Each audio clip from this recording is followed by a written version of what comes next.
Sup, my fellas, don't forget to leave feedback and enjoy the story. A huge forest area with mountains enveloped a clearing where people were crowding. A bunch of knights in armor were gathering in small groups. The brunette and the blonde, together with the girl mage, looked back. Someone from the side addressed the people and asked for their attention. The ears of a furry animal appeared. It was a red cat in a cloak who was holding a bag of goods behind his back. The cat addressed the people and was going to interest them in several goods. The guys realized that it was a traveling cat merchant. The knight guys looked with enthusiasm and affection at the tomato extended to them by the merchant. The blonde knight took the small tomato and looked at it in surprise. He thought it was a cherry tomato. The blonde scratched his head and gave the tomato to the girl mage. The guy noted that he was expecting some kind of legendary dungeon or potions. The big brunette guy made a face and explained with disdain that they could buy regular tomatoes anywhere. The cat pointed his finger at the people with a sly grin. He called the people fools, noting that he expected such a reaction and noted that it was an unusual tomato. Two girls stood opposite each other and looked at the tomatoes with puzzlement.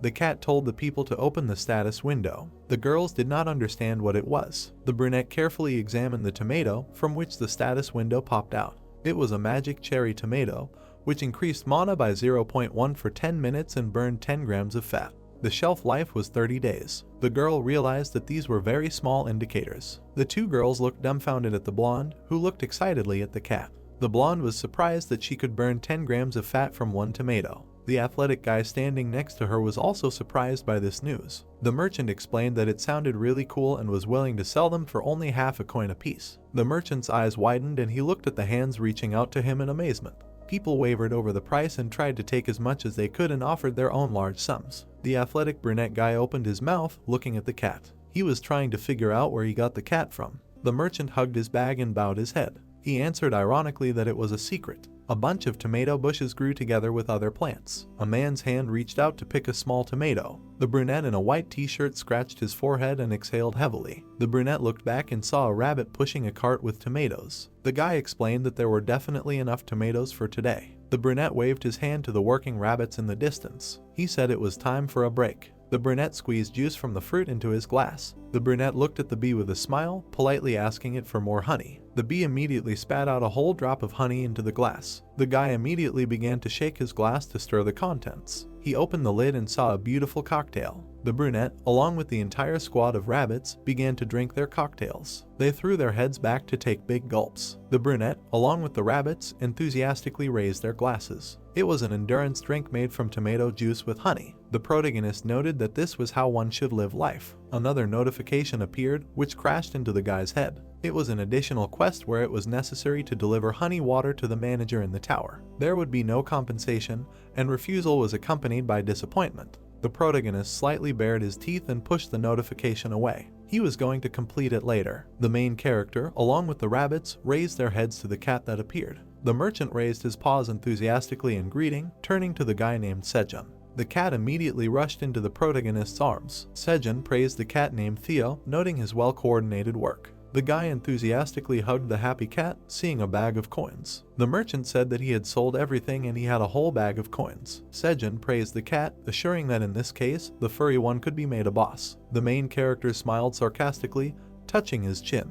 He explained that he would soon become famous. The guy sat on the ground, while the cat rushed to run towards the black rabbit. The merchant noted that now was not the time to relax and was going to go back to work to earn more coins. The protagonist was surprised by such liveliness of the cat and asked him to rest. The cat was going to get refills from the black rabbit. The guy watched intently as the black rabbit ran in front of the cat. Sejun noticed that the cat was very keen on earning money. The guy grabbed his head and remembered something. Sejun started drawing hieroglyphs on the wall. The guy looked at the wall, which already had many hieroglyphs. The main character Park Sejun, being a farmer, was looking forward animatedly. He had already counted 150 days. A black rabbit with a hammer jumped onto the guy's shoulder. He asked the animal if they had completed the task. Immediately, a red cat jumped onto the other shoulder, intending to help the guy too. 150 days had passed since he found himself in this world, in the tower. The guy, along with the animals, was looking at a planted field in a spacious cave. Sejun spread his legs wide and looked forward animatedly along with the animals. He was about to start his plan. Sejun looked at what was happening with a smile along with the black rabbit. This was the story of how he survived in the tower. 0 years ago, Seoul. A black tower appeared out of the sky in the city. It was a black tower out of nowhere with 99 floors in the middle of Gangnam. These black towers appeared not only in Seoul but also in other countries overnight, in the largest cities of other countries. A group of scientists were looking at a large magical black tower. Scientists from all over the world rushed to study the towers, but they only found that the 990-meter-high tower was lined with an incredibly durable material that could not be penetrated even by an atomic bomb. A group of people one day began to walk through the blue magical tower. These people were immediately filmed by paparazzi. Journalists immediately rushed to ask interviews from the frightened people from the tower. They were curious how these guys got there. The brunette timidly scratched his cheek and answered that he suddenly fell into a black hole and woke up on the first floor. Many news feeds and articles came out on the topic of the appearance of missing people in the tower. All 100 towers were connected into one. When people passed through the wall, they all appeared on the first floor and chose the class of a mage or a warrior. A crowd of people listened to the speech of the people from the tower behind the pedestal. A man in a suit explained that monsters only appeared from the second floor, and after clearing the floor, they gave out various rewards. The man showed a gold card to the audience, explaining that there was a high chance of getting a ticket. A girl from the audience extended her hand and asked about the item. It was a gold ticket with hieroglyphs. It was an item for awakened ones like them, who could enter and exit the tower. He added that ordinary people needed a ticket to enter and they would not be able to climb the floors. The man in a suit continued to speak to the audience at the conference. The journalists asked the awakened ones' opinions on whether they thought it was necessary for ordinary people to enter the tower and where they came from. The guy replied that no one knew. The man turned to the side at the girl, who was about to open the box. The girl poured a pile of gold coins out of the box. Everyone immediately became excited and stood up. The journalists watched the mountain of gold coins with their mouths open. The awakened in suits stood in front of the huge tower and said that they were absolutely sure that conquering the tower would bring them a lot of money. A journalist was reporting from the scene on the phone. The Awakened Association reported an increase in the ticket price from 150 million won, and next week the price would increase to 200 million won. An elderly woman was sitting at the cash register and listening to this report. The journalist added that hundreds of people wanted to buy a ticket before the price increased. The grandmother ironically noted that the world had gone crazy when suddenly the guy called out to her. The main character watched the cashier pack the groceries into a bag. The grandmother understood that these people, in addition to risking their lives for money, also had to pay 200 million won from their own money. She sarcastically asked the boy if he agreed that these people were crazy. The protagonist, being 26 years old, smirked ironically, agreeing with the saleswoman's opinion. Sejun checked his phone and looked at his payment expenses. He calculated how much money he would have left after deducting his tuition and rent. The protagonist walked up the stairs to his house. He calculated that he would have 12 million won left at best, and if the ticket prices jumped again, he would definitely not have enough. The protagonist was carrying a bag of onions and saw a bright light. He looked at the city and saw a tall tower with a bright light in the distance. He wondered if he would ever be able to afford a ticket. He lowered his head with a frustrated look, sighing heavily. Suddenly, he became excited, realizing the whole situation. He stood on the steps and clenched his fists in glee. He understood that now was not the time to give up, and he would definitely achieve his goal and earn the required amount of money. He immediately looked at his bag of vegetables. He realized that he bought vegetables at a discount and thought that it would be worth growing vegetables at home because of the high prices for them. Sejun recalled the image of a girl who grew lettuce leaves at home. He saw how his favorite idol Sarah advertised a home vegetable grower. The brunette lifted his bag and smiled brightly, realizing that he would definitely save up for a ticket and maybe get into a good guild and clear the entire tower. The protagonist knelt down and proposed to the Twilight Fairy. He imagined how he reached the top floor of the tower and proposed to one of the most famous idols. The main character enthusiastically raised his hands as a black hole appeared behind him. He was perplexed by the scene with the black hole behind him. The guy turned around and was scared by what was happening. This black hole was emitting lightning discharges. Sejun felt that this funnel was sucking him in, thinking that this could be the same phenomenon that kidnapped the first generation of awakened ones. Sejun immediately became excited, his mouth open. He thought that they could have come for him. The protagonist happily spread his arms out to the sides. He said his name and noted that he was willing to risk his life in order to climb the tower. He wanted this black hole to swallow him. The main character stood in front of the black hole and nothing happened. The protagonist exclaimed in displeasure when the black hole began to disappear. The guy immediately rushed towards the black hole to be swallowed by it. He was not going to let it go just like that. Sejun jumped into the black hole with a sharp jump. He plopped down on the ground. The guy was lying on the ground, near which a cloud of dust rose. With an exhausted look, he looked around, hoping that he was in the tower. The guy supported himself with his hands and looked forward with delight, realizing that he had reached the first floor and was going to explore it. Sejun saw a bright light in the distance, the rays of which illuminated a small clearing. The main character came closer to the illuminated large stone in the clearing. The protagonist looked up at the bright light in surprise, trying to understand what it was. He grabbed his head in horror, greatly indignant. The small silhouette of the guy was in a dungeon somewhere in the forest. He did not understand where he was. It was an upside-down world with mountain ranges and a clear sky. The rays of the bright sun enveloped the black tower. The wings of the black dragon were directed at the glowing ball. The black dragon held a glowing crystal ball that had detected a change in the tower. The black dragon bared its teeth, indignant at the situation. It was going to find out the reason. The protagonist held his head, realizing the hopelessness of the situation.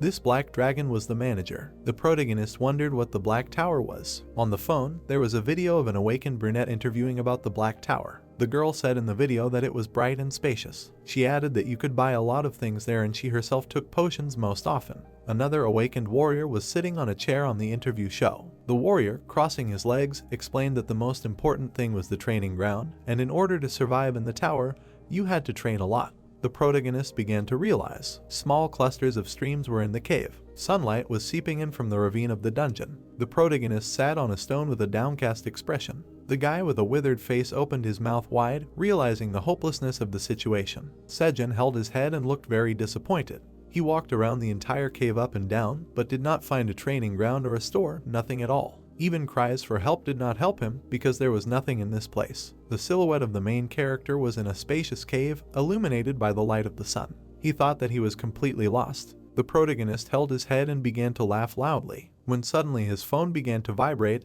and he noticed it. Sejun looked at his phone, which showed the time 6. He realized that the alarm went off and he had been here for a day. Sejun realized that there was no connection, however, the watch was working. The protagonist put his hands in his pockets and looked at his bags. He felt that he was already hungry. Sejun began to lay out his groceries on the stone. He sat on the stone and counted his groceries. He had 1 bottle of water, 27 cherry tomatoes, a dozen green onions, 7 sweet potatoes, and 1 washed apple. He bit into a red apple. The protagonist happily chewed on the apple while sitting on a rock. He loved having an apple for breakfast, especially one so sweet. Sejun looked at the apple core with slight sadness, realizing that it was not enough for him. He immediately rushed to gnaw on the sweet potato. Sejun immediately threw his head back from the bright taste of the product. The protagonist imagined pieces of sweet potato and its texture. He really liked this fruit because it crunched so nicely and it was much tastier than usual. He wondered why he hadn't cooked them before, because raw potatoes were just as good. The protagonist threw the rest of the potato into himself and almost choked. Sejun immediately washed it all down with water. The guy plopped down on the rock, spreading his arms out to the sides. The main character looked up with a satisfied expression,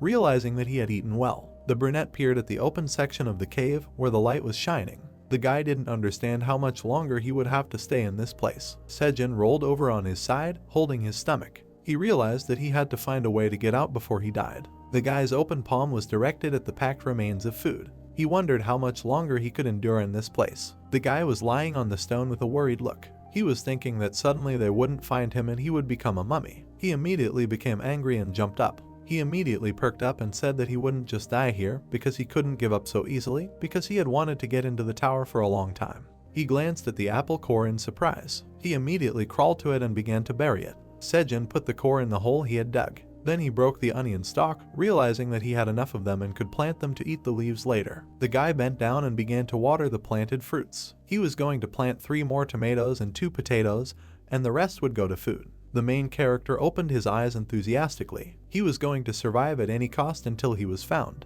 The guy happily watched his sprouts in the sun. He wanted them to grow because they were his future. Suddenly, the guy trembled and was horrified. He looked around in fear, not understanding where the monsters were coming from. He knew that the monsters must have been on the higher floors. He stared up, seeing a blue light. He saw a blue moon in the sky through the gorge. The brunette grabbed his head and bared his teeth in pain. He was stunned and sat down, continuing to feel weak in his body. Sejun looked up and saw the shadow of a dragon. Under the cover of the dark moon, the same black dragon was flying in the sky. The guy's eyes bulged and he watched the dragon in a daze. Sejun began to lose consciousness and fall. The protagonist fell to the ground right in front of his sprouts. The onion stalks began to shine under the light of the blue moon. Suddenly, the protagonist reached for his phone when his alarm went off again. He grabbed the phone, which showed 6 AM lying on the ground. The brunette opened one eye and looked at the phone. His head hurt a lot and he was trying to find out how long he had been unconscious. He immediately jumped up, numbly realizing that he had been unconscious for 2 days. As soon as he stood up, he immediately grabbed his back because of the pain.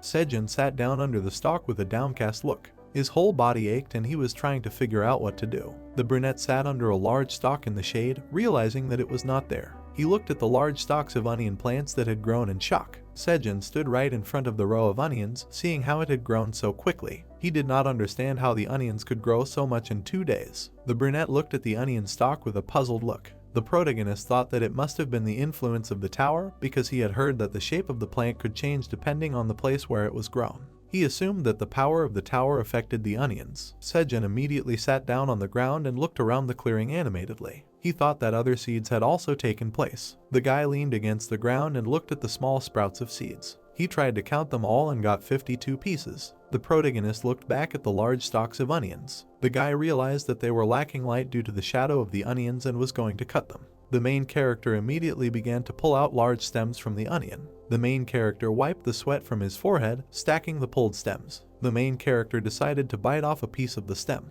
It was very spicy and he immediately blew flames from his mouth with rage. The protagonist quickly ran to drink water from the stream. He felt that it was spicy and it should not be so bitter. Sejun leaned his hands on the ground and wiped his mouth. It was strange to him that his stomach did not hurt. He thought that if he bit onions a little, it would be good enough when he wanted something spicy. The protagonist decided to dry the remaining onions. The guy was sitting on the ground and sorting through the remains of tomatoes. The protagonist was going to eat one. Sejun was sitting on a rock and eating tomatoes. The protagonist covered one eye with a tomato from the sun. The protagonist covered the bright rays of the sun with a tomato. The guy noticed that the sun did not set in the tower. The dark shadow of the moon covered the sun. Occasionally, the moon hid the sun and a semblance of night came to the floor, and this phenomenon was called the blue moon. The protagonist sat and continued to eat vegetables. The guy knew that only the blue moon appeared no earlier than the 10th floor, and he thought that he found himself on the first. The protagonist ate potatoes and imagined the image of a black dragon. He remembered it and understood that he definitely did not imagine it.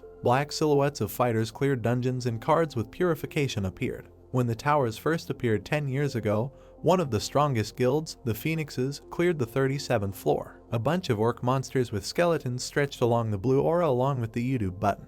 Information about floors after 30 was hidden by the top guilds. There is a lot of information about the other guilds on the video hosting. The 2nd through 10th floors were filled with skeleton warriors, from 11 to 20 goblins and from 21 to 30 orcs. An entire army of terrifying spiders were located on one of the floors of the tower. There were rumors that spiders appeared on the 31st floor. The protagonist lay on a rock and basked in the sun. He hadn't heard anything about dragons, which sounded less scary than the monster lizards that no one had ever seen. He tried to figure out what floor he was on. The protagonist peered into the hole from the cave that led to freedom in the forest. Sejun assumed that he was so high that people hadn't reached this floor yet. Suddenly, Sejun grimaced when a drop fell on him. He immediately sat up and started waving his arms. The brunette noticed that it was rain, although he had heard that there was only clear weather in the tower. The protagonist looked up and saw snow on the edge of the gorge. The protagonist immediately stood up and was horrified, thinking that a monster had appeared in front of him. A white rabbit looked out at the protagonist. The rabbit looked at what was happening in confusion, touching its muzzle. The main character looked up in surprise, thinking that the rabbit could also be a monster. Without hesitation, this rabbit jumped into the ravine near the guy. The main character immediately rushed to catch the rabbit. The agile beast jumped on the man's head. With a quick jump, the rabbit jumped to the ground. The guy looked in surprise at the beast, who ran to the onion. The brunette was amazed by what was happening, since it was the first time he saw an ordinary rabbit.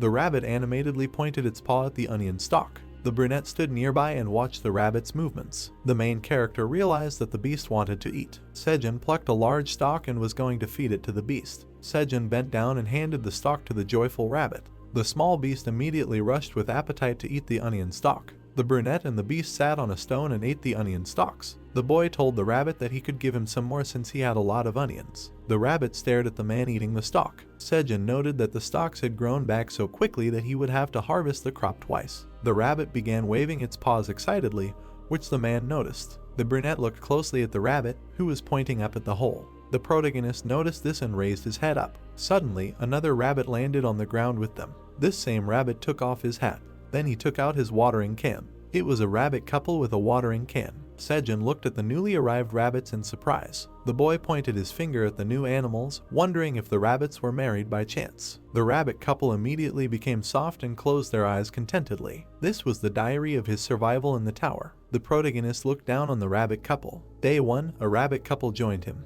The bright light of the sun warmed the tops of the onions. The next summer sunny day continued to envelop the onion stems. Sharp scissors cut the onion stems. Then a watering can watered the beds with sprouts with a strong stream. The protagonist then watched from afar as a pair of rabbits took care of the harvest. These rabbits cut the stems and stacked them, singing their songs. Sejun crossed his arms and looked warily at the pair of rabbits. He still thought that they were a cute couple and tried to understand how this happened. The protagonist looked dumbfounded at the two rabbits that jumped up to him. They wanted to live with him in the cave. The animals looked at the man with pitiful looks, begging him to accept them. Their eyes simply shone with happiness and kindness. The brunette grabbed his shoulder, baring his teeth strongly. The protagonist stood with the rabbits in an empty clearing. He resigned himself to this decision. The two rabbits looked at the guy, who looked away with a smirk. He told them that they would not live there for free and that they would have to help him on the farm. Sejun added that they would just have to trim these onions. The pair of rabbits immediately rushed to hug their savior, who was not ready for such tenderness. There were satisfied exclamations about how it was too cute for him, and if they did not stop rubbing their fluff against him,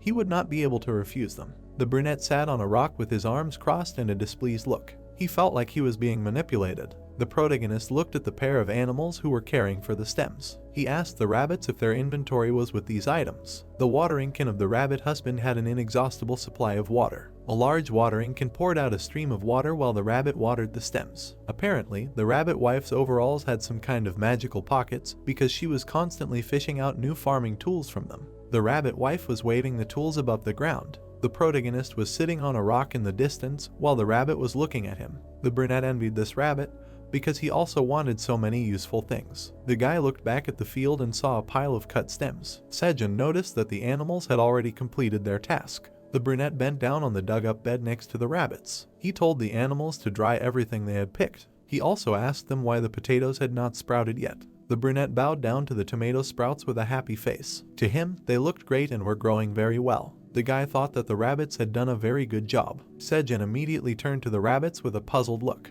A couple of rabbits looked at the man with slight fear. The protagonist closed his eyes and remembered something. He immediately widened his eyes and raised his thumb up, noting that he would accept the rabbits. The animals immediately began to wave their paws and jump with happiness. Sejun looked at the joyful rabbits with enthusiasm. The protagonist was very scared after the fast rabbits suddenly ran away. The protagonist widened his eyes and watched the animals in the distance. He tried to understand what they were planning. The rabbits immediately began to dig the ground with a shovel. The female rabbit watched her husband, who had already dug a large hole. The female rabbit shyly held a wreath of daisies in her hands. She hung this wreath of flowers on the door. The female rabbit pointed to the door to a small earthen den. At this time, the rabbit tried to catch his breath with all his might. The protagonist came closer to this den. He was very shocked that they built a house so quickly. Sejun gave the snake rabbit a thumbs up. The guy praised the hard worker for his work. The female rabbit put her paw on her excited husband. She immediately became embarrassed and blushed. She pointed her paw at the door of their house. The rabbit husband immediately looked at what was happening with admiration. The protagonist watched from afar as his wife dragged the rabbit into the house. The door slammed shut and they went inside. The protagonist waved his hand at the sounds of love from the rabbits, noting their hectic life. Sejun watched what was happening with a downcast face, realizing that he would like to do the same. The protagonist walked back to his bed of onion stalks. He realized that until recently, it had been boring here. Sejun plopped down on the bed and breathed a sigh of relief. The protagonist understood that thanks to the rabbits, all his problems were solved. The protagonist continued to lie there until black smoke began to come out from under the bed. The guy immediately jumped up as he felt heat underneath him. The guy was struggling on the ground, trying to put out the heat. He was very indignant and felt as if he was being fried. The brunette noticed that a ray of sunlight was passing through the bottle and setting his bed on fire. A bright ray of sunlight was passing through a transparent bottle. The protagonist looked at what was happening with an astonished look. The protagonist leaned his hands on the stone. He knew that the environment in the Black Tower was merciless. The guy stared into the distance as he did not lose hope. The brunette pointed his hand at the plastic bottle and dry onion leaves, clearly enjoying them. The brunette tried to set the leaves on fire with a ray of sunlight. The protagonist understood that he could use the bottle as a focusing lens and start a fire, just like in the first episode of Wilderness Survival on YouTube. The guy tearfully began to tear dry onion leaves. He could not start a fire. The brunette fell to the ground and clenched his fists in indignation. The guy noticed that he was only smoking, but not igniting. The protagonist sighed heavily in front of the ground. He was still sure that he did everything right, but still did not get it. Smoke began to come out of the onion leaves. Sejun looked at the flaring fire with open eyes. The exhausted rabbit left the house with his wife. He noticed in the distance that the protagonist was trying to start a fire. The protagonist was blowing hard on the smoking leaves. The rabbit and the female rabbit ran up to the dumbfounded guy. The protagonist picked up the bottle while the rabbits ran up to the smoking leaves. The rabbit brought his face closer to the flaring fire. The protagonist screamed with all his might, wishing for everything to work out. Sejun held the bottle out in the beam while the rabbits were frantically starting the fire. Suddenly, a bright fire appeared on the stalks. Sejun looked at the lit fire with delight along with the rabbits. The protagonist turned back to the sprouts of the stalks. The bright fire was growing bigger and bigger. The rabbits were watching the guy burning the stalk on the fire. The protagonist fried the stalk, getting ready to try it. The guy enthusiastically began to peel the skin off the stalk. He was trying to remove the burnt part. The brunette opened his mouth wide and was about to devour the roasted stalk. The guy bit the stalk. The rabbits looked at the main characters, trembling with anticipation. The main character opened his mouth, beaming with happiness and pleasure. He really liked the taste of fried onions. He felt like he had swallowed a sugar factory. The main character imagined a green horse in the field. It felt like a sweet horse was galloping across his tongue. The main character enthusiastically began to quickly roast the rest of the stalks. It was very tasty for them. The rabbits opened their mouths and looked around. The rabbit also grabbed a stalk and began to roast it. A couple of rabbits began to eat the roasted stalks. They were also very happy and beamed from the pleasant taste. This was his diary of survival in the Black Tower. Sejun and the rabbit sat in an empty field near the fire and enjoyed the feast. The guy was glad that he finally ate something tasty and got a good night's sleep. Sejun was stretching on the onion stalks after sleeping. A small stream of clean water was in the cave. The protagonist began to wash his face. The guy rubbed his face with his hand and looked to the side. Sejun stood in front of a sown field of onions and tomatoes. The stalks of green onions stretched towards the light from the gorge. The green onions were harvested.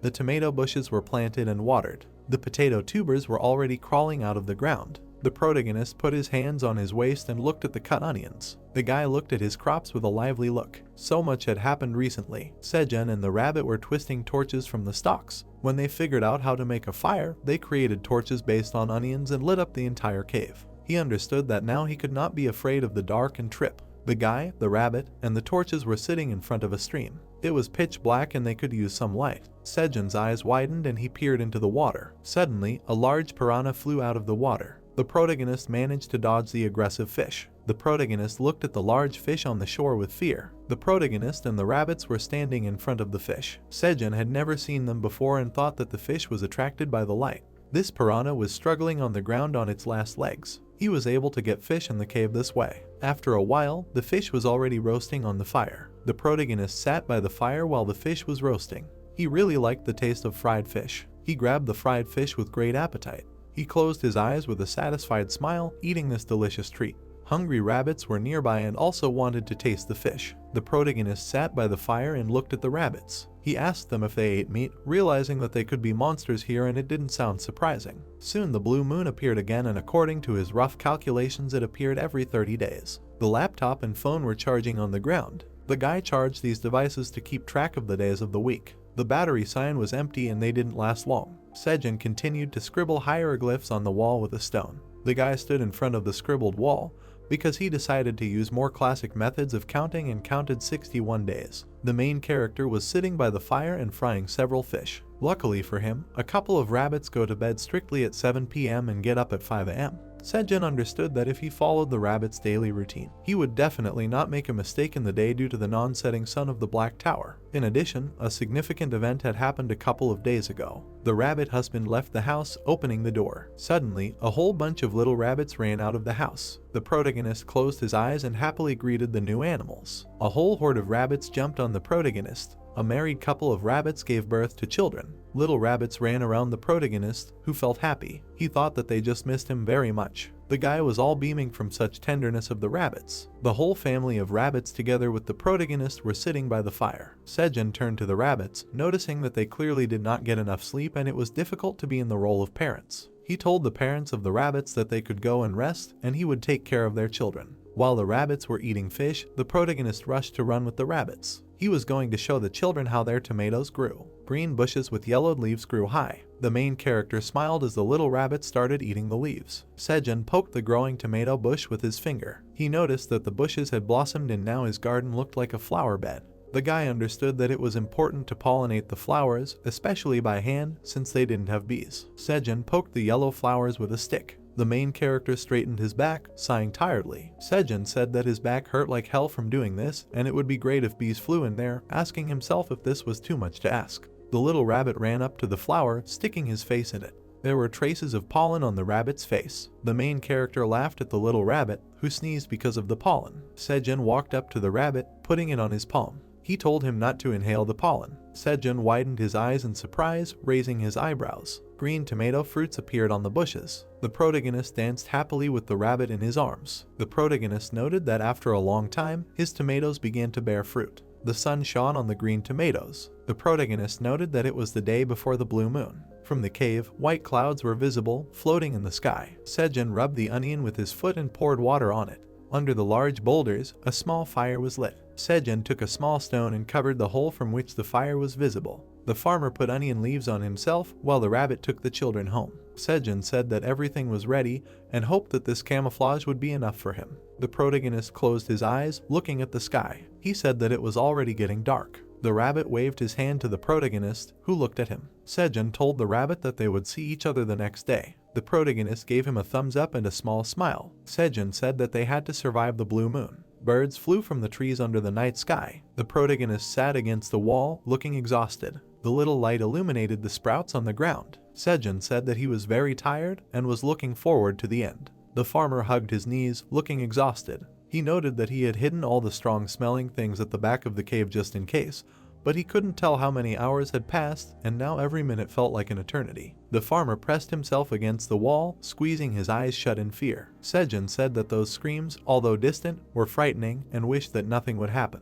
The farmer opened his eyes in surprise, looking scared. He looked up, dumbfounded, at the hole in the cave. He didn't understand what kind of roar he heard. A huge paw with claws left cracks in the ground. A huge bear was visible among the trees. It was standing near the hole in the cave. The light illuminated a frightening beast with fangs. Its huge shadow fell on the protagonist's beds. The farmer looked at the beast with apprehension, slowly getting up. Horror was visible on his face, while cold sweat was running down his face. The beast was drooling from its mouth, looking around with a menacing gaze. The farmer was shaking slightly with fear. Sejun thought that he had not noticed him yet, and he needed to crawl to another place. Sejun frantically grabbed his black backpack. He thought that he had not been caught yet. Sejun picked up the backpack, and at that moment all the things from it fell to the ground. He thought that he needed to act quietly and slowly. The bottle fell to the ground with a loud crash. The protagonist stared motionless at the fallen things. He widened his eyes in panic and opened his mouth. The farmer raised his head, looking up in horror. A huge bear stuck his muzzle into the hole of the cave. The protagonist opened his mouth wide and screamed in panic.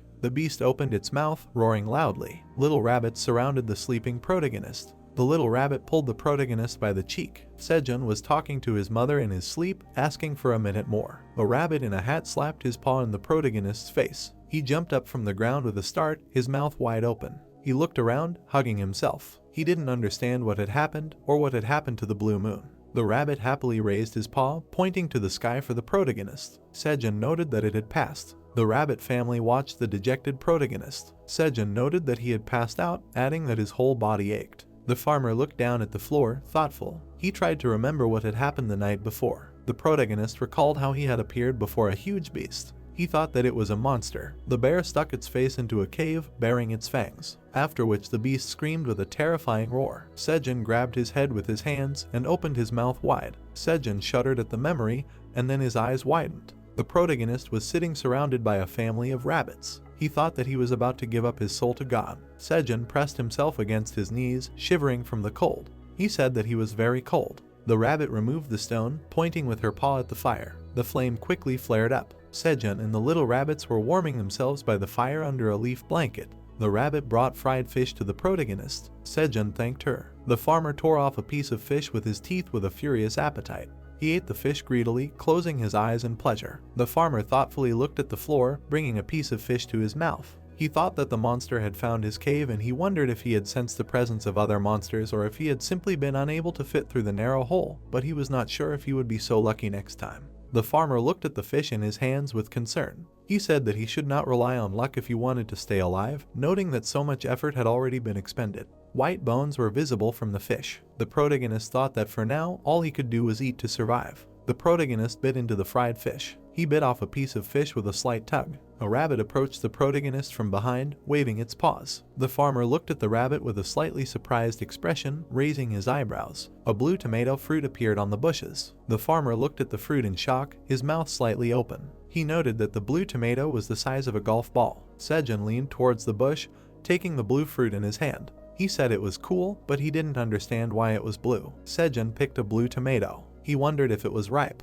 A system window appeared in front of the farmer's surprised face. He had successfully completed the quest to collect the fruits charged with the energy of the blue moon. Sejun looked at the notification in shock, his eyes wide. He didn't expect to see a system window. The protagonist looked closely at the system window. It said that his outstanding achievements had attracted the attention of the tower manager. System notification. From now on, he was monitoring his actions, and he was already unhappy. The farmer looked at the system with annoyance, while the rabbit looked at him in confusion. Sejun didn't understand why he was unhappy. System notification. The manager discovered that he was not invited to the tower, and he intended to correct this misunderstanding.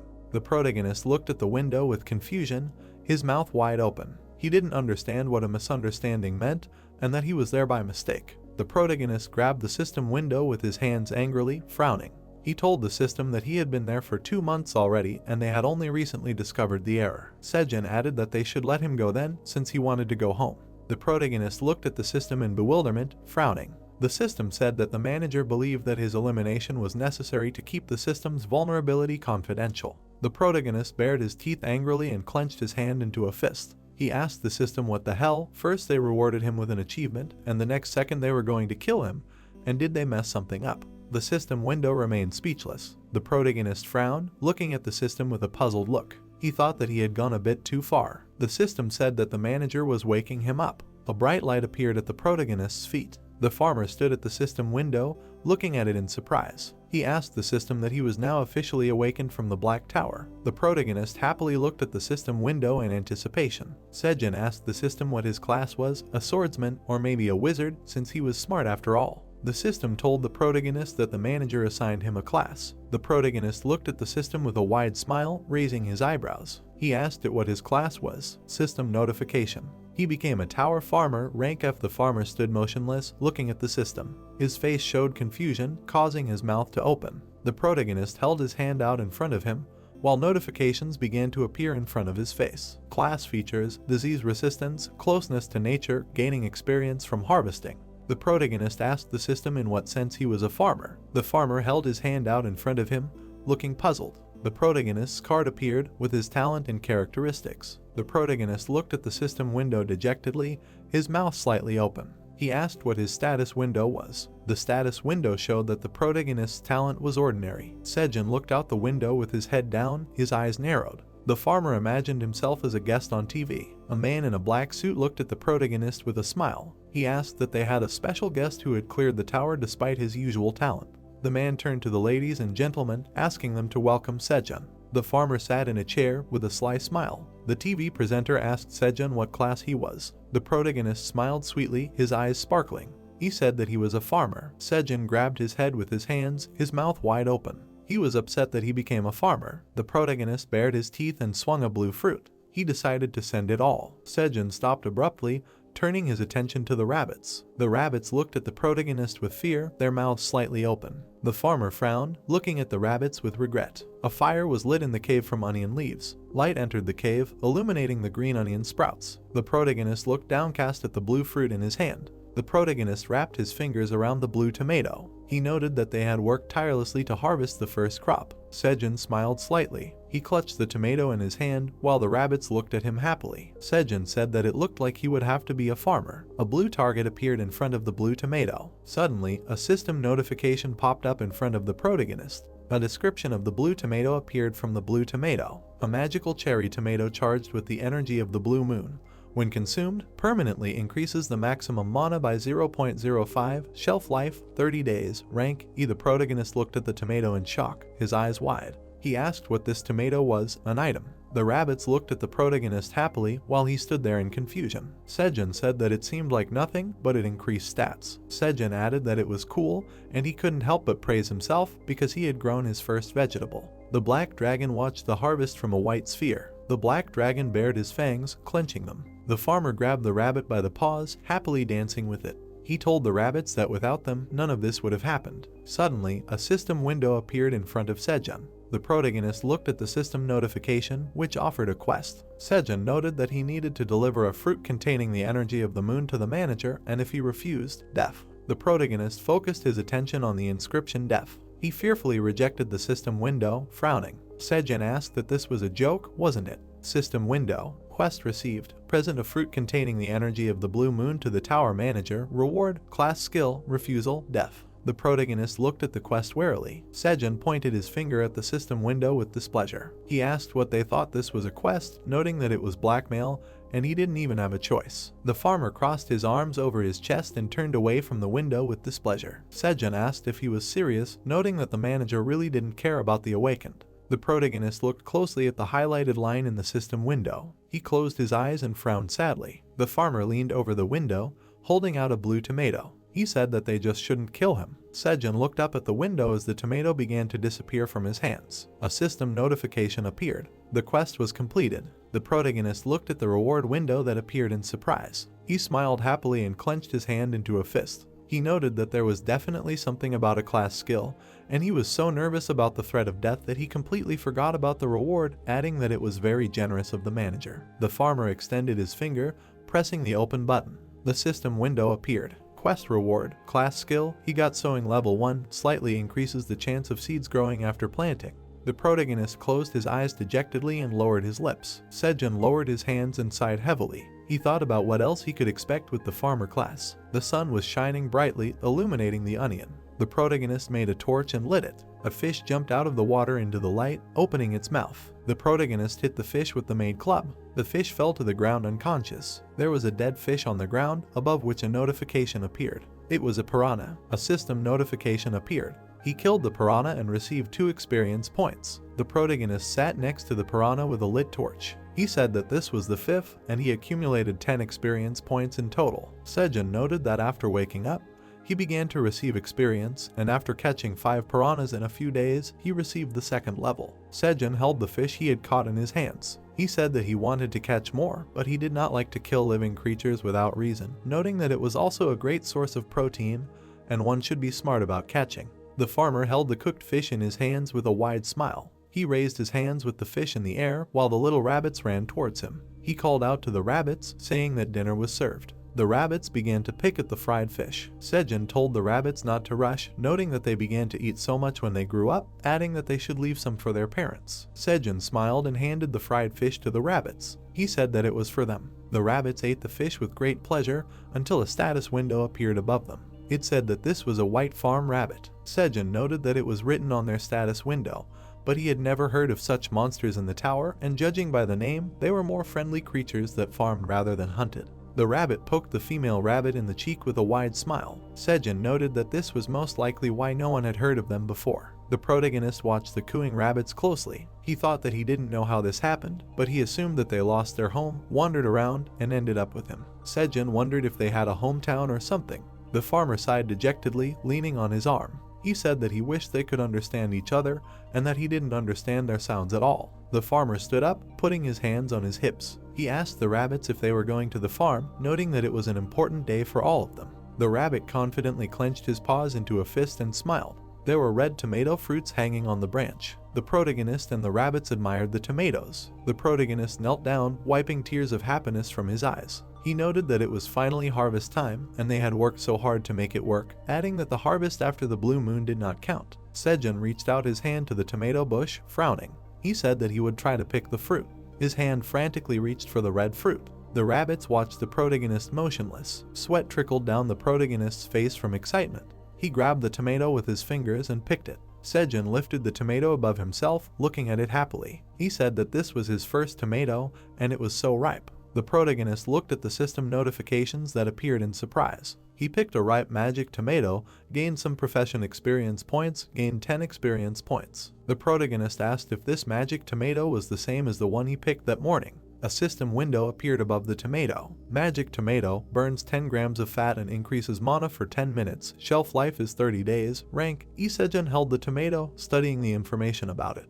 He noted that the effect lasts for 10 minutes, but if you eat a dozen at once, the manga will increase by 1 for an hour. Sejun was curious about other tomatoes. The protagonist picked a red tomato from a branch, after which he continued to pick fruits from the bushes. Notifications appeared that he picked a ripe magic cherry tomato. The protagonist picked tomatoes, looking at the system notifications. He said that he picked an unripe tomato, noting that he had less experience than last time, and did not receive any profession points at all. The protagonist looked nervously at the unripe tomato. The farmer said that he was not considered an item, but an ordinary tomato, noting that he needed to pick ripe tomatoes to gain experience. The rabbit watched the protagonist pick tomatoes carefully. The farmer said that it was not as easy as he thought. The farmer gathered the red tomatoes into a huge leaf, causing notifications to appear. Level gained in 1 bonus stat. The farmer was surprised that he was already level 4, adding that he could take a break. The protagonist opened his mouth and brought a tomato to it. He wanted to try it. The rabbit stamped his paw in displeasure, causing the farmer to look at him. The rabbits looked at the protagonist with displeasure, puffing out their cheeks. The protagonist guiltily brought them the tomatoes, smiling awkwardly. He apologized to the boys, telling them that they did everything together and should eat too. The rabbit frowned at Sejun, taking a tomato in his paw. Sejun told the rabbit to stop being angry. The rabbits grabbed a fruit for themselves while Sejun looked at the tomato with a smile. He said that they should celebrate their first successful harvest together. The farmer wished everyone a bon appetit. The rabbits bit off a tomato with hope. The protagonist threw the fruit into his mouth. A slight smile appeared on his face and drooled slightly. He widened his eyes in surprise. It seemed to him as if he was lying on green grass, surrounded by rabbits. A bright golden light appeared in the sky. A beautiful fireworks display thundered in the sky. The children watched what was happening in the sky with delight.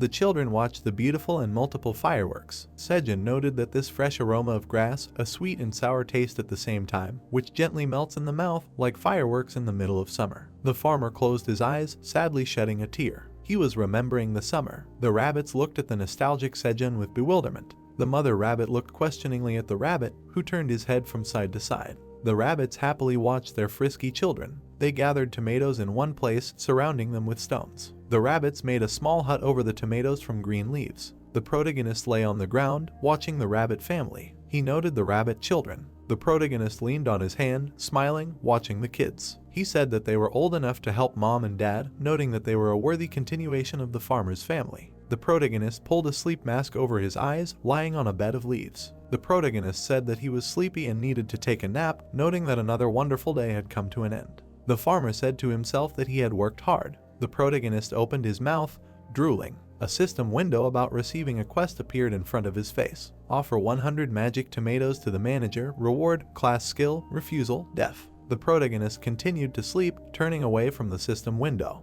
The loud sound of the system made the protagonist jump out of bed, his eyes wide. The farmer irritably brought the piece of paper with tomatoes to the system window. Sejun said that he understood and he would have tomatoes. System window: the quest is completed, the manager is happy, a reward has appeared. The farmer irritably brought his hand to the system window with the reward. He noted that this was not the manager, but a real slave owner, asking him if he could at least rest a little. The farmer closed his eyes and pursed his lips in displeasure. System window: reward. Harvest level 1. Slightly unripe and overripe fruits and vegetables are considered harvested at the optimal time. Sejun asked why the hell he needed the harvesting skill. The protagonist looked at the system window in surprise, his mouth slightly open. He said that he thought so, but it turned out that he was very useful. The protagonist introduced system notifications and how an unripe fruit becomes a magical tomato. Sejun noted that the skill was activated every time he picked a slightly unripe or overripe fruit, and thanks to it, he began to gain much more experience when picking unripe fruits. The rabbit held a basket next to the farmer with a smile. The farmer said that they did not have to wait until the tomatoes were fully ripe and could harvest earlier and faster, asking the rabbit that they could take a break. A quest appeared in front of the protagonist. Offer 200 magic tomatoes to the manager, no reward, refusal, deaf. The farmer looked at the system with displeasure, frowning.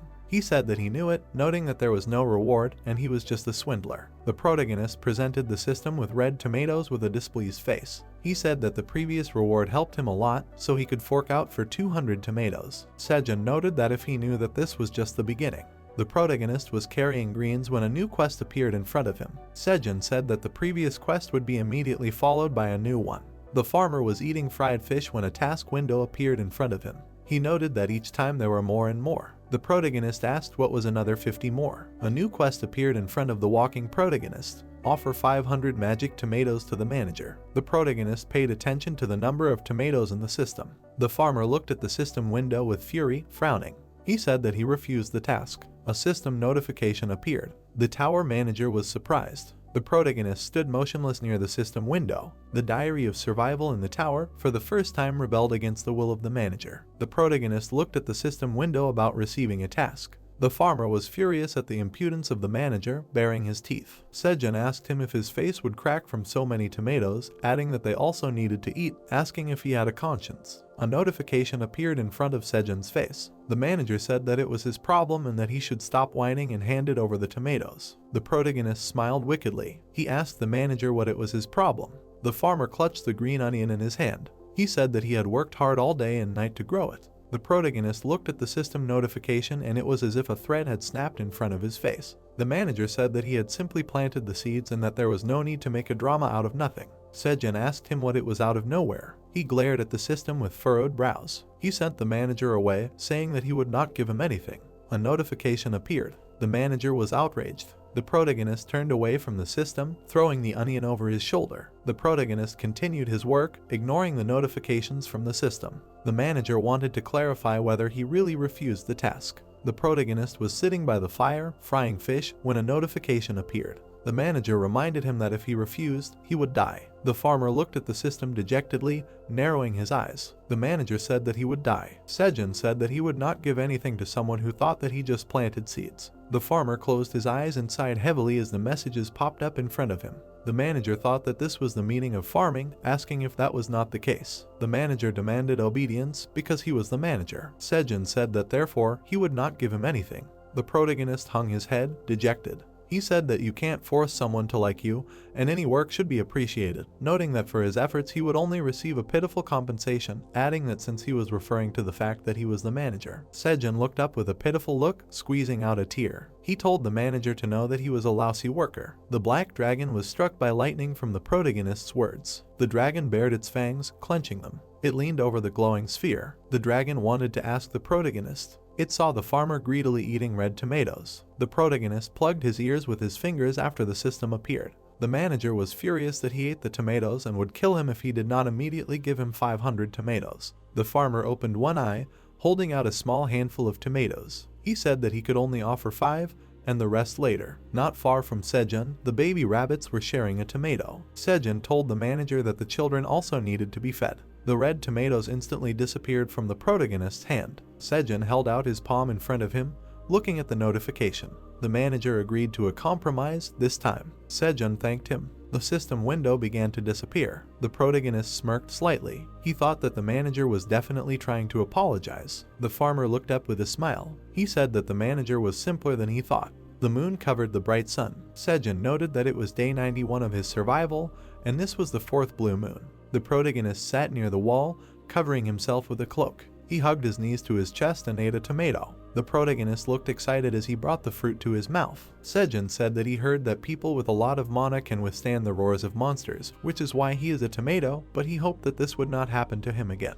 The protagonist completely wrapped himself in a cloak. He said that he hoped that time would pass faster. The light of the blue moon illuminated the fruits of the tomatoes. The protagonist looked at his beds in surprise. The farmer's eyes widened, raising his eyebrows. The blue light of the moon fell on the green fruit of the tomato, after which the fruit turned blue, emitting a glow. The protagonist watched the column of light illuminating the tomatoes. He looked at the bush with impatience, his mouth slightly open. He wanted to quickly harvest it. The moonlight illuminated the leaves of the potatoes. The protagonist looked at his beds in surprise. He said that even the potato leaves absorbed the light of the moon, not believing what was happening. Sejun frowned, looking at the potatoes with impatience. He said that they needed to check. The farmer stood up, holding the blanket. He ran to the beds with all his might. The farmer began to dig the ground with his hands where the potatoes were. The protagonist dug a small hole. He happily and widely smiled, looking at the potatoes. The protagonist picked up the purple potato, happily looking at it. The system window appeared. Sweet potato imbued with the energy of the blue moon. Increases strength when consumed. Permanently increases mana by 0.05 when consumed. Expiration date, 30 days. Rank, a system notification appeared about gaining a new skill level and gaining experience points. The protagonist turned his attention to the blue tomato fruit. His hand reached out to pick it. The protagonist held the fruit in his hands, looking at it with a smile. He said that it was cool, and as if he had the whole world in his hands. The protagonist looked disapprovingly at the system window that appeared. 2 quests appeared in front of the protagonist. It said that Sejun must hand over the potato and tomato to the manager. Sejun noted that 2 quests at once, and he decided not to mince words, noting that this time he could really kill him. Sejun brought the basket with red fruits to the system. He said that he would first complete the previous quest, noting that these were all the remaining tomatoes. A notification appeared. The quest is complete. The manager is pleased with his magical tomatoes. The protagonist looks at the pop-up notification with confusion, hiding the potatoes. The manager is displeased, asking Sejun what he is doing. Sejun says he will do these quests later, asking that it is necessary that day. A notification appears. The manager pretends to fall for his bluff. The farmer holds blue vegetables in his hands. He does not understand what to do with them then. The protagonist closes his eyes and throws a tomato into his mouth. He says that of course he will eat it, and what is he thinking? Sejun began to chew the tomato carefully. He clenches his hands into fists, leaning slightly. The protagonist smiles widely as if he is under fireworks. He notes that it is very sweet and his mouth feels like a festival. System notification. He has consumed a tomato imbued with the energy of the blue moon. His mana is permanently increased by 0.05. Sejun said that he couldn't take it anymore. He wrapped the blue potato in onion leaves and threw it into the fire. The farmer sat by the fire watching the potatoes. Sejun said that he wished he had foil, but he had the multi-purpose onion leaves, adding that cooking delicious food was as enjoyable as eating it. The blue moon left, letting in bright sunlight. The door of the rabbit hole opened slightly. A family of rabbits appeared. The farmer looked at the children with a smile. He told them that they were just in time. The protagonist showed the rabbits a blue potato, smiling widely. Sejun told the rabbits that he was introducing them to blue sweet potatoes. The rabbits looked at the potato with admiration, drooling. Sejun said that it was small and they should divide it so that everyone could get some. A rabbit in a hat appeared in front of the protagonist, covering his mouth. The rabbit looked at the female rabbit, pointing his paw at the main character. Sejun didn't understand what was going on. The rabbit nodded his head approvingly while Sejun pointed at himself. Sejun asked the rabbit that he wanted only him to eat it. The protagonist looked at the rabbit with admiration, a tear coming out of his eye. The protagonist patted the contented rabbit on the head. Sejun told him that only he cared about him, noting that he was touched. Sejun closed his eyes, rubbing his cheek with his finger from crying. He thought that it was good that they would never know that he had already eaten one potato. The rabbits watched Sejun eagerly, who was peeling the potato. Sejun said that he would begin then. The protagonist brought the potato to his mouth, biting into it. The protagonist abruptly threw the potato away, sticking his tongue out. He said that it was hot. The rabbits looked at the fallen potato in front of them with hope. The protagonist said that it was like eating coal. The rabbit in the hat opened his mouth slightly, and it was as if lightning had struck him. He quickly reached for the potato while the bunnies ate all the pieces. The bunny looked at the happy bunnies with sadness. The bunnies closed their eyes and opened their mouths wide, steam coming out of them. The bunny looked at the bunnies in surprise as they spat out the potato. The protagonist looked at the scene in shock while the bunnies cried. There was a blue potato on the ground, steaming. The protagonist turned to the Black Tower survival journal, noting that he had eaten an incredibly hot potato. The protagonist looked at the bunnies seriously, crossing his arms. He told the bunnies that they needed to focus on growing potatoes. The bunnies looked at the protagonist with bewilderment. Sejun told them that it was the same one they had eaten. The protagonist pointed his finger at the bunnies, glaring at them menacingly. He said that therefore, from now on, the sprouts cannot be eaten. The baby rabbits looked at the farmer in shock, their mouths open. The baby rabbits surrounded the protagonist, showing their displeasure. The protagonist told the baby rabbits that tears would not help matters. Sejun noted that potato sprouts were the baby rabbits' favorite delicacy, and at this rate, they would eat all the sprouts. Sejun smiled widely and raised his index finger. He told the baby rabbits that he would treat them to potatoes, but if they helped him plant them, he would treat them to something special, asking them what they would say. Sejun noted that he decided to expand the area of the bed to plant more potatoes. The farmer looked at the baby rabbits with a sarcastic expression. He told them about the delicacies. The baby rabbits looked at Sejun with admiration, drooling. The baby rabbits quickly began to take the leaves and distribute them. Sejun thought they were cute. The farmer encouraged the little rabbits by telling them to go ahead and sing.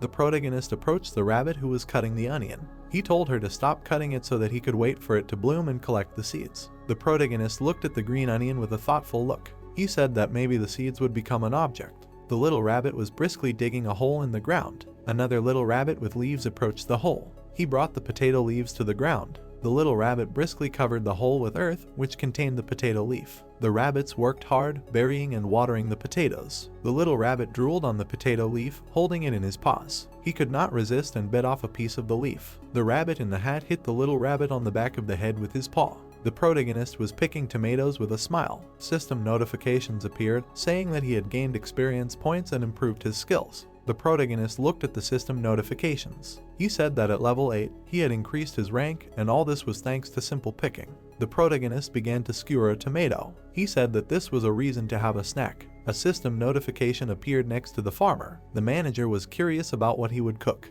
The protagonist abruptly turned his head towards the system window. The farmer looked up with displeasure, holding the tomatoes to the fire. He noted that, you see, the manager was curious. The protagonist waved his hand at the rabbits. He told the boys that it was time for a snack. The rabbits immediately ran to the farmer. He told them that he hoped they were hungry. The farmer handed the fried tomatoes to the rabbits. He told them that special fried tomatoes were waiting for them. System window. Roasted tomatoes on a skewer, magical tomatoes cooked on washed piranha bones, making the vegetables softer and sweeter. The family of rabbits looked at the roasted tomatoes with admiration, their eyes sparkling. The protagonist smiled happily while the rabbits were pleased. Sejun noted that they were also comfortable to hold in his hand. Sejun told the bunnies that they were still hot, so don't forget to blow on them. Sejun squatted down next to the planted potatoes. He said that there were enough potatoes planted, asking that they then dig up some for dinner. The farmer dug a hole slightly. He said that he would dig a little. The protagonist pulled out a ripe potato from the ground, smiling broadly. A system window appeared above the potatoes. Sweet potato of strength, when consumed, burns 10 grams of fat and increases strength by 0.1 for 10 minutes.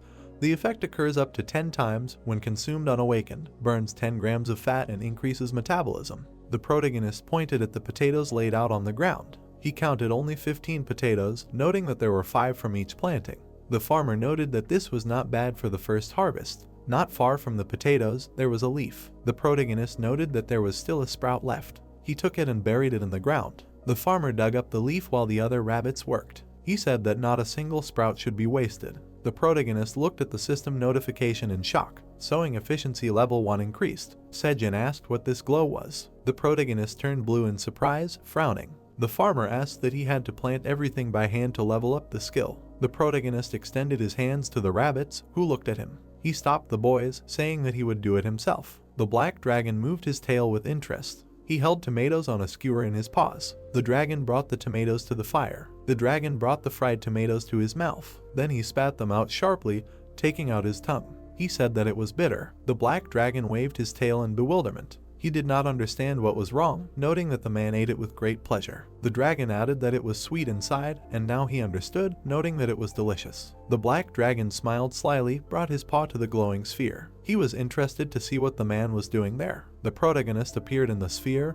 eating potatoes. The dragon opened his mouth in bewilderment, baring his fangs. He said that it was unthinkable. The dragon glared at the sphere, baring its fangs. The dragon said that they were scoundrels, and how dare they eat potatoes without sharing some with him, the great black dragon alien Fratani. The protagonist ate potatoes with a happy smile, surrounded by rabbits. A new quest notification appeared in front of the protagonist. System window. Additional quest, hand over 1 fried potato to the manager, urgently. The protagonist looked at the system dejectedly, chewing on the potato. The protagonist turned his head away from the system window. He said that he would do it later. The protagonist raised his eyebrows, looking at the system window in bewilderment. The manager insists that he hand over the potato immediately, and there will be no peaceful solution now. Sejun said that there is only one left, asking him if he can offer him any reward. A system notification appeared. The manager has reviewed the quest, offer him a potato, reward, class skill. The protagonist brought the potato on the sheet to the system window. The farmer asked what the skill was again, agreeing with it and telling the manager to take his potato. The protagonist extended his finger to the system window,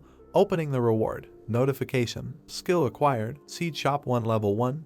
The ability to buy seeds in the shop once every 30 days. The farmer looked at the reward happily, clenching his hands into fists. He noted that he could buy something without leaving the cave, noting that it was cool, asking the manager why it took so long to give him this skill. The protagonist confidently looked ahead, holding out his hand. He used the seed shop. System notification. Seed shop activated. The protagonist carefully watched the system windows appear. No purchase history found. Sejun asked, how else, noting that this was a turn of events. The protagonist looked at the shop in confusion, his eyes wide. He asked how he could buy something since he had no money, thinking about bartering. System notification. They are happy to offer the initial range of services to user Sejun.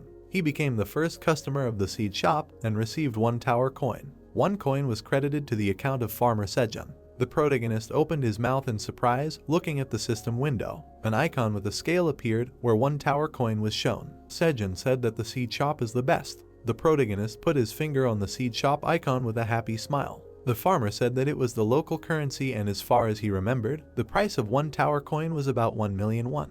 The protagonist was curious about what was in the store. A system notification appeared. The initial range of services included 3 types of seeds, selected randomly, and Sejun had to choose one of the 3 that were available. Seed icons appeared in front of the protagonist. He looked at the icons thoughtfully, raising his hand to his chin. He asked what it meant, one of 3 to choose from. The farmer asked that 0.1 coin for 1,000 seeds, and it came out to 100,000 won for 1,000 seeds, noting that it was a bit expensive. The protagonist carefully looked at the seed icons. The farmer said that red peppers, zucchini, there was no point in taking them because he couldn't even make kimchi there. The protagonist looked thoughtfully at the seeds. He said that carrots were left. The rabbits suddenly turned to look at the protagonist, their mouths slightly open. The protagonist looked at the rabbits in confusion. He asked them what was going on. Sejun raised his eyebrows, looking at the boys in surprise. He asked them that they wanted carrots. The rabbits' faces sparkled with happiness and they were drooling. The protagonist leaned towards the rabbits, smiling widely. He asked them that they wanted carrots. The protagonist clenched his fists and the rabbit family repeated after him.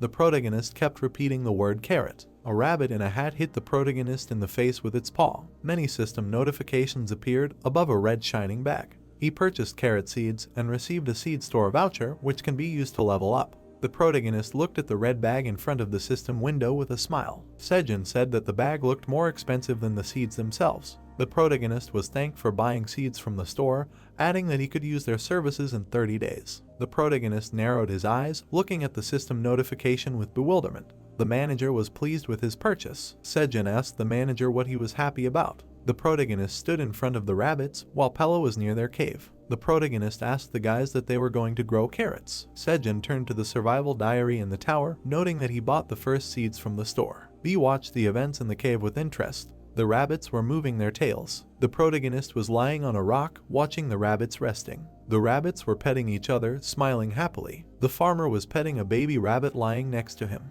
He said that several days had passed since he planted the carrots, but the rabbits had been looking at the bed all day, although the seeds had not even sprouted yet. The protagonist asked why they loved carrots so much. Sejun lay down on a rock, closing his eyes. He said that it was not the point and he needed to take a nap and then water the sprouts and trim the onions. Suddenly, a bee flew past the protagonist's ear. The protagonist waved his hand in displeasure. He jumped up abruptly, frowning. He asked what was going on and where the bugs came from. A bee appeared in front of the protagonist's face. The bee looked questioningly at the farmer. Sejun pointed at it with a confused finger, his mouth open. He folded his hands, admiring the beautiful bee. He said that it was cute, asking if it was a monster bee, calling it to him, and asking its name. A system notification appeared above the bee. Poisonous honey bee. The protagonist jumped back from it in fear, his eyes wide. He was shocked that it was poisonous. The protagonist pointed at the bee, turning his head behind him. He asked the boys if it was dangerous. The family of rabbits quickly ran away from the bee. The protagonist twisted his face in rage, and tears came from his eyes. He told the rabbits that they were still called friends. Just like that, they just up and left without even a squeak. The farmer looked at the notification that appeared in fear. Avoid contact with the stinger at all costs. The farmer asked what a carnivorous insect it was and what part of the bee it was. The protagonist waved his hand in front of the bee. He told her not to come near him. The bee looked furiously at the protagonist, who collapsed on the ground.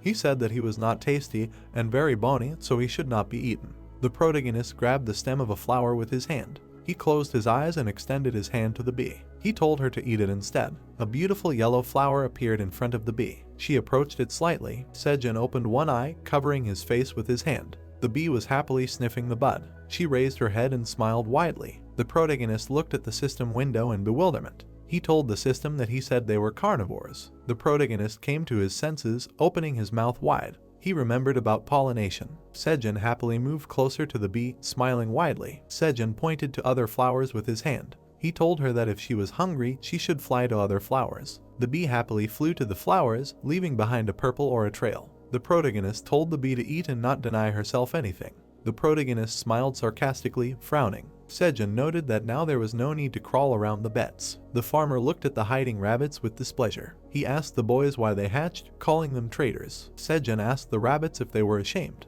The rabbits ran up to the protagonist, hugging him. The protagonist told the rabbits that he was still angry and not to touch him. The farmer put his hands out in front of the bee with a smile. He noticed that it had most likely finished its business. This bee tried to fly closer, causing Sejun to fall back. He thought that it had not eaten its fill and did not try to move away from the bee. This insect landed on the guy's t-shirt, who looked at what was happening in horror. This bee closed its eyes and began to stretch. The guy was lying on the ground, and the bee on his t-shirt was already asleep. The protagonist was lying on a rock with the bee and the rabbits. He really hoped that the bee would not sting him. It was a tower survival diary again, because they had a new family member. Red tomatoes were already ripening on the bushes. The stone wall covered with hieroglyphs was barely illuminated. It was the 120th day of survival. The hieroglyphs were drawn sequentially. The rabbit was watering the beds while the other boys were picking tomatoes. The farmer looked angrily at the rabbits running around the beds. He ordered them to leave the beds so that they would not bother him. Sejun watched the mischievous games of the rabbits with a smile. He understood that there was nothing to demand from them now. After all, they were small and hyperactive.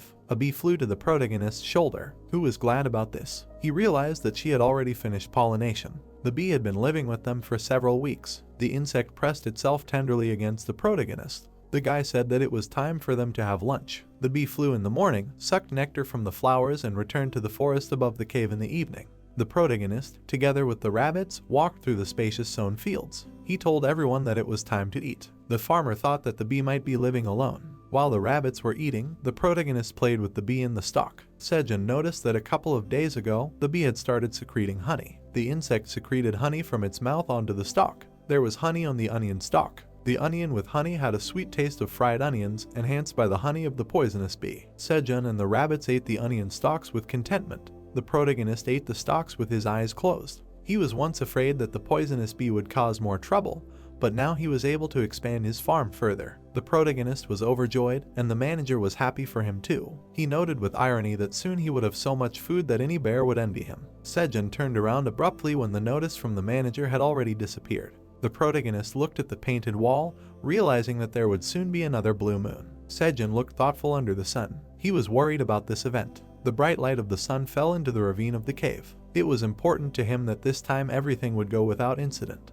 It was the 121st day of survival in the tower. The protagonist was gathering tomatoes in a basket. Wearing a cloak, the protagonist was putting tomatoes in a shelter. He knew that all his food supplies were hidden, and while the bee had stopped flying in the last few days, since she was most likely also preparing for the blue moon. The protagonist turned around and saw how the rabbits were trying to calm their children. He noticed that they were making a lot of noise today. The farmer was standing with a basket near the food shelters. He realized that it was time for the children to go home. He saw in the distance how the whole family of rabbits stood hugging each other. The parent rabbits hugged their babies. The farmer looked at what was happening in amazement. The boy noticed how the parent rabbits rushed to run without looking back. The boy saw that they ran into their house. The parent rabbits immediately waved their hands to their babies. The door to their house slammed shut. Sejun looked at what was happening in horror, his mouth open. He did not understand why the rabbits did this, leaving the children alone at such a time with a blue moon. The protagonist fell into a stupor when the blue moon appeared behind him. He turned around with bulging eyes. The guy saw the rabbits turning into bloodthirsty monsters. The protagonist was completely stunned and looked at what was happening with fear. He did not understand what was happening and he was very scared. Sejun looked forward in fear, asking what was happening here. The little rabbits turned into huge shaggy monsters under the light of the blue moon. Their eyes were glowing and their mouths were open, showing fangs. The guy watched as the rabbits turned into muscular animals with red eyes and growled loudly. But suddenly such a bright light began to emanate from them that Sejun winced and covered his hands from the light. Soft rabbit ears were shining brightly. The hind legs and fluffy tail are very cute. Sejun watched in surprise as instead of fanged monsters, fluffy cute rabbits appeared. 3 white ones had black tips on their ears, One had bangs, and another one was black with white tips on their paws. Sejun poked his finger at them in surprise and said that the rabbits approached the guy, who asked in surprise. They had grown up, even the color had changed. The guy crouched down, taking off his hood, and said that the 5th blue moon had passed since their birth. Was this some kind of coming of age rite? Sejun covered his face with his hands and, crying, said that he thought they had become terrible monsters, which greatly outraged the little rabbits. The black rabbit touched the guy's hand with its paw, and he removed his hand from his face. Sejun had a sudden attack of affection and started to grab and kiss the rabbits, who ran away squealing in all directions. The guy shouted how cute they were. Let them come here quickly, he will kiss everyone. From the cave, you can see how the usual sun opens up from the eclipse. The door to the rabbit's house opened. A rabbit in a hat appeared on the threshold. He saw Sejun, who was sitting by the fire, and waved his hand in greeting, next to whom sat 5 rabbits. The hero watched as the parent rabbits hugged their babies, and asked if maybe he should cook them something special in honor of their growing up. The guy was surprised to see how one of the rabbits squeaked, raising his paw up. A small shovel appeared in his paw. Sejun exclaimed in surprise, "What is this?" The parent rabbits clapped their hands. One of the white rabbits had a sickle and a purple scarf. Another white rabbit was pushing a black rabbit in a blue cart. Another rabbit was winking while holding a watering can in its paws, and another rabbit had a shovel. Sejun looked at them and asked, "Can they summon items?" He thoughtfully watched as the white rabbit dropped the black rabbit off the cart and said that it meant that when a farmer rabbit becomes an adult, he gets his own item, but it cannot be borrowed. The guy looked at the determinedly standing black rabbit and asked, "What does he have?" The rabbit stretched out his paw, above which a glow in the form of a hammer appeared. A wooden hammer appeared in the rabbit's paw. Sejun looked at it in surprise, asking, "Is this a farming tool?" The rabbit proudly threw the hammer over his shoulder and squeaked. The guy looked closely at the rabbit's name. The black rabbit winked, and the information window said that he was a black warrior rabbit. The light illuminated the entrance to the cave. Father rabbit in a hat and a rabbit with a watering can were watering the beds. Mother rabbit watched as a rabbit in a headscarf cut onion shoots with a sickle. One of the rabbits had a full cart of cherry tomatoes, and the other was digging a bed with a shovel. Sejun showed the rabbit with a cart where to pour the tomatoes and thanked him. He was sitting next to a stone warehouse of tomatoes. Sejun teared up with emotion, watching the rabbit with a cart leave, and said that they had become such good helpers. The little rabbits grew up so quickly, it was so touching. The guy turned around and looked at the rabbit with a hammer, who was lying on the ground. The black rabbit was lying down eating tomatoes and squeaked questioningly. The guy thought that he had no work. Sejun crossed his arms over his chest and told the black rabbit that he was a warrior, so he had to fight. But no one was threatening the farm. He had no one to fight. The hammer was not very useful for farming. What should he do? The black rabbit twitched his ears resolutely. Sejun looked at the pond with admiration, to which the rabbit led him, and pointed at it with his paw. Holding a hammer in his other paw, the brunette exclaimed that he could definitely hunt in the pond. This was also a kind of battle. Wonderful, they would see what he could do. Sejun took the torch and told the rabbit that he would lure and he would catch. Let him show his power. The guy waved the torch over the water. A fish jumped out of the pond, rushing towards the light of the torch. The hero exclaimed, calling the rabbit, who jumped up like a list with a hammer in his paw. The black rabbit hit hard, leaving a bright mark. The fish flew away from the impact, surrounded by a bright flash. The rabbit landed, and the guy looked at the pieces of fish in surprise. The black rabbit turned around and gave a thumbs up, and the fish was just smeared on the wall. Sejun exclaimed in amazement that only a mess was left of it. The smeared fish lay bone up on a plate of onions. The rabbits gathered around the fish next to the guy. The white rabbits did not look very happy. The guy laughed with a smile and told the black one not to worry. He will still learn. Let them not be sad, but eat. The guy trained the black rabbit to catch fish and said that now it is right, while the white rabbits were busy with the beds. After 125 days, the seed store opened. The system reported that the seed store was open and a new window with an open button appeared. Sejun read the blue notifications that his capital can only buy one item. He will see 3 sets of random seeds that can be bought today, and happily exclaimed, what did the store prepare for him this time? 3 blue diamonds appeared in front of the guy. There were 50 sweet pumpkin seeds for 1 tower coin, 10 watermelon seeds for 5 tower coins, 20 corn seeds for 0.5 tower coins to choose from. Sejun asked, what is this? Indignantly, looking at the menu, he asked why the prices have increased so much. The first time it was not so expensive. He thoughtfully looked at his budget and said that he only had 0.9 tower coins. That is, he can only afford to buy corn, but is it worth it? If the prices continue to rise, he may not be able to buy anything next time. Moreover, he has no way to earn more coins yet. There are 3 ways in which hunters can earn tower coins. The guy imagined a hunter standing next to the defeated monsters near the purple crystal and thought that in the tower, coins can be earned by clearing the floor. The amount there is quite large, but the payment is one time for each floor, so hunters earn relatively little. The second way to earn is hunting monsters and selling their bodies to traveling merchants or shops on the first floor. The guy imagined a dog holding a fang in his hands and a person pressing the buy button. This is the second best way for hunters to earn money because the source is inexhaustible. The third way is completing quests. Sejun sat with his fingers to his chin and thought that he can get as much as he wants there, but all 3 methods are not available to him because he cannot get out of this cave. The guy frowned and said that, on the other hand, the manager gave him quests. He raised his head and called out to the manager, asking if he could hear. Could he give out tower coins for quests from now on? Sejun looked at the blue notice in surprise, which said that the manager had no idea what it was about, but would definitely give him everything when he grew up. The guy asked, "What?" The manager didn't know about the coins. "What do you mean, when he grows up? How old is he?" Sejun read that the manager said it was a secret, and asked how old he still had to be. The message said that the manager said at least 300 years. The farmer clenched his fist and shouted indignantly, asking if he was normal, so he would keep all the coins he earned, but at best his great-great-grandchildren would be able to get them. He didn't even have anyone to have a baby with here. The blue window disappeared, and the guy angrily said that he couldn't prove anything to him. He turned back to the seed store and pointed his finger, saying that he needed to focus on pressing problems. He could only buy one kind of seed. The guy said corn, so corn. He pressed his finger on the outer diamond, saying that it can be grilled, steamed, and ground into flour to make bread, although he doesn't know all the technology. Sejun said okay, let him give you corn. An information window appeared saying that he had purchased 200 corn seeds. The next window said that 0.5 tower coins had been debited from Sejun's tower farmer account. 5 store vouchers had been received. The stores will open in 30 days. A red bag with a drawstring appeared in the guy's palm. The guy poured corn seeds from the bag into his palm. He looked at the grains and asked the rabbit what he thought. "It looks great, right?" The rabbit in the hat squeaked. The boy raised his hand up together with the happy rabbits standing around. He said that it was time to get to work. And then he put his hand to his growling stomach, saying that they would have lunch first. 2 fish were roasting on a stick on the fire. Tomatoes and already cooked fish were lying nearby. The boy and the rabbits leaned back full. Sejun said that he felt like a full seal. He needed to dry the rest and save it. A small bee appeared nearby.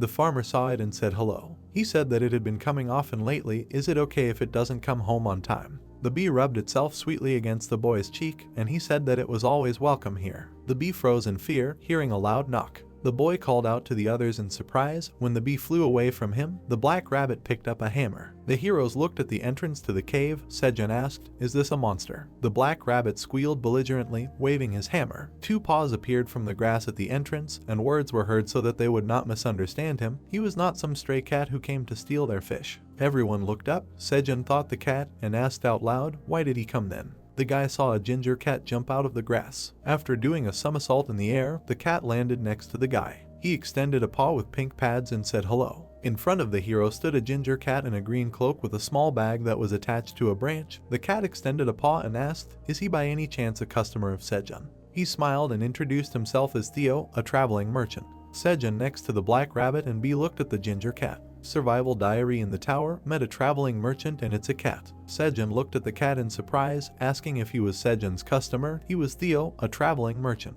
Looking at the cat, the guy repeated a traveling merchant, and thought to himself that he had heard of such people. They were found on the higher floors of the tower. He just didn't think that the merchant would be a cat. He looked at the cat's cute face and thought about how cute his eyes were and how soft his chubby cheeks were. He looked at his paw with pink pads and thought about how he would like to squeeze those pads on his paws. Sejun exclaimed with affection, thinking that this was unfair. He really likes cats. The cat called him again, and the guy thoughtfully touched his chin and said that it was him. What did he want? The cat looked down and said that he was told that the seed store had a new customer. He came to personally greet him and offer his services. When Sejun asked again, Theo opened his purple bag and said that he had a lot of things to sell. The cat was rummaging through the bag when I heard a loud sound from his stomach. He scratched his head in embarrassment and apologized, saying that he hadn't eaten anything since morning. Now he looks ridiculous in the eyes of the buyer. The guy looked at the cat awkwardly, scratching the back of his head in surprise.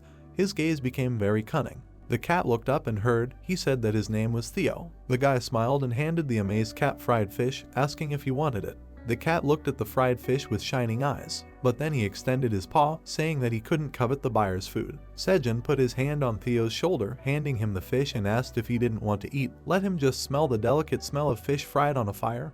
How could a cat give himself such a pleasure? He wants it, so let him eat it. The redhead closed his eyes, drooling, and purred next to the fish. The sun lit up the cave, and words were heard for the cat to take his time. Holding a bone in his paws, Theo stuck out his tongue and leaned back, saying how full he was. He lay on his back, saying how wonderfully delicious it was. Sejun sat by the fire and looked at him, saying that he ate 5 fish. He was very hungry. The cat stood up and bowed, thanking him for the warm welcome, and said that he did not know how to thank him. Sejun said with a smile that he did not need to, he was just glad that someone was able to get to them. The cat took the purple bag in his hands and began to talk about his services, but the guy held out his palms and asked him for 0.5 tower coins. He held out his palm with a smile, asking, he will pay for the 5 fish that he ate, right? Theo indignantly exclaimed that he thought it was a treat. The farmer sat opposite and said that there is no such thing as a free lunch. He himself said that he came to trade. The cat looked back fearfully at the rabbits surrounding him and heard the question. Did he think that he could eat their food and run away? With tears in his eyes, the cat handed the guy a blue diamond with the inscription 0.5 tower coins. Sejun thanked him. He looked at how 1 coin was written on his diamond and happily thought that this was the first income, while the cat gloomily fell to his knees. With tears in his eyes, Theo looked down and thought that he came for the buyer's money. In the end, he paid himself, started a business with embezzlement. No, he will not give up so easily and will definitely sell something. The merchant resolutely stood up and handed the guy a bag, asking him to look at his things after all. The paw pulled the purple fabric. The cat pointed with his paws at the object standing on the cloth, a black glass worth 5 tower coins, a mini fan worth 5 tower coins, and a green portable hand warmer worth 5 tower coins. Theo asked what he thought. These were the rarest things from the upper floors. Sejun looked at the contents with the rabbits and asked if the objects were not from the tower. The cat confidently closed his eyes and said that he noticed. The cat took the black glass in his paw and said that it was enchanted. If you pour something hot or cold into it, it will maintain the temperature of the amazing object. Then he turned on the small fan under the surprised guy's gaze and said that this fan commands air magic. If he needs wind, he should just press here. Sejun waved his hand and apologized for interrupting. The cat looked at him and asked if something was wrong. The guy pointed his finger in amazement and said that this is all trash. Theo grabbed his items with displeasure and asked what he was talking about. I mean trash. These are things from the world outside the tower. They are priceless.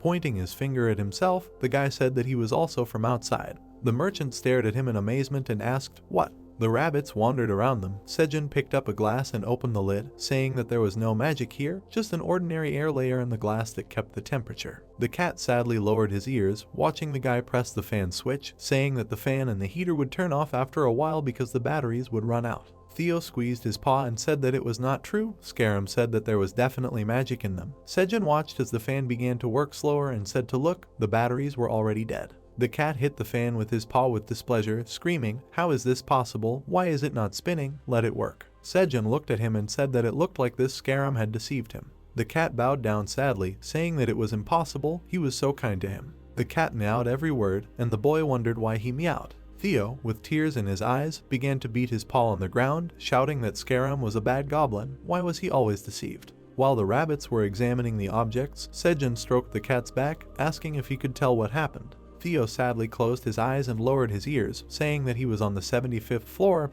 This was one of the neutral zones. He remembered the village landscape with neat houses and cats that stood around and shouted at him to confess. Theo said that he had been trying to win the favor of Meryl, the most beautiful cat in Granner Village, for a long time. Theo stood in front of a gray cat in a blue dress, holding a bouquet of small gray fish in his hands, told Meryl that he liked her and asked to go out. The cat winced, looking at the fish, and made a sound of disgust. With her paw she drank the bouquet from the ginger cat's paws, which immediately scattered on the ground, and screamed that it was the smell of cheap sprat.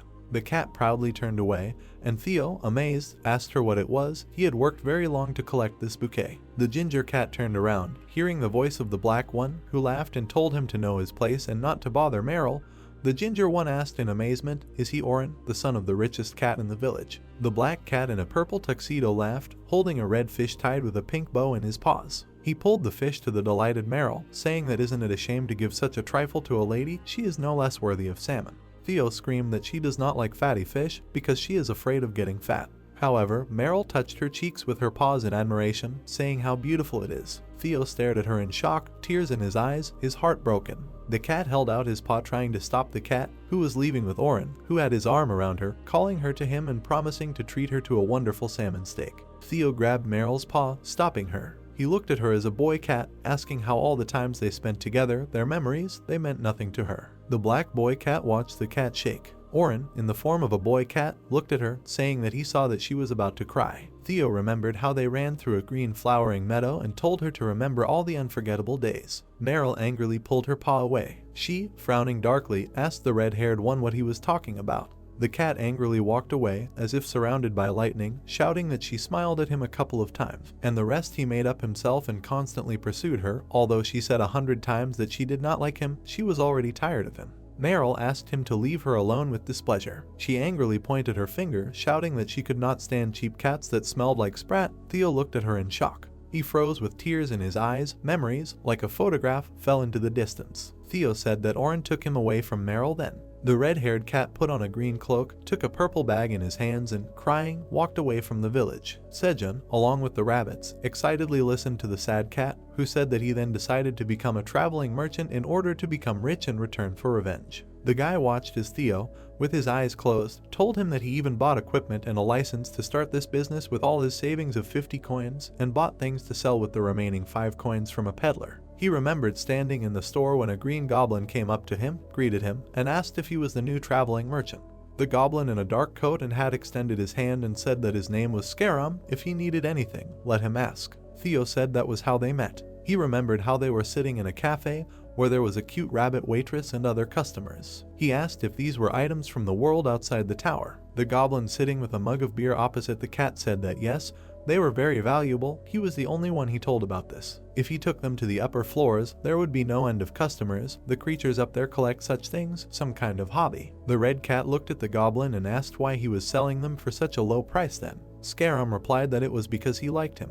Let him consider it a gesture of goodwill from an experienced colleague to the younger generation. Scarum waved his hand and said that if he didn't like it, it was okay, he would find another buyer. Theo said fearfully that no, he would take everything. The goblin put a folded note on the table, saying that he would even give him a nice bonus. This was a map with the location of the new buyer of the seed store. Since he was new, this was a great opportunity to make money. Scarum got up from the table and asked if he would buy him a beer for such valuable information. Theo looked at him and said that of course and thanked him. The cat, sadly folding his ears, said that he gave the goblin his last money, hoping that he would be able to sell these items here, so he came hungry. There was no money left for food. The boy and the rabbits watched as Theo fell face down in defeat and started crying, screaming that he had bought trash and the buyer had taken his last pennies. What kind of loser was he? Sejun thought about it and touched his chin with his finger, thinking that the cat really was a fool, and then stopped himself. The boy's face fell as he raised his finger up and thought that right, he could make money with it. With a sweet smile, the boy looked at the merchant, asked him to calm down and asked if he wanted more fish. Whining, Theo looked at him and said that he was trying to squeeze money out of him again.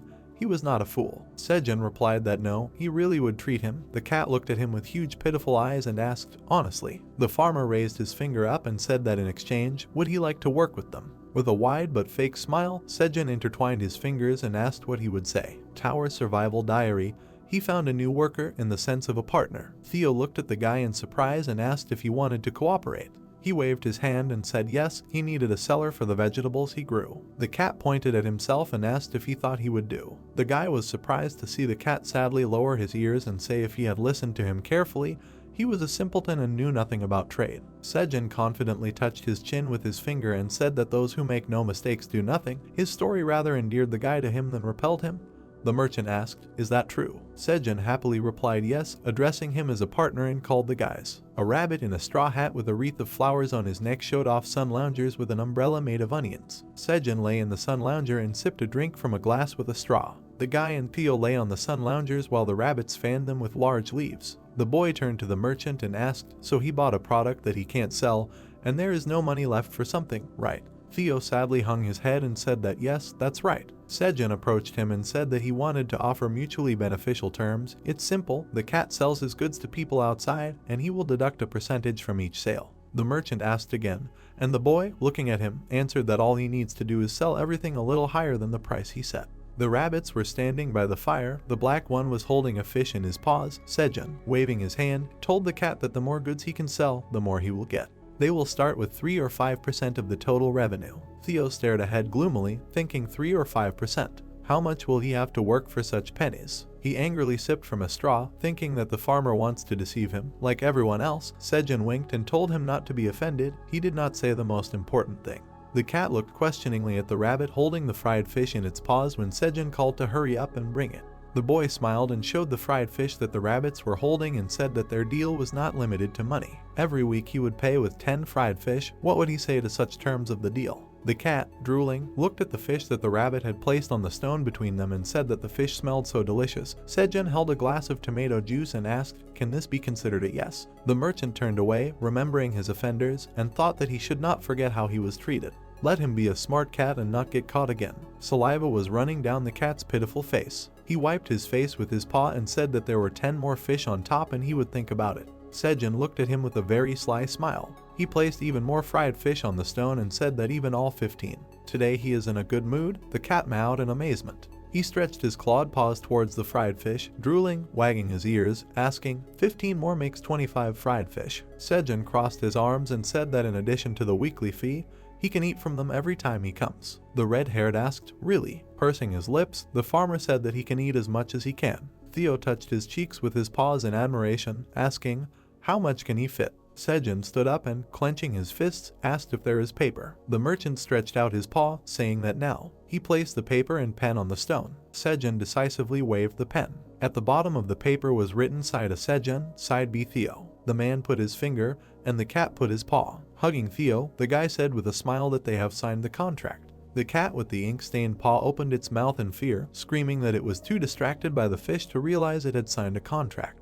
The sheet of paper rose up and the merchant screamed, trying to stop it. The edge of the paper glowed, disappearing. An information window appeared in front of the heroes, which said that this was a lifetime contract. The purpose and content of the contract. Point 1. The purpose of the contract is to secure the responsibilities of parties and be in the production and promotion of manufactured goods and the resulting profit. 2. From the moment the contract is signed, Party B undertakes to sell the vegetables and fruits grown by Party A for the rest of its days, bringing profit to Party A. Compensation. 1. Party A undertakes to pay Party B 25 fried fish at the end of each month or reimburse their cost in monetary equivalent. Party A undertakes to pay Party B from 3 to 5% of the profit received as a bonus. Special provisions. 1. Party B receives goods from Party A for sale in the form of vegetables and fruits. The contract will be terminated if the monthly revenue falls below 5 tower coins. 2. Party B undertakes to sell the goods at a higher price than the price specified by Party A 3. Party B does not have the right to change the terms of the deal without notifying Party A 4.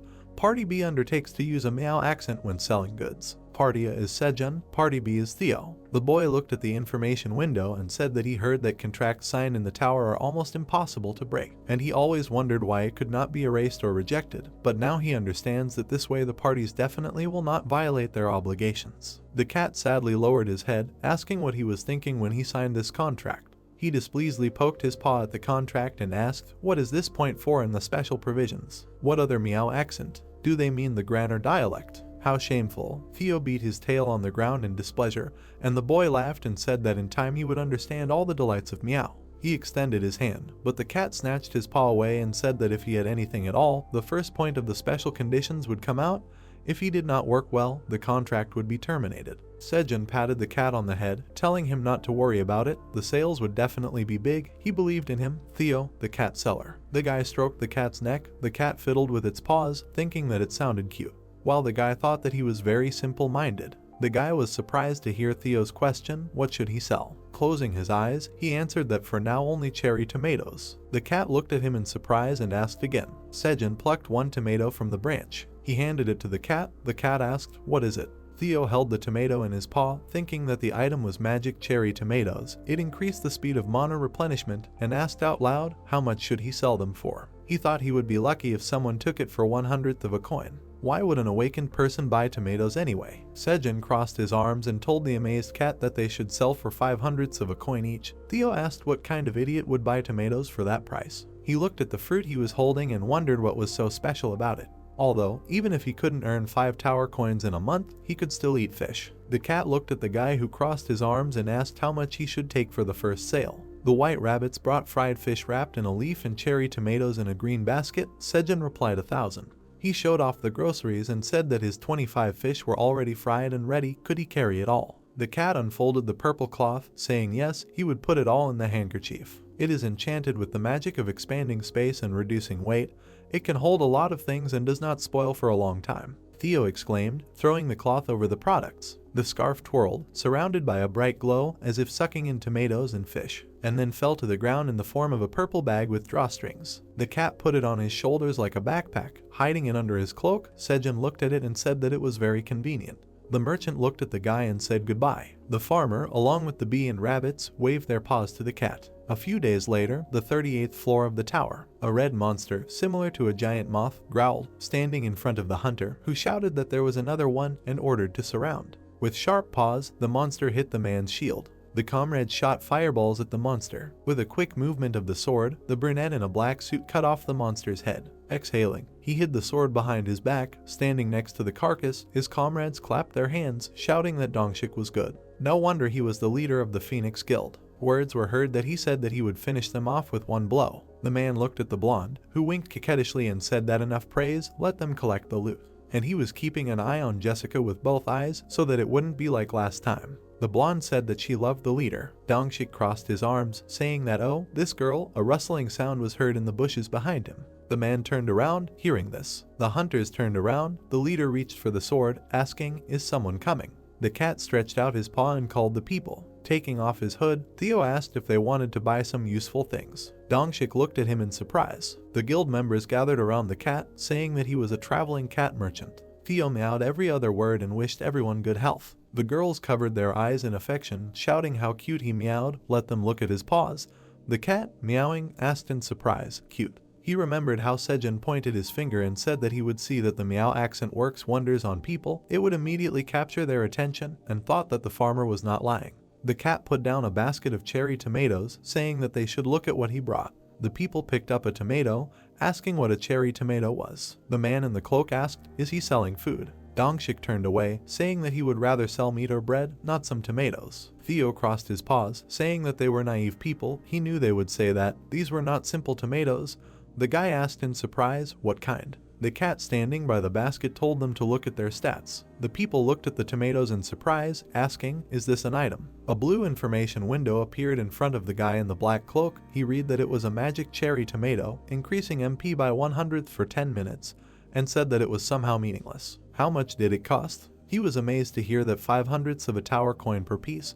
The girl was reading information about the tomato, and the guy was shouting that the cat had gone crazy. He'd better put the money aside for equipment. The guys turned away, saying that they would go. They were just wasting their time, and the girl with pink hair stopped them. She pointed her finger at a line in the description, saying that it burns 10 grams of fat. The comrades stopped, trembling, and then everyone turned around at the same time, asking what she said. The girls and a pumped-up man with a staff in the form of a winged star behind his back stopped by a basket of tomatoes. The brunette asked if it was possible to lose weight just by eating tomatoes. The blonde said she thought it was true. You can eat as many as 10 in an hour. The cat meowed in surprise when people began shouting in turn that they would buy 200. No, everything that was there, let him give them 100. The guild members silently looked at each other, hearing the man shout that he said that he wanted everything, and the girl asking him why. The cat waved his paws by the basket and told everyone to stand in line. The guild leader came closer, asking if he should take one too. Sejun exhaled. Picking a tomato, an information window appeared in front of him saying that the level had increased. One bonus stat had been received. He sat among the tomato beds and told the rabbit holding the leaf that he hoped Theo was doing well. He must have already met the first customers. Sejun brought a tomato to his eyes and said that at first glance they gave a minor bonus to magic, but at the same time they burn 10 grams of fat and saturate the body. You won't find a better dietary product. He threw the tomato into his mouth and said that there were no side effects except for the excellent taste. It was delicious. Smiling, the guy with the rabbit sat among the tomato bushes and said that they would be snapped up in a jiffy. He resolutely clenched his fist, saying that nothing would stop a person from wanting to lose weight. The cat leaned tiredly over the coins next to the empty basket and said that everything was sold out. Green carrot leaves appeared from the beds. Sejun and the rabbit sat on a stone, arms crossed, and asked, so about 70%. Of the 1,000 carrot seeds he bought, only 700 sprouted. and of the 1,200 cherry tomatoes he planted, only 732 took root. A bee flew over the tomato beds. The farmer and the rabbit looked at the corn kernels in their palms. The corn and sweet potatoes sprouted in about the same ratio, about 6 to -70%. The rabbit stamped its paw next to the sprout, so everything in the tower grows approximately the same. Sejun carefully examined the beds, saying that it would be great if more sprouted. Maybe the problem is the low level of farming skill, or the soil in the cave is not fertile enough. They have what they have. He is sure that in the future he will be able to find a way to improve the amount of harvest. Turning to the white rabbit in the hat, he said that besides having a traveling merchant on staff, it is necessary to harvest as often as possible. The boy and the rabbit turned back. The black rabbit tossed the burning torch with his paw. The torch flew up in a circle over the pond. The black rabbit with the hammer watched as many fish jumped out of the water. He jumped up sharply. The warrior rabbit hit each fish in turn and then landed down. The caught fish fell behind the impressively standing rabbit. Sejun, along with the others, came closer to the black one and said that he saw that he was very successful in hunting. The rabbit squeaked affirmatively. The black rabbit's body was covered in a blue glow. The guy asked in surprise, "Is it all glowing? Did he level up?" Sejun patted the rabbit on the head, smiling, saying that congratulations. He had seen how white rabbits leveled up in the field, but for him, it seemed like this was the first time he was becoming a real hunter. The white rabbits clapped their hands, looking at the black one, who raised his shoulders with pride. The white rabbit hit the black one with a shovel. Sejun reached into the green bag and asked how about taking a break for a bit. He held a black cup in his hands with a sweet smile and offered to drink coffee. He opened the cup. There were small black packages inside. The farmer held one of the black bags in his hands and said happiness and health to the goblin who deceived Theo. Scare him, or whatever his name was. It seems he did not bother to open the mug. Sejun happily opened the bag, saying that if he had sold Theo coffee and sticks, he would have recouped all the money long ago. He poured the coffee from the pack into a bottle of water, smilingly saying that to glory to someone else's inattention, this is a freebie for him. So what if there is nowhere to get boiling water, not to mention ice cubes for a cold Americano? For him, even this is already a luxury. A bee dripped some honey into the bottle. The guy stroked her head with a smile and thanked her. He said it was ready. There was honey Americano in the bottle with the green straw, a mixture of instant coffee, viscous honey from a poisonous bee, and refreshing spring water, the perfect combination of bitter and sweet. One sip quenches both hunger and thirst. Sejun sucked the liquid from the straw, puffing out his cheeks, and said it was very tasty. He held the bottle out to the black rabbit, asking if it wanted to try it. The rabbit held the straw with its paws and took a sip. Then it stared ahead, its expression dark. Sejun laughed as the rabbit spat out the coffee and said that they seemed to like the bitter stuff less than humans. He raised his head and looked at a bee that had flown up to a small yellow hive. The boy waved his hand, attracting the bee's attention, and called out to it. It stopped at the hive and answered. The rabbits looked up, along with the surprised boy. He asked, "Is this a hive?" Sejun happily asked the bee if she had moved in with them. The rabbits were jumping around and rejoicing. The guy said that he was very worried that she had to come home every day. Now she had finally become a member of their family, they would celebrate the housewarming.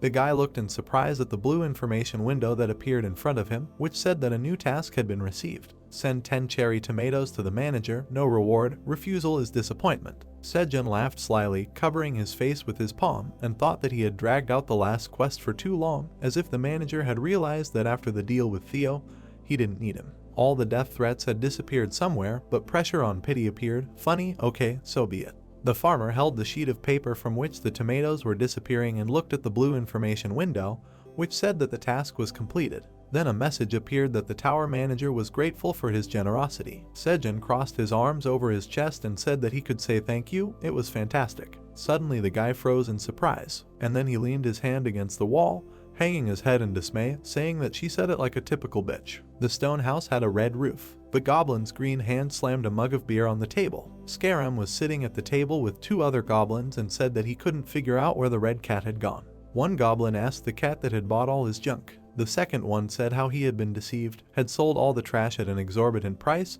There was something to learn, but really, where had he gone? Scarum closed his eyes and said that, considering that the cat had given his last pennies for the goods, even though a lot of time had passed, he hadn't complained to the Merchants Guild that he couldn't sell the items. The goblin in the green Panama asked if he was worried that he might come back after all. Scarum snorted and said so what, he was a kind-hearted goblin. The merchant closed his eyes, saying that he would buy him a bottle of milk, offer him another profitable deal, and even lend him money. He opened his red eyes and, holding the mug in his hand, said that he would make him work hard later, paying off the debt. Only the interest would grow much faster than the ability to pay it. The eyes of the grimly smiling goblin glowed red. He said that the ginger cat would become his slave for the rest of his life. The goblin told Scarum that it was brilliant. The second one held onto the table with his hands and said that in his place he would not sit idly by and would look for this fool with all his might. The goblin in the hat waved his hand and, closing his eyes, said that there was still plenty of time, there was no need for the hunter to chase prey. The goblin in the Panama said that this was the level, this is what he gives. Scarum closed one eye and opened the information window, saying that he needed to look at the ranking table of the traveling traders. His comrade also opened the information window and said that it was being updated just at this time. Scarum laughed, seeing himself at 999th place on the list. Laughing, he said that he finally broke into the top 1,000. He smiled, hearing the praise of his comrades. One shouted that it was cool to be at 999th place. The second said that he was not on the table at all. The goblin pressed the up button, thinking that it was not in vain that he shoved the trash to this cat. He needed to see who he needed to overtake next on the list. Suddenly, Scarum stared at the list in amazement. There, at 982nd place, was Theo. He asked in amazement, how is this even possible? The goblin was shaking with anger while his comrades were talking. This is the same cat, higher on the table. The goblin angrily slammed his fist on the table. With an angry glare, he said that he couldn't sell those things. What the hell? Theo stretched out his paw with a smile, saying that he was back. Sejun, who was sitting among the beds with the rabbits, turned around and looked at him. The guy screamed angrily, asking where he had been for so long. The cat covered his ears with his paws and apologized, saying that next time he promised not to play with the cats on other floors, but to come back here right away. The guy looked at him in surprise and asked how many days he had played. The ginger cat replied that it had been 4. The farmer looked at the guilty Theo and reminded him that he had said that the journey to the 30th floor and back took 10 days, but he found time to walk when he had sold everything. The cat apologized guiltily. Sejun's gaze was surprised. He thought the cat would need several days to sell everything, but he returned after 2 weeks, 4 of which he had been walking. Was all the goods really gone on the first day? The cat looked at the hand the man placed on his shoulder in surprise. Sejun, looking frightened, told the merchant that if he didn't want to see Saida in a bad mood, he should spill the beans quickly. The cat got scared and shouted that it was good. The heroes were sitting among the tomato beds. Theo sat opposite the guy and the rabbits and said that it was something like that, finishing his story. Sejun crossed his arms over his chest and looked at the merchant showing off the purple bag and said that he was talking. He didn't even really have to tell anything. The hunters bought everything themselves, the cat confirmed. The guy picked up the bag and took out a gold coin. He handed the gold to the cat, saying that he was a good boy and his bonus was 2 coins. The red-haired one said that he had tried so hard. Crossing his arms over his chest, the farmer replied that he wanted something. There was no point in lounging around for 4 days. Next time, let him come back quickly and then they will raise the bonus to 5%. The cat said decisively that he understood. He will be the hardest working cat. Sejun noticed that Theo meowed every other word and asked why he did that. The red one put his paws on his hips and said that he decided that it would be better this way. People like it. Sejun happily looked up, saying that soon everyone will know his name. The cat looked at him and asked what he meant. The guy answered that the grown vegetables have the name of the farmer on them. The cat listened in surprise, that this is why people will soon know that he is the one who grows magic cherry tomatoes. Theo opened his mouth in fear and thought that everything was very bad. For newbie traders in the guild, there is a special system that hides the manufacturer of the goods so that more experienced traders do not steal the supplier from beginners. He presented a blue information window with a description of the magic cherry tomato, where the creator's name was hidden. Then he presented 2 dogs of traders, one of which refused the other. Since Theo had just started on the path of a tower merchant, Sejun's name would remain a mystery to the world for a while. The boy looked at the frightened cat in surprise, thinking that this was too bad. If the evil Saida found out about this, he would not see a bonus like his own nose. The cat waved his paw so decisively that he threw his cloak over his face, saying that everything was fine. Let him give him tomatoes, he wanted to work. The boy asked him to rest for a couple of days, let him at least get a week's pay. The farmer watched as the cat decisively threw tomatoes from the cart into his bag, shouting that whoever works, eats, let him give here all the tomatoes. Theo gloomily held his bag in his paws, thinking that he needed to make every effort to make the farmer's name appear. But the only way was to earn 1,000 tower coins and become a mid-level merchant. Sejun sat next to the determined black rabbit and said that such zeal was enviable. The sun was shining on a tall multi-story building. The Phoenix Guild members were standing in their regular clothes and discussing something. The guy was saying that he was telling his word, and the man was saying that he was lying. That couldn't be. Dongshik was listening to his comrade laughing and telling something when he heard his phone beep in his pocket. He saw a message from his beloved daughter, who wrote that these tomatoes were working like clockwork. All her friends were terribly jealous of her. He would buy them for his beloved daughter, right? and a photo with a peace sign against the background of tomatoes. Tears of affection appeared on the man's face. The guy looked at the man and asked if something had happened to him. The leader took a sip of coffee and replied that his daughter, who was always angry because of various diets, called him affectionately. He held the phone with a sweet smile and said that last time he bought only 20 tomatoes so that his comrades would have some left. He didn't think that she would like it so much. He should have bought more. The guy in the gray t-shirt asked if he was talking about those magical cherry tomatoes that the stray cat had that all the girls were crazy about. The guy in the green t-shirt showed a photo on his phone and said that he shared them with a girl he liked for a long time and now they are dating. His comrades looked at him with admiration. The guys were standing next to the leader and discussing tomatoes. The guy in the purple sweatshirt said that he even had some left. One of the comrades asked to sell him some, and the second said that he wanted some too. He would give 50, no, 100 tower coins apiece. The leader crossed his arms and said that this was not right, surprising his comrades. Resolutely, looking at the others, Dongshik said that he was announcing a general meeting and immediately heading to the 38th floor. The guy indignantly asked, they had just returned from a raid, they can't go back so quickly, people will be outraged, and a girl in high-heeled sandals appeared next to him and asked when they were leaving. Slender blonde with dark-haired friends stood in a flirtatious pose. Guys asked Jessica and even girls from other teams. The girl with a short haircut closed her eyes and said that they had already prepared the tower coins for tomatoes, meaning for the expedition. Jessica added that it was high time to stock up, that is, to defeat another boss. The man waved his hand and said that great, then let's go. The guys and girls supported him. Dongshik resolutely walked ahead of his team, thinking that in order to be a good father, he was ready to get any tomatoes at all costs. In the clearing among the trees, the sound of meowing was heard. Theo sadly walked along the path, wondering how he could earn a whole 1,000 coins. Turning around, he looked at his purple bag and said that the bag fits a maximum of 15 tomatoes. At this rate, he would have to run back and forth at least 10 times. He would not think about it for now and would try to earn as much as possible. The cat stopped and looked around, thinking that it seemed like he had met people here last time. The guy pointed at him with his hand, saying that here he is. A guy approached him with a bag in his hands, calling out to the traveling cat merchant. The blonde turned to the others and called them here. The cat looked at the people in surprise and asked, were they looking for him? The guy opened the bag and said that yes, they did not know when he would appear again, so they waited for the last 3 days and asked if there were any magic cherry tomatoes. The cat looked in surprise as the guy took a coin out of the bag and thought, 3 days for some vegetables. The guy asked, 5/100ths of a tower coin per piece. The merchant extended his paw and stopped him. Resolutely, looking at the buyer, he said that the price had actually gone up. The guy asked indignantly. Dongshik came up behind him with the rest of the squad and asked why he was making noise, what happened. The brunette turned to the leader and explained that the price of tomatoes had increased. The man asked by how much. Closing his eyes, Theo said that now it was 7/100ths of a tower coin. He thought excitedly that he hoped he hadn't increased it too much. The seller was amazed to see the man throw a bag of money on the ground and say to give 200 pieces. While the leader stood next to the merchant, the participants discussed that it was not surprising that such a good item was not sold for a pittance. The second said that if he didn't buy it now, it was unknown when he might next time. There were shouts to give 500, another 200, someone wanted 400. The cat stood with an empty basket and looked at the bags and coins, saying that he had sold everything again. Even at the new price, all the tomatoes were snapped up like hotcakes. Dongshik looked at the cat and asked him when he would be back here. Theo asked if he wanted to meet again, then he would be here in 10 days. The man nodded and said that 10 days was more than acceptable, just in time for the whole group to rest, and in 10 days they would be waiting for him again with a batch of tomatoes. Dongshik waved his hand and told the team that they were finishing the quest with the spider and going home, to which he received consent.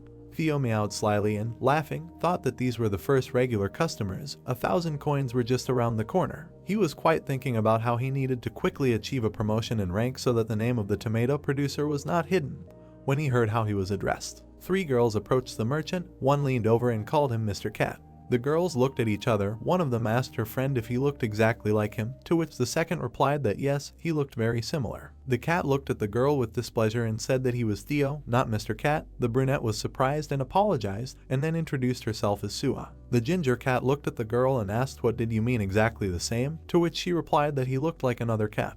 The girls were surprised, watching as Theo turned around and said that this couldn't be true.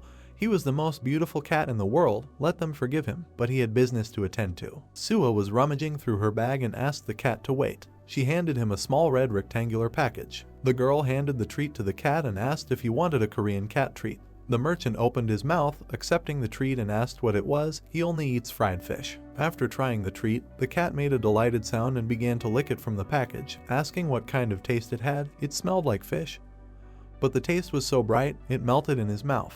Holding the package in his paws, he said that he ate everything and asked if there was more. Suha showed a few more packages that she was holding in her hands and said that there were different flavors. The cat extended his paw to her and asked for more. The girl held the phone in her hand and said that of course, if he would let her take a photo with him. The cat said that of course, just let him give him everything. The huntress held the cat on her knee and posed with him, smiling at the phone and telling him to look at the camera and smile. After that, Suha waved her hand to the happy Theo, who was walking with a treat in his paws. The friends looked at the girl.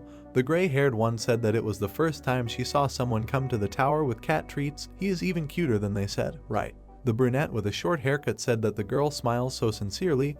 Will they come back to him again? Suha looked at her phone with a cute smile and said yes. She looked at the cute photo of her smiling with the ginger cat and said sure. The blue sky was visible through the cave entrance. The black rabbit was kicking its paws in the water while Sejun praised it, saying it was doing well. He was teaching the black rabbit a special swimming technique. I bet everyone was wondering if they were afraid of piranhas. The guy was standing in the water next to the rabbit, who was holding onto a green leaf, and told it to relax its body and stretch its paws onto the board, and then praised it. Inside the pond behind its feet, the hole was filled with green leaves. Of course, for safety reasons, Sejun temporarily closed the hole where the piranhas were coming out, but he still looked back every few minutes. The guy stretched out his hands to the rabbit and said that now let him try without the board. Last time he did very well. Then he jumped into the water in joy from the new level and did not drown. But the guy was very scared. He thought that the piranhas would tear him apart. The farmer remembered how he looked at the black one who was lying in the pond, and he remembered how he was very scared then, just like the rabbits, looking at the piranhas staring at the rabbit in surprise. The daddy rabbit was sleeping, covering his head with his hat. Sejun lowered his feet into the water and told the black rabbit that every time he remembers it, he shudders. He just scratched the back of his head. 2 more white rabbits were swimming in the pond. The farmer reached into the backpack and said that he wanted something sweet from splashing in the water. Where is the honey? The guy looked at the empty bottle in surprise and said, it's empty, he's already eaten all the supplies. Sejun looked at the hive and said that a bee had not visited them for a long time. Maybe something happened. The guy looked up in surprise along with the animals. There were many small bees flying around the hive. He saw next to one of them that it was a child of a poisonous bee. The guy opened his mouth in surprise, saying that he had not seen her for a long time. Did she have children, or was it not hers?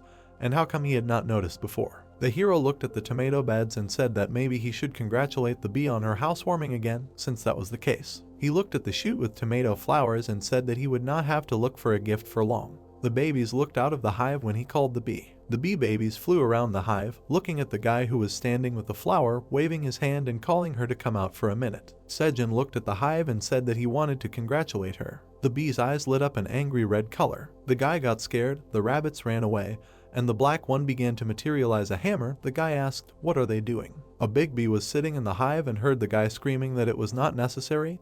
He came in peace. The black rabbit was holding a hammer in his paw belligerently, and the guy looked at him and screamed for him not to attack. Bees were buzzing nearby. The bee's eyes were glowing red. Sejun covered his head with his hand, closing himself off from the approaching insects, and then he looked forward. He stared in surprise at the big bee with a crown on its head. Pointing his finger at it, the farmer exclaimed, is this it, his bee? A big, curvy bee with a crown on its head was holding small bees on its paws and was looking at the guy. She looked at the farmer with a smile, who saw that it was the queen of poisonous bees. The queen bee flew closer to the surprised Sejun, who was holding a shoot with flowers in his hand, thinking that this was really the bee he knew. A poisonous bee. A huge angry bee was holding a corpse of a squirrel in its teeth. It was a predatory insect that hunted its prey using poison. That was basically all the manager knew about them. The dragon was intently reading an encyclopedia on monsters. Alien looked at the book in his library with disdain. He did not understand anything, because the book did not say anything about this. Then the dragon slammed the book shut and looked at the glowing ball. The dragon assumed that it was not dangerous, and wanted to limit himself to simple observation for now, and later he would even ask Grandma.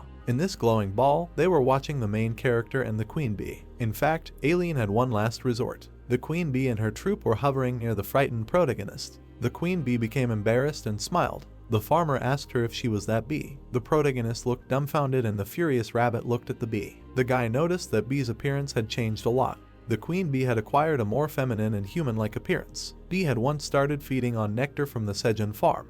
Bee, with shining purple eyes, smiled tenderly. Bee had once eaten nectar with pleasure, and after each meal, her body began to exude a strong aroma and increase in mass. Other angry bees began to fly to this large bee. This bee looked at another queen bee, who looked bloodthirsty with her subordinates. Because of this, the queen bee got angry at the bee and now she could continue the species herself. Bee then looked at what was happening with concern, her eyes wide open. That day, the bee decided to leave and live on her own. She flew out of the hive into the forest. The protagonist met this bee and was very happy with her embrace. Sejun cave seemed like a safe enough place for the bee to create a new hive. At that time, the rabbit was watering the beds while the hive was growing on the wall of the cave. Bee and her hive began to tremble convulsively, experiencing pain from the transformation. The black silhouette of the reborn bee looked terrifying. Then a new feminine appearance of the queen bee appeared. Bee was shocked by her new appearance, sitting on the ground. Her body was transformed and so she became the queen of poisonous bees that they saw now. The brunette looked at the bee with enthusiasm, holding out a bush with inflorescences to her. He congratulated her on her new transformation, understanding all the oddities of these circumstances. Bee widened her eyes, looking at the fresh bright flower. The farmer noted that it was a gift for her. The queen bee immediately rushed to hug the main character, who was very surprised. She squeezed him tightly with joy, while the guy grimaced. The other bees looked at each other. They all rushed to hug the farmer, who was in shock. The bees began to hug the rabbits that ran up while the queen was with the farmer. A few days later, thick white clouds floated in the sky above the cave. All the rabbits ran up to the main character and began to wake him up. The guy did not understand what happened. The half-asleep guy began to follow the rabbits, who were leading him somewhere. Sejun thought that he was able to get enough sleep right during the moon. The male rabbit pointed to a blue carrot in the ground. A crowd of happy rabbits, along with Sejun, examined the blue carrot. The protagonist thought that this was a carrot with the energy of the moon, although he thought that it would take a long time to ripen. Still, he was glad that he would have time to collect everything. The main character threw a sly smile in the direction of the jubilant rabbit. Now it became clear to him why these animals woke him up. He grabbed the leaves and began to pull the carrot. With an enthusiastic face, he pulled out a large blue carrot. The farmer looked with delight at this agility carrot, which was the size of a zucchini. It was a large blue carrot with thick tops. Carrot of agility, soaked in the energy of the blue moon. It was a carrot grown in the tower, nutritious and healthy. However, the energy of the blue moon also endowed the fruit with a brighter taste, and when it was consumed, agility was temporarily increased by 0.05. Several more notifications popped up. A lot of profession experience points were obtained, the harvesting skill was level 2, and 70 experience points were obtained. The boy looked at the pop-up notifications with confusion. He noticed that the carrot was rank E+, and instead of 50 experience points, he received 70. The farmer immediately gave his carrots to the rabbits. He praised the animals and asked them to continue in the same spirit. All the rabbits looked with delight at the shining big carrot. The rabbit swung his sickle, wanting to cut the carrot in the air. The father rabbit threw the carrot into the air at the same second. The rabbit with the bandana squinted and tried to hit the carrot with the blade. With quick movements, he cut the carrot into equal parts. The rabbits immediately began to catch the falling pieces of carrot from the sky. The protagonist looked in amazement as the rabbits began to eat the carrots. The guy was shocked and praised the rabbit with the knife for cutting them into equal, perfect pieces. The black rabbit looked angrily at the rabbit boss, who was sarcastically eating his portion. Sejun reached for the blue tomato. The protagonist collected 5 blue tomatoes in a basket. The protagonist held out the blue tomato towards the pop-up notification. The task was completed and Alien was grateful to him. The farmer noted that as a token of gratitude, he should be rewarded with a new skill. The farmer looked up at another notification. The manager promised to think about whether it was possible to give the farmer a new skill. The farmer looked at what was happening with bulging eyes. The brunette looked exclaimingly towards the cat, who was trying to brush off a swarm of bees. The protagonist watched as the frightened cat tried to fight off the bees. Theo asked Sejun to calm his bees. The farmer looked at the cat with a thoughtful look as he was alarmed by the angry bees. The guy understood that the bees did not see this cat, so they considered him an enemy. The guy immediately decided to hug the angry cat. In this way, he tried to show the bees that Theo was a friend to them. The protagonist sneezed sharply from the cat's fur when the bees had already flown away. The guy noted that Theo was very fluffy. Theo only thanked his savior. Sejun began to squeeze Theo's cheeks. The farmer was surprised that the cat called him a brother and explained that they were partners after all. The cat immediately remembered the farmer's words about them being a family. The farmer extended his hand to the cat, who was handing him a bag of coins. The guy said that their business was the first thing and asked him about his successes, thinking that he would now brag. The protagonist examined the bag of coins while the cat stood nearby. He counted 75 coins and praised Theo for his work. The cat held out another bag of coins with an enthusiastic smile. He said that people had been waiting for him for several days, so he decided to sell the tomatoes for 0.02 coins more. The merchant waved his arms while the farmer counted the coins. Theo decided to praise himself and said that he would soon become an important merchant. The protagonist poured out a couple of coins for the cat. He said that Theo tried hard and gave him a share. The cat did not like the title of worker and wanted a different nickname. The protagonist crossed his arms while the black rabbit calmed Theo down. The farmer noted that Theo could still aim higher and told him to work harder. Theo thought that getting a promotion was not that difficult. The guy slightly grinned with a malicious grin. He was already aware of everything. The protagonist laughed ironically, remembering the moment with the notification. At the same time, Aileen noticed that the merchant decided to sell tomatoes more expensive than usual. The brunette knew that the manager was sometimes useful, and for such information it would not be a sin to share tomatoes with him. Suddenly, the protagonist looked away. He noticed how Theo began to greedily eat his treat. The merchant licked the treat with great pleasure. The protagonist pointed his finger at the cat and asked him about the treat.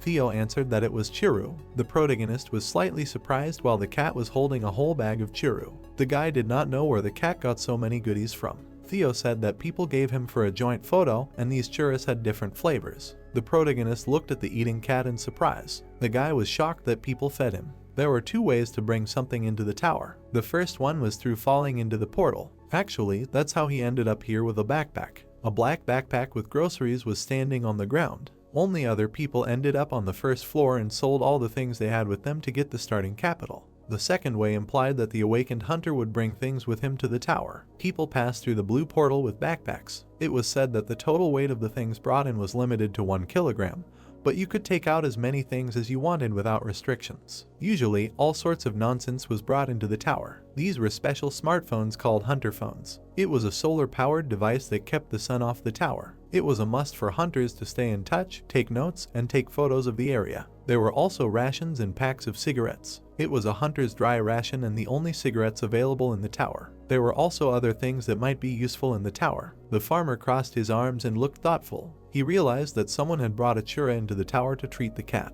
Suddenly, his eyes widened and he clasped his fingers together. He clapped his hands and bared his teeth in glee. The protagonist considered himself a genius because he had an interesting idea. Theo turned to the protagonist, who was writhing with laughter. The merchant handed the treat to the farmer with a plaintive look. The farmer looked down, slightly puzzled. He immediately grabbed the churra from the cat's hands with a sharp swing. The farmer took all the treats that Theo wanted to take with an angry look. The cat wanted to take them because he was given them for a photo with people. The protagonist angrily looked at the cat, who grabbed the guy's t-shirt. The farmer said that Theo made a deal and received a reward. The cat was horrified when the protagonist angrily looked at him. The brunette said that this was a violation of paragraph 3 of the special provisions of the contract, where Party B did not have the right to change the terms of the deal without notifying Party A. Theo, stunned, did not know about these provisions. The guy began to stroke the frightened cat on the head. The guy asked the cat not to be upset and wanted to discuss their new clients with him. Theo was glad to hear that he was a new seller. The protagonist looked at the delighted cat.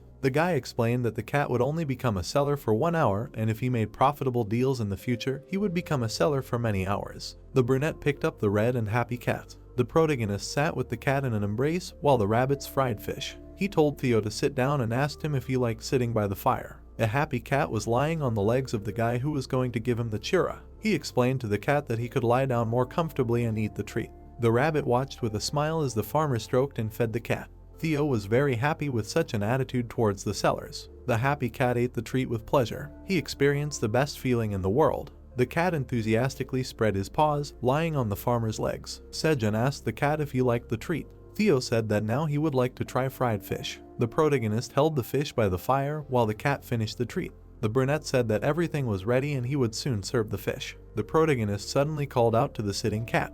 He was curious how Theo got to the 38th floor without fighting monsters. The brunette looked at the satisfied cat in surprise. Theo explained that he had a traveling merchant license. The brunette had never heard of a license. The cat pointed to his badge on his cloak. He said that this clasp was his distinguishing mark and he had to pay a considerable annual membership fee. The cat presented a ranking arrow with ranks of promotion to the scales. He explained that the higher the level, the higher the fee and more privileges. Theo replied that with a traveling merchant license, one could enjoy many benefits related to defense. The cat introduced his dog colleague, who showed the badge to the orc. Theo explained that monsters do not attack after seeing the clasp, and that was not the only moment. The protagonist leaned towards the cat and asked him if he could bring hunters to this place. Theo turned his head away and closed his eyes. He replied that he couldn't do that because monsters only attack merchants and it wouldn't be possible to protect hunters from danger, and besides, merchants use special shortcuts between floors and only merchants were allowed into them. Theo added that everyone who wanted to use the shortcuts would have to pay for a license. The cat's eyes widened and he pointed his index finger. He said that without these shortcuts,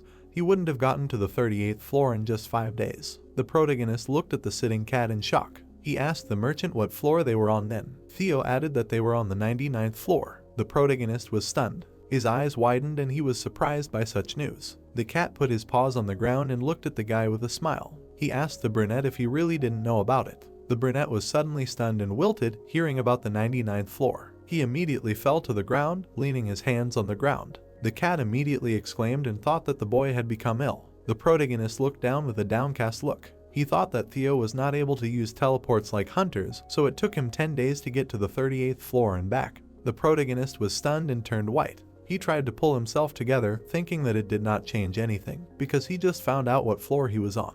The cat tried to call out to the protagonist. Theo grabbed the farmer's face and told him to come to his senses. Theo continued to hold the protagonist's face, who looked confused. The cat turned Sejun's face to the burnt fish. He explained that his weekly wages had become coals. The fish were wrapped in onion stalks and were roasting on a fire. The protagonist crouched in front of the hot fire. He realized that the hunters were just making their way to the 40th floor, and the 99th floor seemed like an impossible burden.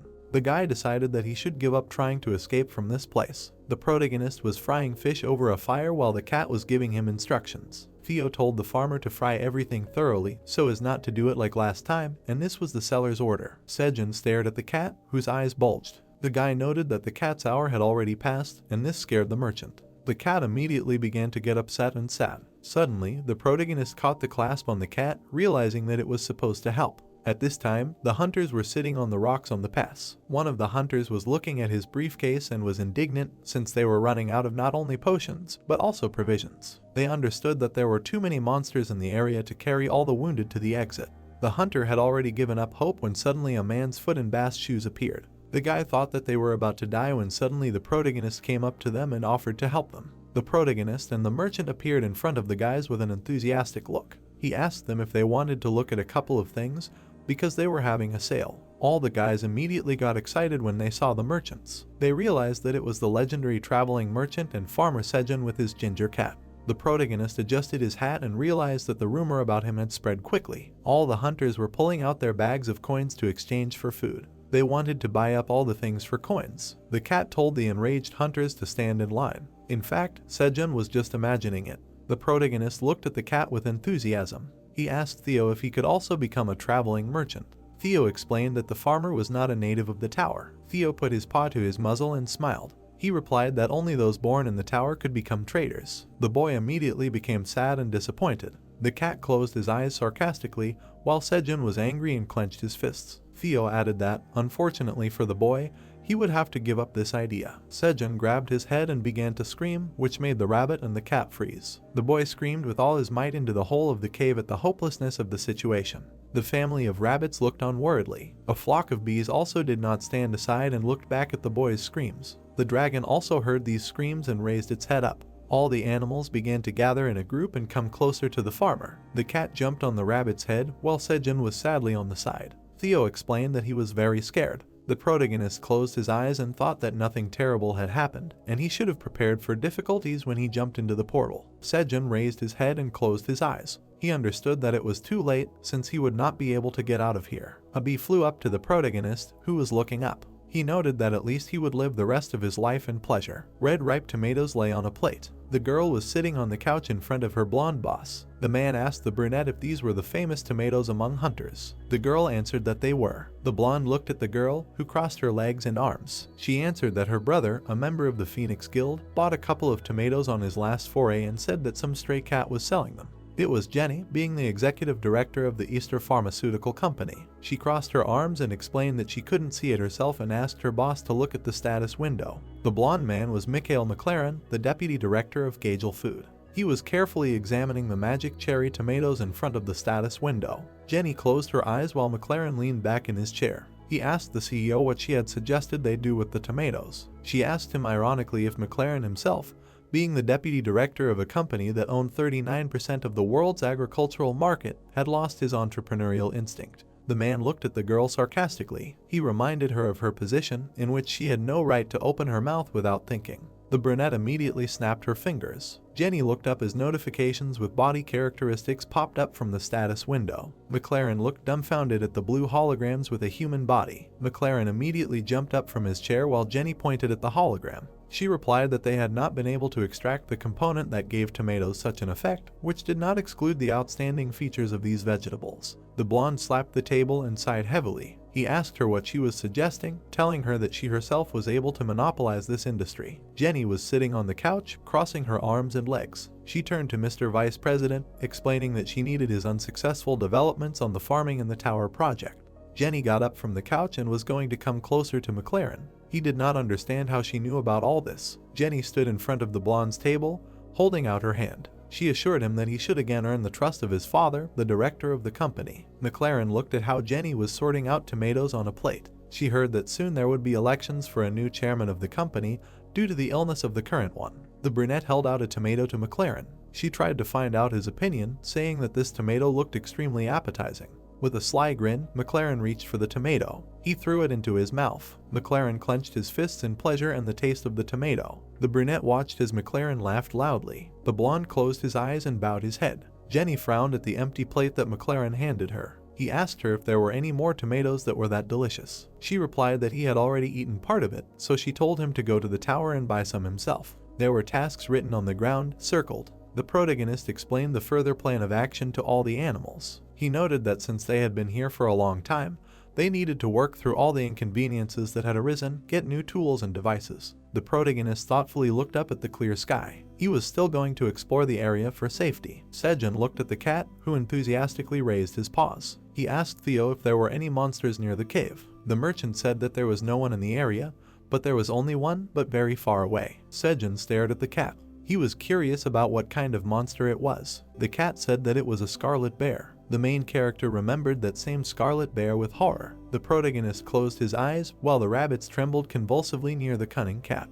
Theo said with irony that it was a terrible monster, which was scary to pass by every time. The guy understood that it was still dangerous to leave the cave. Sejun closely watched Bee, who was caring for her inflorescences. The farmer knew that about 1,000 tomatoes would soon bloom. The queen bee looked with trepidation at her assistant bee. The guy understood that soon the bee population would increase significantly, and this meant that he could send them to patrol the nearby territory so that no monsters would approach. The farmer imagined his bees flying around the area and exploring the area. The farmer imagined that a rope was stretched from the cave to the tree. Sejun understood that, moreover, he could ask the bees to tie a rope that he wove from onion leaves to one of the trees at the top. Sejun, with an inspired face, imagined how he climbed out of the cave along the rope. The rabbit and the cat looked at the main character. The guy turned to Theo with a task. The main character extended his finger and looked down on the cat. He declared a task of the utmost importance, which only the seller could handle. He asked the cat if he could handle it. The red cat looked at the guy with glee, clenching his paws. A few days later, on the 38th floor, Theo was watching the hunters camp from the mountain. At this time, the guy and the girl were talking enthusiastically to each other. Theo understood that many more people had come than last time, as if they had specially gathered in this place. The red cat abruptly jumped down from the mountain to the people. He was still glad that the more buyers, the better. Theo landed on the ground deftly and scared the hunters. The cat began to wave his paw and all the guys came running to him. They recognized him immediately. Theo watched as they handed him a bag of money. The guy in green shorts turned to the traveling merchant, assured that he would buy all the magic tomatoes that the cat had. Theo watched as the guys began to argue among themselves. They were arguing about the line. The guy in green shorts said that the Phoenix Guild should not monopolize the floor. The cat mockingly extended his paw to the arguing people. He asked them not to quarrel and listen to him. Theo put his hands on his hips and looked forward with malicious glee. He noted that from that day on he had a new sales method. The two brunettes looked closely at the cat, not understanding his new method. The guys looked dumbfounded at the satisfied cat.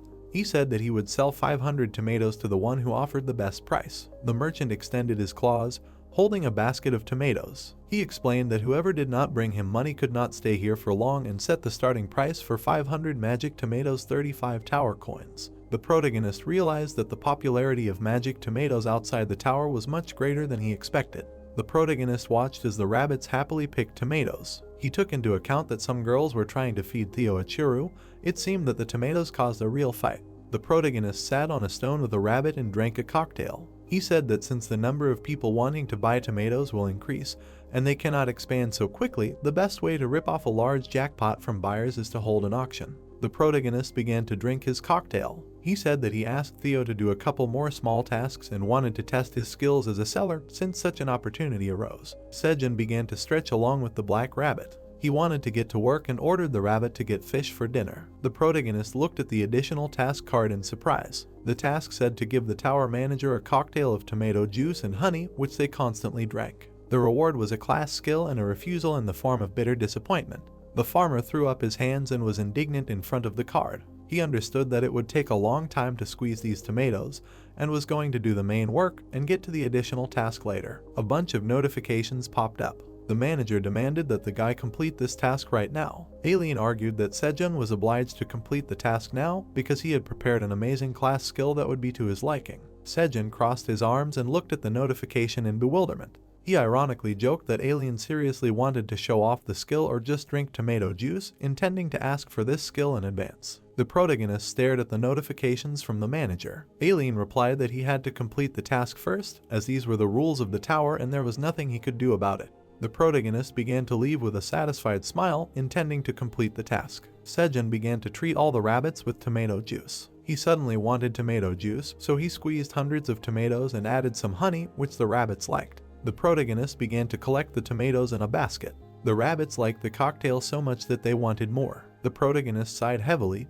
holding the tomatoes in his hands. The guy squeezed the tomatoes hard, wanting to squeeze the juice out of them. This was the move of the hellish juicer. Sejun raised his head to Bee flying past. He turned to the queen bee and asked her for help. Bee spat out a drop of honey from her mouth. She stretched out her hand and carried a honey bubble. The protagonist looked with inspiration as the drop of honey plopped into the cocktail. In the glass with a straw was cherry tomato juice with a drop of honey. This freshly squeezed juice had a sweet taste due to the drop of honey from the queen bee. Sejun extended his hand with the glass in front of the notification from Alien. The manager wanted to try this taste of the drink and flapped his wings impatiently. The protagonist closed his eyes, remembering the words about the wings. He was curious about what kind of animal it was. At this time, Alien tried the tomato juice with honey. He immediately smiled and lit up with happiness. He really liked this drink. The protagonist turned around to see a new message from the manager. Alien really liked this juice. The protagonist pressed the open reward button, expecting to see the skill, a card describing the special skill of the beekeeper class level 1.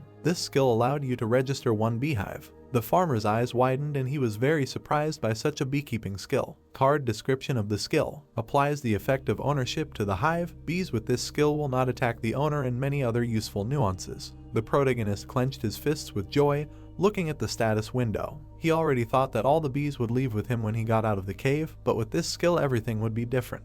The delighted guy looked up and turned to the manager. Sejun was glad that Alien listened to his problems. Alien looked at his glowing ball with surprise. He heard words of gratitude from the guy. Alien was slightly embarrassed by such words. Alien reached for an empty glass. The dragon was lying lazily on the floor, looking at the glowing ball. He explained that for such gratitude he could have another glass of this juice. The dragon saw the silhouette of the protagonist in the ball. Sejun was about to ask the manager something. The protagonist frowned slightly and imagined a flying pig. He asked the manager if he was a flying pig. The dragon looked at the ball with disdain. Sejun grabbed his head and was horrified to see angry messages from Alien. The protagonist stood in the field in front of the disappearing notification and did not understand what the hysteria was about. At this time, the cat stood in front of a crowd of hunter buyers who heard about the auction.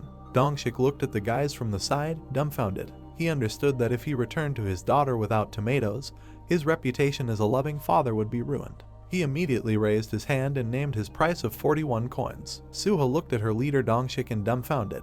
He said that the main thing for them was to take the lot with tomatoes and later they would divide the tomatoes and money themselves. Another guy shouted a price of 45 coins, which surprised Dongshik and Suha. The cat with the tomatoes stood in front of a crowd of people who continued to raise their prices. Dongshik looked at Suha in alarm as the others raised their prices. He was indignant and asked the brunette if she had any more money. She replied that she did not bring much because she wanted to take a couple of tomatoes. Suddenly, McLaren appeared and said the price of 100 coins. The deputy director smiled maliciously, putting his hands in his pockets. He said that he would buy all 500 tomatoes for 100 coins. The cat looked at the people in suits with delight, starting to count down to the lot. He said that the lot was sold, 500 tomatoes for 100 coins. Thick clouds floated above the boisterous crowd of hunters. Dongshik stared at McLaren and his men. He knew this man, whose nickname was the Master of Hunters, and did not understand why he was here. Chris looked ahead sarcastically from behind McLaren's shoulder. Zhang walked closer to the white-haired guy. He turned to Chris and asked him what he was doing here on his day off.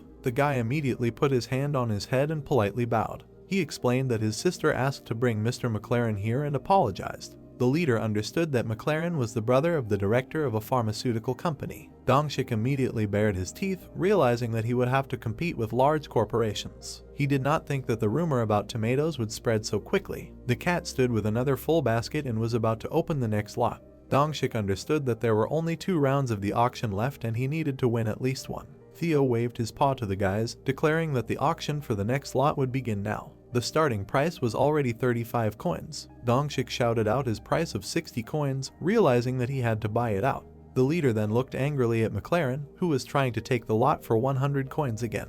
The cat stood alone with the basket, while Dongshik tried to shake money from the others. He was going to borrow them, but it was too late and Theo accepted McLaren's second bid of 100 coins. The cat waved his paw, wanting to start the last round with 35 coins. McLaren again decided to win at 2, as Dongshik immediately looked at him angrily. McLaren told the traveling merchant that he would buy all 15 tomatoes for 300 coins. The assistant looked at the fallen leader, who became slightly clouded. The leader began to feel the loss of status, but the assistant tried to cheer him up, saying that they could buy tomatoes next time. The cat began to pack the bag, while McLaren's assistants collected all the tomatoes. They were getting ready to leave. The blonde looked at the tomato in his hands with glee. He thought this product was truly wonderful and was glad that he had come in person. He told the boys to go to the exit and quickly. Theo turned around and saw 2 brunettes. The merchant looked at Suho with delight. He recognized that these were the same people who had treated Theo to the chura. The girls were delighted that he remembered them. Theo looked at the girls with eyes full of happiness. The cat tilted his head and said the girl's name incorrectly. She immediately corrected him and said that he didn't have to correct her since he had at least remembered her face. Sua handed over another treat for the cat, who was very happy about it. She asked him to take another photo in exchange for the chura. He turned away from the girl, which made her go into a stupor. He declared that he didn't need the treat this time. The merchant immediately looked at Saka with enthusiasm. He wished to give him a thing called coffee, similar to chura. The brunette handed him a stick with 3-in-1 coffee. He also asked the girl if she had salt and pepper with her. The brunette raised her puzzled gaze to her friend. She immediately put all the necessary products on the ground for him. The cat immediately thanked her happily. Theo recalled the conversation with the protagonist with a sly grin. The guy asked the cat that if someone wanted to take a photo with him, then let them ask for coffee, salt or pepper, and depending on success, he would let him be a seller for a few hours. Theo understood that with these things he would be able to lie on Sejun's lap for hours. Sua immediately hugged the happy cat and tried to take a photo. In the next photo, they tried to make a heart with their fingers. The cat extended his paw to Sua, who was looking at her phone. She was happy that they got a lot of cool photos and thanked the cat. The brunette began to touch the cat's paw with amazement, touching its soft pads. She examined the cat's paw with both hands, feeling their pleasant softness. Theo looked at the girl in surprise, who suddenly became excited. He did not understand what she was doing. Sua said that she could not resist squeezing his soft paws. She immediately handed him some churro treats, which made Theo happy. He took the treats and looked intently at the smiling girl. She explained that she gave him churro because he let her touch his soft paws and she really liked it. He was shocked that people liked touching his paws. The brunette raised her gaze up along with her finger. She explained that they did not have such soft pads and therefore it was pleasant to touch them on cats. She joked ironically that cats didn't like handshakes after all. The cat looked dumbfounded at the girl sitting on her lap. He was shocked that this was the reason. Theo looked happily at his paws, realizing that they were lucky pads. The cat looked at Saka's friend, who also wanted to take a photo. She explained that she gave the pepper, so the cat agreed to this offer. She immediately hugged the cat and took a photo with him. The merchant extended his paws to the girl. He held his paws in front of him, closing his eyes. He allowed her to touch his pads. He smiled maliciously, extending his paws, wanting to get a treat for this. The contented cat grabbed all the products in his hands, while the brunette watched him. She realized that the cat was cute, and next time it would be worth taking chura. Theo laughed maliciously, realizing that only by letting people touch his paws, he could become a seller for a whole day. Theo turned his back and threw down all the products. He said that he had other things to do. Saka looked at the photo with a cat hugging. She smiled tremulously, looking at her phone. The cat suddenly came up to the girl from behind, which scared her. He was curious about what she was doing. The merchant stood on a stone as Saka slightly moved away from him. She realized that he had not left yet. The cat asked the girl if she was from the Korean Republic. The girl was shocked that he could guess. The brunette looked at the satisfied cat in surprise. He said that he simply smelled a familiar smell. Theo looked at the girl with delight, asking her for help. Saka looked at the cat through her long bangs in shock. At this time, bees were flying around the inflorescences. Then they spat the honey into the bottle. A bunch of notifications popped up with the beekeeper's skill being strengthened. The protagonist stood with his arms crossed and smiled, realizing that everything was going as it should. Sejun poked at the status window, looking at the beehive. His bee population was steadily growing, as was his beekeeper skill. He thought that bee was busy breeding, since he hadn't seen her for a long time.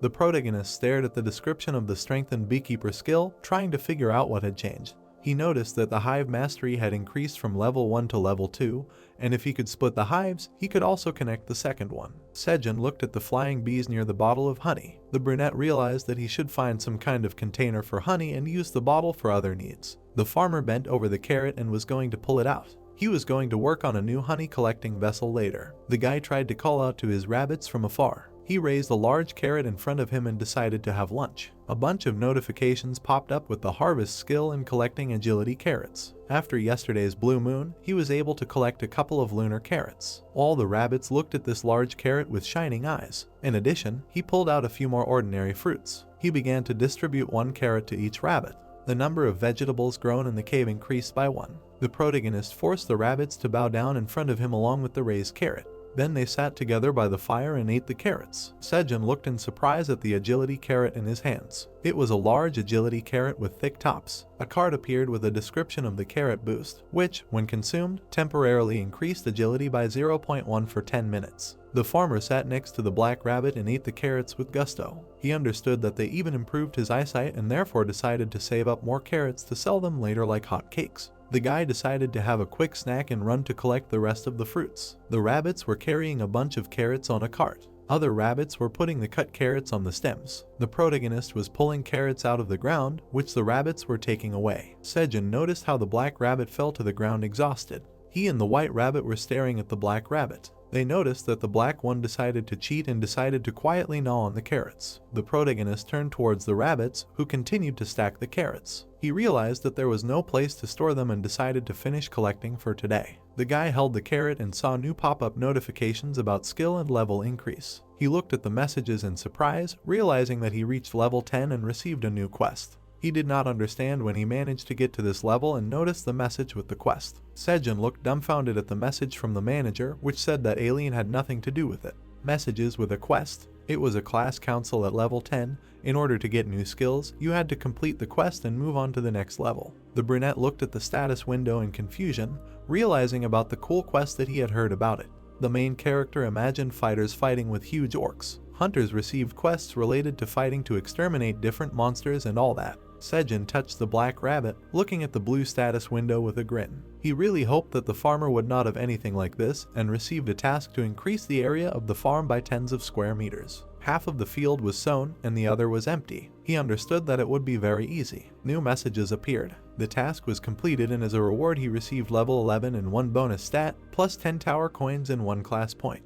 The tired protagonist, along with the sleeping rabbits, was glad to have completed the task. The exhausted guy poked his finger at the message window, which said that experience would be received for the new square meter of the farm. The protagonist hoped that the class skill was worth it and was glad that he completed the task so quickly. He plopped down on the ground with the rabbits. The guy understood that after planting so many carrots, the field became much larger than he thought, and he was very tired that he did not even want to move. The rabbits rushed to go to their house while the sleepy guy yawned. He turned to the animals and allowed them to sleep so that they could do the work later, praising the animals. The father of the rabbits held out his hand in front of the others. He closed his eyes and waved his hand at them. He immediately went inside, leaving the rest of the rabbits outside the door. The protagonist watched as the other animals began to beat on the door. He did not understand what exactly happened. The protagonist looked at the black rabbit with his arms crossed. He realized that they were kicked out of the house and noted that the other children were already adults and it was time for them to become independent. He added that since no one was new today, he suggested that they all sleep together. He looked at the sleepy rabbits with enthusiasm.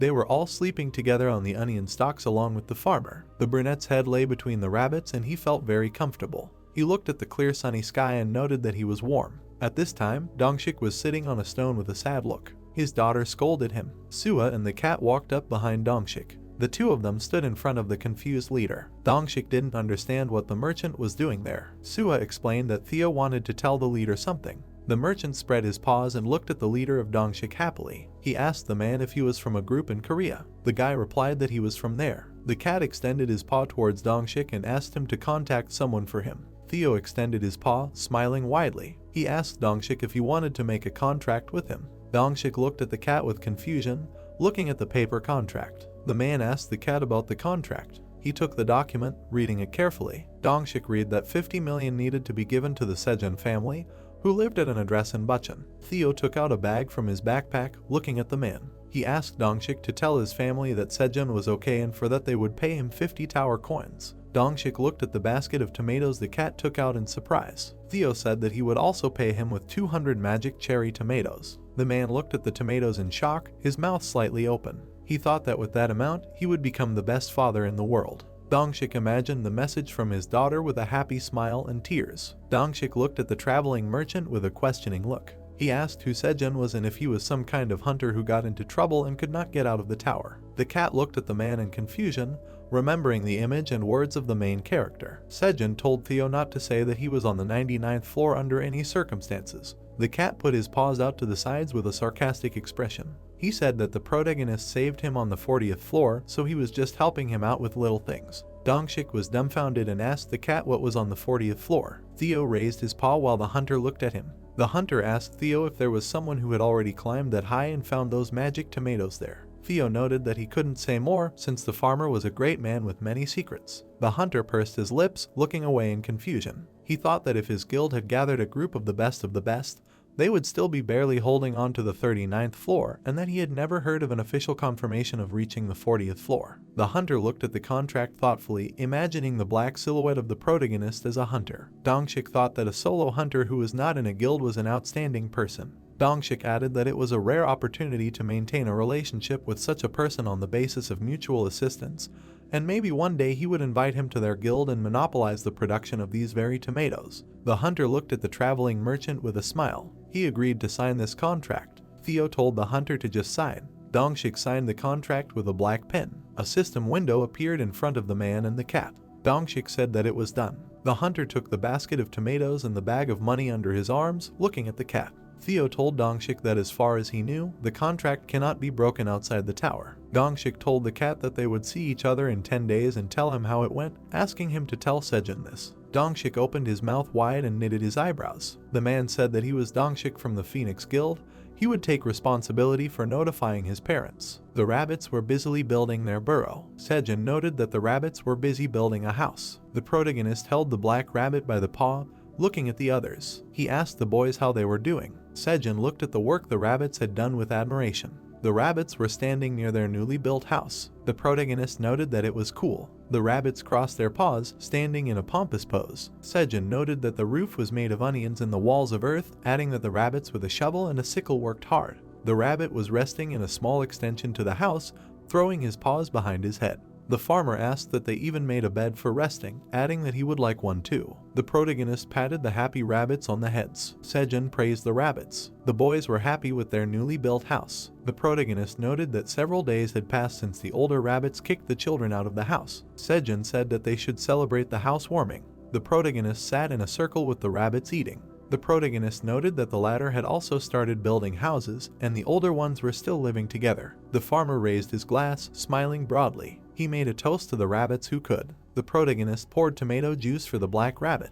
He told the rabbit that he thanked him for the steady supply of fish for dinner. The protagonist looked at the carrot cup, smiling slightly while the rabbit ate his cup. He told the rabbits that they were very smart and it was a great idea to make carrot cups. Sejun said that it was not enough for him, of course, but it was cool, and drank and ate after. The protagonist watched the older rabbits. The female rabbit grabbed the rabbit by the cheek, while Sejun looked at them with narrowed eyes. The farmer looked at the rabbits with his legs crossed in confusion. He said that it was very strange, and why were they kicked out so abruptly? The black rabbit looked at the farmer with confusion. Sejun said that it seemed that they would soon have new brothers and sisters. The farmer looked at the pop-up window in surprise. A window of a seed store appeared in front of the protagonist. The farmer smiled broadly, happy about what had happened. He said that the store had reopened because it was time, and he had already forgotten. The protagonist extended his finger to the system button. He wanted to see what they would offer him this time. 3 system icons of seeds appeared. They contained strawberries, potatoes, and lettuce. Sejun was happy, clenching his hand into a fist.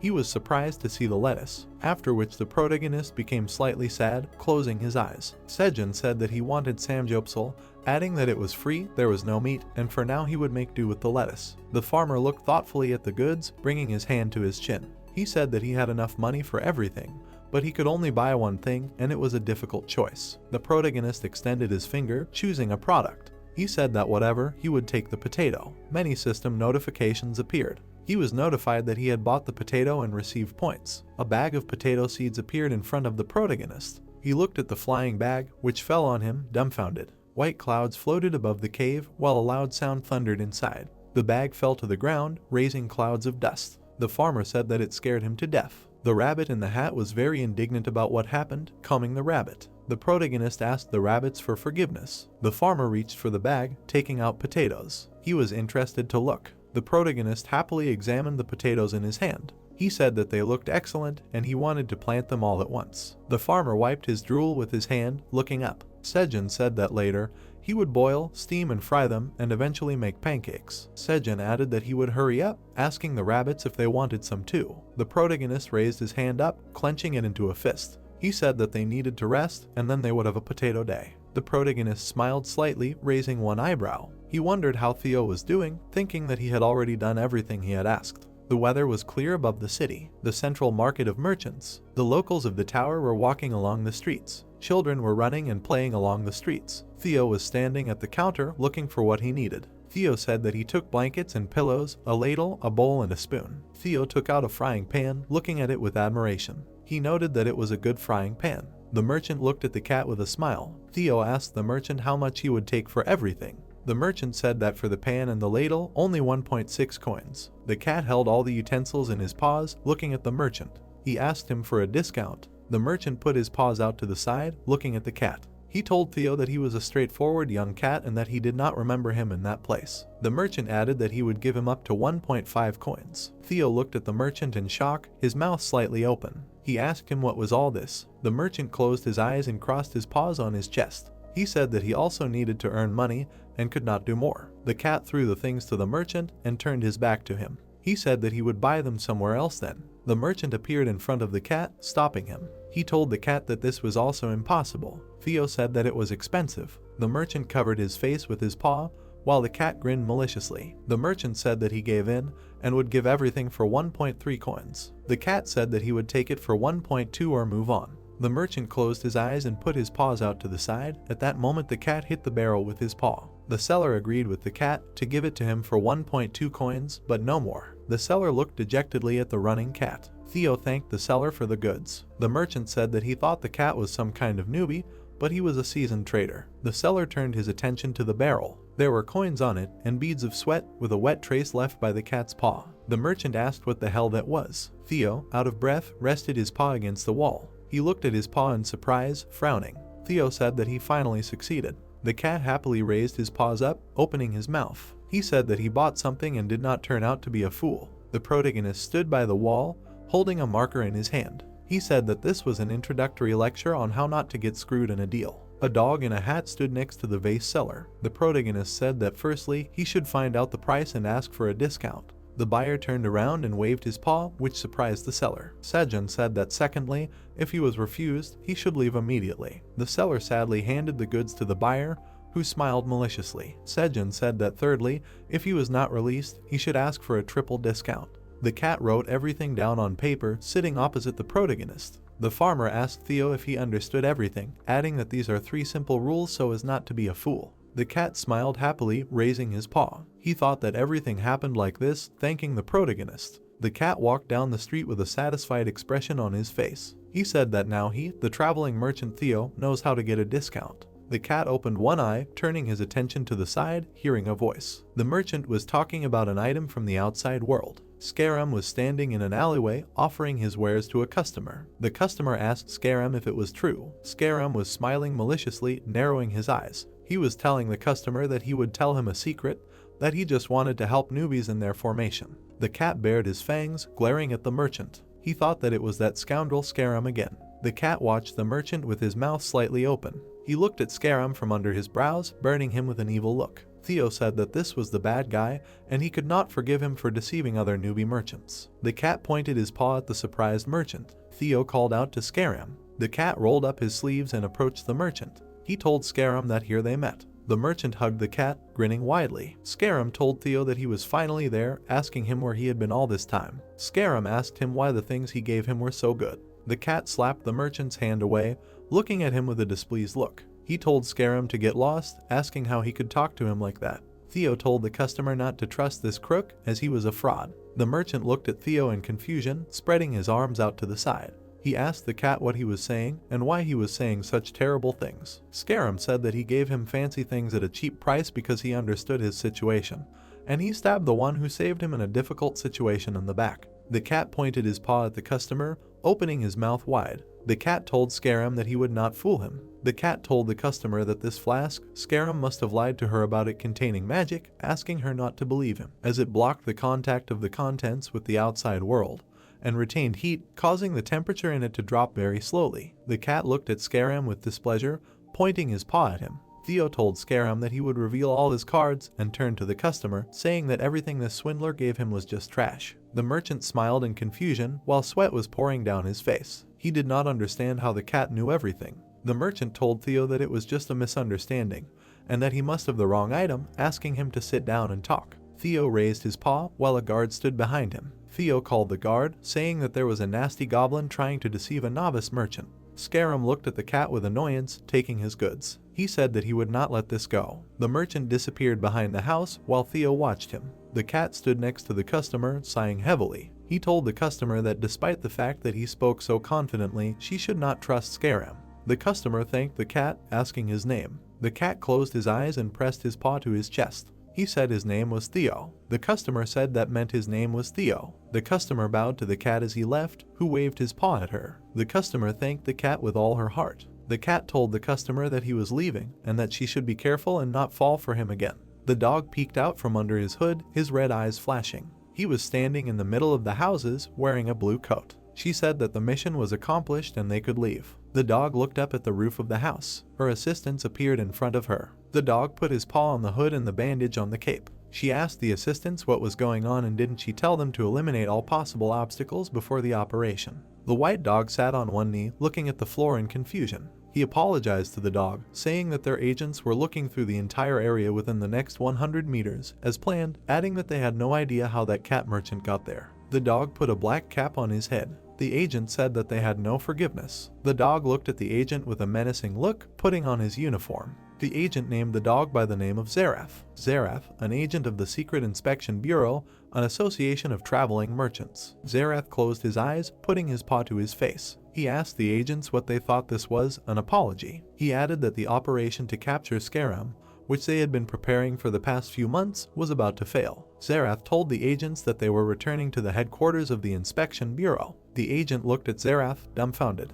He said that their new assignment was 100 letters of apology. The agent did not understand what she was talking about. Zareth glared at the agent, his eyes flashing red. He said that in order to reflect on their mistake, they would bring him 100 letters of apology. The agents watched Zareth leave, fearfully, huddled together. Zareth walked through the streets of the city, looking straight ahead. He thought that lately they had been receiving many reports of a rogue member of the Traveling Merchant Association, and after a long time they managed to track the movements of the goblin Scarum. The agent imagined a wily goblin. He thought that he knew how and where to get items that could only be found outside the tower, and they were unable to track him down if he was using illegal routes. The agent added that it was impossible to catch Scarum in a short time. Zareth recalled meeting a goblin who offered him goods. He thought that, however, he managed to contact him under the guise of a novice traveling merchant, but before the impending arrest, they were interrupted. The agent remembered how the cat appeared out of nowhere and interrupted them. Zareth narrowed his eyes, raising his paw. He said that they needed to reconsider their plan, remembering the name Theo. Zareth raised his menacing gaze to the sky. He said that apparently Theo was not on the best terms with Scarum, and they should take a closer look at this cat.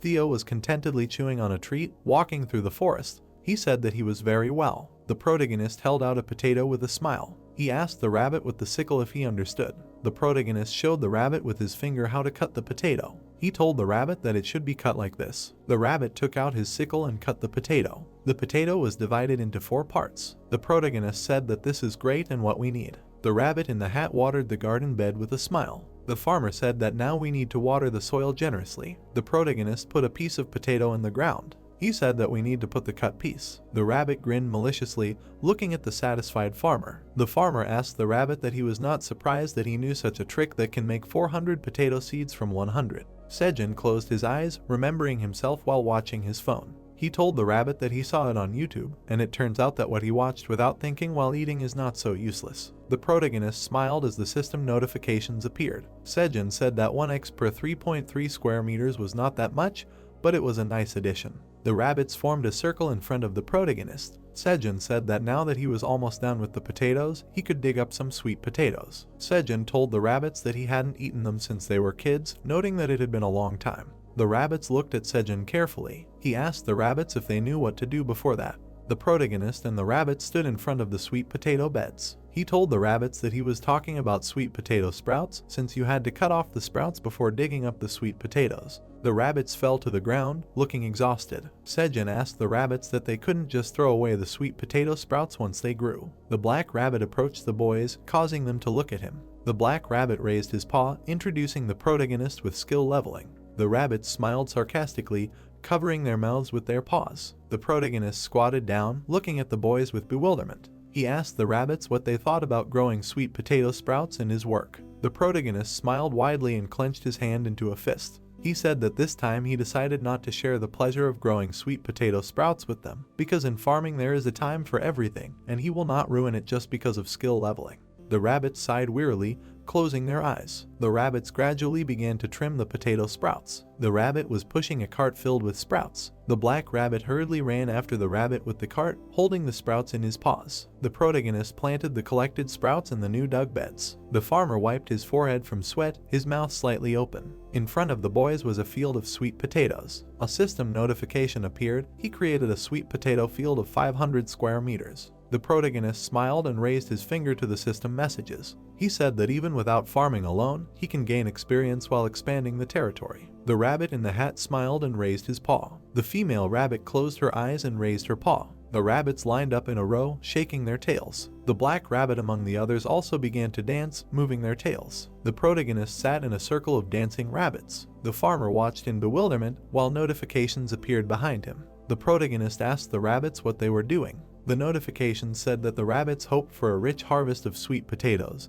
and that this was a cheerful dance of abundance intended for the farmers of the tower. The tower administrator also sings along with the white rabbits. The farmer leaned over the potato bed, smiling slightly. He asked if they would harvest the crop with their help. A small golden light appeared from the bed. The farmer moved closer, peering into the bed. A bright golden light appeared from the bed, causing Sejun to close his eyes. The boys closed their eyes while the potatoes shone brightly. Golden sweet potatoes appeared on the ground. System notification. Sunny sweet potatoes absorb sunlight, burn 100 grams of fat when consumed, and grant resistance to cold for 24 hours. A reward has been received for breeding a new variety in the tower. The farmer looked at the notification in shock, his eyes wide. The protagonist was surprised by what was happening, his mouth slightly open. He asked that he bred a new variety. The weather was clear above the city. A black car drove into the parking lot. A person's leg appeared from the open door. Dongshik got out of the car, looking at the house. Dongshik was holding a yellow package in his hand, leaning on his car. He noted that this was Mr. Sejun's house. The boys looked at the golden potatoes in surprise. Sejun looked at the notification about the new variety and gaining experience in surprise. System notifications appeared.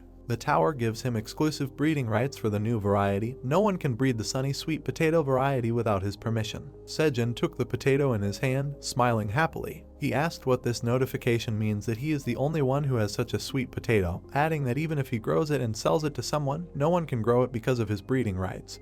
noting that it is just wonderful. Sejun buried the new potato. The rabbit held the watering can in his hands while Sejun held his hand over the bed. Sejun was curious about the taste, but since it was a new species, he was bound to grow some. Sejun stood up, raising his fist in the air. He asked the rabbits if he could dig up some more sweet potatoes. The protagonist pulled out a sweet potato, smiling widely. The rabbit was pushing a cart with potatoes, while Sejun was holding the sprouts with potatoes in his hands. White clouds were floating above the cave. A piranha and sweet potatoes were roasting near a fire. The protagonist extended a stick towards the potato. He stuck the stick inside. Steam came out of a small hole, and pieces of potato were left on the branch. The protagonist and the rabbits blew on the sweet potato. The farmer split the potato into two while steam was coming out. The rabbit and the farmer looked at the potato with admiration. Sejun said that it was simply beautiful. The rabbits grabbed the sweet potatoes. They ate the sweet potatoes with great pleasure. The rabbit tapped the rabbit on the back, making Sejun smile. The farmer told the rabbit in the hat to eat more slowly. The protagonist looked to the side where the notification appeared. The tower administrator was waiting for his turn, wiping away his drool. Sejun thanked the administrator for letting the rabbits eat first. Sejun presented a basket of sweet potatoes. Sejun told the administrator that now there were 10 sweet potatoes. A notification appeared. The tower administrator was grateful to Sejun and said that he would enjoy them. Sejun looked to the side, smiling slightly. The farmer looked at the rabbit in the headscarf with a smile. He asked the mowing rabbit if he had already eaten, could he help him? The black dragon was peeling the potatoes. Alien waved his tail in anticipation, continuing to peel them. He opened his mouth wide and threw the potatoes in. Alien looked sadly at the empty plate. He said that it was a pity, noting that he had already eaten everything. Alien looked at the sphere, licking his lips. The dragon asked if he should ask for more sweet potatoes. The dragon looked at the sphere, where the protagonist was, in confusion. The protagonist laid out slices of sliced potatoes in front of him. He looked at them with a smile. Sejun said that after drying them, they could roll them into 2 or even 3 times their size. The farmer turned his attention to the rabbit with the sickle. He told him to give him another sweet potato. The rabbit tossed the potato, smiling widely. He skillfully cut the potato into slices with his sickle. The potato was perfectly cut. Sejun picked up the slice, looking at it. He told the rabbit that he cut it perfectly straight, asking him to continue like this. The farmer looked at the system notification in surprise. The tower administrator gets angry and asks why he is throwing away delicious sweet potatoes. The protagonist smiled and pointed at the potato wedges, looking at the notification. Sejun said that he doesn't throw them away, but dries them, noting that he makes something very delicious. The receptionist wants him to explain the details. Sejun looked straight ahead with a smile and raised his eyebrows. He asked the receptionist if he had ever heard of dried sweet potatoes. Dongshik extended his hand to the doorbell. He was standing near the door, holding the package in his hands. A voice was heard from behind the door, asking who was there. Dongshik stood at the door with a serious expression, his mouth slightly open. He greeted the man, asking if this was Sejun's house. Dongshik continued to stand by the closed door. The door suddenly opened in front of the man, where the protagonist's family appeared. The brunette asked if this was Sejun's older brother. The woman looked at Dongshik in surprise. She asked him who he was. The woman put a glass of tea and fruits on the table. Dongshik smiled slightly as he looked at the woman. She said that they hadn't had guests for a long time, so she didn't know if he would like it. Dongshik said that it was fine, he would appreciate a glass of water as well. Dongshik sat at the table, across from Sejun's family. The protagonist's father asked Dongshik why he was looking for his son, noting that he didn't know if he knew, but Sejun was missing. Dongshik handed his business card to Sejun's father. He apologized for introducing himself so late, and said that he was Dongshik, the leader of the 5th team of the Phoenix Guild. Sejun's younger brother jumped up and looked at the business card in shock. He asked if this was the famous Phoenix Guild. The father asked Sedal what happened. Sedal took the business card and shook slightly in surprise. He asked if it was true, saying that he was Dongshik, the leader of the 5th team of the Phoenix Guild, adding that it was one of the top guilds representing their country, and it was the 5th team. Dongshik closed his eyes and smiled awkwardly, raising his palm. Sedal said that he was an amazing high-level hunter. Dongshik said that it was nothing. The protagonist's mother put away the fruits while the others hung around Dongshik. The father asked Dongshik why such an important person would come to visit them, asking his wife if she knew where the lemons were on the road and for her to get them. Dongshik said that it was fine and that they shouldn't bother so much. The parents looked at Dongshik in surprise, their mouths slightly open. Sejun's mother asked that if he was a hunter, then maybe he knew if their son was in the city. Sejun's father asked Dongshik what he had gotten himself into and why he was there instead of him.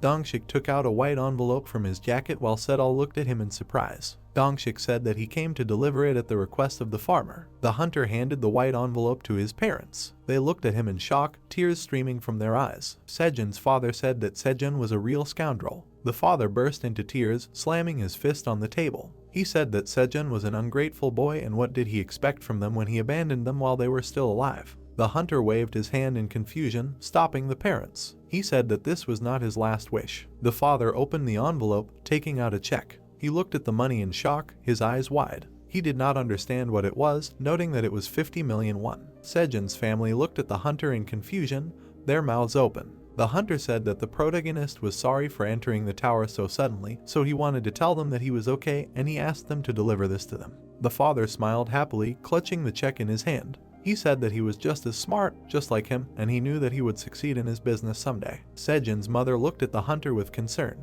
She asked if he was really okay, and why he didn't come and hand over the envelope himself. Dongshik told the woman that Sejun said that he couldn't go out because of the quest, noting that this always happens to hunters, so they have nothing to worry about. Sedal smiled awkwardly, looking at the hunter. Dongshik asked the boy what he said, that his name was Sedal, to which the boy replied that he could call him whatever he liked. Dongshik looked at the boy with his mouth slightly open, bewildered. He said that he heard from his parents that Sejun had gone missing, asking Sedal that he didn't know that he had entered the tower. Sedal widened his eyes, looking at the hunter in confusion. He said that they had simply lost contact with him about 5 months ago and hadn't heard from him for several months, adding that they had asked the Korean Association if they knew anyone named Sejun, but they had said no. Dongshik looked at the boy with a slight smile. Sedal asked the hunter that players there use nicknames. The hunter said that some do, but no one is immune to mistakes, and he asked the association about it a little later. Dongshik looked thoughtfully straight ahead, while his father and brother rejoiced. Dongshik thought that according to the information from his family,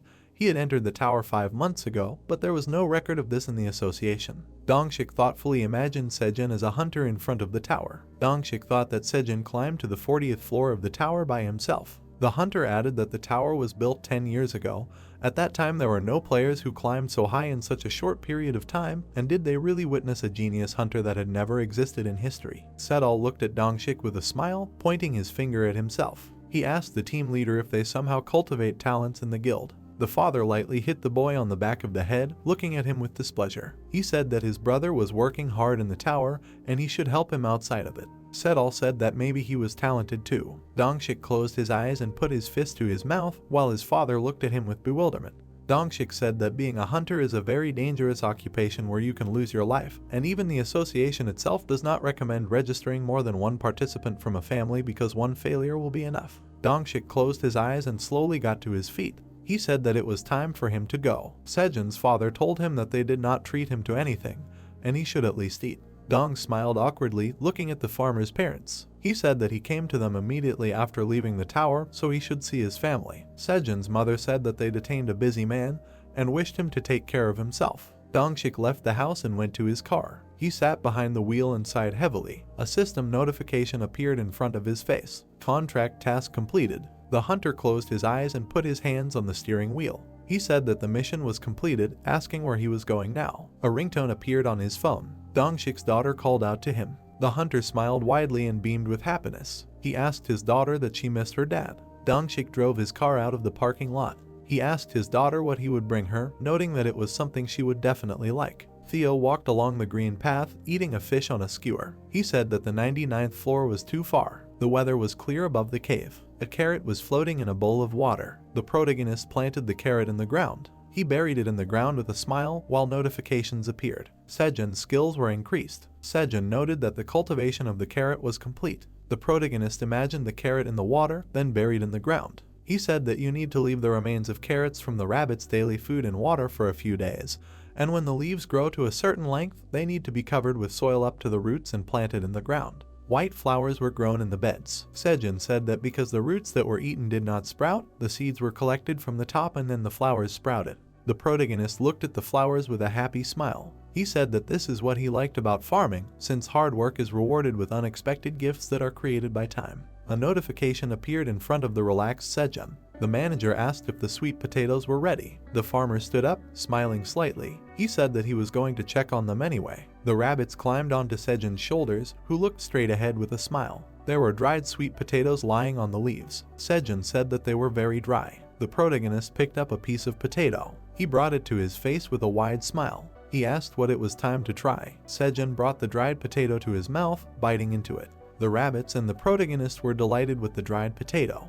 The farmer said that it had a fragrant taste, was dried enough, was crispy, and retained its shape perfectly, and was sweet, adding that no one could resist this soft, juicy, and attractive texture. A notification appeared above the dried potatoes. Roasted sweet potatoes, dried well in the sun, retained their sweetness and moisture. The farmer quickly laid out the remaining potato wedges on the leaves. He said that he was very excited and needed to dry more to eat when he was bored. The protagonist took a potato in his mouth, looking at the notification. The manager reminded him that he forgot something. Sejun apologized to him. The protagonist looked at the plate of dried potatoes while notifications appeared. The manager really wanted to eat it and asked him to quickly complete the quest and send it to him. The protagonist put the bowl aside, putting his hand in his backpack. The manager asked what he was doing. Sejun asked him if he could wait a bit, adding that it was not good to always send him food in a bowl of onions, and he had a good idea. The protagonist looked at the floor with a smile while a notification popped up behind him. The manager said that everything was fine with him. Sejun said that it would only take a little time. The farmer packed the potatoes in a package and brought it to the system window. The farmer smiled happily, tying a green bow around the package. He said that the gift wrapping of dried sweet potatoes was complete. The protagonist closed his eyes and smiled contentedly, holding out the potatoes. He asked the manager that it was cute, adding that he used to work as a packer for a while, and he said that it was his first time trying dried sweet potatoes, and since it was his first time, it was better to eat them beautifully. Sejun said that even without taking that into account, this packaging will help to retain the moisture inside so the potatoes will not spoil. The farmer looked at the silent system window with confusion. The farmer slightly opened his mouth, looking at the window in surprise. He asked the manager what he would not take. The manager thanked the protagonist. Sejun sat on the ground with his arms crossed in frustration. He said that he thought he would like it, but his reaction was completely normal, asking the manager if he thought he was making fun of him. The dragon looked at the gift box of potatoes with affection, blushing slightly. Alien said that it was cute. Alien looked at the dried potatoes with a puzzled look, putting his paw to his face. He asked how he could eat something so cute. The reaction was too emotional. The sun was shining brightly in the sky. The rabbits and the protagonist were eating the dried potatoes. Sejun said that he dried 40 fried potatoes, but he did not understand why they disappeared in one day. The protagonist looked at the queen bee with a happy smile. He asked her what it was. The bee happily presented the farmer with a small yellow lump. The protagonist looked closely at his hand, where the lump lay, above which a notification appeared. It was bee bread. Sejun asked the bee that she brought him bee bread. The plants were standing in the sunlight. The protagonist put his hands on his hips, looking at the plants. He told the bee that he had hardly paid any attention to her, and she had already grown so much, even pollinated the flowers. The protagonist looked at the plants thoughtfully. He said that there was no pollen on them, probably for this reason the bee collected the bee bread. He looked at the bee bread with a smile. The farmer said that it was time to try it. After all, people eat it as medicine. The farmer opened his mouth, throwing the bee bread into his mouth. The protagonist happily looked at the queen bee. He said that it was a little bitter, but still sweet, like candy. Sejun thanked bee. The queen bee waved her paw to the bees. The bees brought the protagonist a handful of pollen. He thanked them, noting that there was so much that he couldn't eat it all, but they were very valuable. The farmer turned around, looking at the cat who had appeared. Theo said that he had returned. Sejun greeted him. Theo looked straight ahead, dumbfounded, with his mouth slightly open. The queen bee looked at the cat in bewilderment. Theo spread his tail, standing on his paws. He asked Bee if he would attack him again. The farmer told Theo not to worry, since they all knew that he was on their side. Bee happily brought the pollen to the cat, who sniffed it. Bee covered her smile with her paw, while the cat sneezed, clinging to the protagonist's leg. Theo said that he hated pollen. Sejun told Theo, just not on his clothes, since this was his only t-shirt. The cat happily raised its paws, looking at the protagonist. The farmer asked Theo if he had completed his task. Theo said that he had completed all the missions and even sold everything. The farmer squatted down while the cat opened the system window. Sejun asked the cat if he had transferred the nasties to his family. Theo said that there was even a contract there. Theo showed the notification to the protagonist. It said that the quest with the contract had been completed. The farmer noted that the contract had already been agreed upon, meaning that his reward and 50 million won had already been sent. The cat happily looked at the farmer, spreading its paws to the side. He said that everything must have gone well, since the tower contracts are very reliable, and he was going to go there one day to check. Sejun told Theo that he was counting on him. Sejun closed his eyes and crossed his arms over his chest. He said that his mom, dad, and younger brother said all, adding that he was so worried that he didn't warn them that he entered the tower, and they were probably very worried about him. The rabbits were standing near the bushes with red tomatoes. Sejun said that even in their dreams they couldn't imagine that he would get into the tower and farm there with the rabbits. Sejun wondered what their faces would be like if he told them that his job was farming. The rabbits waved their paws at Theo, and he waved back. Sejun said that Sedal would probably laugh at him. After all, annoying is his profession, and his father's hobby is growing flowers, and he would probably ask about fertilizers and give him some advice, and now he understands that his talent was passed on to him from his father. The protagonist looked at the floor with a sad smile. He said that his mother would come home and set a big table of kimchi for him like always. The protagonist was sitting at the table with his family, eating delicious food. The protagonist looked up at the sky from the cave. He said that he missed his family so much. The black rabbit touched the protagonist's knee. The black rabbit pointed with its paw at all the boys, smiling widely. Bee laid down on the protagonist's head, while the rabbit and the cat were at his feet. Sejun said that that was right, they were all his family now. The cat asked Sejun that he was too, to which the farmer said that of course, his only incompetent worker, Theo. The cat took out his backpack, putting his paw in it. He told Sejun to look at the coins and things that he, as part of his family, brought him. Theo added that he used 50 coins to pay for the contract and 14.2 coins to pay for the messenger, leaving him with 208.8 coins. The protagonist picked up the bag of coins, looking at it in surprise. He said it was amazing. Theo said that as expected, doing business, as he said, people raise prices at will. The cat shook out the rest of the items from his backpack, which Sejun looked at in surprise. The protagonist picked up the frying pan, while the rabbits took the other things. The farmer said that he had not seen this item of civilization for a long time. The protagonist picked up a deep frying pan, above which a description appeared. Sejun said that as expected, they were made in the tower, so they have their own windows. He added that it was strange, asking why the manufacturer was unknown. The farmer noticed a dagger lying on the ground. He picked it up and looked at it in admiration, under which a description appeared. Sejun said that it was a short dagger, the first weapon in his entire stay in the tower that looked like a weapon. Theo played with the rabbit, while the protagonist looked at the cat in surprise. Sejun asked Theo why there were question marks in the description and where he got it from. Theo said he heard that Blacksmith's Lottery Corner was selling things cheaply, so he just picked what he thought was cheap. The protagonist took off the dagger's sheath, his mouth slightly open. He said that since he read the terms of use, it might be worth using these items. The protagonist paid attention to the message that appeared. The manager said that if he uses an unknown item, he might get into trouble. Sejun asked what might happen if he just uses it. System notifications appeared. The manager said that he would evaluate these items for him. 2 quests appeared: send the dagger and dried potatoes to the manager. The protagonist looked at the system window in bewilderment, squinting. He asked that this seriously needs to be done like this. The manager strictly denies. He says that the reason is not that he wants to eat fried potatoes. Sejun asked what it means. He agrees on the terms of strict denial. The protagonist looked angrily at the system window, baring his teeth. The tower manager rubs his drool. Sejun said that he knew it, noting that he had already taken a lot of sweet potatoes. The farmer closed his eyes and extended the dagger to the system window. He agreed, adding that it was only because he was afraid to use things without knowing the information. Notifications appeared. The manager is using his appraisal skills. Fortunately, this device will not cause him any problems. The protagonist received the dagger back.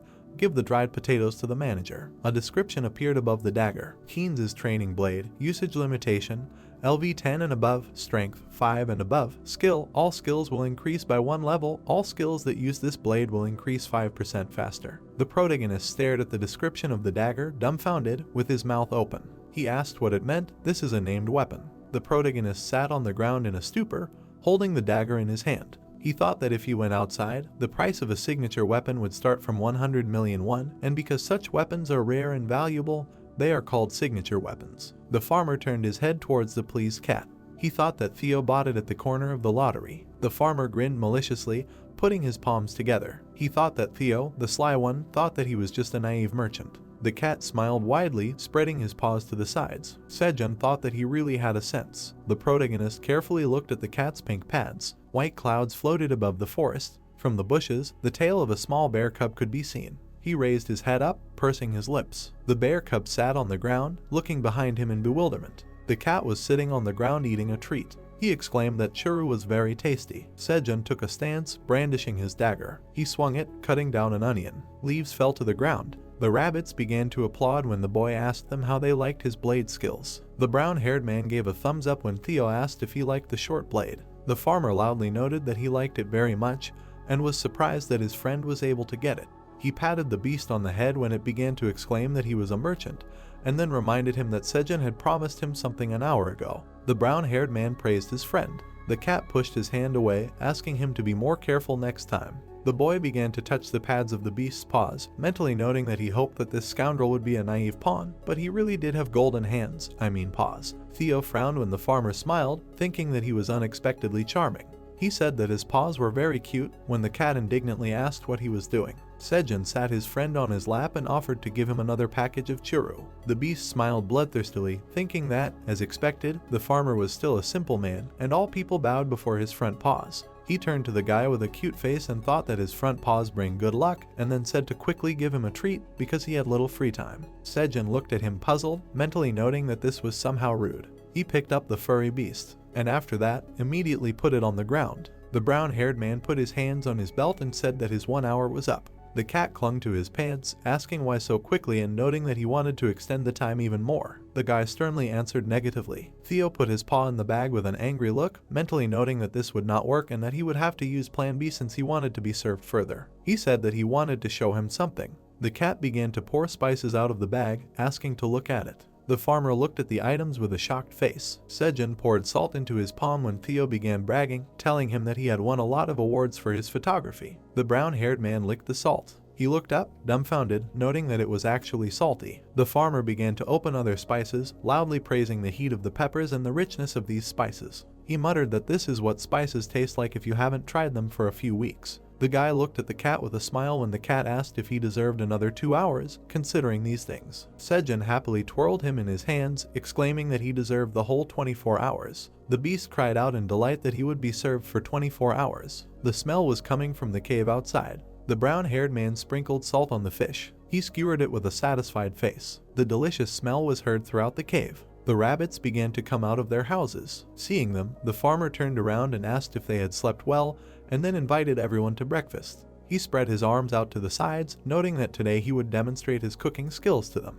In front of him, fish with vegetables were fried on the fire, and there was food on the plates. The guy began to hand out skewers to the rabbits, telling them that he fried the fish separately with salt and separately with pepper so they could choose what they liked best. Sejun looked at their satisfied faces, noting that most white rabbits do not like spicy food, and then asked the black rabbit if he liked the food. Turning his head to the sleeping cat, the farmer noted that he had not woken up yet. He started to lift him up with food in his hand, asking him to wake up since it was time for breakfast. The brown-haired man handed him a skewer, asking if he would like salt or pepper. Standing on all fours, Theo hissed, asking what kind of nasty thing he did to the sacred fish. After a while, he sat on his lap, eating a whole fish. Sejun noted that he simply did not understand the beauty of fried salted fish. The furry beast replied that, as expected, ordinary fried fish was much better than fish fried in his way. The guy was gardening with the rabbits. He cut a branch of tomatoes. He began to receive system notifications, and the farmer happily noted that the training short blade could be used not only in combat. Studying the weapon, the brown-haired man said that all the skills in which he uses this blade increase by 5%, and as he thought, a B-class thing is different from ordinary ones, and he needs to work hard to improve his skills. Sejun showed the cat a cherry tomato and said that it was really worth it, and then asked him to take it.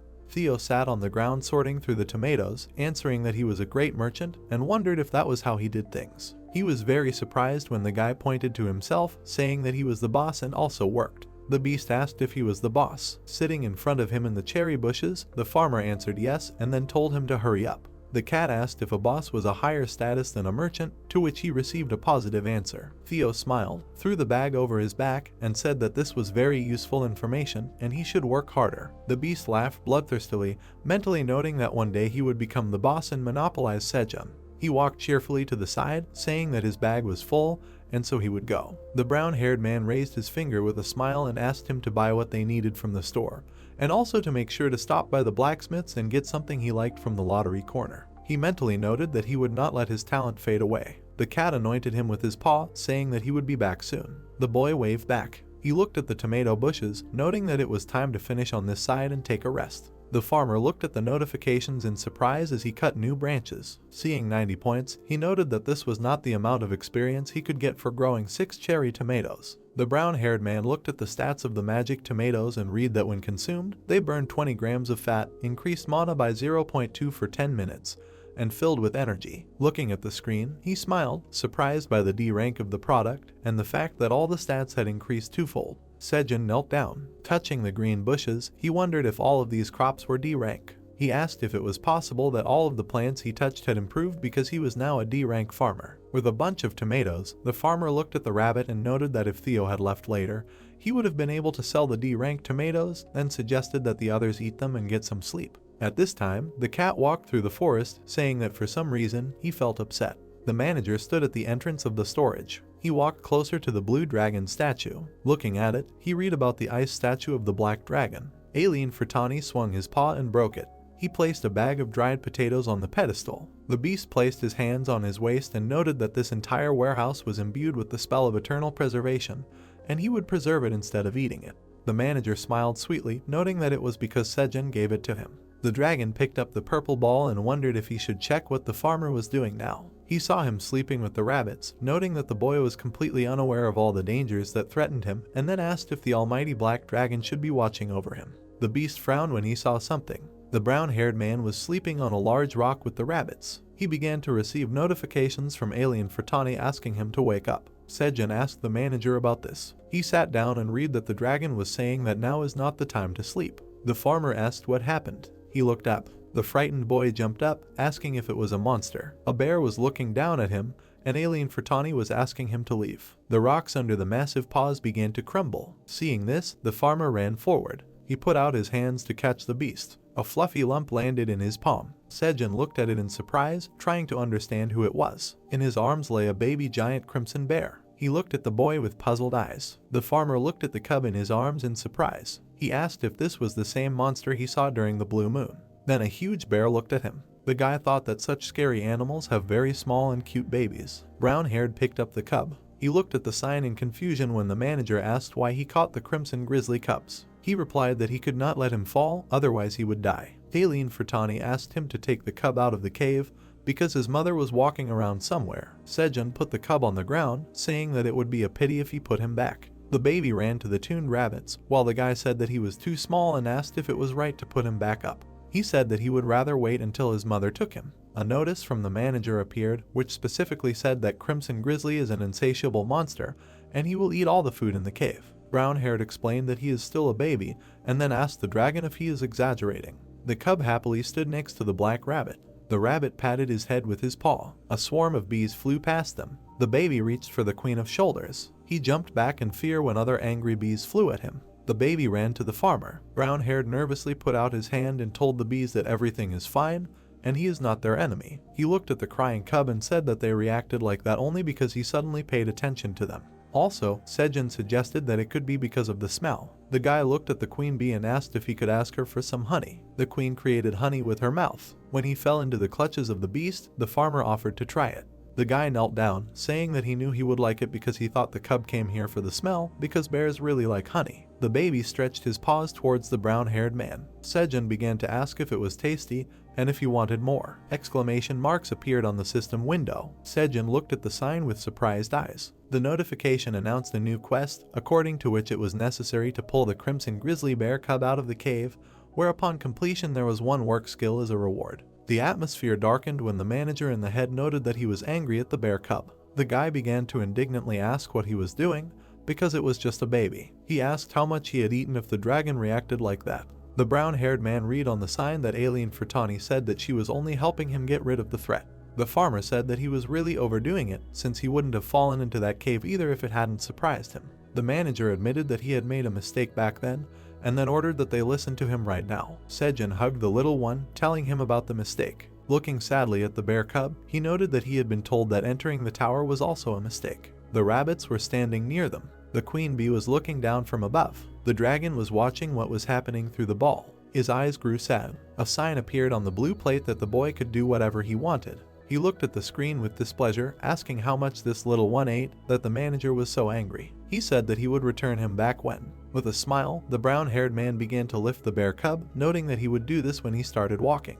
The cub snored peacefully in his arms. Sejun put him on the leaves and lay down next to him, noting that he would let him sleep in the cave today. Looking at the blue sky, he added that he would return him back tomorrow. The brown-haired man was sleeping, drooling. He spread his arms out to the sides and snored loudly. The bear cub was digging nearby. The sleepy rabbit opened the door of the house. A second later, his eyes widened in shock. The farmer winced when he heard a squeak. He got up and looked away, asking what the noise was and where the baby had gone. The guy approached the angry rabbits and asked what had happened. He froze with horror on his face. In front of him, he saw scattered vegetables. The makeshift cellar was empty. Next to them stood the cub and ate the vegetables. Sejun looked in surprise at the bear cub, who had raked the house with supplies. He began to examine the storage, noting that almost a third of the sweet potatoes and carrots were gone, and he had not touched the cherry tomatoes. The baby was running towards him from the angry rabbits. The brown-haired man grabbed him in his arms and was puzzled by the fact that he had grown so much in one day, and yesterday he was almost the same size as the rabbits. He thought about how he forgot that he was in a tower, and that this was a place where food could speed up growth. The farmer remembered the manager's warning that the crimson grizzly bear was a big eater. His face darkened instantly, and the boy thought that he should have listened to him then. He jumped in surprise when he saw a notification from the dragon saying that the crimson grizzly cubs were the most successful monsters, able to easily eat 100 kilograms of food per day. Sejun looked down sadly and apologized for his words, as he thought that alien Fratani was just jealous that he was feeding this bear cub and he didn't even think that things were that bad. The dragon said that everything was fine. He noted that now it was necessary to remove the baby bear from the cave. The brown-haired man looked at the bear cub in confusion, saying that yes, but looking up, he asked how he could do this. After a while, he tied a rope around the bear cub. Sitting on his knees and looking at him, the boy noted that he was now tied tightly. He waved to the rabbits above and asked if they were ready. Waving his hand, Sejun told them to pull. The bees began to pull the rope. A crowd of rabbits above helped them. The farmer raised his fist when the baby was off the ground and exclaimed that they were doing a great job.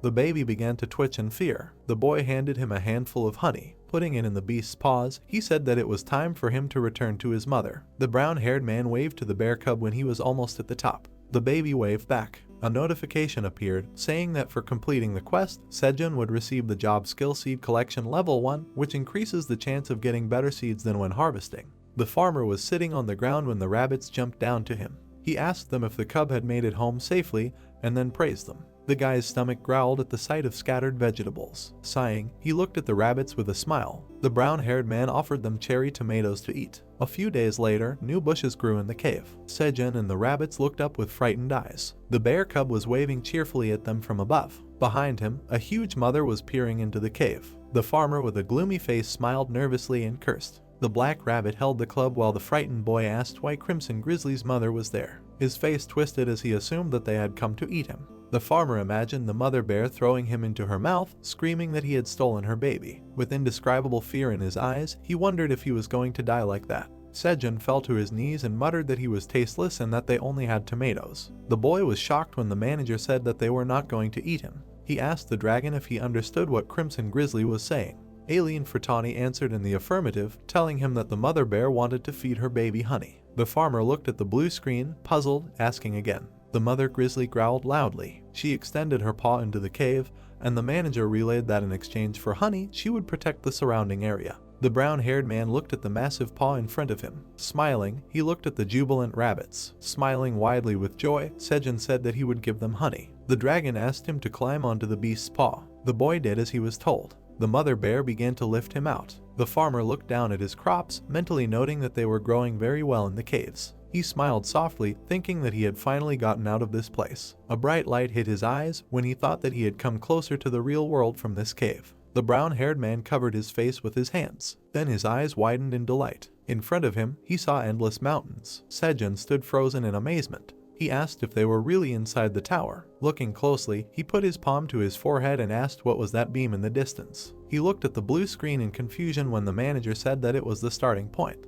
The farmer asked again. The beam emitted a large blue crystal, which was the spawn point, the only tool that allowed the hunters who came from outside to move around the floors. Brown-haired clenched his fist and smiled, mentally noting that if he learned to use the spawn point, he would be able to leave the first floor and exit the tower. Standing on the beast's paw, he wondered how he got there. The mother bear put him down on the ground, and Sejun assumed that he would have to go through all those wild foxes. He thanked the animals, and thought that it was impossible, considering that he was a human. Picking up the cub, the farmer pointed into the distance and asked the grizzly mother if she could somehow take him there. The mother bear growled, and the dragon relayed that she refused. The brown-haired man asked why. The manager explained that this place was not in her territory, so he would need to defeat about 3,000 monsters to get to the spawn. Throwing the cub over his shoulders, the boy muttered that it meant that there would be monsters on the way there. The beast pointed its paw to the side, and Aileen Furtani relayed that this territory began with the forest and ended with the surrounding area, and most monsters did not go to the wild forests. He added that she said that it would be difficult to protect him if he went beyond the wild lands. Animals began to crawl out of the cave, and the farmer sadly replied that he understood everything. He took the backpack from the black rabbit with a smile and thanked it. The cub hugged the rabbit tightly. In return, it stroked its head. The mother grizzly exhaled at Sejun, and he noted that he completely forgot about the honey. The baby began to drool as the boy pulled out a bottle of honey. He poured it into the beast's paws. The mother bear looked at her baby with delight, and the brown-haired man asked if she wanted some too. The beast looked away, and the manager said that she asked to give everything to the baby since there was nothing to eat in the wild forest and her baby was not growing well. Aileen Furtani said that in his cave, the bear had grown in a day. The farmer smiled nervously, remembering how the beast had destroyed their supplies, and wondered if he had really grown that much. He thought that he had really eaten a lot, considering that almost all of their supplies were gone. The boy looked at the queen bee behind him, when the dragon said that the mother bear said that honey that smelled good would help her baby. Sejun told the queen that she said that it was not honey that helped well. He waved his hand and asked the grizzly mother how long she had been starving, considering there was little food in the wild forests. He noted that the manager had said that crimson grizzlies ate a lot. The mother bear smiled nervously, and the farmer was shocked when Aileen Furtani told him that they had been starving for 3 days until they came across a cave. The brown-haired man exclaimed that although she cared for her child, she did not need to suffer like this. He confidently turned to the black rabbit and said that it was time for them to get to work. The guy armed himself with a knife and a frying pan, asking permission to demonstrate his cooking skills. With a hammer, the black rabbit slaughtered fish. The white rabbit cut carrots. Sejun threw the pieces into the pot. He stirred the thick soup. He scooped it up with a ladle and tasted it. With a wide smile on his face, the brown-haired man noted that everything was ready. In a large saucepan made of sheets, there was a tomato stew with carrots and large pieces of fish. The mother bear and the baby were looking at the food with admiration. The farmer came up to them with a ladle and said with a smug smile that the ranu was very nutritious, and although he did not have all the ingredients, he was sure of the taste. He added that the mother needed to eat well so that her baby would grow up healthy. The boy was surprised when the mother grizzly grabbed him with her paw. With her other paw, she reached out to the 2 rabbit chefs. She hugged them all tightly. Elaine watched through the ball, conveying that the mother bear was very grateful to Sejun. The dragon crossed his paws over his chest and said that he had been watching them since the cub left the cave because he was worried that the cub would call for his mother and they would attack the man.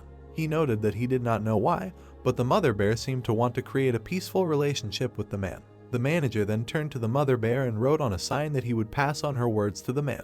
He said he had intervened and said he would pass it on. Aileen Furtani smirked at the orb, noting he hadn't known it would turn out like this. He touched his chin, smiling, saying that if he went outside the tower he would have more food, and if Crimson Grizzly became his protector, he would have less trouble. Standing in his office, the manager laughed and said that nothing less was expected from the genius dragon Elaine. Animals in uniform walked around the main building of the Bureau of Inspection of Traveling Traders. The dog looked at Theo's file. He sat at his desk, saying that there was too little information, and the same was true for Scaram. He added that judging by his character, he was not very good at trading. Zerath thoughtfully touched his chin, wondering how he managed to make so many sales. The dog entered the office and addressed the master. The furry beast with a folder in its paws said that it was right after the robbery of the warehouse of the famous landowner Grids on the 55th floor. He added that recently there had been a lot of reports of stolen goods on the black market in small quantities, and he was there to report on the things the director was interested in. Zerath reached for the papers and asked about the landowner. He said that he was an evil landowner who lived off his peasants. The dog began leafing through the papers, asking why the bureau should help barbarians like him, adding that the director should stop doing it. Another employee burst into the office, saying that he had a report. Zerath rose from his desk when the dog said that they had received a report from an agent who was tracking the traveling merchant Theo, and the agent reported that he had just arrived on the 75th floor. The dog replied that he understood. She put on a blue cape and told the assistant that he would check and return. The beast put the hood on his head, thinking that he would definitely find out everything about the wandering hunter. He mentally noted that he was giving his word to Zerath from the Inspection Bureau of Traveling Traders. At this time, the cat was buying food in the shop with a smile. A red bear appeared above the gorge. The protagonist greeted it. The guy, waving his arms, asked him if he could lift it. 3 days had passed since the deal was made with the Crimson Grizzly. Sejun gave something to the beast. The bear took a watermelon in its paw. The brunette advised him to eat while he patrolled the area. The protagonist waved after the crimson grizzly. He knows that the bear left the den every morning to patrol the area. The guy put his hands on his hips because after leaving the cave, he and the rabbits began to slowly move things. They also began to clean the area around the cave. The long-eared creature began to dig up the mountain. The brunette noticed that the ground on the surface was completely different from that in the cave. He began to examine the broken stones and noticed that there were too many of them. Sejun thinks that it will be difficult for seeds to germinate here because the ground is too dry. The protagonist raised his head. He saw the bear start digging. The guy clenched his fist tightly and praised the bear for his excellent work. He thought that it would be easier for them to pick up the stones. The brunette showed the animal a root vegetable and asked it to eat it. A drop of sweat ran down Sejun's cheek. He realized that the animal had grown almost as tall as him in 2 days. At that moment, he wondered how much it would have grown if it had stayed in the cave. The protagonist planted the root vegetable in the ground. The rabbit continued to help him. The guy decided to plant carrots first because the soil in this area looked too empty for him. After that, he thought about planting cherry tomatoes next. He looked back at the animal. The root vegetable in his teeth was red. The protagonist put his hand forward and told him that they were not looking for treasure here. The animal felt uneasy when the guy accused it of eating everything he had planted. He said that now he would have to redo the entire field again. He grabbed his chin and suggested that he should teach the bear how to grow vegetables. The 38th floor was filled with stone pillars. The cat raised his paw. He said that today he would be auctioning a basket of 300 magic cherry tomatoes. Then he admitted that he had 18 of them in total. The boys happily raised their hands up. One of them decided to buy the lot for 25 coins. Hearing this, the girl offered 27 coins for him. The forest was covered with people's exclamations. Theo said that he had chosen the winner of the auction. The boys moved away from him when he realized that this time he received less gold than last time. He thinks that it would be great if everything went like last time. The cat looked back at the guy who told him that he had completed the last contract. Theo greeted him. Dongshik bowed his head and asked him to tell Sejun about it. He said that he talked to his family so that they would not worry anymore. Hearing this, the cat asked him why he did not participate in the auction this time. The man turned his head away and admitted that he did not need cherry tomatoes yet. He took out his phone and asked him if they could take a photo together. Dongshik admitted that his daughter loved cats. The brunette handed Theo a package when he asked him for a reward. He told him that South Koreans cannot eat food without red pepper. The cat began to taste the seasoning. The man told him that he should not have tasted it without everything. Theo suddenly jumped up and screamed. The whole area could hear him saying that his tongue was burning. Meanwhile, the deer put a bag on the table. He said that he updated someone's back. The cat's face turned red when he realized that his tongue was still burning. The deer called the next traveling merchant to him. Theo threw his bag on his back. He realized that he could put more than a few hundred tomatoes in it because the capacity of his backpack had increased. At that moment, he realized that it was not in vain that he sacrificed Sejun's gifts to upgrade the bag. The cat smiled widely when he realized that not only would he collect 1,000 gold coins, but he would also become a traveling merchant of the middle class. He believed that then the protagonist would kneel before him. He smelled a scent coming from his nose. At that moment, he decided to stop at the alley of shops and complete the Lord's errand. The smell was coming from a tent. His gaze fell on the fish kebab. He decided that he could cure his tongue with this delicacy. Raising his head, he asked the seller to give him one skewer. The man told him that it cost 1 gold coin of the tower. The seller became uneasy when the cat began to ask him for a discount. Theo was enjoying the fish and was happy that he got a discount today. He stopped when someone said hello to them. He stretched out his paw forward and remembered that in front of him stood a newbie who was almost cheated by a swindler. Hearing this, the fox was glad that he was remembered. Zerath's face turned blue when he remembered that their operation failed because of the cat. He introduced himself to him. The fox raised her paw when Theo asked him if he needed anything. Zerath admitted that he wanted to treat him because he could not pay him last time for saving him. The cat turned around abruptly and said that he refused his offer. The fox ran up to him and asked him why he refused. Then he offered to drink at least a cup of tea. Upon hearing this, Theo said that he could not drink hot drinks. Zerath raised his paws and told his friend about a cafe where they would not have to wait for a reservation because he had a close friend who worked there. He said that he would be able to get the best dessert of the place, special pudding. Upon hearing this, Theo admitted that he did not like sweets and called the interlocutor clingy. The fox bared his teeth and wondered why the cat was so narrow-minded. He knelt down and asked the cat to listen to him. Theo felt awkward when he asked the newcomer why he had suddenly thrown a tantrum. Zerath told him that he had recently started making a living as a traveling merchant, after which he admitted that he was bad at trading. The fox bowed his head and admitted that he was very impressed with how Theo had immediately caught the thief. He reminded him that he had saved a complete stranger. The fox, looking at the cat, told him that he wanted to learn the trade from him. He called him awesome, cool, and a great trader. The cat's face sweated when he realized that he was considered a great traveling trader. He folded his arms and told him that he could teach him a little about the trade. Hearing this, Zareth began to thank him. The fox smiled evilly when he realized that his trick had worked. He remembered that this method had never failed him before. Zareth looked back when the cat asked him to stand up, as it embarrassed him. The fox stretched out his paw and asked Theo about where he was going. He told him that he was going to the street of blacksmiths to buy some goods. The fox's eyes sparkled when he asked about blacksmiths. The cat folded his arms contentedly. Zareth asked him if he was trying to buy things to sell. Hearing this, Theo told him that he would know it when he saw it. Meanwhile, the blonde was unrolling a skein of cloth. The gray cat was standing near the wooden tables. The fox took the dagger in his paw and noticed that it was beautiful. He pointed to the side. Zareth told the cat that the nearby forge had a lot of high-ranking items. At this point, Theo admitted that he did not buy such useless items. The fox made a dissatisfied face and thought about how expensive the cat wanted to buy. Meanwhile, the cat decided that they had come to a good place. He knocked on the door and asked if the owner was there. They entered the room. The fox turned his head and noticed that the place was filled with priceless and indivisible things. He realized that this store sold trash. Theo approached the counter when his acquaintance thought about what kind of merchant skills he would teach him. At that moment, the cat asked the seller if it was possible to buy the local items for 20 tower coins. The blacksmith, looking at the magazine, said that they did not know the prices of the items because most of them were not priced. He said that he would repair an item for them that had rusted over time, after which he told them to choose what they wanted. Theo hit the table with his paw and turned to the gentleman. He, looking imploringly at his interlocutor, asked him for a discount. Zareth even opened his mouth. A drop of sweat ran down his cheek. He did not understand what was happening. Zareth realized that Theo had exactly these trading skills. The cat clenched his hand into a fist and demanded that he be given a discount. The fox became very worried because Theo asked for a discount where everything was already on sale. He assumed that the cat wanted to get a personal discount on top of the general one. Zareth watched the seller, who decided to give the item for 18 coins. He did not expect the man to give a discount. The cat raised his paw and asked the blacksmith to reduce the price of the item by a large amount. Theo became angry when the man told him that he would not sell it for less than 15 coins. He began to beg to sell it for 13 coins. After he admitted that he often came to his shop,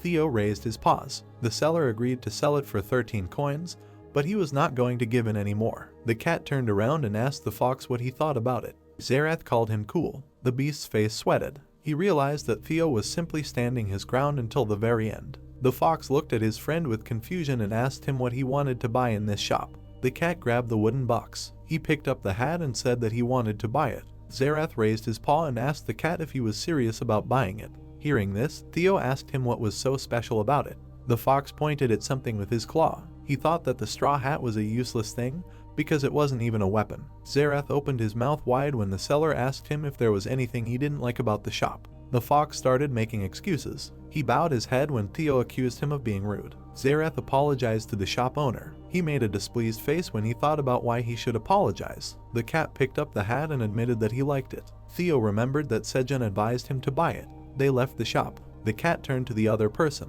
He told him that he would go further since he had shown him everything. Theo put his paw on his shoulder. He asked him if he had demonstrated his trading technique well. Then he admitted that he wanted Zareth to become a merchant like him. The cat waved his hat and told him that he was going. The fox was upset since he realized that he would not do anything. He thought that following the master further would be too strange. At that moment, he decided to go back. A drop of sweat ran down his cheek. He turned his head. Zareth saw the cat humming. He noticed the wicker hat. The fox remembered seeing this item on the list. He exhaled heavily and assumed that this couldn't be true. Someone didn't understand how this could happen. Meanwhile, the seeds spilled out onto the plate. The brunette lifted the saucer and realized that the seeds from the carrot flowers had grown faster than he expected. He decided to leave half of them to germinate in the cave and place the other half on top. The protagonist decided to get rid of half of the carrot supplies on the fold because of the bear. He knows that the rabbits have started shaking again. The guy looked back and asked the guys if it was time to eat. Sejun put his hands on his hips and suggested making fish soup. He asked the assistants if they could clean the fish together with the rabbit chef, after which he decided to bring some ripe cherry tomatoes because the rabbit had lost her appetite lately. The protagonist cut a branch. A notification appeared that he had harvested 10 ripe magic cherry tomatoes. He made a surprised face because he noticed that his harvest skill level had increased, after which he assumed that new effects had appeared. The protagonist's sewing skill had reached level 4. He smiled widely and realized that the low probability sounded unclear. Sejun realized that he would now be able to plant plants with a new level, thanks to which the taste of cherry tomatoes would improve. The guy, clutching his chin, learned that when pumping up the profession skill to level 4, additional effects would also appear. He assumed that he would be able to understand this only after pumping up other skills. The brunette looked back and remembered that he had no time to be distracted. He trimmed the tops. The protagonist threw them into a bowl when he realized that everything was ready. Sejun put the dish on the stone. He announced that the ideal fish soup for pregnant women was ready. Steam was coming from the wooden bowl. The guy looked at the guys with satisfaction. He believes that the rabbit still needs to eat because it affects the health of pregnant women, after which he admitted that they have a good harvest. At this point, he advised the father rabbit to focus all his attention on his wife. The protagonist smiled slightly and reminded that the rabbits will soon have children. He told the gray animal that he will soon see his little brothers and sisters. The guy looked back. He realized that the crimson grizzly had come just in time. Sejun took the bag and suggested that the pets go upstairs to eat there. He said that he was leaving the sprouts on the carrier rabbit and the cook. The protagonist drew a rope around the bag. He attached himself to the tourniquet. The bear grabbed the stone when the guy asked him to pull. The crimson grizzly pulled the rope. He threw the tourniquet over the stone. Sejun waved his hand and said that he would see the guys upstairs. The brunette went up and wished them a good morning. The guy realized that they were able to make a traction elevator. The protagonist looked back and realized that now they start the day with the arrival of a large bear. The creature takes him up with his breakfast. At this moment, the guy realized that the area was very amazing. The crimson grizzly took a boulder. Zerath asked him to bring him a stone to tie a rope to. The brunette smiled awkwardly and realized that he did not expect this. He was grateful to the bear for the fact that now he can calmly climb up. The guy stroked the animal and praised it for a job well done. He assumed that the bear got him out of the cave faster than yesterday because it wanted to see its owner. The protagonist raised his eyebrows when he realized that the animal wanted to eat faster and did not miss him. The bear began to eat a vegetable. The guy advised him to try fried sweet potatoes, which the grizzly always ate raw, after which he admitted that he left some for him last night, although the tower manager got angry because of it. Saliva flowed from the bear's mouth. The brunette opened his mouth wide when he advised the beast to eat more slowly. There was one fried potato left in the basket. The crimson grizzly raised his paw. He jumped high. Looking at the animal,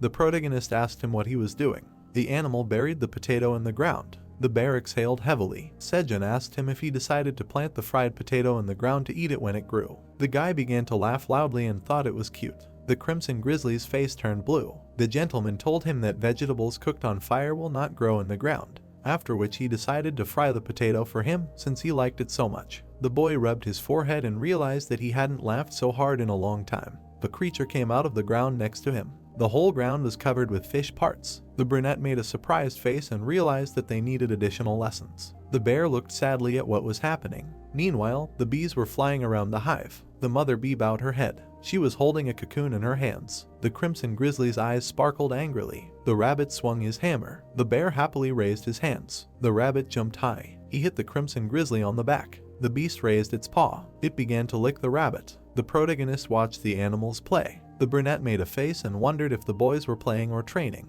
A rabbit with a cart drove up to him. He thanked it for bringing him something to drink. Bees began to fly out of the cave. Sejun raised his head and assumed that the poisonous bees had flown out on patrol. He waved at the insects and asked them to take care of themselves. The protagonist raised his head and noticed the queen bee. He asked her why she flew out of the cave since she was supposed to be looking after the new offspring. She placed a cocoon on his hand. The guy asked her what it was. The brunette began to finger the object in his hands. The bees flew away from him. He began to open the object and wondered what the queen bee gave him before leaving. Inside the leaves lay the cocoon of a poisonous queen bee. A drop of sweat ran down the guy's cheek when he realized what this object was. The rabbit sat on his shoulder. Sejun assumed that it did not take the bee long to become a queen. At that moment, he realized that their strength in the hive did not matter much. He imagined flying bees and assumed that the previous queen must leave the house. The brunette turned his head. He realized that she gave it to him because this child was very dear to her. The boy clenched his hand into a fist. He smiled widely and suggested that the assistants work harder. The protagonist wants that poisonous bee to be able to become a beautiful queen, after which he asked the cocoon not to be sad. The doll was lying on his palm when he realized that he was waiting for the day to meet her. The sky was covered with clouds. The cat was humming happily, waving his hands. He realized that he had almost reached the cave. His face turned red. Theo believes that when Sejun bows before him, he will enjoy the position of manager. Near the entrance sat a crimson grizzly. The cat wondered what it was. The bear looked back when Theo asked him about what he was doing near the cave. There was a briefcase in the beast's mouth. He approached the cat. Theo wondered why the protagonist's bag was outside the cave. The cat's face turned blue as he assumed that the bear had eaten Sejun. He bowed his head and wondered why all his evil thoughts always came true. Theo trembled all over. He remembered that he felt something was wrong when he got to the 38th floor, after which he decided that he needed to run as quickly as possible. The cat suddenly raised his head and admitted that he did not fully enjoy his time as a merchant. He jumped high and decided to avenge the gentleman. The protagonist approached them. He did not expect that Theo had already returned. The cat landed on the ground. He jumped on the guy's face. The brunette looked at the animal in confusion. Theo asked him if he was bitten somewhere. Hearing this, Sejun asked him what happened. The cat slid along the gentleman's body and asked him about his knees. He does not understand how he was able to get out of the cave. At this moment, the protagonist told him that he could fall now. The cat squeezed the guy's face with his paws. He menacingly asked him what the crimson grizzly was doing here. Hearing this, Sejun thought that he was asking too many questions. The clouds scattered over the forest. The protagonist spread his arms and introduced the cat to the baby crimson grizzly. He told him that they became friends when he accidentally fell into a cave. The guy hugged the animal and said that its mother protects the area. He admitted that he agreed to feed the baby honey and food. Theo bowed his head and said that he was afraid to find out that the gentleman was eaten by the crimson grizzly. Hearing this, the brunette told him that the baby had already become quite big. He grabbed his chin and suggested that it was inappropriate to call him a crimson grizzly. The protagonist decided to give him a name. The brunette approached the bear. He asked the cat if he could find out from the animal what its name was. Theo pointed his paw to the side.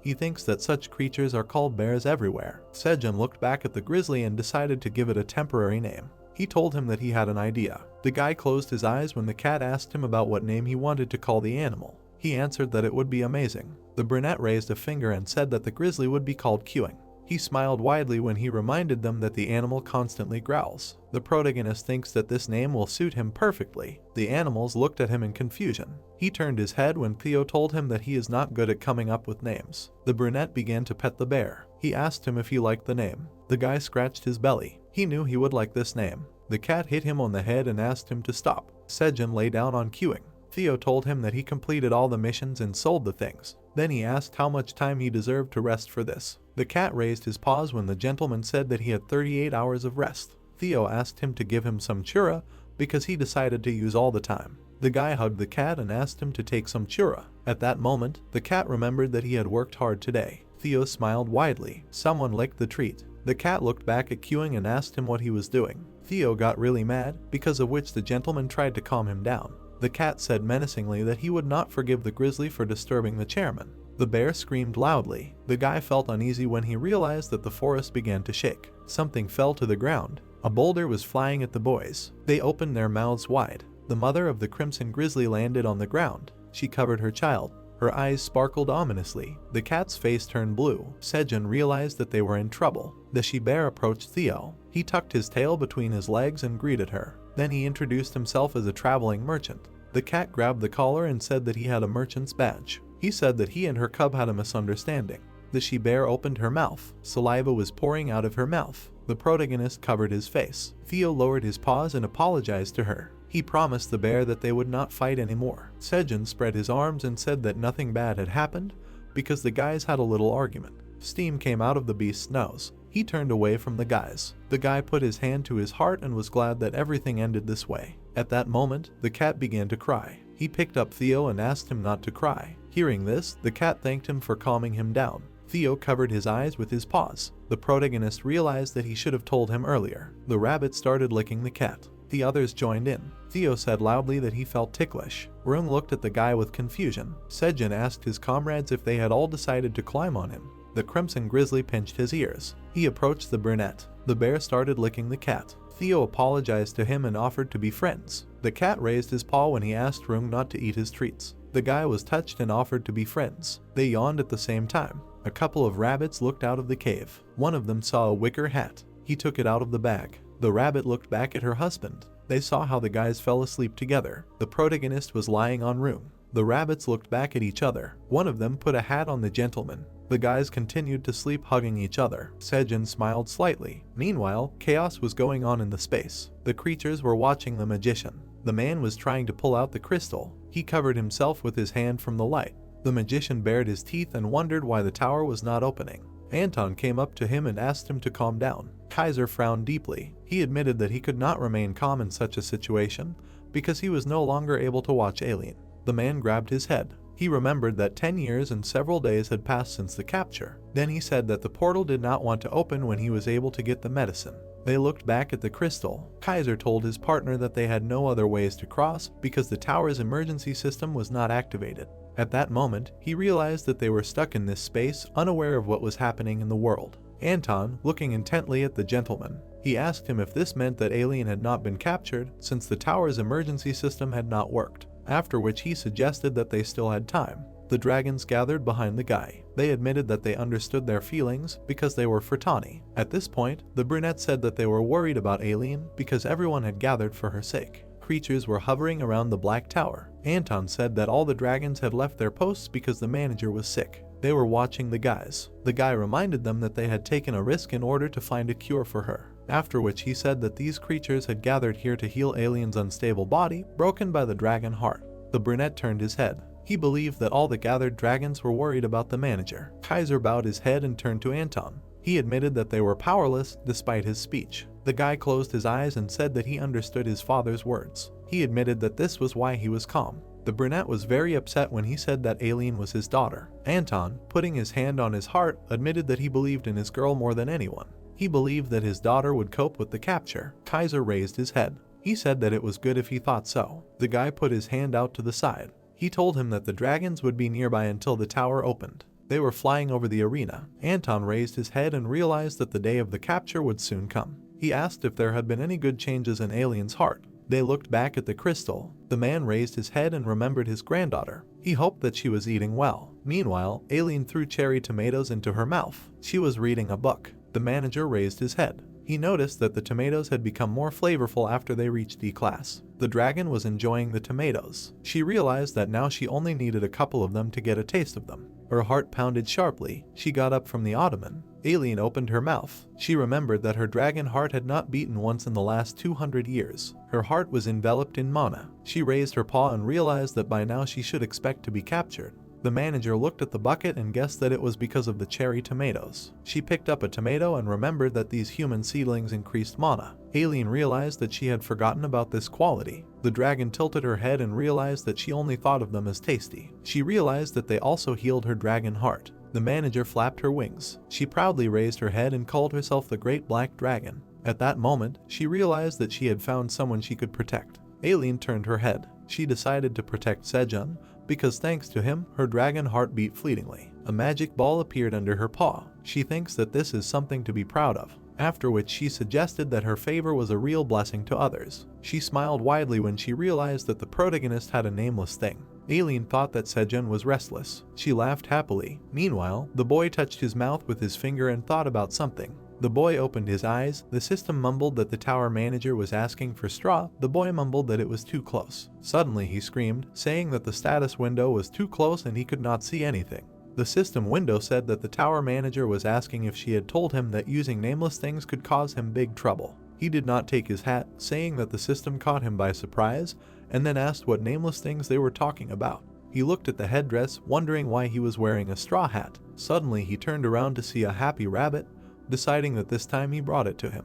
He patted the kitten, waking it up. Theo told the boy not to wake it up because he wanted to sleep longer. The cat straightened her back, stretching out on a soft fur coat. The boy asked if he was going to wake up. He looked at the new hat, activating the system window. The characteristics window said that this is a farmer's straw hat that gives strength above 20 and endurance above 20, and it also provides protection, but weak, from Mother Earth for all the lands that the farmer owns. And the recovery of intelligence is a little faster. The guy said that the hat has no limit on the size of lands, so this is a very good thing, but he is confused by the restrictions on use. He looked back at the notification that appeared. The system said that the tower manager advises him to first evaluate the straw hat. The boy asked if she will give him a quest. The hat in his hand began to dissolve. The system gave him a quest without a reward, in which he needed to send an unrated straw hat to the manager, and immediately sent a notification that he completed the quest. The hat appeared in the hands of the dragon. She placed it on the pile of books, saying that it was time for him to show his skills. She extended her hand. The hat was enveloped in a blue aura. The dragon used the appraisal skill. The hat shone with blue light. Alien smiled. 2 notifications appeared in front of the boy, then that the manager was looking at the appraised item and was happy, and that she was congratulating him on how good the item was. The boy was surprised that she was congratulating him. A new quest appeared in front of him, requiring the boy to promise to give the manager sprouts filled with blue moon energy during the next blue new moon. As a reward, he would receive an appraised straw hat.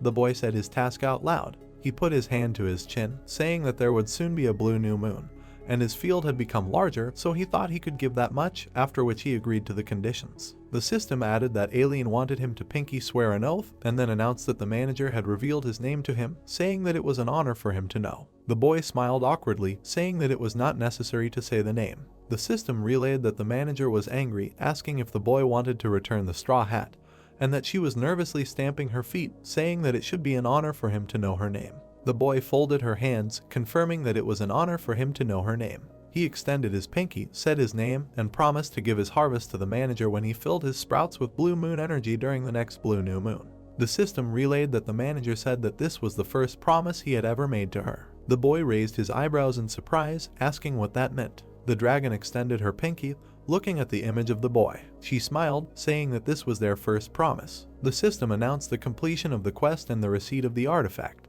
The young man stretched out his arms. His hat appeared in the air. The system characteristics window said that the artifact was always worn by Farmer Patrick, and that he was called a saint because he saved many starving people with his grown vegetables. And it was also one of the 10 artifacts that existed only in the Black Tower, and depending on the level of work of the user of the artifact. The restrictions on use change. The current restrictions on use were those whose profession did not relate to farming. The guy looked at her in shock, surprised that this was one of the 10 artifacts, after which he said that this was the first time he heard that the appraised thing was classified as an artifact. He lowered his hands, saying that the level and stat restrictions that were originally there disappeared, and in return, a ban on those who are not farmers appeared. He put it on his head, wondering if the class had increased. Considering that the abilities would increase depending on the user's work level, it seemed like they would be determined when he put it on.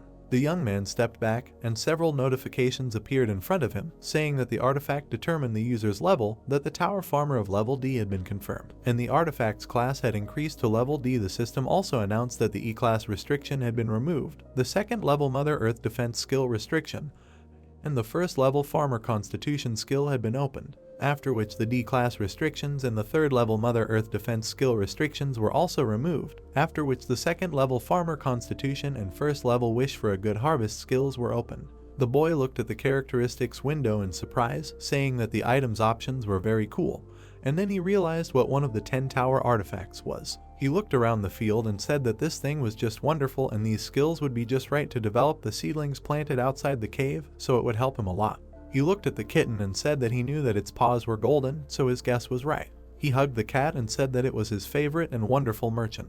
The boy began to kiss its paws. Theo looked at it and asked what it was doing. The boy crossed his arms over his chest and said that the kitten would receive the laurels of the merchant for another week. The animal exclaimed and asked if it was true and if he would give it this role for another week and not for 38 hours. The boy picked it up and the bear cub also woke up. The boy confirmed his guess and called it a cute little bastard. The kitten said that he didn't know the reason, but he was delighted. He spread his paws out to the sides, exclaiming that he was the merchant Theo. The sun's rays penetrated the cave. The rabbit was chewing on a dry twig. The dark rabbit was nervously tapping his paw. The boy crossed his arms, trembling with excitement. The kitten also began to tremble. The boy looked at him in surprise. The kitten asked him to stop shaking his legs, because he would soon go crazy. The boy said that he could not do anything. Apparently he was too worried. He looked up at the rabbit looking around, saying that a lot of time had passed, and there was still no news. He looked down at the kitten. Theo asked if he could give him one chura. The boy agreed, saying that it looked like they would have to wait a little longer, so they should rest a little. Suddenly, one of the rabbits opened the door of the hole. The boy and the other rabbits approached it. The boy asked if everything was okay with the newborns, and how many of them there were. The mother rabbit held 3 baby rabbits and squeaked with a smile. The boy looked at another rabbit that came out in surprise. He also held 3 baby rabbits in his hands. The boy looked at them in admiration. The newborn rabbits lay awkwardly in the soft fabric. He said with a smile that there were only 6 of them, so he needed to make some soup to help the mother rabbit recover from her hard work this morning, then called it a miracle and said that they were very cute. He looked at his cat, asking what he was doing, then called him closer. Theo asked if he could come closer. The boy looked at him with a smile, answered in the affirmative, then called the babies cute again. The kitten looked at them in admiration, agreeing with this. The boy closed his eyes, saying that Theo became an uncle. The animal opened its mouth in surprise. He pointed his paw at himself, while the boy asked him to take care of the babies. The boy called him a cool guy. The cat reached for the cloak. The boy looked at him in surprise. He handed over a rabbit chira, saying that this cool guy will give his, which he loves the most. The kitten looked at the boy in surprise, who said that the rabbits are too small, so they cannot eat chira. Theo was surprised by this. The boy crossed her arms, asking if this means that he secretly hid the chira from him. The kitten laughingly replied that it was a reserve for a rainy day. Tomatoes stood under the rays of the sun falling into the cave. The kitten simply suggested to forget about it. The boy said that the day was beautiful, so he will let him get away with it. It was the 179th day of survival. A giant tower towered over a deserted field. The blue crystal hovered above the pedestal. He exuded a bright aura. The demon king stood before the army of bulls, addressing them as proud warriors. The animals breathed heavily, listening to his words about how the blue new moon was near, so they should not lose to hunger. The bulls began to break away. The king ordered to find something in this overgrown land. He placed his hands on his axe, ordering them to find everything they could eat. He looked at his army with a calm expression. The youth and his friends were working on the farm. A number of bees were flying through the air above the yellow flowers. The system announced that the skill of wishing for a good harvest had been activated. A good harvest of magical cherry tomatoes would grow on 30 pyong of the field. The amount of harvest would increase by 50% by next week. The youth spread his arms slightly to the sides, saying that now the harvest was much more than before, then added that this is what happens when the harvest increases by 50%. He leaned over his sprouts, saying that this will be the 7th blue new moon that they are going to meet since they entered the tower. Wondering if Rick and his mother are preparing for this, since they have not yet arrived on this day, then said that it is time for him to get to work and prepare. He looked over his shoulder, hearing someone squeak. The little rabbits were running away from the annoyed cat, who asked them not to run away. He took the fish tail from them, saying that it was dirty. Then he stopped them on their way to the fire, saying that the fire was very dangerous. The kitten gathered the rabbits around him, frowned and said that everything around was too dangerous, so they should stay close to him. He began to load them into his hood. The boy said that he never thought that he would become such a protective dad. The boy approached him with a smile. The cat looked at the boy with confusion. Sejun asked how his role as a cool uncle was going, to which the kitten replied that it was exhausting. He put his paw on his chest with a smile and added that it was exciting because he became an uncle. Mom and Dad rabbits gave a thumbs up. The boy showed them this answer. Theo was carrying the little rabbits on his back. The boy shouted at him to come back before dinner. The kitten turned to the children, telling them to hold on tight, because this time they were going on a journey. The blue sky was visible from the cave. Bees were painstakingly building their hive. The door and window of the rabbit hole quickly slammed shut. The second entrance also slammed shut. The boy lowered himself to the backpack, saying that he was fully prepared. He looked at the kitten in surprise, asking what he was doing. Theo put his feet in the bag, saying that he would hide in it to wait out the blue new moon, because this bag could block the influence of the blue moon. The boy looked at him in surprise. The kitten added that the bag was the size of a tent, but other cats use bags the size of a house. The boy said that this bag had more functions than he thought. He went down into his backpack, asking if the kitten would take one thing with him. He took out a cocoon, handing it to the kitten. Theo asked what it was. Theo took the cocoon with an admiring expression. The boy looked at it with a smile, saying that it was the queen bee cocoon. He began to hide it in his fur, smiling, saying that he understood everything. The boy added that he would give the cocoon to him for safekeeping. There was a rumble outside. The boy turned around and said that it had begun. The moon eclipsed the sunlight, creating a shining disk. The boy looked at what was happening, thinking about the roar and his mother, and if everything would be okay with them. A loud noise was heard around the area. The boy covered his ears, holding a tomato in his hand, and wondered what it was because he was hearing such a noise for the first time, and if it could be another monster entering the market, after which he decided that he would use the tomato and headphones just in case. The roar sounded with renewed vigor, startling the boy. The boy looked up, wondering what that sound was since it sounded like cows. The tomatoes had changed color to a bright sapphire hue. The boy looked at them in surprise, wondering how many there were and if the blue moon energy was stronger than usual. A bright beam of moonlight fell on the corn head. The boy laid his palms down, wondering if the corn also absorbed the blue moon energy. He crossed his arms, saying that the result was simply wonderful, and then wondered if it was because he had the skill of a good harvest, since the sprouts that were affected by the blue moon also grew well. No forest, cheerfully bright sun. Theo quickly looked around. He stood on the boy's head, saying that there was no one up there. The boy followed him out. The kitten asked if it would be better to go out, then the roar would come with his mother, because it could still be dangerous there. The boy put his hand on his knee, saying that when the blue moon appeared the last time, a monster walked near the cave, so he needed to check if everything was okay with the field. But the kitten should not worry, because he would just look at him and immediately return to the cave. Sejun added that he needed to collect the harvest, charged with energy. The kitten jumped on his leg, saying that he would also go with the chairman. Although he was tired, the boy thanked him. The boy stood in front of numerous hoofprints. A giant tower towered on the horizon. He said that, as he thought, they dug up a field of sweet potatoes. The boy looked down at the hoofprint and said that they were incredibly large. Raising his head, he said that he thought they were very strong, judging by how deep and high the dirt was trampled. And suddenly something caught his attention. The young man quickly climbed up the hill. He began to rake the earth with his hands. Theo asked how long they would be there. Since it was time for them to return, the young man asked him to wait, saying that he needed to check something. He picked up a piece of earth, saying that, as he thought, the texture of the soil was different from that on the surface because it was soft and retained moisture, so it was ideal for farming, and he could not even believe that something like this was hidden under this devastated land. The young man imagined huge planted fields, saying that this was a great opportunity to breathe new life into these lands. He put his hands on his knees, saying that it would be great if they could just go through all the land there and mix it up. But he didn't have the necessary equipment like a loader and a tractor, and digging that deep would be too hard for the rabbit's feet. Suddenly, a notification appeared next to him, saying that the tower manager was asking what the boy was doing there. The boy slid down the slope, looking at the new notifications, saying that the manager said that the blue moon may have passed, but the area was still inhabited by monsters, so the boy should be careful because it was dangerous. The boy said that he was just about to go back. Sejun and Theo looked at the system window. The boy addressed the manager, then called her by name, asking how she felt last night. The manager replied that she was feeling fine and did not want him to worry, and also ordered him to pay more attention to safety. The boy raised an eyebrow and said that she was especially worried about him today. He smiled broadly and added that he had learned a lot of new things, so he was looking forward to going to harvest. The boy and the cat went back down to the cave. The boy praised the kitten, to which it replied that it was going to sleep. The closed head of corn was shining with blue light. The boy took it in his hand. The system announced that he had collected stamina corn containing the energy of the blue moon, so his work experience had increased, his harvest skill had grown to level 4, and as a result of improving his profession, his harvest skill would additionally give 5%, and on top of everything else, the boy received 100 experience. The boy opened the purple corn and said that it was great. The characteristics window said that this was corn grown in the tower, and thanks to the energy of the blue moon, it became even tastier, and when consumed, stamina would automatically increase by 0.1. The boy looked at the fruit, saying that probably because the class had improved to D, the characteristics had also improved.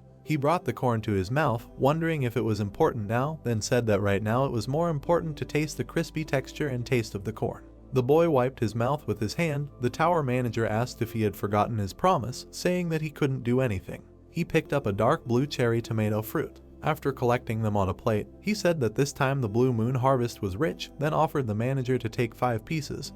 Aileen thanked him, saying that she would definitely repay him in the future. The boy waved his hand at the disappearing notification, then said that he would wait for it, thinking that 300 blue tomatoes would be too many. Tomatoes appeared on the dragon's paws. The manager admired that he had 5 cherry tomatoes with blue moon energy. She looked at it carefully, saying that ordinary cherry tomatoes would help her heart beat, but blue cherry tomatoes would help even better. She threw all the fruits into her mouth. Holding her head, the dragon exclaimed that they were very tasty. She began to shake her head, saying that now the taste is not important to her, so she needs to focus on the flow of mana. She put her hand to her chest, feeling the flow, after which she thought that she needed to concentrate a little harder. She looked at her body with a smile. Suddenly, her body was struck by a strong pain. The dragon fell to the floor. The heart in her chest was burning with dark energy. Sejun was removing the tops of a blue corn cob. Then he put the cob in a pot. The pot was boiling, standing on stones, inside of which was a hearth with a fire. The guy in the straw hat was sitting next to the hearth and said that great, it was time to use the pot that Theo brought. Now with normal utensils it will be possible to steam corn.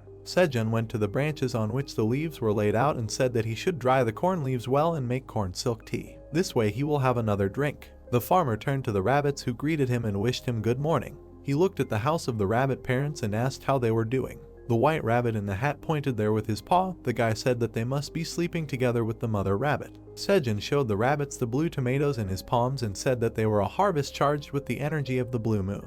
Turning to the steaming pot, the hero said that they now had blue corn and suggested that they eat it together. The rabbit in the hat squeaked, pointing to the tomato he was holding. The beast explained something, and the guy looked at him in surprise and asked, "One cherry tomato is enough, do they want him to eat the corn himself?" The black and chubby white rabbits watched as the guy stroked the rabbit in the hat and said that, as expected of a daddy rabbit, "Thank you." Sejun looked at the hungry rabbits and said that he couldn't eat everything by himself anyway, so they would have breakfast, collect some corn and have lunch together. The little bees, along with the queen bee, flew over the tomato beds. Sejun opened the lid of the pot with boiled blue corn. He looked at the bright ear and said that it looked delicious. He held the corn in his hands and blew on it, saying that it was hot since it was a D-rank crop charged with the energy of the blue moon. The taste should be excellent. Sejun, holding the corn in his hands, wished him a bon appetit, and nearby sat the rabbits and ate blue tomatoes. The black and white rabbits were biting blue cherry tomatoes. The white rabbits were eating, and the chubby one sighed contentedly, putting his paws on his stomach. Sejun looked at the daddy rabbit, who was holding tomatoes in his paws,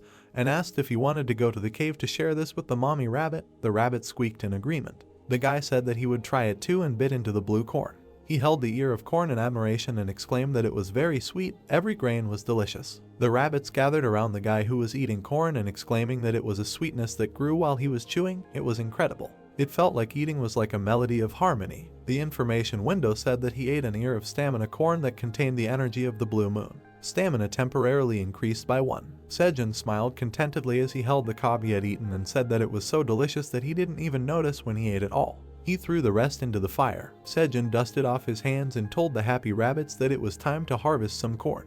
He walked up to the bed and said that it had grown a lot. The guy tore off one of the cobs. He looked at it, asking what effects the corn had. Several blue information windows appeared in front of him, saying that he had harvested a mature fruit of stamina corn, his work level had increased slightly, and his level 4 harvest skill had increased slightly. The effect of the first level profession increased the level 4 harvest skill by an additional 5%.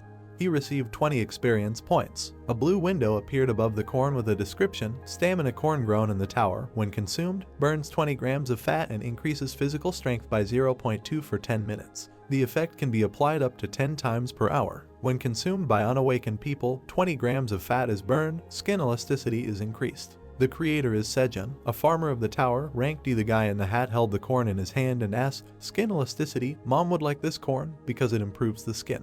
The rabbits helped him harvest, and the guy said with a smile, maybe the next time he gives news to his family, he should send them the harvest too. A big mother bear with a little bear cub appeared at the entrance of the cave. Sejun looked at them and said hello. Using the green rope, he got out of the cave and asked the bear how he had spent the previous night. She growled in response. The boy poured honey from a bottle onto the bear's paws, saying that he must have had a hard time since he had not eaten anything the night before. While Queuing was eating, the boy looked at the bear and said that he would bring her some fried fish a little later. Theo appeared next to him, rubbing his eyes with his paw, and said that it was time to work. The boy looked at him and asked why he did not sleep a little more. The cat closed his eyes and, meowing constantly, said that he did not want to waste his time sleeping.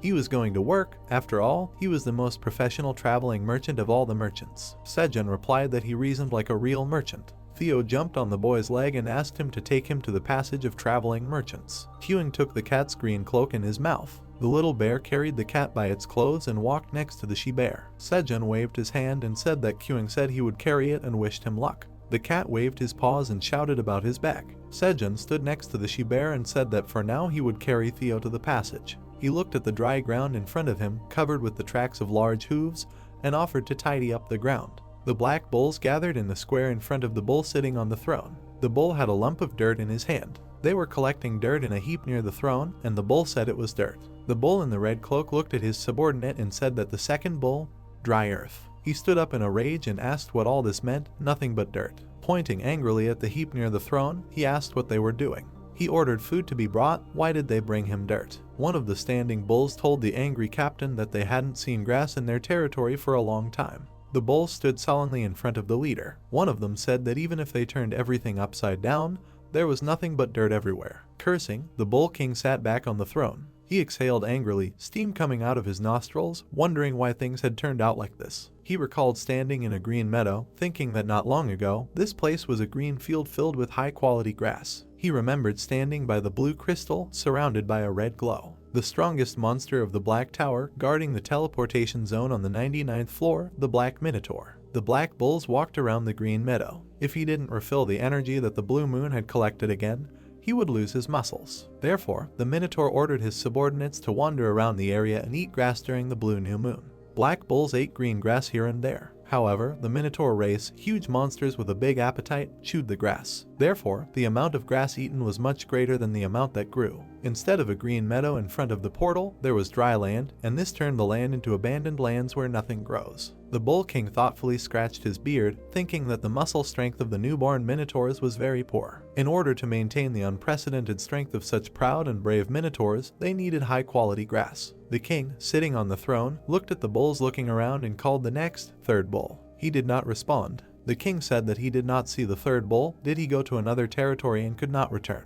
The king saw the black bull, who apologized to the captain for being late. He scratched his head guiltily and said that when the blue new moon ended and he opened his eyes, he was too far away. The bull in the red cloak exhaled and said that the main thing was that he was alive. The eye with the scar opened wide. The king of the bulls stood up abruptly and went to the third bull, who asked what happened. The king grabbed the bull by the shoulders and sternly asked what was on his head. Steam came out of the king's nostrils from anger when he asked what was that delicious sweet-smelling root on his horn. The third bull excitedly turned his gaze to the root vegetable that was caught on his horn. He looked at the fruit, asking what is it. The black dragon lay on the floor, complaining of a headache. Aileen touched her head with her paw and asked. She lost consciousness. She thought she would be fine. When the dragon got up, she collided with a golden chandelier. Aileen turned around in surprise and looked at the chandelier, asking why it was so low. Looking down, she was surprised to see how far away the shining ball was. She picked up the purple ball with her fingers, saying no, it wasn't the chandelier that had gotten lower. She held the ball in one paw and asked in surprise that it had grown.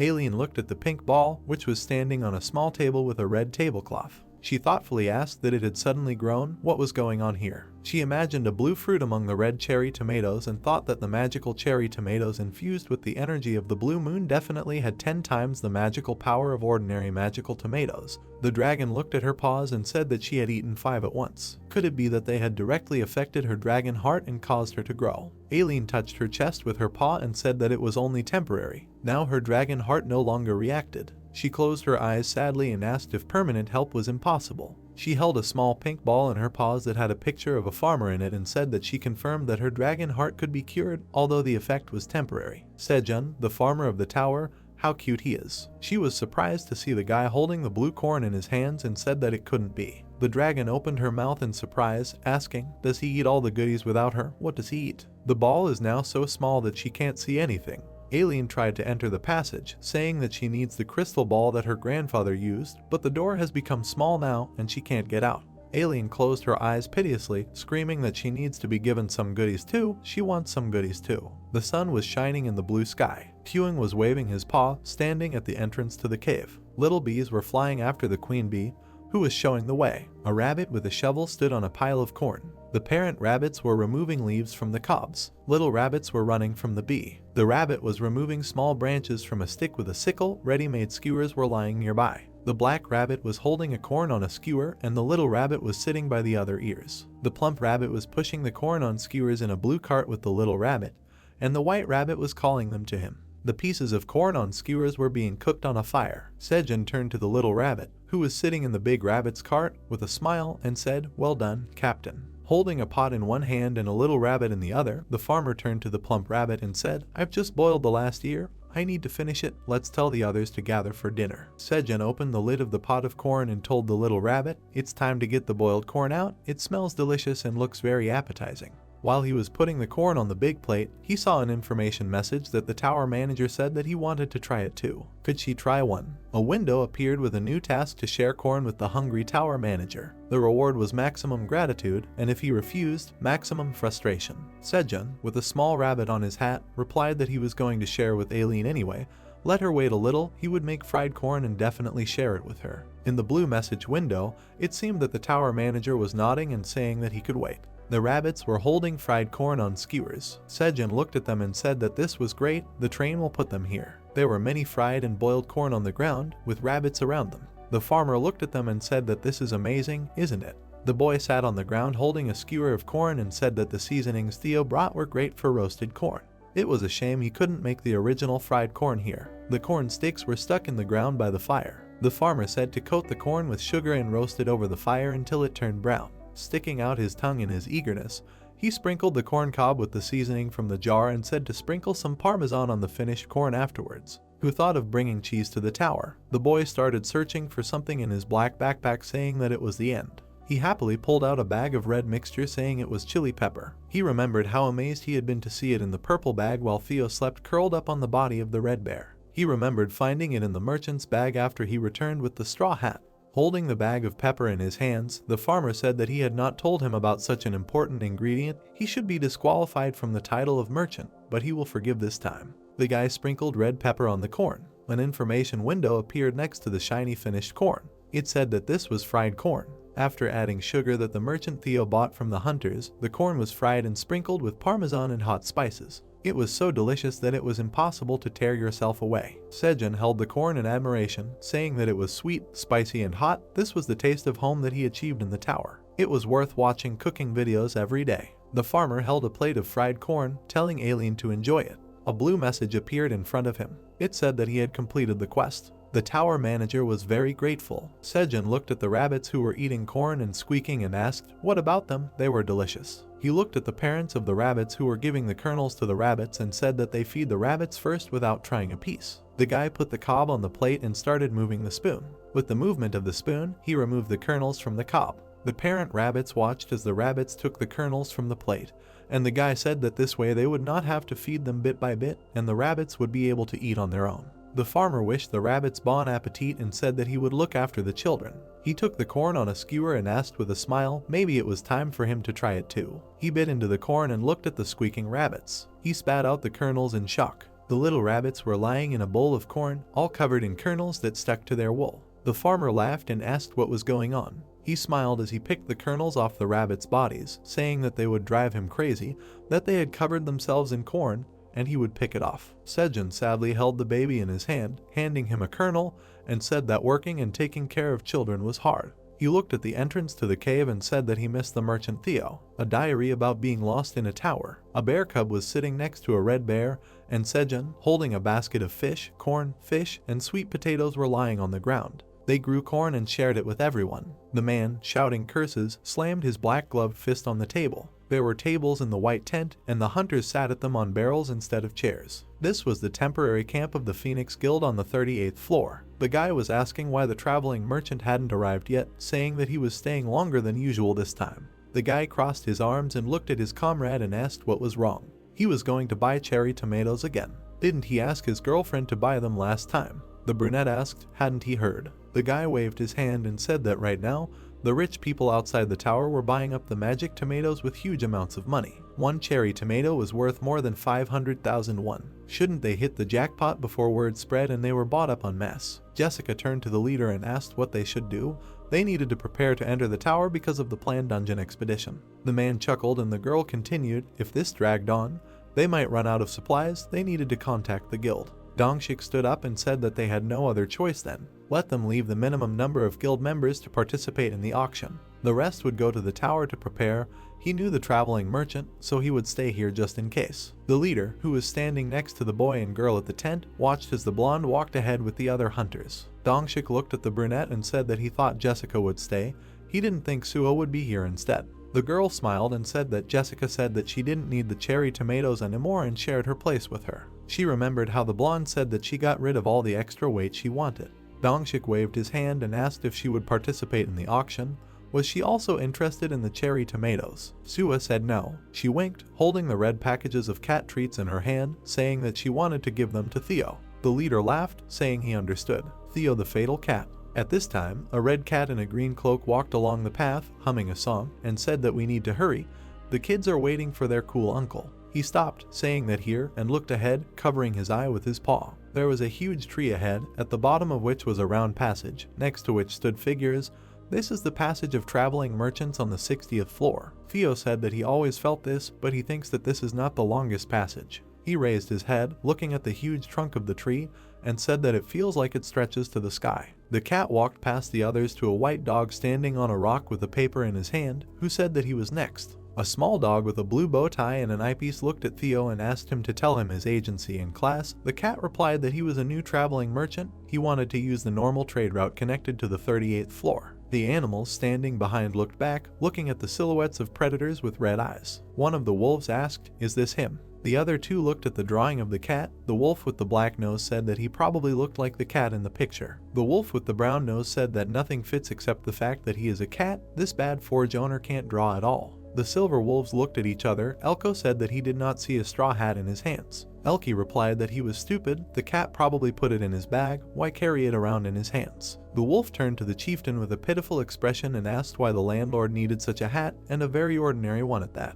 The chieftain of the Silver Wolf tribe, Elka, frowned and said that it didn't matter. They were the Silver Wolf tribe, the best free mercenaries of the tower. They only needed to follow the order of the client. The figure of the fox in the cloak standing behind watched as the wolves pulled up their hoods, saying that it was okay to follow him now.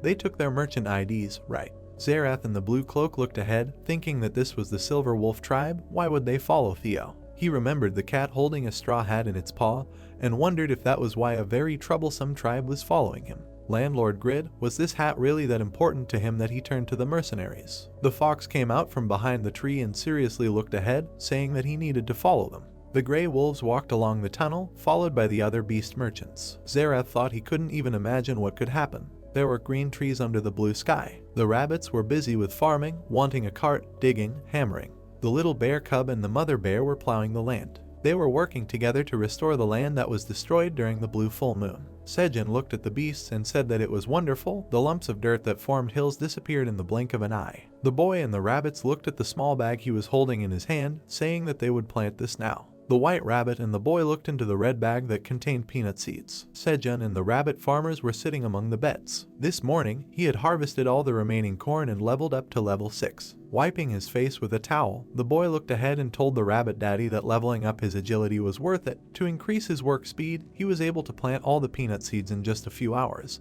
In addition, there was a slight change in the seed store. He remembered looking thoughtfully at the blue diamonds that had a choice: 100 cucumber seeds for 0.2 tower coins, 100 radish seeds for 0.1 tower coins, 1,000 peanut seeds for 5 tower coins. Sejun said that peanuts are good for restoring the fertility of the land. He pressed his fingers on the diamond, saying that they grow well even in rough soil. He will buy peanuts. Blue information messages appeared in front of him, saying that he purchased 1,000 peanut seeds. 5 tower coins were deducted from his account. 50 seed planting miles points were accumulated. In total, he accumulated 106 seed planting miles points. 100 points will be written off to advance to the next class. The hero looked at the message in surprise and asked, can he upgrade his class? The next notification said that Sejun's class has changed from novice to amateur. In the amateur class, 4 random types of seeds will be displayed on the screen. He can purchase any number of seeds within the cost of 5 tower coins. The seed store has been upgraded to level 2. He will be able to use the level 2 seed store again in 30 days. A small red bag with drawstrings appeared in front of the guy. Sejun caught it, saying that he has become an amateur from a novice, and the number of seed varieties has changed from 3 to 4. He can't wait to use the new store. He thought that he was getting greedy. The guy looked at him with a smile, asking how many varieties of seeds can he buy. He needs more new seeds. There were corn tops lying on the ground.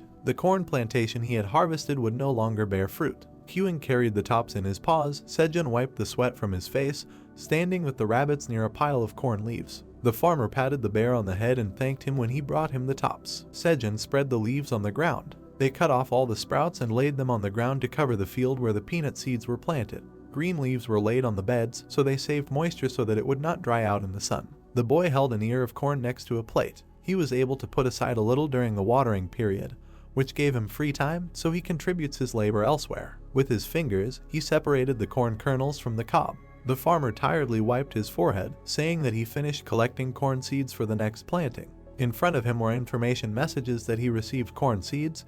The skill of work increased a little. The first level planting skill was better, but he raised his level. Sejun said that he would leave them in the water for a day and plant them tomorrow. The boy, surprised, looked at the little rabbits squeaking as they climbed into the plate of grains. He held the plate up, telling the rabbits that they couldn't eat it. Sejun looked at the little ones who came up to him and said that they were probably bored. They were busy expanding the field outside, so there was no one free to play with them. The hero raised his index finger, saying that he had a great idea. He was looking for something in his black backpack and called the kids over, saying that he would give them fun work. The little rabbits had little bags with carrot sticks sticking out. The boy looked at them with a sweet smile, saying that they looked like children in a kindergarten.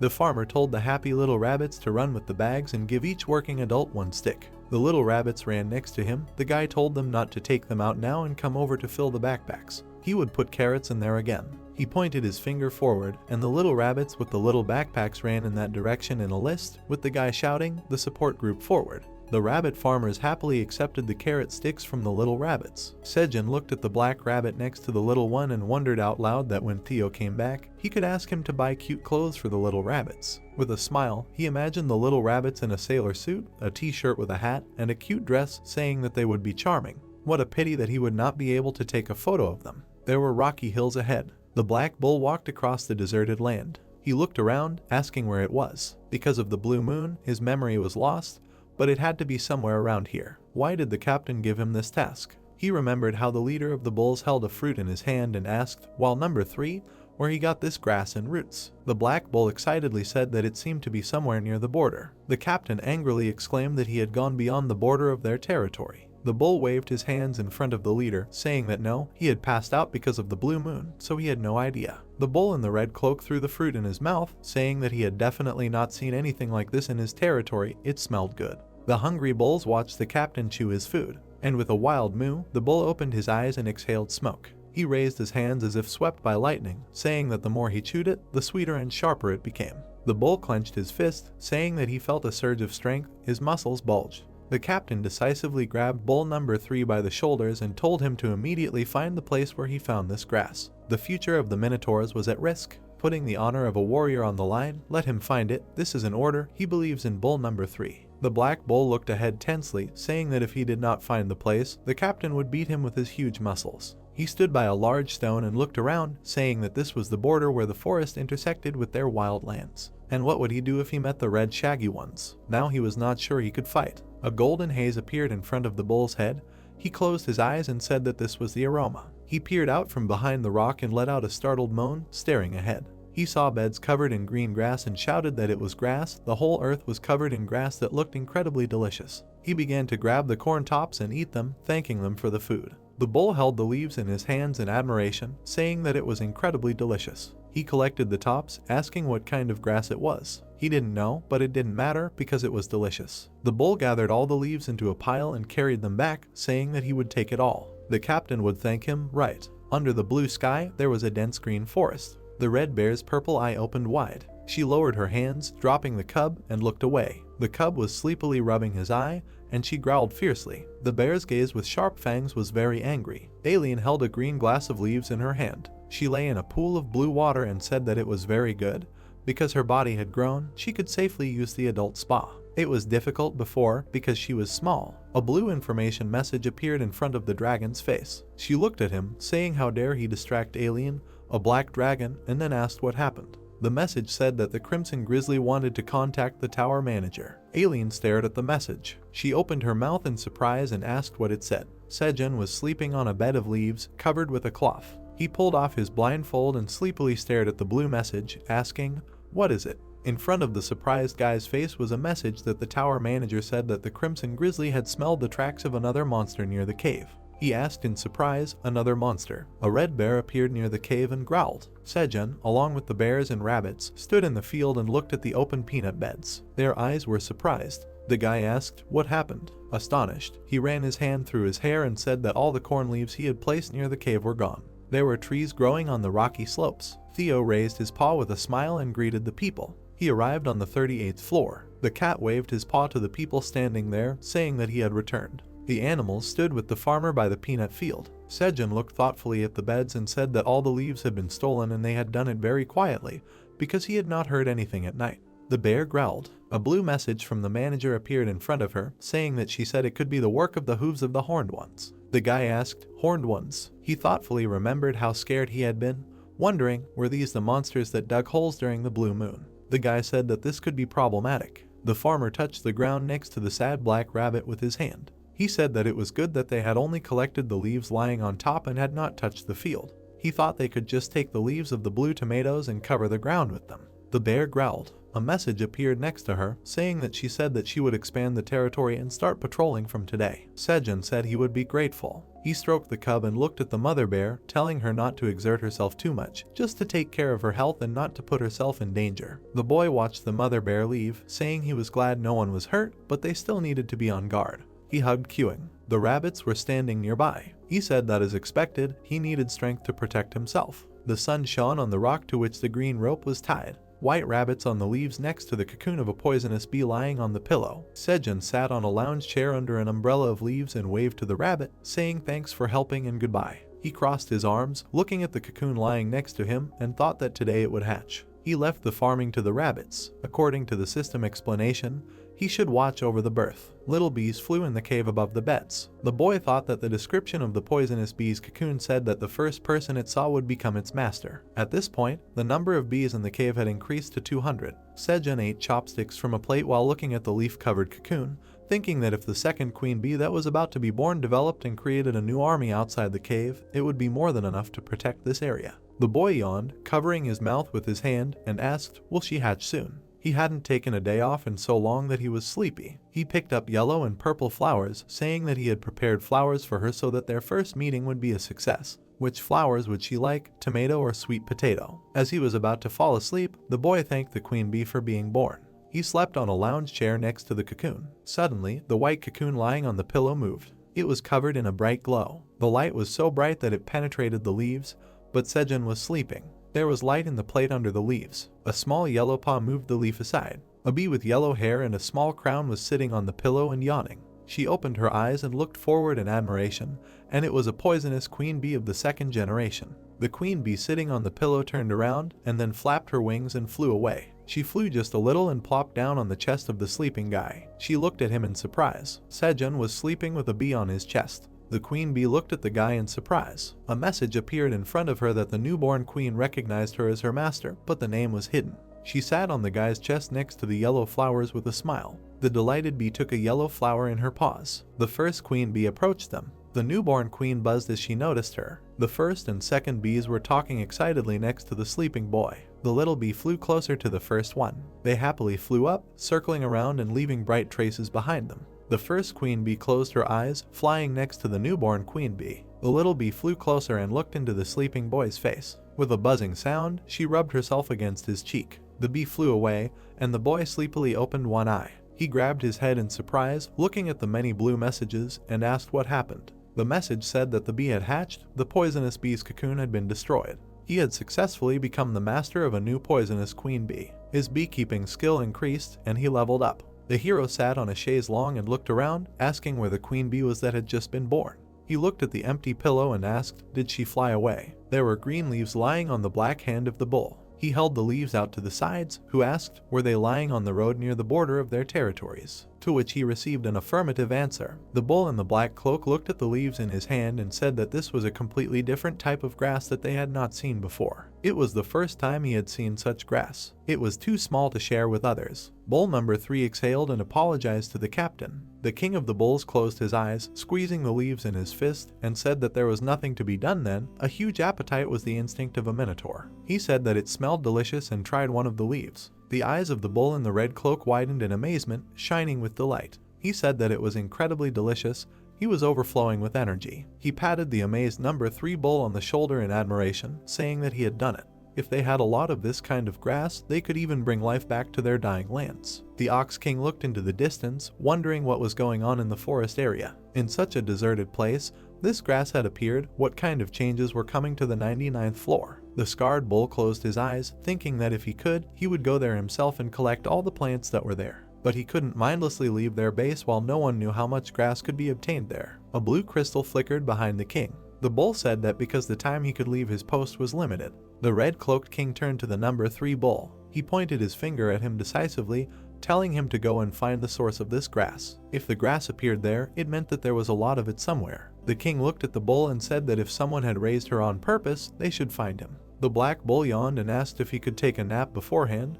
He had eaten a lot and was sleepy. The king swung his axe and shouted for him to go faster. The bull ran, saying that he understood and would be back soon. The voice of the cat was heard in the forest, calling people. Theo said that he had returned, and the hunters ran to him, saying that he was here. The boy asked why the traveling merchant Theo was taking so long. The cat stopped in front of the surprised people and, putting his paws on his hips, apologized, saying that something had happened. As a change, he would sell them special tomatoes today. The brunette looked at him and asked, "Special? Magic cherry tomatoes are already special in themselves." The cat objected, saying that these tomatoes are even more special. He held a tomato in his paw, saying that it was a D-rank magic tomato. The item description said that it was a D-rank magic cherry tomato with a shelf life of 60 days. The hunters stared at it in shock, asking again, "Is it real?" From behind, Sua said with a smile how cute it was. The Phoenix Guild members stood in front of the cat, holding tomatoes in their hands, not talking, saying that it was really D-rank. Someone asked, "Does it remove 20 grams of fat?"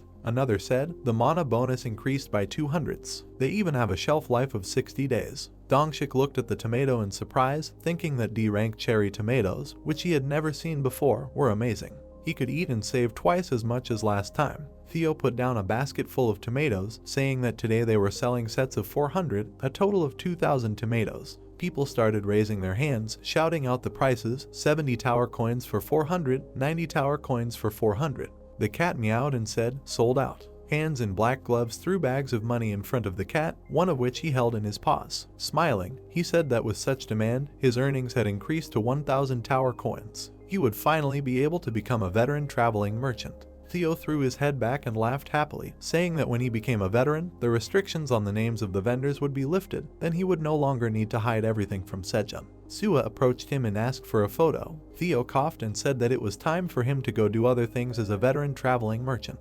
Theo extended his paw with pink pads, telling everyone to stand in a row and touch his paws as a reward. Theo looked at Sua in surprise, holding her phone. He turned around and asked the girl why she was alone here. There was no one else. Suha looked at him and said that he had not shown up for a long time, so the people who were waiting for him went deeper into the tower. Theo stared at her in shock and said that it was no wonder that it seemed like there were fewer people today than last time. Sua sat down next to the upset cat and consoled him, saying that she would give him some cat treats. The cat said sadly that it was a matter of his pride. He lowered his ears in disappointment and looked at his paw, thinking that this time he wanted to be more popular as a merchant. Was his front paw no longer his lucky paw? Two girls appeared next to him, saying that he was here. The second said that there he was, the traveling merchant. Suha turned to the girls with the cat, who said that he was very cute.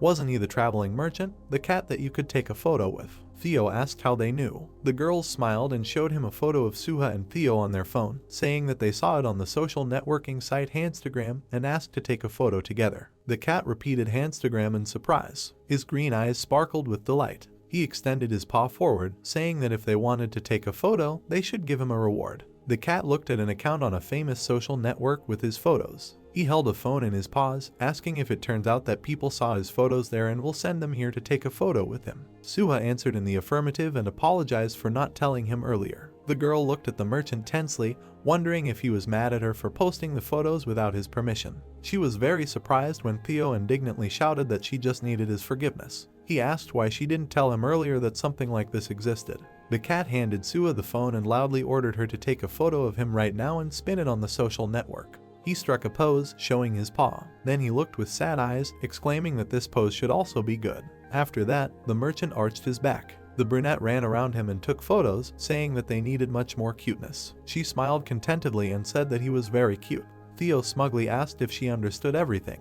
He again stood in a pose and stretched out his paw, exclaiming that if anyone suddenly wanted to meet a cute traveling merchant, she should tell them to come to the 38th floor. The cat winked cutely and said that if they also brought him a lot of awards, he would even dance for them. At that moment, the best star was born in the person of Theo. He walked through the forest, saying that all this is so hard. The merchant began to lick his paw, saying that next time the photos should also turn out good, since he will come well groomed. The animal smiled contentedly and laughed, noting that he heard the jingle of coins. He began to imagine how they would address him, and then added that now he could even be given the position of chairman. The cat smiled sheepishly. A second later, a wind blew on him. He pressed his paws to his ears and indignantly asked what it was, then noted that earlier he was so diligently arranging his fur. Turning around, the merchant saw two large wolves. He trembled in fear and asked why they came here. Another figure appeared behind him. The gloomy leader of Elka towered over him. Theo screamed in fear. He jumped to the side when a large paw stepped next to him. The wolf leaned over to the beast and asked if he was the traveling merchant who bought the straw hat from the blacksmith in the trade district. The cat trembled with fear, asking him what he said. The leader began to growl angrily, ordering him to answer. He asked what he did with the straw hat he bought from the blacksmith, then added that if he did not answer, he would tear him to pieces. Under pressure, Theo began to cry as the wolf demanded an answer from him. A pine cone flew towards Elka. He looked at it and asked what it was. The cone emitted gas suspiciously. 3 wolves gathered around it. Elko and Elki began to cover their noses with their paws, saying that it was a smell bomb and they were about to lose their sense of smell. Someone's eyes sparkled in the thick smoke. A red paw grabbed a cat. He looked at the dog in a cloak, surprised by the presence of Zareth. The agent gestured for him to be quiet. He grabbed the merchant and dragged him aside, telling him to follow him. The chieftain looked after the fleeing animals, exclaiming that he had escaped. Turning around, the wolf clenched his fist and indignantly asked his comrades what they were doing, shouting that they needed to catch up with him. Elko and Elki lay on the grass, covering their noses and asking the driver to help them because their noses were about to fall off. Elka sighed heavily and muttered that they had failed the mission. The cat and the fox stood in the forest, their souls heavy. Zareth pulled back his collar, noting that they had been separated from them for a short time. He smiled widely when Theo thanked him, noting that he thought he was in trouble. The agent replied that he had saved him earlier, so he was simply returning the favor. The merchant happily patted the beast on the shoulders, thanking him again and adding that he would definitely repay him. He asked if he liked fried fish. The fox smiled contentedly, mentally noting that this was his chance. He asked if the merchant would mind if he believed in him, since he wanted to learn from him again. He smiled and raised his paws and allowed him to come with him. Zareth thanked him. He walked away, offering to go to the merchant district, noting that he knew a shortcut. The merchant replied that he would first need to go to the merchant guild and apply for the title of mid-level merchant. The agent covered his mouth with his paw in fear after he said that it had not yet been a few months since he became a traveling merchant. Theo asked in surprise how he knew that. Zareth looked at him with frightened eyes, mentally noting that he had been caught. He thought that he should not reveal his identity as an agent of the Bureau of Traveling Traders of the Secret Inspection. The cat crossed his paws and said that this was very suspicious. The fox began to laugh nervously. Theo leaned towards his comrade and indignantly asked if he had really spoken to that scarab. Zareth shouted back that he had, but he had not asked, and the goblin himself had told him everything. He closed his eyes when the merchant turned away, muttering that he was not at all good at keeping quiet. The agent mentally noted that it seemed that he had not been caught.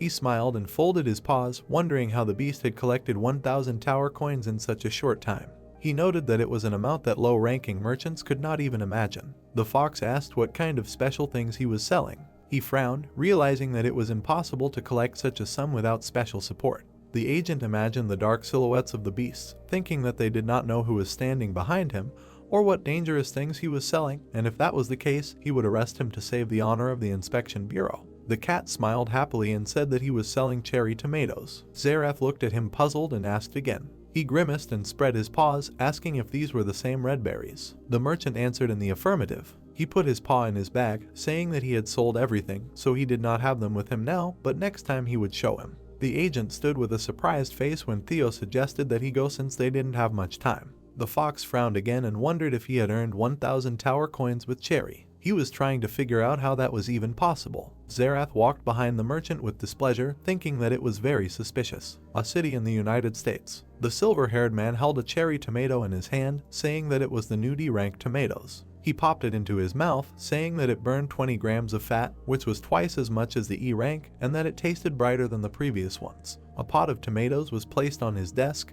and McLaren asked Jenny if there were any results from growing tomatoes here on Earth. The brunette leaned her hand on the table and asked to take a look. She said that as expected, they grew and became ordinary cherry tomatoes. The man approached the tomatoes and said that everything was as he thought, assuming that it was related to the tower. The girl smiled when the old man asked what about the results of growing them in the tower. Jenny reminded him that she was the director of Ister. She crossed her arms and smirked, saying that they planted 100 D-rank cherry tomatoes on the first floor of the tower, and 10 of them survived and would soon ripen. McLaren spread his arms wide, noting that she had done a very good job. The brunette replied that thanks to the chairman, they had unexpectedly achieved results with their technology and Goggle's know-how. Raising an eyebrow, she waved her hand and said that they would soon be able to raise the cultivation percentage to 50. The man turned away with a smile on his face when Jenny began to say that then, the budget for the Tower Farm project. The old man said that it was already under consideration. He imagined the gloomy faces of the hunters, saying that they were hiring people to set up a farm and scare away the surrounding monsters. McLaren smirked and clenched his fist, saying that finally,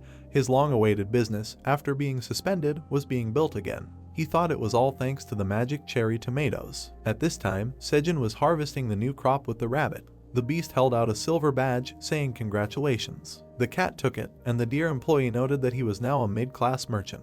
Theo happily repeated this. Zerath congratulated him when the merchant showed the badge, suggesting that they stop by the market on this occasion to buy the necessary things. The fox frowned when they talked about the market. The market is a chain of shops in the mid-ranking merchant area where traveling merchants can show off their abilities as much as they want. Many beasts walked around the square, starting from the auction house, where you can get good things from farmers and craft shops on each floor at the best prices, depending on how many different things they can buy, earning maximum profit and minimum loss. The merchant's abilities are developing. The fox followed Theo, thinking that this place, like the battlefield, does not tolerate changes. He walked sullenly behind the happy cat, mentally noting that everything here is on a completely different level, unlike the previous dirty store, so what kind of technology did he? The merchant said that he needed to buy something here. The agent looked up at the store sign. He saw the emblem of a bag and asked if this was a sundry store. There were threads, a saw, and kitchen utensils on the table. Theo looked at the items and wondered how much it would cost. The fox waved his hands and asked in surprise if he came here to buy popular items and then sell them on another floor. The cat reminded him that he was selling cherry tomatoes. The agent lowered his face and covered himself with his paw, thinking that he expected to see his true ability. The seller smiled widely and said that all this would cost 2.4 tower coins. The fox looked at the items, puzzled, thinking that these pots were cheap, and even if you combine them with everything else, it would be less than 2 coins. He wondered if this shopkeeper was bringing in a scam.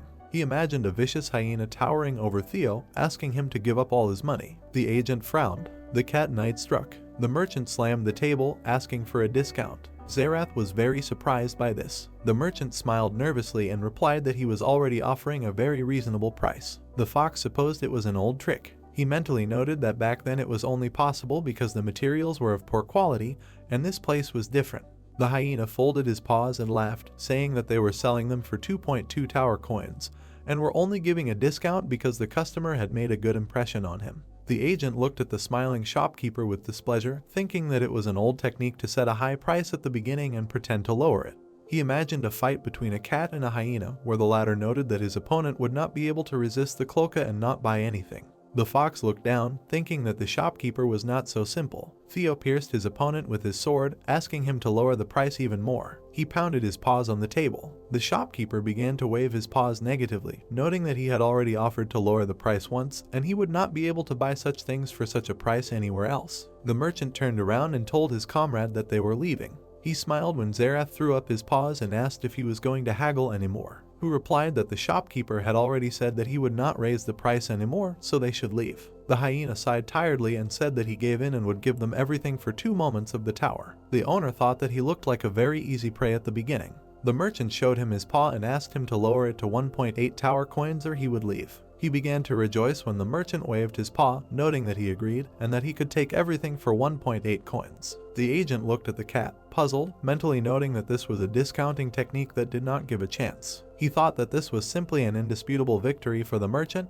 who was trying to cheat. The cat knight stood on the defeated opponent, and the fox thought about how it was an unequal fight from the very beginning, and the victory was simply flawless. Zerath stood with a frown, thinking that he had received a special education from his family, but even he could not handle this so easily and would simply end up with 2 coins. He looked at the satisfied Theo and thought that then it generally became clear how he earned 1,000 coins selling only tomatoes. The merchant called him. The fox wondered if he had witnessed the birth of a new, historically brilliant merchant. The cat stood there with a satisfied smile, mentally noting that he was very excited, and asked for a discount 3 times, as Sejun had said. In fact, he was the only one who insisted on a 3-fold discount. One of the buildings in the city. 2 animals were walking down the street. Zerath bowed to his comrade and said that it was time for him to go. Theo suggested that they go get something to eat before he left, noting that he was treating him. The fox smiled sweetly and said that he did not want to bother him anymore, adding that he had learned a lot today. He looked at the merchant with a smile and thanked him for making him see his ignorance. The cat asked what he had done wrong. The agent laughed sweetly in response and noted his modesty. He asked him to be careful since he might meet wolves next time. After that, he left. The merchant watched him go and noted that this fox was very, very strange. He spread his paws out to the sides and noted that it was time to return, as he wanted to hear Sejun's praise.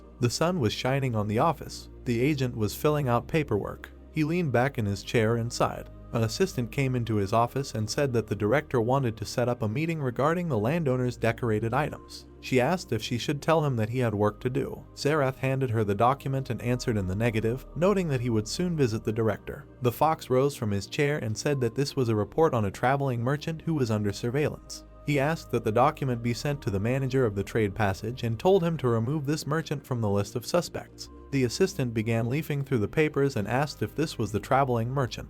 She looked at Theo's file and asked about the item that noted that he was a genius at reducing prices. The agent began to put on his uniform, saying that he had been. He noted with a smile on his face that he had not met a real merchant for a long time. At this time, the sun was shining over the forest. The guy was laying down leaves. He wiped his sweaty forehead with his hand, noting that the bear was currently on patrol, so thieves should not come. He put his hands on his belt and said that today they planted corn and cherry tomatoes, and that he finally felt the expansion of his plantings beyond the cave. Sejun looked at the rabbit with the watering can. He knelt down and asked him if he really did not carry water. The brown-haired man asked if the water in this watering can should not be endless. A black rabbit ran towards him. The animal began to wave its paws and squeak loudly. The farmer looked at him in surprise. Having descended into the cave, he asked about the pond. Surprised, Sejun looked at the water. In it, he saw red animals. The guy looked in shock at the crayfish, noting their large number. The brown-haired man knelt down and asked if it had really gotten here through the hole where the piranhas were swimming.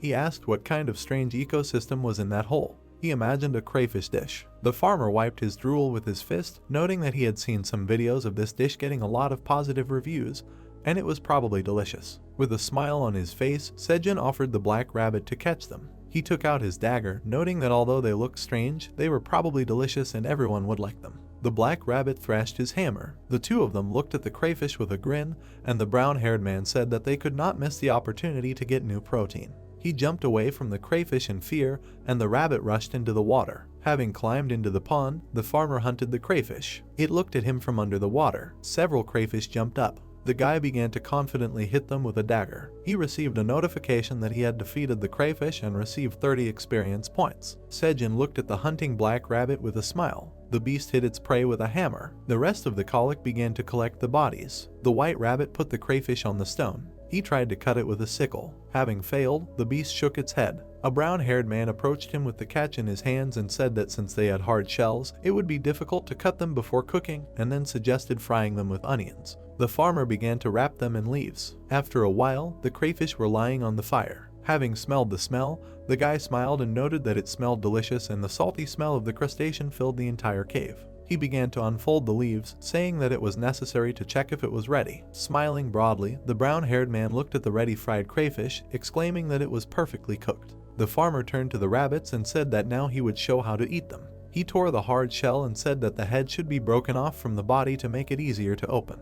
The guy looked at the crayfish meat with delighted eyes, asking the others to take a look. He exclaimed that the aroma was already making his mouth water. Sejun began to hand the meat to the rabbits. They ate it with pleasure. Smiling broadly, the brown-haired man joined in the meal and said that it was very tasty, and since it was sunny in its own way, it didn't even need any seasoning. He looked at the rabbit with an empty shell and asked not to throw it away. The farmer showed the head of the crayfish and said that you need to dip the meat into the internal organs of the head. Having collected the juice on a piece of meat, the guy said that it was very tasty. He threw it all into his mouth and noted the juiciness, and then said that he really missed the fold. The black rabbit stuck his paw into the head when Sejun offered him to try it.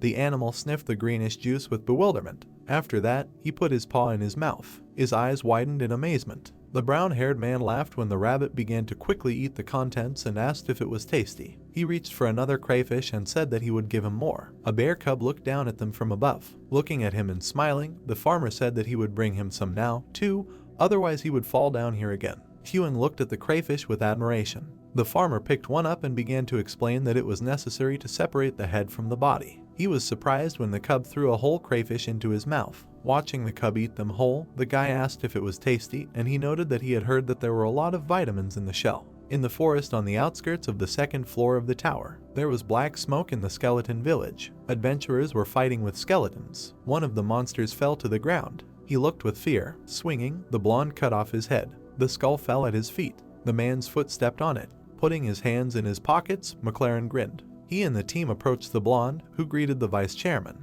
The man noted that he saw that things were going well in conquering lands for the farm. The blonde began to lead him around the city, telling him that at the moment they had connected all the mercenaries to work and captured more than half of the skeleton village. Rubbing his chin, McLaren asked why only half. The guy began to apologize. The vice chairman shook his head in displeasure and asked how much time was left, supposedly. He opened the system screen when the blonde began to say that given the width of the territory and the level of the new mercenaries, it would take a few more months. He looked at the blue screen in surprise. The guy looked at the questionnaires of people, asking if this was really. The man said that it was taken off for a long time from those who brought out private organizations, intrigued them with a ticket and encouraged them to sign a lifelong contract with them. The blonde bowed when McLaren, leaving, said that they did not need to leave the tower, so this should be enough. He added that he was giving him a week and he should focus on preserving the farmland. The red-haired girl in the dressing gown said that they were waiting for the vice chairman. The girl pointed to a small bed and said that the cherry tomatoes had reached their peak growth. She asked if he wanted to try some. The man looked at the tomatoes with a grin, exclaiming that it had finally happened. He picked one. McLaren knelt down and said that as he thought, it was not a thing. With a smile on his face, the blonde man said that he would try it. He put the cherry in his mouth. The man began to remake the fruit. Suddenly, his face darkened. He abruptly spat it all out on the ground, and the scientists began to ask in fear what was going on. An angry McLaren looked at the red-haired girl and asked what was going on here. The girl asked him what was going on. The old man handed her one tomato and exclaimed that they were tasteless. The girls began to put them in their mouths, noting that this could not be, and then she spat out the fruit. The redhead wiped her puzzled face and asked why they had no taste if they added all the best quality nutrients. Her partner said that all the components of these vegetables were above the standard level, but they were at the lowest level of suitability for sale. The man angrily picked a tomato. He began to stomp on it with his foot. Suddenly, his face distorted with shock. Looking at the crushed cherry, the blonde indignantly asked why there were no seeds. At this time, the sun was shining on the cave. Sejun was sleeping on the leaves and snoring loudly. At this time, a minotaur approached the crops. He began to collect leaves from them. The bull began to eat them with pleasure, and thus the thief entered the field again. The sun was shining on a small house. On the plate lay a cherry tomato. McLaren, with his arms crossed, looked at him, noting that without seeds, reproduction through the species itself is impossible. He touched his chin thoughtfully and guessed what it was all about. 10 years ago, the man had entered the tower shortly before it happened. He was lying on the ground near the black hole. The blonde was smart enough to enter the tower by accident. The young man held a sword in his hand. He was looking at the city. McLaren looked at the endless forests and mountains, noting that his dream had come true because the rich and spacious lands in the tower opened up before him. It was a heaven where the sun never sets 24 hours a day. The quality of the soil was excellent. The blonde was kneeling and touching it. He held the soil in his palms with a smile, noting that if he could just grow sprouts in the tower, then dominating the food market would no longer be just a dream for him. Until then, he had reached a certain level and left the tower. The man in the suit waved his hands in the office as he went to the company to convince his father. The older man nodded at his words and everything slowly began to happen. A large number of seeds were lying in cups. This was the beginning of the farming project in the tower. McLaren supervised as the seeds were brought into the portal. However, problems arose out of nowhere. Cursing was heard in the empty field. McLaren was kneeling on the ground, indignantly asking why not a single seedling grew. The blonde waved his hands, exclaiming that even though he invested unimaginable amounts of money in hundreds of different seedlings per year to create a better environment in the tower, the news anchor was explaining that the results of the research showed that awakened ones lose their reproductive ability when they enter the tower. He added that as a temporary side effect of their bodies suddenly adapting to mana, and most reproductive abilities are restored when awakened ones reach level 10. The news could not help but shock. People looked at the screen with surprised looks. The loss of fertility affected the plants as well. Various crops of plants were blooming. It was impossible to increase the level of plants that were taken from outside the tower. The blonde man talked to the traveling merchants. He noted that he needed to find another way, and then he decided to use the plants created and grown inside the tower because they were sold as edible sprouts and food just like on the ground. The dog with white fur waved his hand and said that he could not sell the seeds because they were all monopolized by a greedy guy named Grid. McLaren stood with a gloomy face because then he only reached level 10 of the tower. He sat on his knees sadly because he spent a lot of money and his father and the directors considered him an incompetent son. He came up with an excuse that it was all the spirit of youth. The man sat at the foot of a tall tower. His dream farming project was in front of it, and he noted that it had died in agony. The vice chairman looked at the tomato with displeasure, noting that he couldn't give up like that. He stood up and addressed the group of men, telling them to gather all their hunters on the 38th floor. McLaren placed a bag on the table. He frowned and said that he didn't care how much money they spent, and then told them to buy all the magical D-rank cherry tomatoes from that traveling merchant by any means necessary. The blonde took the tomato, saying that if he couldn't get the E-rank ones, he would try to grow the magical D-rank cherry tomatoes. He added that the result might change if they were higher ranked. The man clenched the cherry tomatoes in his fist. He grinned predatorily, saying that he would definitely get to them. Theo walked through the forest. He stopped when he saw the foliage. The cat picked one up and asked if these weren't the onion leaves that Sejun was carrying. He started following the trail of leaves. The merchant bumped his head into something. The minotaur looked at him. The bull chewing on the leaves asked if this was a traveling merchant. Theo pointed at the noodles and asked where he got the stuff he was chewing. The bull pointed to the side and said that he picked them up from there and they were just lying on the ground. The cat indignantly started pointing his finger, exclaiming that this was the grass that Sejun treasured so much. He shouted that it couldn't be that it was lying on the ground without an owner. The merchant remembered the smiling guy who was making things out of leaves. He indignantly noted that they could use this grass to make bowls, they could make ropes, and even use it after going to the toilet. Theo stood in front of the minotaur, noting that he dared to steal this priceless grass. The enraged bull began to beat his fists on the ground, asking if he really meant to say that such an honorable fighter as he was a thief. He asked how dare he accuse one of those who live and die by honor of stealing. The minotaur leaned towards the frightened cat, shouting that he could not restrain himself, even if he, a traveling merchant, insulted a warrior. Theo stood up on all fours and declared that he had not lied. He pointed his finger at the bull and suggested that they go to Sejun, ask him and see who was right. The minotaur looked at the merchant and agreed, then asked to be led to the boy. The cat turned and waved his paw, asking to follow him.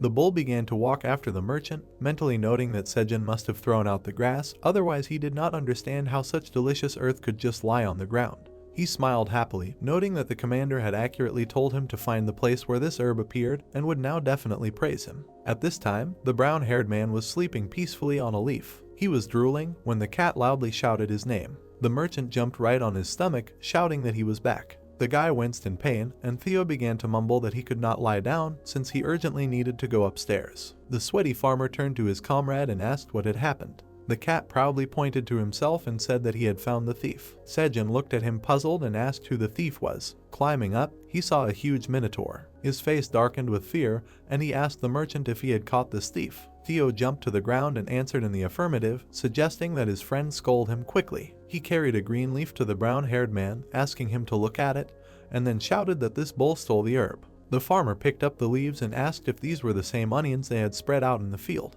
The minotaur spread his arms wide and said he had only picked up what was lying on the ground. He asked indignantly why the grass was lying on the ground if no one had thrown it away. As he scowled at Sejun assumed it was one of the horn guys the bear had spoken of. The boy remembered standing on a mound of dirt and wondering if they were the ones who had turned his field into a nightmare. Then he remembered looking at the crops and wondering if they had stolen the corn husks they had wrapped the seeds in. As the minotaur clenched his fist, the farmer mentally noted that Theo must have caught him with a hoard of onion leaves. The bull indignantly said that he was an honorable warrior who could not steal anything. The cat replied that they had not thrown out the leaves, which meant he was a thief. The brown-haired man frowned and touched his chin, thinking that minotaurs were related to cows, which meant they could dig the ground, which was quite. He looked at Theo in confusion, who pointed his finger and said that Sejun should urgently tell this bull whether they threw out this grass or not. The minotaur looked shocked when the guy said that they did not throw it out, and this grass was needed to cover the field to retain moisture. The farmer smirked when the worried bull began to apologize for stealing, noting that he did not know this. The farmer asked if he was apologizing after his theft failed. With a smirk, the brown-haired man extended his palm to him and demanded 100 tower coins as compensation for the damage to his field and for the stolen grass. Ox number 3 looked at the boy in shock, asking, "Was this grass so expensive?" He lowered his head in disappointment and said that becoming a thief is scary. The cat pointed at him with his paw and asked, "Now I understand, let him quickly pay back 100 coins. Theo jumped on the bull's knee and asked the chairman what they should do. This bad bull is penniless. Sejun crossed his arms and told the minotaur that he thought if he had no money, he should pay back with his body. The cat and the bull asked again. The boy raised his index finger and told the bull to come here every day and work. He will give 1 coin to the tower every day.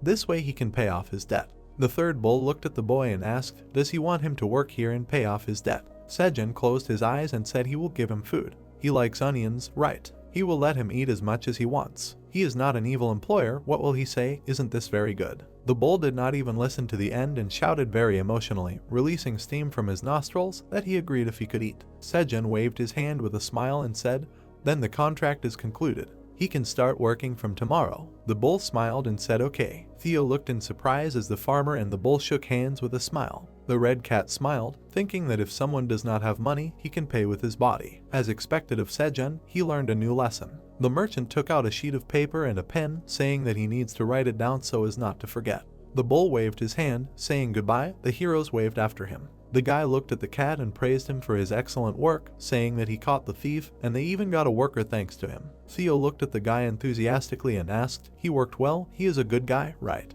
The hero crossed his arms and told the disgruntled cat that he was extending his status as a merchant for another month. He waved his leg, trying to shake the clinging cat, who was demanding more, saying that he would rip his pants and let him go. The next day, white clouds floated above the entrance to the cave. Water splashed in the pond. Sejun, with a black rabbit on his shoulder, stood in the pond and caught crayfish. The rabbit jumped off the boy's shoulder, holding a hammer in its hands. It quickly struck the crayfish. The defeated crayfish fell to the shore, where Sejun cut them up with a knife. He turned and looked at the white rabbits, who had already piled up a whole mountain of crayfish, and asked if that was enough. That should be enough to feed Kyung and his mother. The rabbit jumped onto the shore, and Sejun praised it, saying that he had done a great job. His skills were gradually improving. Suddenly, the boy noticed that the black rabbit's body began to glow with a bright blue light. The black rabbit looked at his hammer in surprise, which was shining dazzlingly. The tool had changed shape. One edge became sharp and cone-shaped. The beast caught the tool, and the boy said in surprise that his hammer had changed. Sejun and the other rabbits clapped their hands happily. The boy said that this leveling up was different from usual, wasn't it?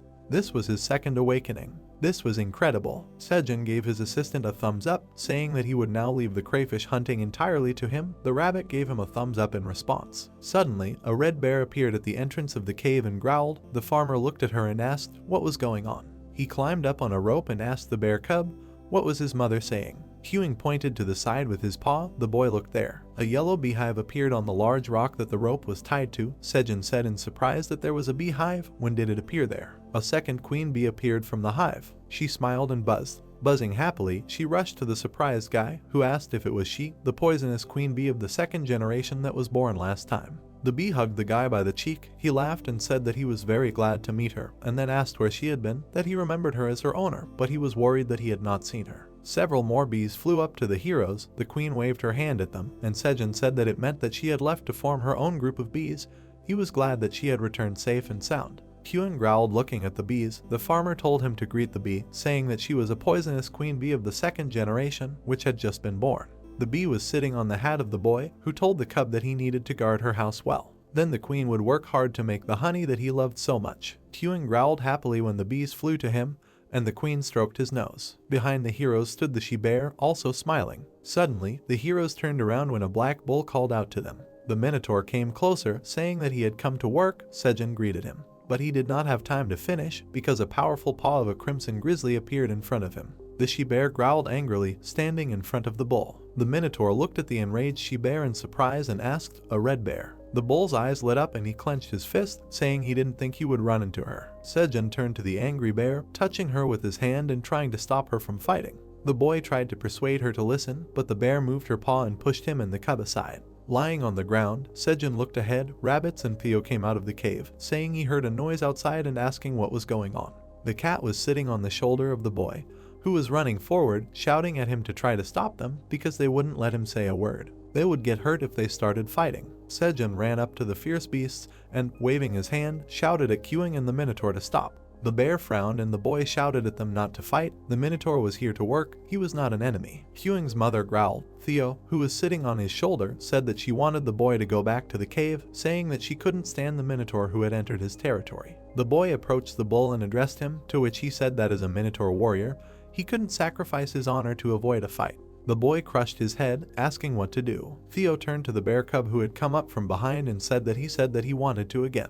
Let him scold him quickly. Sejun called Alien. A blue information window appeared in front of him, which said that the tower manager was begging for a snack. The boy replied that they were a little busy right now. The minotaur and the bear were fighting. The information window said that the tower manager was asking why the minotaur was here. She asked to sort out the conflict quickly because she wanted to eat right now. Sejun angrily said that if it was that simple, he wouldn't be standing there. Both of them weren't listening to him at all. The cat on his shoulder pointed at the bear cub, who was pulling the guy's shirt. The cat said that queuing said that he was hungry. The black bull mooed fiercely. The enraged mother bear opened her mouth and growled. The cat frighteningly pressed his ears and called the guy to go back to the cave. Sejun stood screaming and covering his ears. The bear cub growled around him. The rabbits crowded around. The cat said that he was also hungry and wanted a treat. An alien asked him by message to sort out the conflict faster. The guy frowned angrily and blushed. Everyone turned and looked at the angrily screaming guy, who threatened that if no one listened to him, he would not give anyone food. The mother bear growled embarrassedly,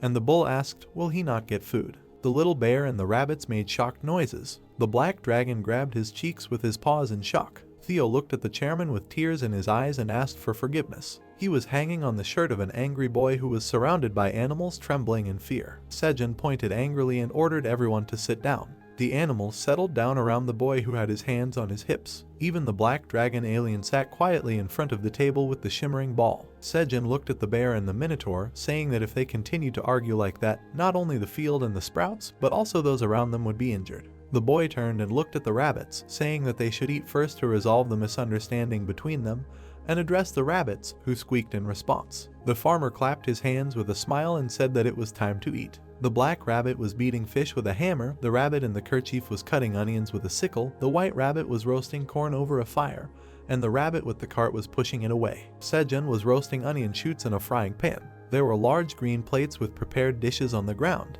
The bear and the number 3 bull looked at this with admiration. The animals were sitting around the dishes. The boy told them to eat, and the bull thanked them for the food. Sejun was holding a plate of roasted corn and wished Alien a pleasant meal. A blue message said that the tower manager thanked him. The minotaur was eating onions and reached out for the corn, saying that it was too delicious. His hand collided with the bear's hand at the plate. The large animals glared at each other. Sejun coughed and ordered them to listen to him while they ate. He smiled and pointed at the cub and the angry mother bear, saying that this was Queuing's mother, who was protecting the fields and the cave with Queuing. Then the boy wanted to introduce the bull and hesitated, not knowing his name. The boy turned to the black beast, who was beating his chest with his fist, and introduced himself as Bull number 3, a minotaur warrior. Sejun, with the cat on his lap, continued that this was Bull number 3, he would help with the work in the fields. The mother bear growled in response. The boy looked sternly at the animals and said that they were not allowed to fight, and if they did, he would stop feeding them. The bear and the bull were amazed that they would not be able to eat, and then they shook each other's paws sweetly. The animals looked at each other calmly, sitting next to each other. The negotiations were successful. The big animals held each other's paws. Sejun looked at them, giving a thumbs up, and said that this was excellent.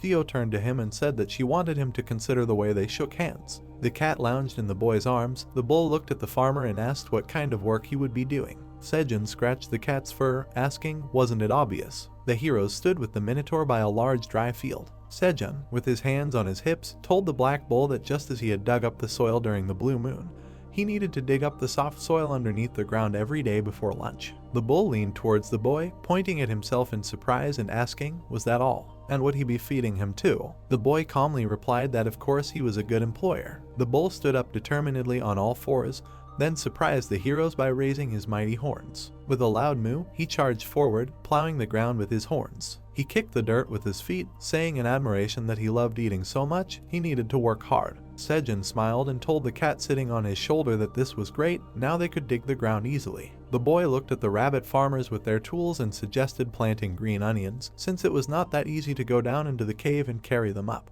For some reason, he felt like he needed to increase the green onion harvest. While the bull showed off in front of the admiring bear cub, the farmer was planting green onions. Increasing the onion harvest was easy. There was a cut stem sticking out of the ground. They needed to plant and cut the mature onion, leaving only the roots. 2 new ones emerged from the short stem. After a while, the roots of the green onions would split and grow from the cut part. Sejun held the 2 separate halves of the onion in his hands, saying that the roots had grown well. Then they would only need to replant the divided roots. The information window said that he had created 200 peen of green onion field. Received 200 experience points. Sejun looked at the large field of onions and said that the green onion plantation field was complete. He held an onion in his hand, saying that the green onions inside the tower were growing very quickly. From now on, the field would grow several sections faster if they divided each section when they grew these crops. He looked at the rabbits who were watering the onions and said that they only needed to solve one more problem then.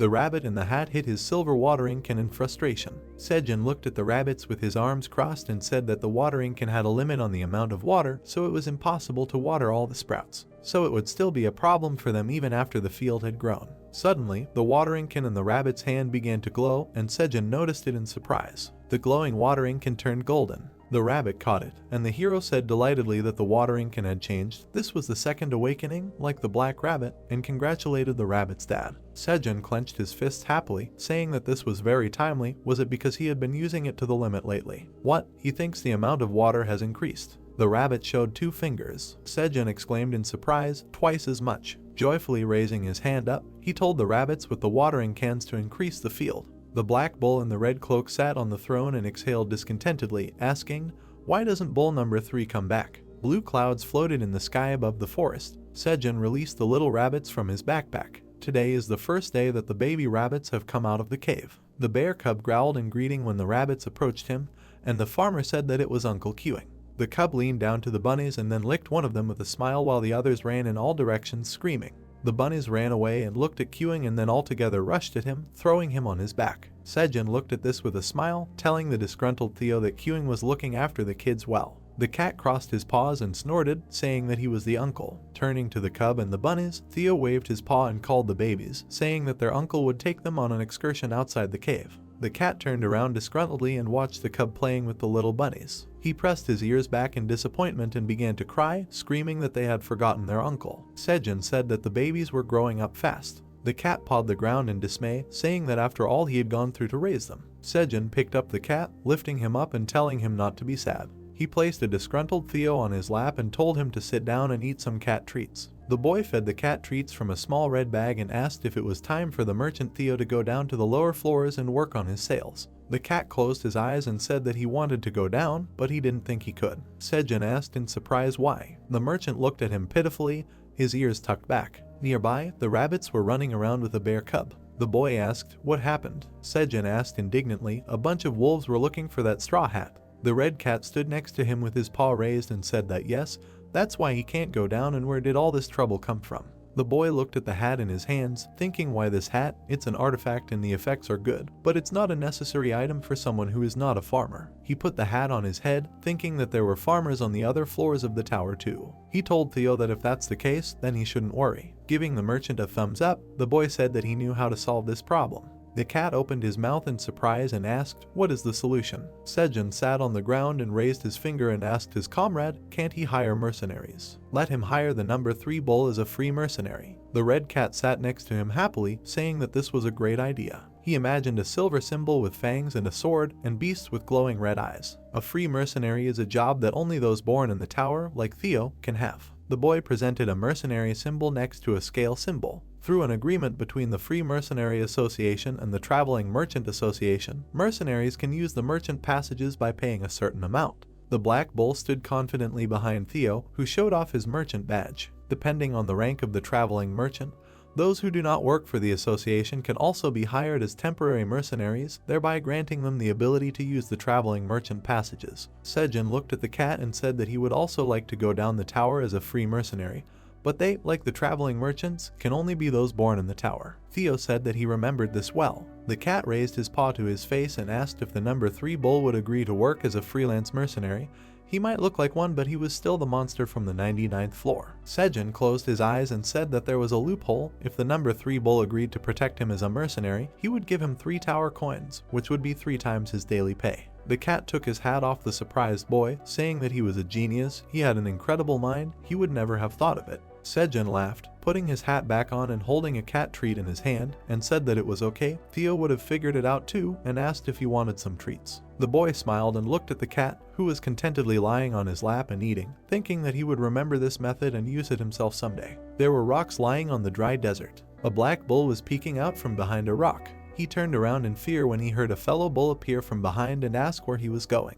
The female bull came up to him and said that she had been looking for him because she had not seen him for 3 days. The black bull was amazed and recognized bull number 4. He replied in fear that he was not going anywhere, let him go. Bull number 4 leaned closer and said that his muzzle was glowing.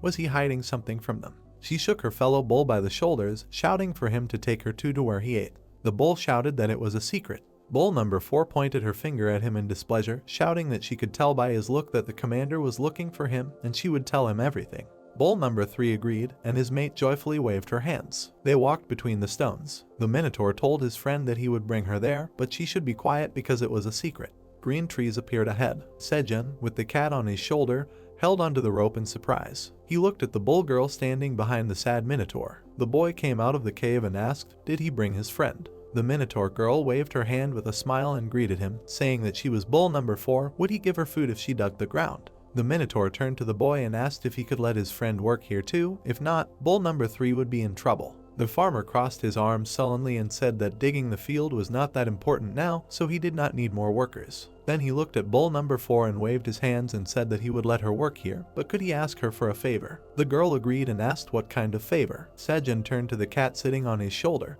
who said that he was in trouble and said that it was their important traveling merchant Theo, who was currently under threat from wolves. The Minotaur girl closed her eyes and said that she did not care. Sejun looked at her and asked why. She said that she wanted to work. Opening her eyes, bull number 4 said that the coins of the tower could not be eaten. The heroes looked at her in surprise. Sejun waved his hand and said that then he would give her 3 meals a day, and there would also be snacks in between. The Minotaur girl clenched her fist and said that she agreed then. Bull number 3 raised his hand and said that he wanted to go too. Sejun closed his eyes, thinking that they were crazy about food, and said out loud that it was good.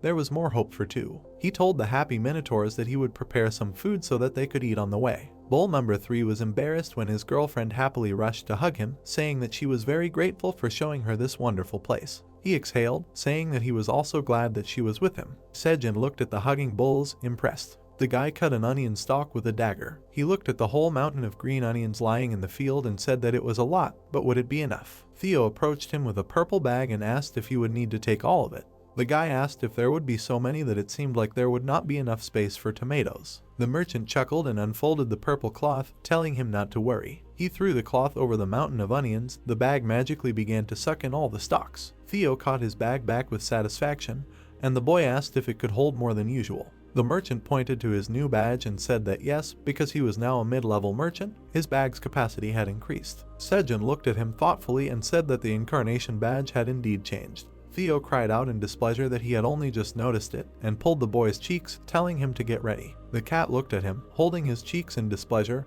and the boy said that he had a gift he wanted to send to his family. Theo gave him a peace sign and said that he realized that he could rely on him. The merchant waved his paw goodbye, and the guard bulls stood nearby. Sejun waved goodbye to them, telling the bulls to protect the red-haired one well. The farmer, with his arms crossed, watched them go, along with the rabbits. The black rabbit sitting on the boy's shoulder asked in surprise if they would try to eat Theo after they had finished all the green onions. The Passage Village, the main residence of the traveling merchants' passages, looked like huge intertwined tree trunks with stairs and windows. The beast merchants were descending the steps. A boar and a giraffe girl with backpacks were walking down below. Alki was holding meat in his hands and said that he had brought a snack, to which the elder praised him. The wolf asked his comrade how much money they had left, to which he received the answer that they were almost broke. The elder turned to the wolf, who was sadly leaning on the railing, and told him to take it, to which Elko replied that he was not in the mood. The animals were walking down below. Elko turned to the chief and asked how much longer they had to be here.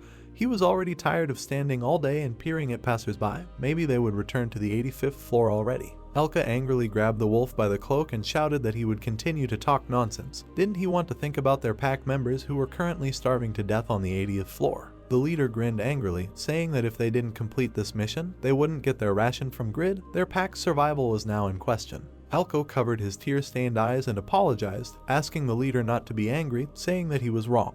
The elder released the upset wolf, exhaling angrily. Alki, holding the meat in his hands, looked at them.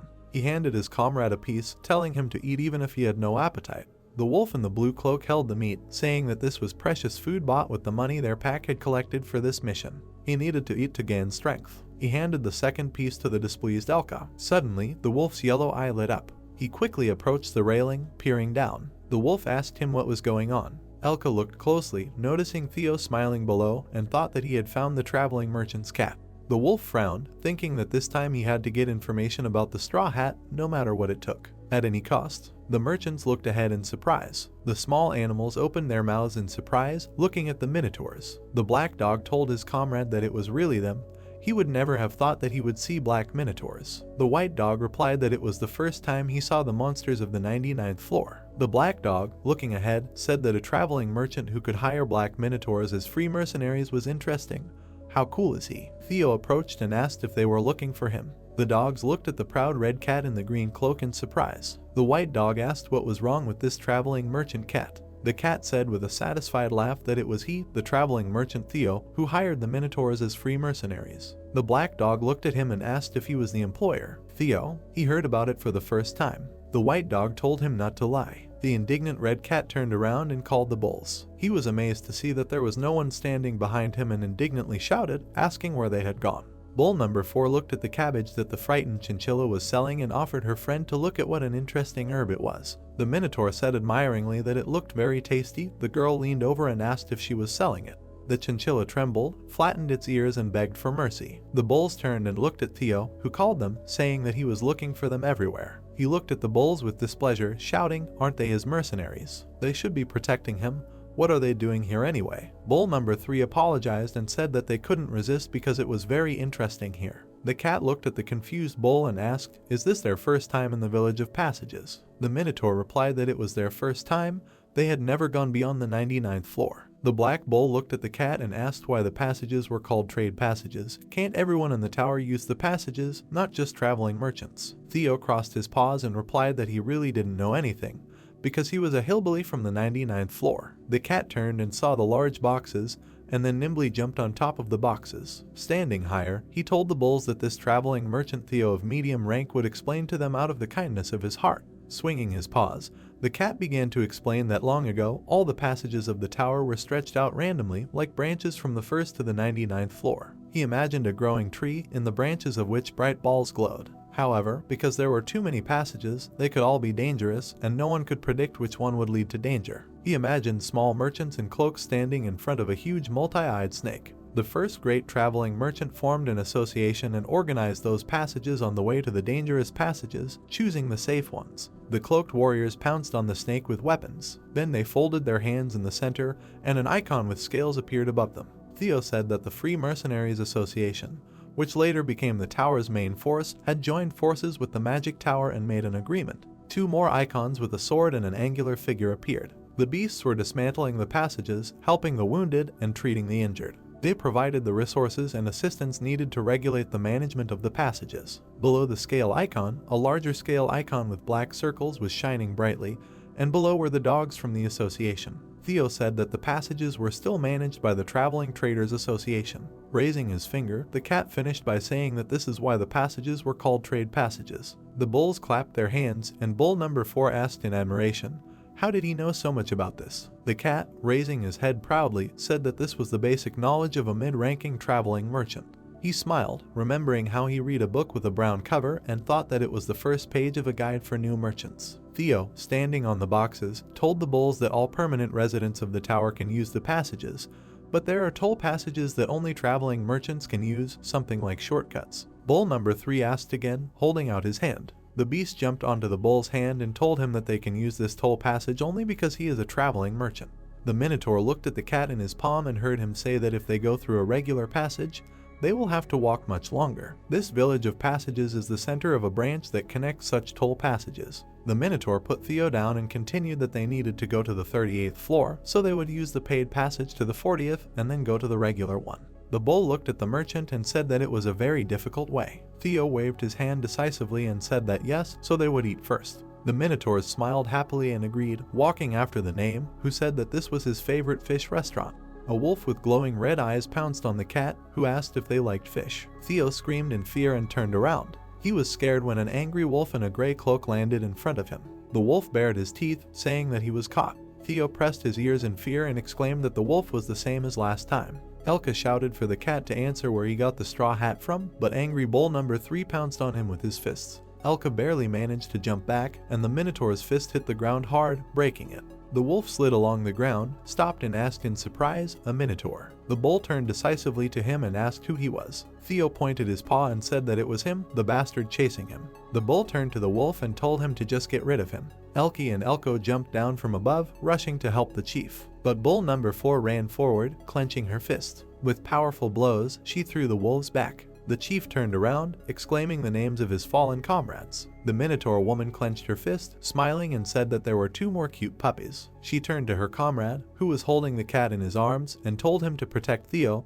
and she would deal with them. The cat looked at the bull and asked, "Can she handle this alone?" Bull number 4 asked who he thought they were. They were monsters from the top floor of the 99th. These dogs were no match for them. The black Minotaur looked at his friend and said that she was stronger than him. Theo twitched his ear in surprise, then raised his paws to attract attention and shouted at bull number 4 that they could not be killed. The girl snapped her fingers decisively and said that she did not know if she could hold back. The chieftain ran up to Elko and Elki, who were getting to their feet. The chieftain helped them up and asked if they were okay, to which the wolves replied that they were fine. The beast looked at the chieftain and asked what they should do. Frowning, Elka said that they could not retreat. They would not have another chance if they lost this merchant cat now. The hooded wolves stood behind the chieftain, listening to his order to prepare and attack together. The wolves were grinning and growling, looking at the confidently standing Minotaur girl. The blue sky could be seen in the passages to the cave. The sickle blade was cutting the soft hair on the rabbit's forehead. The rabbit in the kerchief was giving the plump rabbit a haircut. The grooming skills of the rabbit with the sickle were simply incredible. Sejun was sitting next to the bear cub and clapping his hands, looking at the trimmed rabbits, saying that it turned out great. The rabbit with the sickle was standing on a stone next to a guy covered with a green cape, who said that it was uncomfortable with long hair because it covered his eyes, and he needed to shorten the length. He trusted the master. The bear cub growled. His breath swayed the rabbit's ears. The rabbit in the kerchief began to take a breath and then sneezed. He accidentally cut off some of the hair on the back of his head with the sickle. The little bear and the rabbit froze in fear, staring at the bald spot. Unsuspecting Sejun was calmly wondering what he would look like. All 3 wolves rushed to attack the bulls. Their paws quickly left the ground. Elka jumped off the ground and rushed to fly at the bull. Bull 4 swung her fist. Suddenly, Elki was running under Elka, preparing to pounce on him from behind. Enraged, Elki flew bloodthirstily at the bull. He immediately grabbed the bull's hand, while their leader and Elko tried to pounce from the side. Elko furiously grabbed the Minotaur's leg. The leader of the wolves flew down on the monster from above. He grabbed the bull by the horns, which made a face. Then he grabbed the hand with his claws and was about to bite bull 4. With a powerful bite, he grabbed the bull. The bull tried to wriggle away from all the wolves that were biting him. Elka continued to sink his teeth into the monster, not understanding why he was not really successful. His sharp fangs could not bite through the skin. He understood that her skin was so thick that his fangs could not bite through it. Elka continued to sink his teeth into the neck of the bull, who looked at him sarcastically. Bull 4 ironically joked that the wolf would not be so surprised, because the skin of the Minotaur was not so easy to bite through. She immediately hit Elki, trying to grab him. Elki opened his mouth in pain, sniffing blood. The Minotaur grabbed the helpless leader by the collar. With a sharp movement, she threw him away from herself. Elko, alarmed by his friend, looked away in fear. He immediately turned back in fear. Bull 4 quickly kicked Elko's body away with a kick. The wolf leader continued to bite into the bull's neck while Elko lay on the ground. The angry leader tried to bite through the bull's neck, but it grabbed him by the collar. The leader understood that this monster had taken out his friends with one blow, so he was going to bite into the bull with his fangs even harder. However, Bull 4 still threw the last wolf away, pressing him to the ground. Elka immediately opened his mouth in pain, closing his eyes. He watched in horror as Bull 4 tried to swing his fist at him. The bull's powerful fist flew straight into Elka's face. Elka immediately remembered his leader, who had tried to appeal to him. The blue wolf spirit appeared in front of the dead wolf. They were a pack of purebred silver wolves, and when they died and became spirits, they turned into guardian spirits that protected their pack. The white wolf stood on the deer's corpse, calling on the blue wolf spirits. They knew that they were much stronger than the other packs, and they could improve their abilities and track their prey by strengthening their defenses and following the will of their ancestors. Little Elka looked attentively at his leader, who told him that their honor was the honor of their ancestors. The leader bowed before little Elka and said that they must behave correctly and live honestly. The future leader of the Elka pack looked at his grandfather with inspiration. Then their leader said that they should not desecrate the honor of their ancestors who protected them, and one day they will receive answers to all their questions. Joyful little Elka looked ahead with trepidation, noting that they must try for the honor of their ancestors. He knew that he should have been ready by now and received his answer. Then, during a severe drought, Elka stood in front of a fish. He took the fish while the rest of the pack discussed what was happening. They knew that due to the long drought, they had nothing more to eat. They knew that the other western packs were tearing their kin apart, killing each other. Then their whole camp was burning, and grandfather took little Elka. They fled the village as the fighting began. The then chief turned back in the heat of the sun. He stood next to the cubs while the adults tried to reason with him. They were surprised that their chief had gone to work for Grid. They tried to shame him in front of their ancestors who had watched over them. They knew that their chief had gone to work for a despicable swindler, trying to blame him for everything.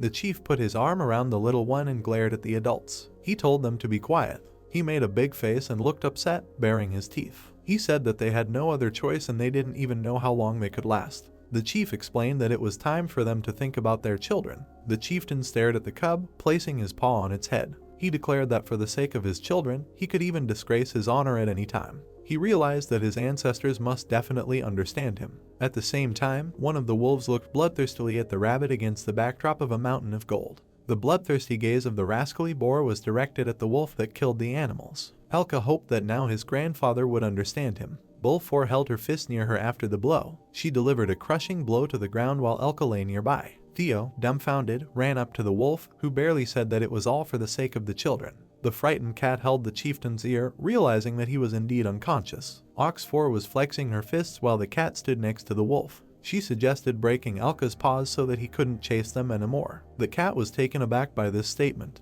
Theo crossed his paws and lowered his head. He noted that the wolves had taken a huge sin on their souls by hunting him, but the bull's statement was too harsh. The bulls picked up the tied wolves on their shoulders and carried them. The cat said that it was worth taking them with them for now, and then Sejun would decide what to do with them. There was a boulder in front of the entrance to the cave. At this time, the rabbit and Queuing frantically looked at the brunette's bald head. The rabbit and Queuing looked scared. The unsuspecting protagonist touched the back of his head while the animals were discouraged. He asked them if they had finished cutting their hair. The protagonist suddenly froze, holding his head. He was shocked that a bald spot appeared on the back of his head. The queen bee flew to the back of the stunned guy's head. He noted that he did not see the bald spot, and if he had known, he would have asked Theo to buy a mirror. The main character put his palms in front of the crying rabbit. He tried to calm him down, saying that everything was fine and the hairdresser rabbit did not do anything terrible. He assured him that it was unlikely that anyone would notice because there was only one person here and everyone else was monsters. The brunette put on a Panama hat and smiled mockingly. He noted that if he used a straw hat,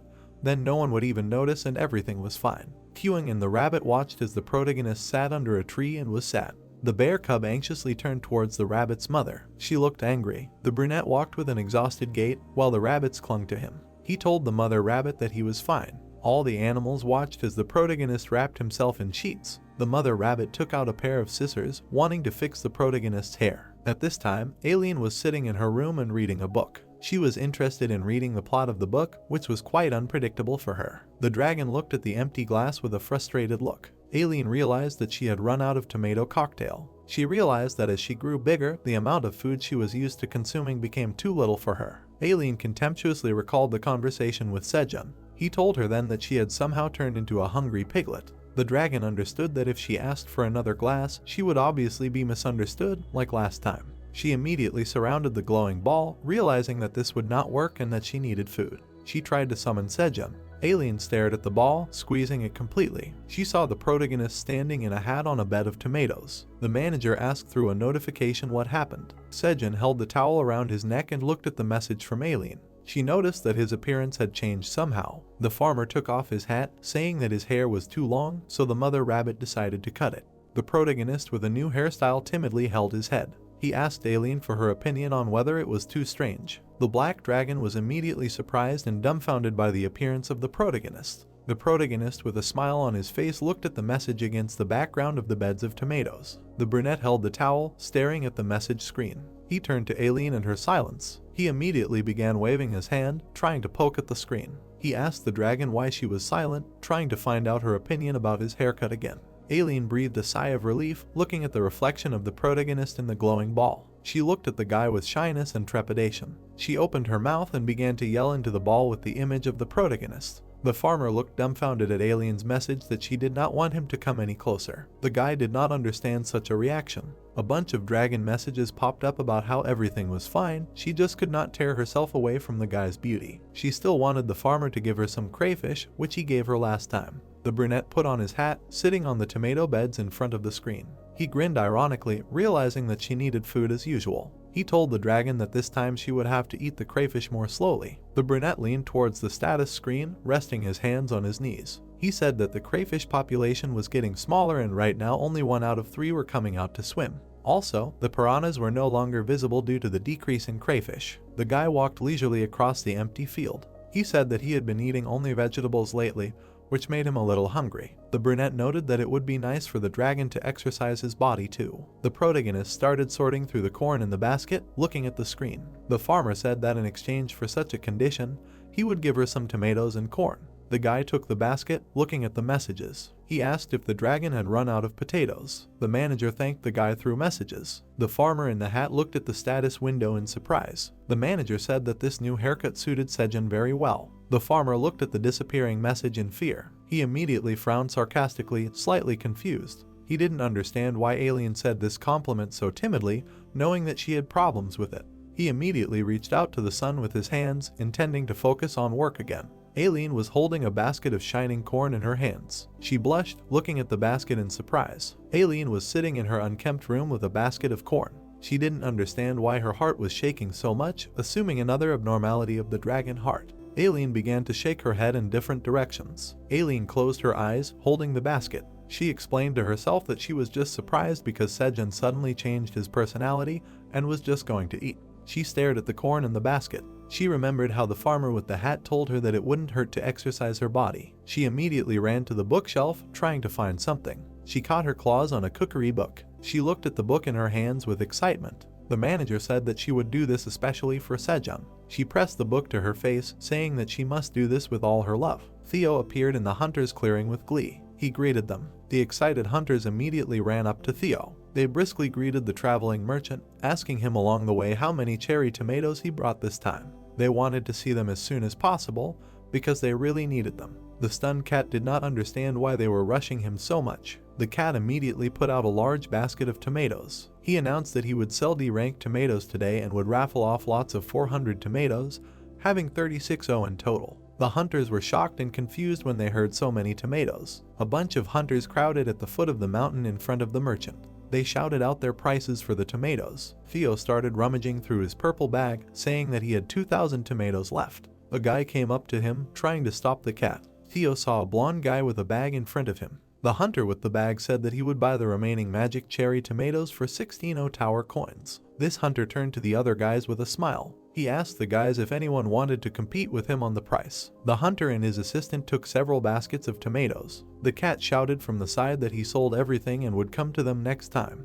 The guy and the girl and the other hunters began to discuss this event heatedly. The guy with long hair said that there were no tomatoes left outside the tower, so they could not sell them. The girl wondered how a big company could monopolize everything. Dongshik, along with the other hunters, looked around worriedly. Dongshik noted that ordinary hunters like them would no longer be able to buy tomatoes. The excited boy was indignant, realizing that he wanted to buy some tomatoes for the meeting with his future in-laws next month. Dongshik closed his eyes and thought to himself. He realized that he knew Theo and hoped that he could make another contract with Sejun on the 40th floor. Dongshik looked at the blonde man and his assistants worriedly. The angry blonde man ordered his assistants to look at the tomato options, noting that the creator of the tomatoes, who had been hidden before, had now appeared. The blonde man's guard held a tomato with his mouth open.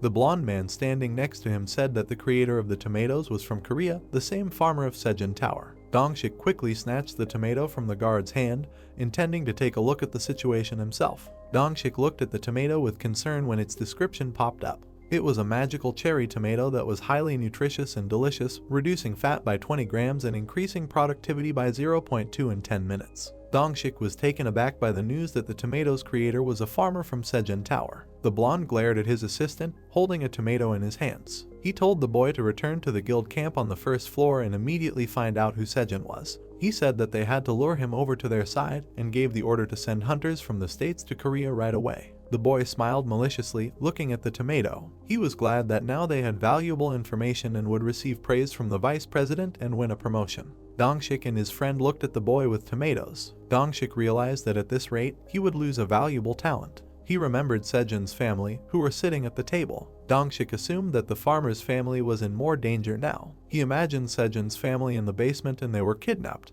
Dongshik knew that for the rich people outside the tower, tomatoes were more valuable than diamonds. He knew that if the creator was inside the tower, there was a high chance that people would bully his family or kidnap them to monopolize them. Dongshik touched his chin, thinking. He realized that from what Theo said that day, Sejun never entered the tower because of the quest. Dongshik thought that since Sejun only received information about what was happening outside the tower from Theo, he probably was not aware of the situation now. Dongshik noticed a cat in front of him, who called out to him. The leader of Dongshik immediately grabbed the cat and jumped to the side. Dongshik turned around, holding the cat in his arms. Theo did not understand what was happening. Theo put the cat down, feeling anxious. He turned to the cat and asked about the sudden revelation of the identity of the creator of tomatoes, because before, his name was unknown, but now everyone saw him. Theo touched his badge with a smile. He said that it was because he had become a mid-ranking traveling merchant, and in order to protect the aspiring traveling merchants, the names of the creators were hidden from others. Theo wondered what was wrong.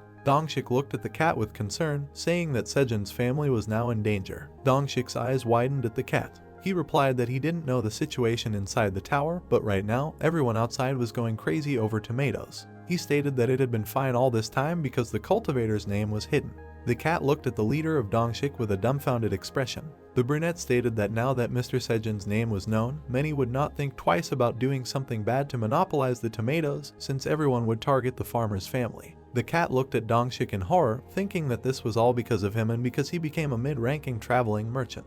He didn't know what to do in this case, because they were now in great trouble, knowing that the chairman would now scold Theo. Dongshik put his hand on his chest, sitting opposite the cat. He asked the merchant not to worry, because he, Dongshik, would protect the Sejun family, even if it meant putting the honor of the Phoenix Guild on the line. The cat thanked him for such enthusiastic support. Dongshik raised his eyebrows, looking at the cat rummaging through the bag. The leader stated that he needed to hurry and return to the lower floors of the tower. Theo noted that he had a request. The cat pulled out baskets of carrots and corn from the bag. He said that it was a gift from Sejun to his family and noted that the conditions were the same, 200 cherry tomatoes as payment. Dongshik looked at the carrots and corns in his hands in amazement. He realized that they were the carrots of agility and the corn of endurance. Dongshik continued to look at the vegetables in amazement while the cat stood next to the baskets. Dongshik thought that it would be incredible if the whole world knew about this. The cat said that it could be dangerous. The guild leader stood between the baskets of vegetables in front of the cat. He told the cat not to worry and asked him to tell Sejun that he would definitely pass everything on to his family. Dongshik waved his hand as a sign of farewell to the cat. He put his hands on his waist and looked at the basket in confusion. It was a dense, tall forest with thick clouds floating above it. As Dongshik thought, he needed to report everything to his master. They were transported to the beginning of the passage of the 38th floor, where the bulls were sitting with the tied wolves. The bulls ate the stalks while the tied-up wolves writhed in their captivity. Elka called the horned ones bastards, saying that their honor was so easily trampled because of their stupidity. Elka lay on the ground and fumed while tied up. He questioned the bulls about how they could work for such a low-ranking traveling merchant. He called them idiots, saying that they followed all his orders. He was going to smirk at them, ironically joking that in that case they could not be called bosses of the 99th floor. The bulls looked at each other with displeasure. The bull girl asked her friend about maybe hitting the wolf on the head again. Bull 3 replied that in that case Elka would die. Bull 3 looked worriedly towards the cat running towards him. Theo told the guys to get up quickly. Ox 3 looked at the cat worriedly, asking him what had happened. Theo, scared, mentioned Sejun's family, trying to explain it all later on the way. The oxen took the wolves' bodies on their shoulders. The wolves were indignant at this action. Ox 4 said that they should eat again after the climb. The cat saw a raccoon vendor in the distance. He turned to the oxen and asked them to wait, saying that he needed to stay a little longer at the street vendor. The cat grabbed the purple stone, asking how much it cost. The raccoon replied that it would cost 2 coins. 2 huge oxen approached the cat from behind, who was holding out the stone. Theo asked for a discount. A huge tall building was soaking up the sun's rays. Dongshik was shivering from the cold, wearing a jacket. He heard someone reading a card about Sejun 26 years old. Dongshik's interlocutor stated that it was predictable that he entered the tower by disappearing and reached the 40th floor in a very short time. Dongshik stood in front of a large old man who was reading the farmer's file. The man noted that the current location was unknown and that information had recently been revealed that Sejun was the creator of the magical cherry tomatoes sold by the traveling cat merchant Theo. Dongshik stood in front of Master Han Tae-jun, the former master of the Phoenix Guild, now a member of the Rebellious Association of Korea. This master, with his feet in the cold, turned to his assistant, saying that the situation was interesting. The guild leader stood in front of his master, shivering from the cold. He asked Tae-jun how his body was. The old man leaned slightly, moving his lips. He said words about how this question sounded curious. Tae-jun immediately became angry, breaking a basin of ice and catching fire. The old man was enveloped in a fiery aura, looking at Dongshik bloodthirstily. The master was very indignant that the guy had hidden such an incredible talent of Sejun, who had reached the 40th floor, from him all this time. He angrily spoke about how he had to sit here in this refrigerator and watch everything from the sidelines, hinting that the question about his well-being was inappropriate. Dongshik lowered his hood while the fire master looked opposite. The brunette said that the master was acting rashly because he himself had reached the 52nd floor unofficially. The old man again furiously shouted at the brunette, who looked indifferent. The master was curious about what the guild leader could be hiding from him. Dongshik coldly replied that he had already told everything. The brunette looked at the palm of the master in surprise, who had incinerated the report. Dongshik said that the work of the tower farmer was an unknown faction that had never existed before. Sejun immediately plopped down on the sofa, lounging on it. He asked the brunette to forget about the report, saying that it was all boring. Dongshik looked at the master with wide eyes, flames emanating from his tattoos. Dongshik noticed that the fire curse was spreading more and more. Sejun raised his hand, carefully examining it. He answered ironically that it was just ticklish, because if it weren't for this tattoo, he would have run away to the tower a long time ago. The old man frowned at Dongshik, asking him what brought him here, smirking that he didn't come here to watch his master suffer. The brunette raised his eyebrows and looked at the master warily. He answered that he came to ask for support from the rebel association to protect the Sejun family. The brunette added that it had been revealed that the cherry tomato producer was from Korea, noting that people from all over the world would use any means to exert pressure now.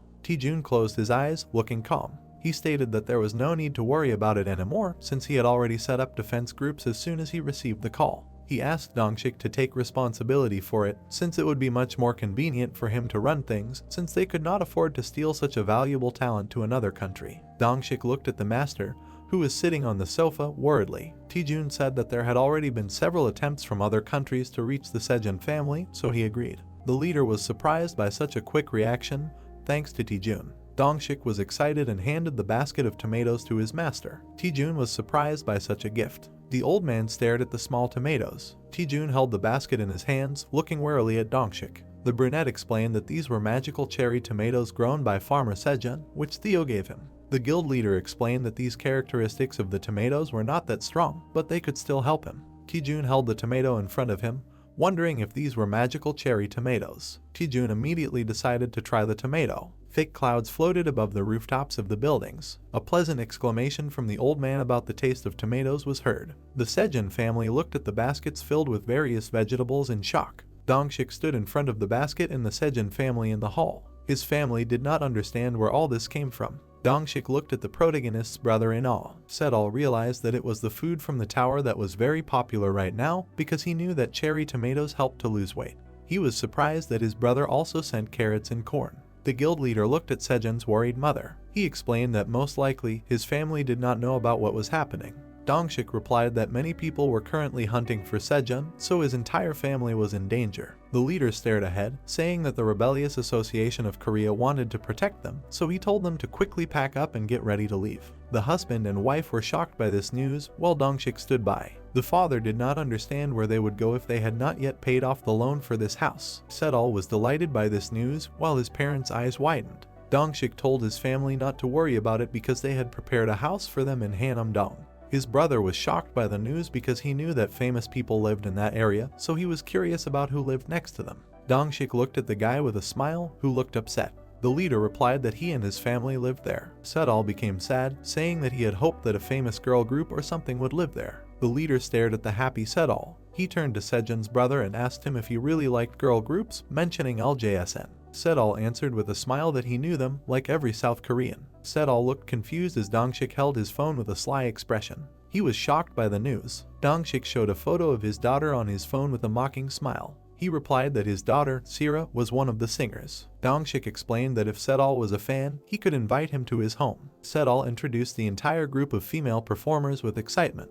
He realized that they were talking about the group's leader and the main vocalist of LSJN, whom he considered a genius among all performing geniuses, who wrote the lyrics and performed with the group. He found it hard to believe this news. He immediately bowed down to Dongshik, which shocked everyone. Sedal knew that on the album cover, Sira said that her father was a hunter who turned out to be Dongshik himself. He really wanted Dongshik to take him. The father and his wife were opposite each other, while Sedal tried to plead with the guild leader. The confused father did not understand why Sedal called Dongshik his father. He looked at his wife, who was holding her chin. She stated that she was very worried about Sejun, because he said that he would become rich, he would earn money in the tower, and none of them could have imagined that he would become a farmer there, working hard. She was very curious if anyone cared about him there. Alien at this time looked at the book and brewed a potion. She put in some magic mushrooms, then a hungry demon of 1,000 years of freshness. Then the dragon decided to season the potion with a small pinch. Alien closed her eyes from the bright light of the potion. She covered her eyes with her hand, watching in surprise. A moment later, Alien looked at her potion with delight, realizing that it was ready. The bright sun was absorbed by the growing onion tubers. 2 weeks ago, the protagonist collected the seeds of green onions. The protagonist and the black rabbit were in the field of onions. Sejun noted that the green onions grown from flower seeds had grown well and now wanted to harvest. He then planted the seeds outside the cave, hoping to get a notification. He decided to cut the leaves while the rabbit was watching. It looked at the cut stem with concern in its eyes. Sejun didn't understand why the status window didn't appear, assuming that it wasn't a vegetable that he had cut. The angry rabbit was looking at the root vegetable, which the farmer was looking at in amazement. He immediately tore the onion off along with the root. The main character looked at the torn stem in surprise when a notification appeared that the farmer had grown a purifying green onion. Many notifications popped up saying that the work skill had increased greatly, and as a result of increasing the farming skill, the harvest skill of level 3 automatically increased by 5% and received 36 experience points. It was a purifying green onion. Its description card appeared. It purified poison of rank C+ or lower for 1 hour after consumption. It said that when consumed, the liver detox function was activated for 24 hours. Sejun looked at the onion stalk with the rabbit, looking excited. He was glad that the notification definitely appeared if he was growing seeds or vegetables, realizing that he should have planted the seeds and grown the onions a long time ago.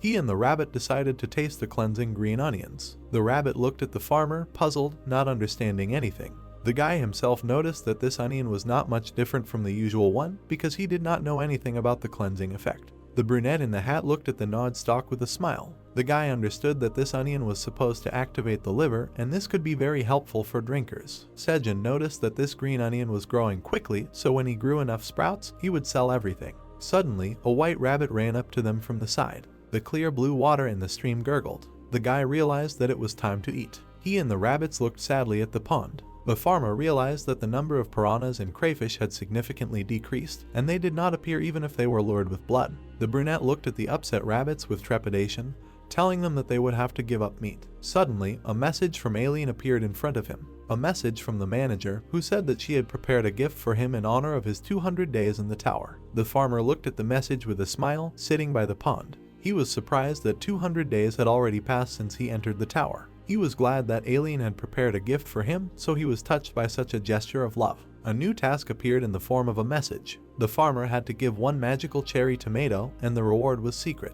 The tomato began to disappear in Sejun's hands. The task was completed. A card with a reward for completing the task. He received soup to improve health from Alien. A cauldron of soup appeared right in front of the protagonist. He was shocked by this, his eyes widened. He saw a disgusting soup with animal remains in front of him. It was Alien's health boost soup. It was the first dish in the world prepared by the great black dragon Alien. When consumed, all skills would increase by 3, and when consumed, poisoning, and C rank paralysis could occur. The protagonist along with the rabbits looked at the cauldron of soup in shock. He did not understand. What kind of confirmed thing was this, questioning Alien about whether she prepared it for him to eat. Sejun looked at Alien's message with alarm. She told him that she was going to sleep because she was very tired after spending a lot of effort on preparing this dish. The brunette did not understand how hard she tried that she was tired and decided to sleep. The black dragon was lying on large soft pillows in front of the glowing ball. She conveyed that she made it with great love, so he had to eat it all. Alien closed her eyes and decided to sleep. She added that she wanted to hear feedback when she woke up, and if anything, she would kill the guy if he didn't eat it all. Sejun immediately grabbed the status window and tried to shout at Alien. The rabbits looked warily at the guy who was holding onto the status window. Sejun pointed at the soup, causing all the rabbits to immediately run away. He offered them to eat the soup instead of him. The protagonist looked at the runaway rabbits with a pitiful look. He didn't want them to abandon him. Even the bees were sickened by the sight of the soup. At this time, Alien wrapped herself in pillows and slept. Sejun looked at Alien's dish with disgust. It was a disgusting green soup with waste. The protagonist crossed his arms and watched the soup along with all the animals. He knew that if he ate this, all of his skills would increase by 3, thinking that this soup was really a good thing. Besides, he knew that the C-rank paralyzing poison and acid poison were too risky. Suddenly, the black rabbit decided to call out to the farmer. The rabbit pointed to an onion stalk. The farmer enthusiastically pointed to the stalk in his hand. He noted that they also had an onion that cleansed the body of C-rank poison. The boy guessed that he could survive with this. Sejun was sitting in front of the onion cart that the rabbit had brought. The protagonist knew that he would definitely not die from the poison if he ate this soup, so he suggested that everyone eat some.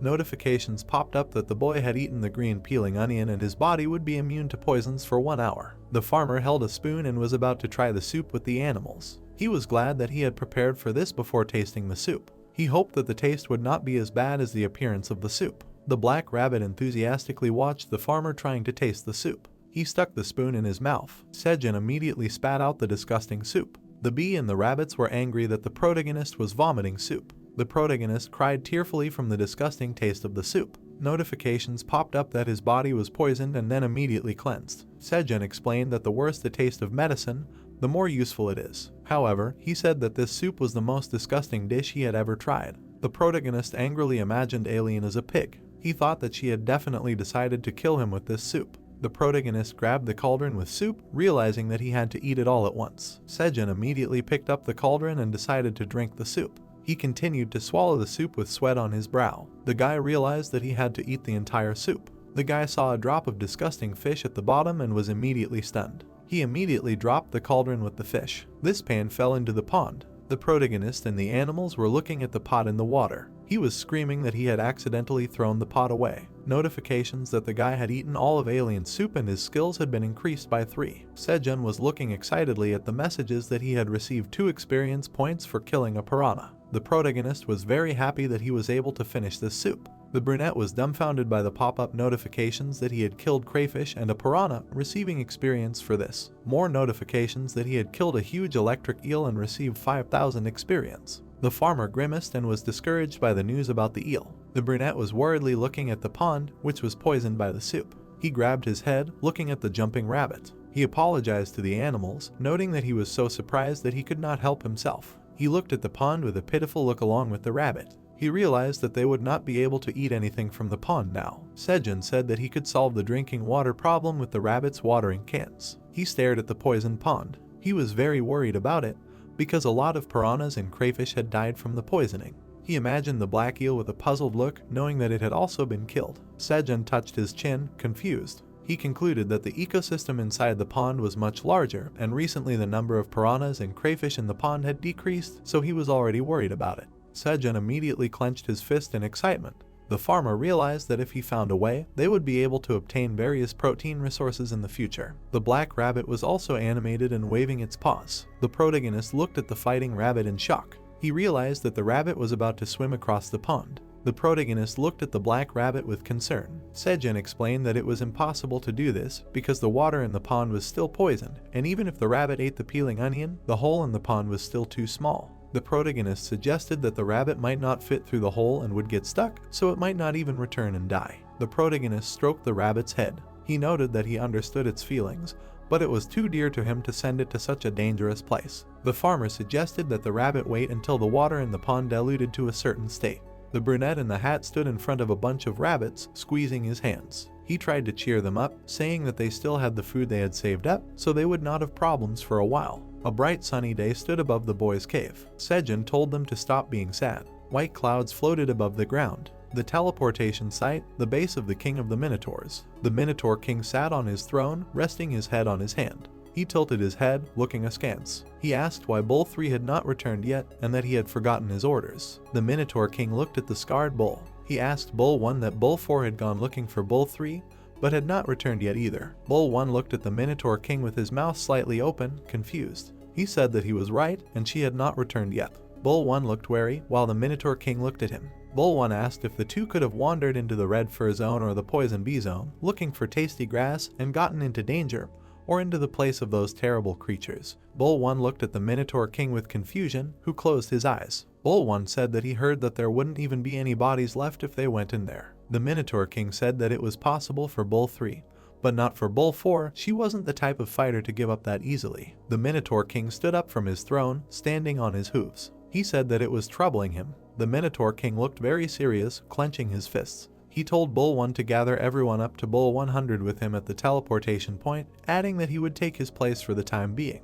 The bull bared his teeth, narrowing his eyes. He said that he probably needed to find those two himself. In front of the protagonist was a mountain of green onions. He looked at it with his mouth slightly open, perplexed. Sejun said that there was a lot of it, and it should be enough to feed 100 minotaurs until they were full. Kyung jumped on top of the onion while his mother looked at him with a smile. Kyung played with the onion while the protagonist smiled at the situation. Sejun asked Kyung what he liked, and it was so soft and like a bed. Sejun added that he should take some for himself before going to bed and share with his mother. The farmer looked at the notification that appeared in surprise. The wish for a good harvest of level 1 has been activated. The protagonist asked about the wish for a good harvest. The guys watched the green onion field, from which light began to emit, after which notifications appeared. 70 hectares of the green onion field received the blessing of a good harvest. The harvest level was increased by 50% until next week. The protagonist walked up to the onion, squatted down and smiled. He said that the onions began to grow faster, but so far they grow in a matter of seconds with the effect of a good harvest. Sejun asked that now he will get 3 times the harvest instead of 2 times. The rabbit in the scarf stood next to the protagonist, satisfied. The farmer said that because of alien soup, his stats increased by 3, making raising him much easier. Sejun asked the rabbit if he would help him. The farmer looked at the pop-up notification with a smile. The manager asks if he ate her soup. The farmer showed his muscles, smiling widely. He told Alien that of course he ate it, and thanks to her, he even leveled up. The farmer flinched slightly when he saw the notification. The manager wants to know what it tasted like. The protagonist smiled awkwardly, raising one eyebrow. He asked Alien what he meant by wanting to know about the taste. A system notification appeared. The manager was upset and asked if it was really bad. The farmer said it was good. The protagonist smiled confusedly, holding his hands out in front of him. He said that it was true, that's why he ate it all, asking what was there to say that such a taste was worth dying for. The protagonist stretched out his hand in panic, his eyes widening before the notification. The manager picked up his pot, saying that he would make another batch if he liked it so much. The protagonist quickly began to stop Alien. A notification appeared. The manager asked what happened. The protagonist smiled awkwardly, raising his eyebrows. He asked what she said about using up all her energy because she was trying so hard to make the soup, adding that she shouldn't go that far for him. The protagonist looked at the system window with a smile. He said that he liked chatting with her like this, so she shouldn't waste all her energy because of him, adding that he would do the cooking and he liked feeding Alien delicious things. The farmer closed his eyes and smiled happily, pressing his palm to his chest. He said that because of this, she didn't have to try so hard to cook anything anymore. The protagonist put his palms together, waiting for an answer with hope. Alien grabbed her face with her paws, blushing slightly. Alien asked why he cared so much about her. Alien closed her eyes and smiled shyly, breaking a pillar in her bedroom. She said she was proud of this tower farmer. The protagonist smiled confusedly as he looked at the system window. The manager agreed. Sejun thanked Alien from the bottom of his heart. The protagonist let out a sigh of relief, squinting his eyes. The manager asked what was on the menu for lunch. The protagonist thought it was a relief. The ground began to shake, causing Sejun to look at the ground in confusion. The protagonist looked ahead warily. He did not understand what was happening. The bull's hoof crushed the onion on the field. The king of the minotaurs appeared in front of the boys, holding his axe in his hand. The protagonist looked at the bull in shock, his mouth wide open. He asked if it was another minotaur. The king of the minotaurs opened his mouth, making a loud sound. The protagonist closed his eyes and covered his ears from the loud roar of the bull. The king of the minotaurs walked furiously through the protagonist's beds. Sejun said that it was another minotaur, but it was different from the bull 3 and 4. Sejun looked at the pop-up notification window in surprise. The manager said that it was the king of the minotaurs, the boss of the 99th floor. System notifications appeared. The manager said that the boss of the 99th floor is one of the monsters that protects the passage, so it usually cannot leave the area where the passage is located. Sejun looked straight ahead in shock, imagining the passage with the blue crystal. Sejun thought that he was the one who protects the passage and the one who can release it from the tower. Sejun added that it means the king of the minotaurs is the monster that he must defeat, according to Kyung's mother. The protagonist looked at the system notification in confusion. He wanted to know why the bull suddenly came to them. The manager said that he had no idea and she would talk to him. Alien briskly studied the book, standing next to the purple sphere. Alien read that the rule stated that the boss of the 99th floor was not allowed to leave the passage area. Alien asked if this was really written in the book about the tower that her grandfather gave her. Alien extended her paw over the sphere, causing it to shine brightly. Alien said that she was using the tower manager rights to summon the boss of the 99th floor, the king of the minotaurs. A system notification appeared in front of the sphere, unable to use the manager rights. Alien looked at the sphere in shock, her eyes wide. She did not understand what had happened, and why the status window did not respond to her request, and weren't the tower manager rights unconditional. System notifications appeared. The manager said that it was impossible to conduct a dialogue and she did not know what to do. The frightened rabbits clung to the confused protagonist. Sejun did not know what to do. The bull with glittering eyes was rushing towards the frightened boys. Sejun asked Aileen what she wanted to say, that there was simply no way to stop this frightening monster coming towards them.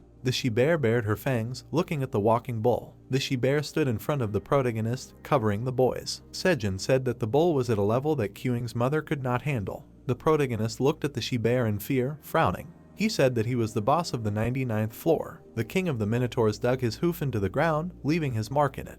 The bull soared into the air, swinging his axe. He looked at the boys with a furious face, his mouth open. The boys closed their eyes, huddled together in fear. Sejun screamed that they were finished. Aileen grabbed the sphere, looking at what was happening in horror. She was worried about Sejun. The bull's axe fell and stuck in the ground. The protagonist turned his head, looking at him with confusion. The boys looked at the king of the Minotaurs with confusion. The bull squatted down, eating green onions. He was delighted with the onions, causing drool to flow from his mouth. The boys watched the bull with their mouths slightly open. Sejun asked that he was an unusual bull. The bull sat next to a pile of green onions while the boys watched him. The bull suddenly stopped, holding the onion in his mouth. The bull grabbed the pile of green onions in his hands. He held the axe in his teeth and the green onions in his hands. The boys watched as the king of the Minotaurs ran away from them with the green onions. A system notification appeared in front of the protagonist. The manager said that he was probably returning to the passage. Sejun asked why he was there anyway. The farmer sat down on the ground, looking exhausted.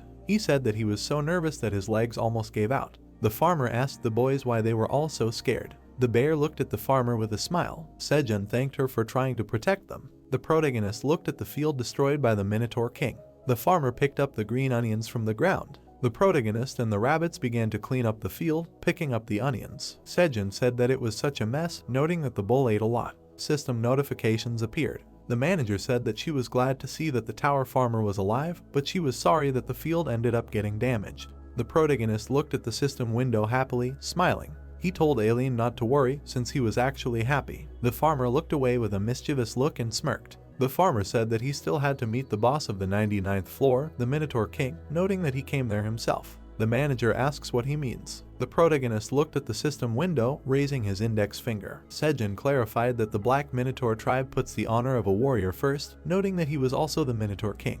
Aileen looked at the ball in surprise, her mouth slightly open. She narrowed her eyes and grinned maliciously. The farmer smiled slyly, holding his chin with his hand. He said that the bull destroyed his field, ate it, and then ran away, asking how much he should pay him for it. There was a huge bowl of deliciously fried food. Sejun and the rabbit stood by the bowl of food. The farmer said that they needed to eat quickly and redo the field that the Minotaur King destroyed. Sejun looked at the upset bunnies with confusion. The bunnies were annoyed, surrounding the protagonist. The farmer said that they were rascals and complained too much about the lack of meat. The farmer told the bunnies that they decided to help mom and dad, as well as the field, ordering them to sit down and eat properly. Sejun pointed his finger at Kyung, who was peacefully eating the food given to him. Sejun told the bunnies to look at him, noting that even Kyung was sitting quietly and eating without saying a word. The farmer noted that when the blue moon appears, they will become adults, asking them if they don't want to. The bunnies reluctantly began to eat the fried vegetables while Sejun looked at them. The farmer said that they are good now,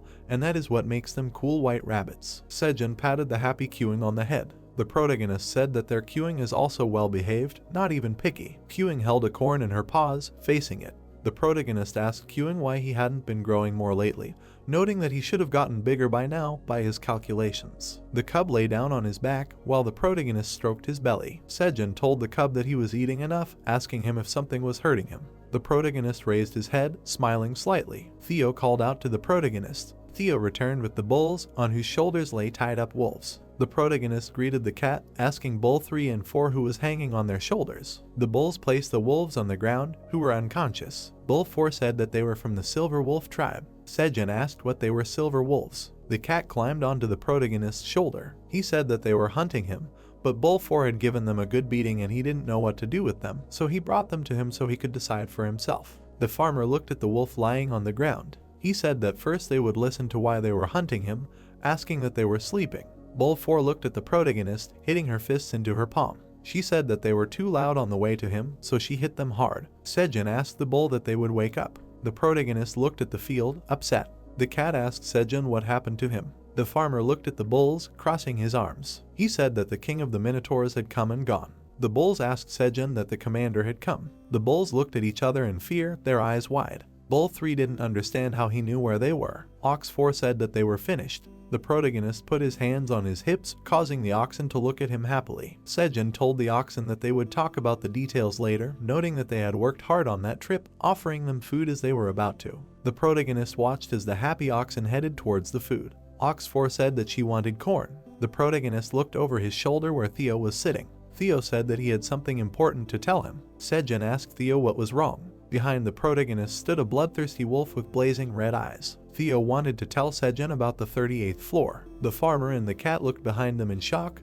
their mouths open. The bear cub angrily slapped the wolf with his paw. The farmer looked in surprise as queuing appeared. The wolf slid along the ground, putting his paw forward. The wolf bared his teeth, narrowing his eyes. The protagonist looked at his head in shock, raising his eyebrows. Theo said that his hat was missing. The boys looked at the other wolves jumping to the side. The wolves stood in front of the protagonist. The wolf raised his paw, holding the farmer's hat. He thanked Sejun. The wolves looked at the boys with narrowed eyes. The wolf noted what kind of straw hat it was. Queuing glared at the wolves, while Sejun was confused. Sejun shouted that it was his straw hat. The wolves stood in front, grabbing the straw hat. The protagonist looked at the wolves with displeasure, clutching his head. Theo said that those scoundrels pretended to lose consciousness to take the straw hat. The wolf took the hat in his mouth, getting down on all fours. He told Elki and Alko that they were leaving. The wolf's path was blocked by the bear's paw. The she-bear towered over the wolves, looking at them with a frightening gaze. The wolf looked at the bear in bewilderment, his eyes wide. The she-bear slapped the ground with her paw.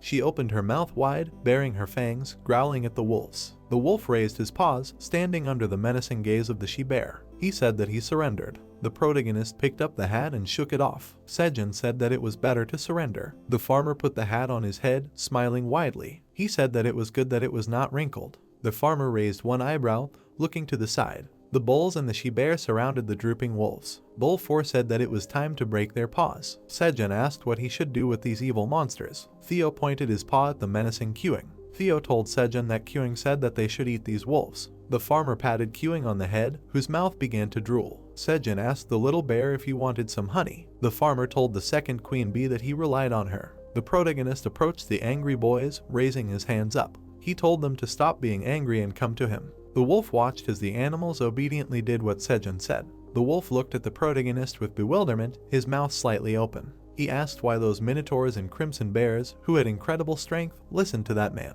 The wolves looked at their comrade with a serious look. Elki told the chief that the traveling cat merchant had definitely called him the chairman, asking if that wasn't some nickname that was only used on the 99th floor. Alko covered his eyes with his paws, his mouth slightly open. He said that the protagonist was a black dragon. Moreover, it was impossible for all the monsters on the 99th floor to obey him. Alko was scared, covering his face with his paws. He said that the great black dragon really did exist, and that was how they addressed the black dragon. The chief looked confused, imagining the black silhouettes of the people and the dragon. He thought that the great black dragon that ruled over the 99th floor was that frail-looking guy. Sejun looked straight ahead with a smile, raising his eyebrows. The chief was confused, narrowing his eyes. He wondered if this had confused them, and that everything was a trap of the black dragon. The chieftain watched the scene with a serious look. He thought that he was sure that this was the answer from their ancestors that their grandfather had spoken of, and that this was their chance. The protagonist walked up to the wolves, holding out his hand. He asked the wolves why they were chasing Theo and the straw hat. The chieftain bowed to the protagonist, closing his eyes. The chieftain addressed Sejun as the great black dragon, asking for forgiveness, adding that they, the lesser creatures, knew nothing and treated him with disrespect, and that they had no idea that the traveling cat merchant was his subordinate. The protagonist looked at the wolf in confusion, his mouth slightly open. The protagonist asked that he was the great black dragon. Aileen looked at the orb in surprise, her paws folded on the pillow. Aileen stood up and smiled widely, laughing at the situation. She asked that wasn't it cute. Sejun looked at the system notification in surprise. The system windows appeared. The manager says that she will forgive him for pretending to be a black dragon. A new task, he must show the Silver Wolf tribe the power of the great black dragon. The protagonist looked at the notifications in confusion, his mouth slightly open. The manager says that she is rooting for him to show all the fury of the black dragon instead of her, and says that she will help him. Sejun slightly recoiled, looking at the notifications in shock. He thought that Aileen was a black dragon, not a chubby pig. He smiled awkwardly and closed his eyes, while Theo looked at him warily. Sejun thought that everything was right, her name was the tower manager, and he knew that it was strange. Theo asked the farmer what happened. The wolf looked at the farmer, who looked completely calm. He said that he was a black dragon, noting that it meant they had revealed him, and thought that they would not recognize him in this guise. The cat looked at the protagonist in shock, who struck a pompous pose. Sejun said that he was the great black dragon, and how dare they encroach on his property and scare his subordinates, adding that he could not forgive them. The wolves bowed before the protagonist. Aileen looked at the ball in shock, her mouth wide open. She did not understand what Sejun was doing. Ox 4 grabbed Ox 3's horn while he pointed at the farmer. Ox 3 asked if this was true. The protagonist narrowed his eyes at the cat, handing him a treat. Theo asked Sejun what he was doing and why he was scaring them. Sejun asked Theo that he did not want to receive the mercy of the great black dragon. Sejun smiled maliciously while the cat stood on the ground, putting the treat in his backpack. Theo said that Chairman Sejun is the great black dragon and he is his subordinate, telling everyone to bow down to him. The wolf apologized to the protagonist. The wolves closed their eyes, bowing their heads. The chief said that he committed a terrible sin, and it is unforgivable, even if he, Elka, the chief of the Silver Wolf tribe, put his life on the line. He hoped that he would forgive them, the fallen creatures, this time. Sejun extended his hand, causing the wolves to look at him. He said that he would give them a special chance to atone for their sins. Sejun looked at the chief with an impudent face, extending his hand. He said that 10,000 tower gold is the price of his Theo's life, and he will forgive them if they pay him that amount. The wolves looked at their chief in bewilderment. The cat beamed with happiness, looking at the protagonist. Theo asked Sejun that his life is really that valuable. Sejun told Theo that of course, he was a traveling merchant responsible for selling their farm produce. Sejun put his hands on his hips while the cat reached into his backpack. Sejun told Theo to get the contract. Elka extended his paw, looking at the protagonist with confusion. He said that they didn't have that much money. The chief looked at the cat with confusion, who placed the contract in front of them. The cat told the chief that if not, then they should pay with their bodies. The chief looked at Theo with confusion, his mouth slightly open. The wolf asked the cat what body. Theo said that it was true, they would repay with work there. Elki looked at his chief with fear. He reminded them that they had a contract with Grid. The chief closed his eyes, lowering his head. The wolves bowed before the protagonist. Elka said that they were asking for his forgiveness, adding that he didn't think it was within their power. The protagonist looked at the wolves in shock, his mouth slightly open. He did not understand what was happening. A system notification appeared in front of the confused protagonist. The manager said that he would not forgive them for daring to refuse the black dragon. The protagonist knelt down next to the chief. Sejun asked Elka what the reason was and if he could tell him what it was. Elka stood up and closed his eyes. He said that the 85th floor, where their tribe was located, was experiencing hard times with the amount of food due to a prolonged drought. The chief added that because of this, strong guys like them became mercenaries and were hired by the great master of the land, Grid, who paid them with a small amount of food delivered to the 85th floor. Elka pointed his claw at the protagonist's hat. He said that the payment for what they would get for Grid this time would come from the stolen straw hat. The wolves looked at the protagonist guiltily. The chief said that when they learned that she belonged to the great black dragon, they would have to fail the task. Elka added that then the food that was provided to the 85th floor would stop coming, and while they worked for the great black dragon, the young wolves of their tribe would suffer from hunger. The chief closed his eyes and lowered his head, while Sejun looked at him with a smile. The chief asked him to have mercy on them and allow him to repay them with their lives. Sejun asked the chief his name. The farmer rose to his feet, looking at the guilty wolf. The chief said that he was Elka. Sejun asked Elka what he thought this place was. The chief turned his head towards the beds. He said that they grew food there. It seemed to dawn on the chief, which surprised him. The chief looked at the protagonist's outstretched hand. Sejun said that he would add a condition to the contract, and for their entire tribe, they would have to pay 10,000 tower coins. The protagonist pointed at the sown fields with a beaming smile. He said that in exchange, during the period of work there, he would provide them with food for the entire tribe.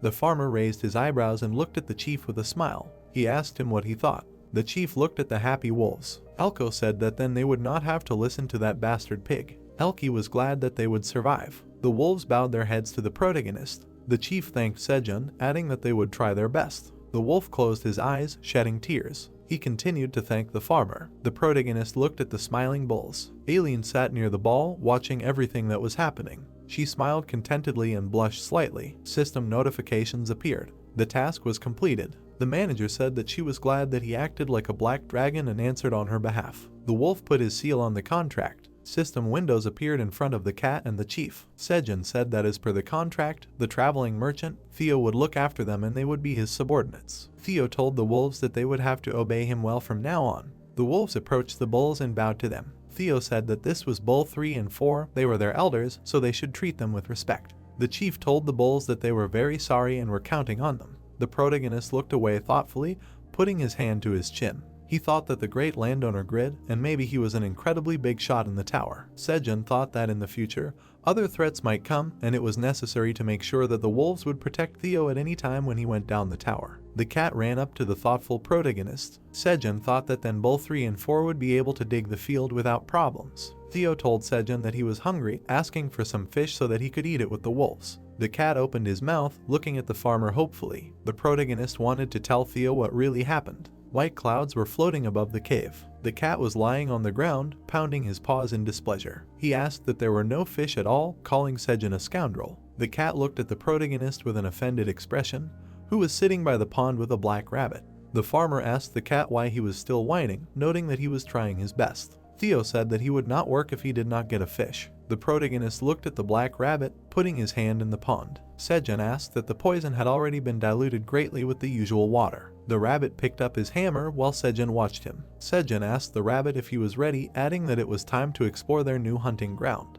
The black rabbit jumped over the pond, swinging his hammer. The rabbit hit the rock with his hammer, breaking it. Rocks fell into the water. The protagonist and the rabbit looked into the hole they had made. Sejun praised the black rabbit, noting that the hole had become much larger and that he would be able to swim through it now. The rabbit dove into the water, swimming through the hole. The rabbit came back with his mouth wide open. Sejun asked him what he thought. The rabbit covered his eyes with his paws, shaking his head. The farmer looked thoughtfully at the rabbit in the water. He asked that it was too dark, adding that even after making a hole, light was needed. The farmer looked at the cat playing with the rabbits. The protagonist asked Theo if he had something that would help him see in the dark, like a flashlight. Theo stood up, shaking out his backpack, from which the rabbit fell out. Theo said that he couldn't possibly have such a thing, but still, there was something glowing in his bag, and he would try to find it. The cat shook out various things from his backpack. He said that they were all the tower coins he got for selling tomatoes, and an item he bought on the way to him. The protagonist picked up a stone on a chain. He asked what it was. He looked closely at the stone, and a description appeared above it.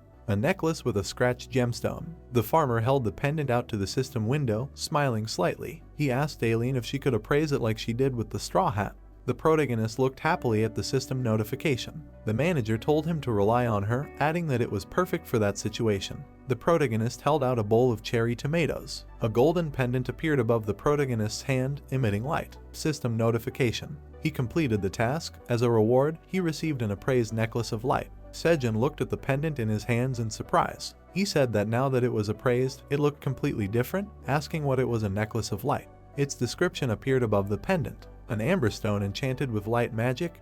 The use limit is above level 5 and at least 3 mana. The farmer and the black rabbit looked at the pendant happily. Sejun asked that it illuminates the area around the one who put it on, noting that with this they will be able to see the surroundings inside the pond. Theo looked at Sejun hopefully, pointing at himself with his paw. He asked Sejun that it will help, and then he can get the merchant's extension for it, a cap. The protagonist took the cat's paws, smiling slightly. He said that as expected from his golden paws. Sejun touched the cat's pink pads while he looked at him in confusion. Sejun said that he would be his merchant forever, the cat would get the fish, and he would get the coins. The cat asked the protagonist what he meant. The protagonist picked up the cat, smiling widely. He said that now, he would officially appoint him as the merchant in charge of selling the products, noting that he had worked hard all this time. The cat looked at the protagonist happily, smiling widely. Theo asked Sejun that then, he would always be the merchant from now on. The cat happily shouted that he was now officially Theo's merchant. The farmer put Theo down on the ground, who raised his paws in the air. Sejun told Theo that as a congratulation for his promotion,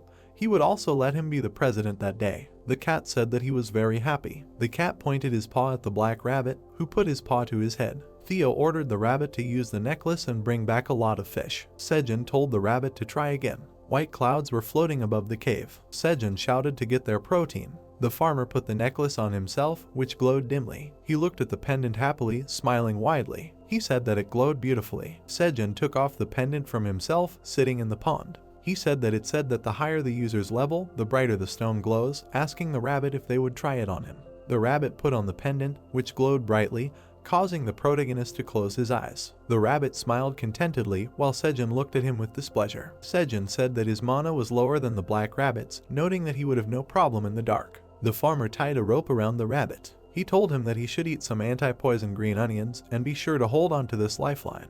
The rabbit looked at the protagonist confidently. The farmer told the rabbit that if he couldn't breathe or something dangerous happened, to immediately pull the rope twice, after which he would quickly pull him out. The rabbit put on the pouch and dagger while Sejun looked at him with a smile. Sejun told him to take the dagger and pouch since it would be difficult to use the hammer underwater. The rabbit went down into the pond while Sejun held the rope. The protagonist wished good luck to the black rabbit. The rabbit opened his mouth wide. He dove underwater and pursed his lips. The black rabbit swam into the passage, looking very confident. The bright light from the pendant illuminated the area, causing the rabbit to see a small light in the distance. The rabbit began to flap his paws briskly, swimming towards the blue light. He swam towards the hole from which the light was shining. The rabbit swam through the hole, examining the area. There were various types of fish and small islands swimming in the huge pond. The rabbit pressed his ears, examining the pond, when a huge fish swam above his head. The rabbit turned his attention to the side where the fish swam. An eel swam in front of the rabbit, with dead piranhas around it.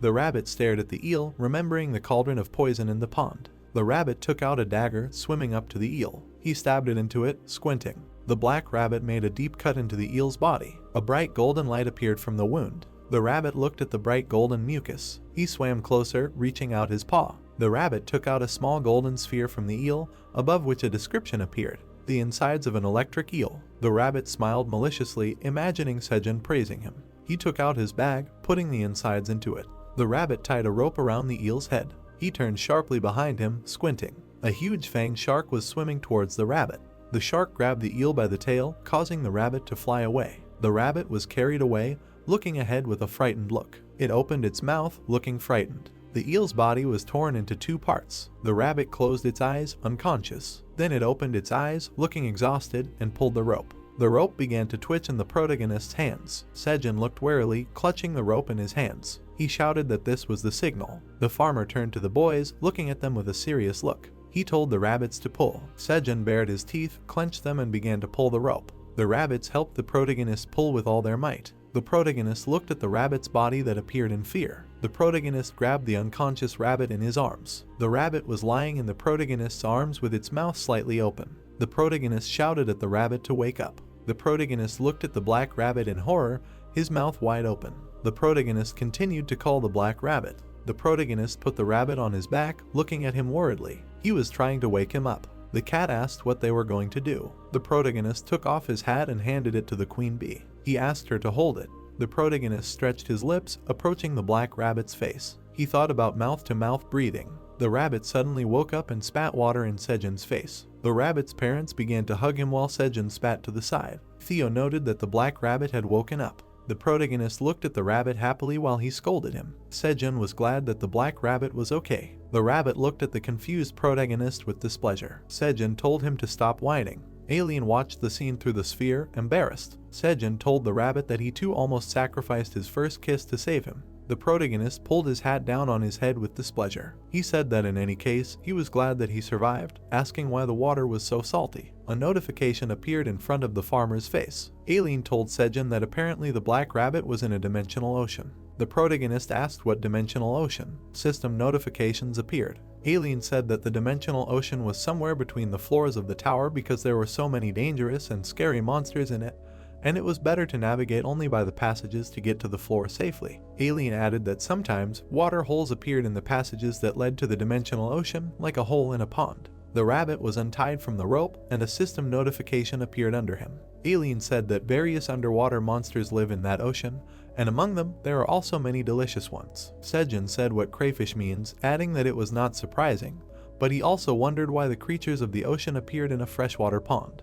The farmer looked at the black rabbit with a smile, who opened his bag. Sejun asked the rabbit if there were edible fish inside. The rabbit took out the entrails of an electric eel from the bag, handing them to Sejun with a smile. A system notification appeared. He received the entrails of a giant electric eel. The farmer looked at the golden sphere with his mouth open, dumbfounded. He was surprised that it was the insides of a giant electric eel. System description: when consumed, allows the owner to learn rain and thunder skills. Usage limit: more than 10 mana, the one who defeated the giant electric eel. The farmer looked at the black rabbit happily. He asked that he found an eel. Theo asked if it was a delicious fish. The black rabbit grabbed the rope, pulling hard. An eel head appeared from the passage. The rabbit pulled the eel out of the passage, smiling contentedly. The boys looked at the eel in surprise, their mouths open. Sejun asked what was the eel's head. Piranhas and crayfish splashed out of the passage into the pond. The protagonist happily looked at the pond, which was filled with fish. He said that a lot of piranhas and crayfish were swimming in the pond, asking that they were all swimming after the eel's head.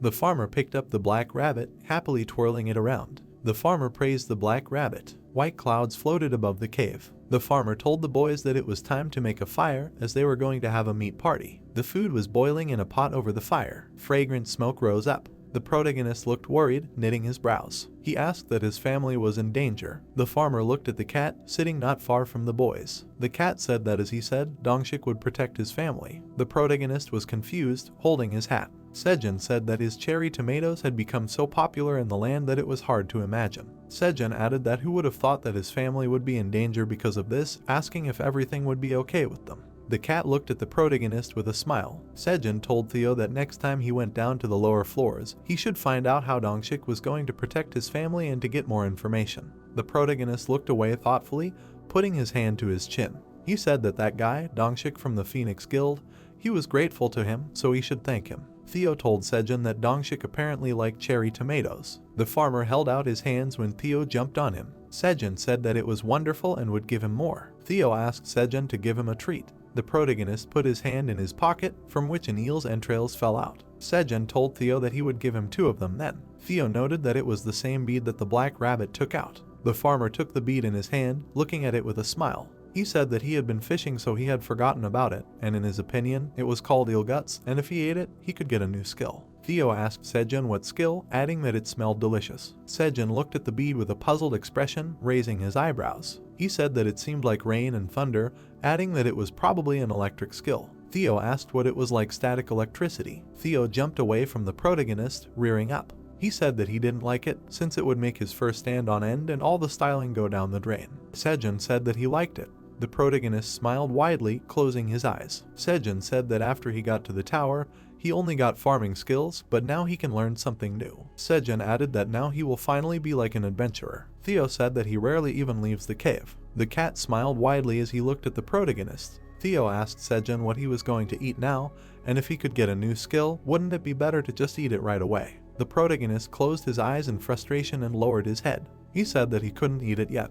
The cat asked him what was wrong. The farmer pouted and shed tears as he held out a bead. He said that he didn't have enough mana. The system windows appeared. Tower farmer, Sejun, mana amount 8.05. Giant electric eel innards, usage limit more than 10 mana. The cat pointed his finger at the protagonist and laughed sarcastically at him. He asked Sejun what he didn't have enough mana, adding that he was a weakling. The cat lay on his back, grinning widely as Sejun looked at him with displeasure. Sejun asked the cat how much mana he himself had. Theo stood up on his paws, turning his back to the farmer. He stated that he wouldn't tell him. The protagonist looked at Theo with annoyance, hanging a pendant of light on him. The mother bear licked the cub, looking at the bright light. The protagonist bent down to the ground, clenching his hand into a fist. He said that everyone had more mana than him. Theo said that he would protect the chairman from now on. Queuing walked up to the upset protagonist, pointing his paw at himself. Sejun asked Queuing what he wanted to upset him too, adding that he couldn't eat it. The oxen were happily eating green onions. The wolves were eating fried fish, which was being delivered by a rabbit with a cart. The chief thanked the rabbit. The protagonist walked up to the wolves, smiling slightly. He asked the chief if everyone liked the food. The wolves bowed in front of the protagonist. Sejun said that everything was fine and they could enjoy their meal. Elko looked at the farmer with a smile, raising his paw. He said that he shared such valuable food with them and his gratitude knew no bounds. Elki said that the food was very delicious. Elko looked dejected while Sejun looked at him. The farmer asked the chief what was wrong with his face and was he probably worried about the members of the flock on the 85th floor. The chief looked at the protagonist with a sad expression, narrowing his eyes. He apologized, adding that as expected, nothing could be hidden from the great black dragon. The farmer looked at the chief with a smile. He told Elka not to worry too much, as he would be able to see the members of his flock soon. Sejun added that in a few days there would be a blue moon, so he would have to return to the 85th floor. The chief bowed to the protagonist. Sejun told Elka that if they helped with the work, he would give them a lot of fish for their relatives. The chief thanked the farmer. The cat looked at the pleased protagonist with a smile. Sejun said that then they needed to plant and grow what had not yet been planted. Sejun told Theo that he was leaving this job to him. Theo told the farmer to leave it to him. The wolves followed the cat with a satisfied look. The cat told the wolves to follow him. The protagonist walked up to the bulls, looking at them. He said that they also needed to get ready, adding that later he had to go somewhere and they would accompany him. Bull 3 looked at the protagonist, who smiled wickedly. He asked Sejun where they were going.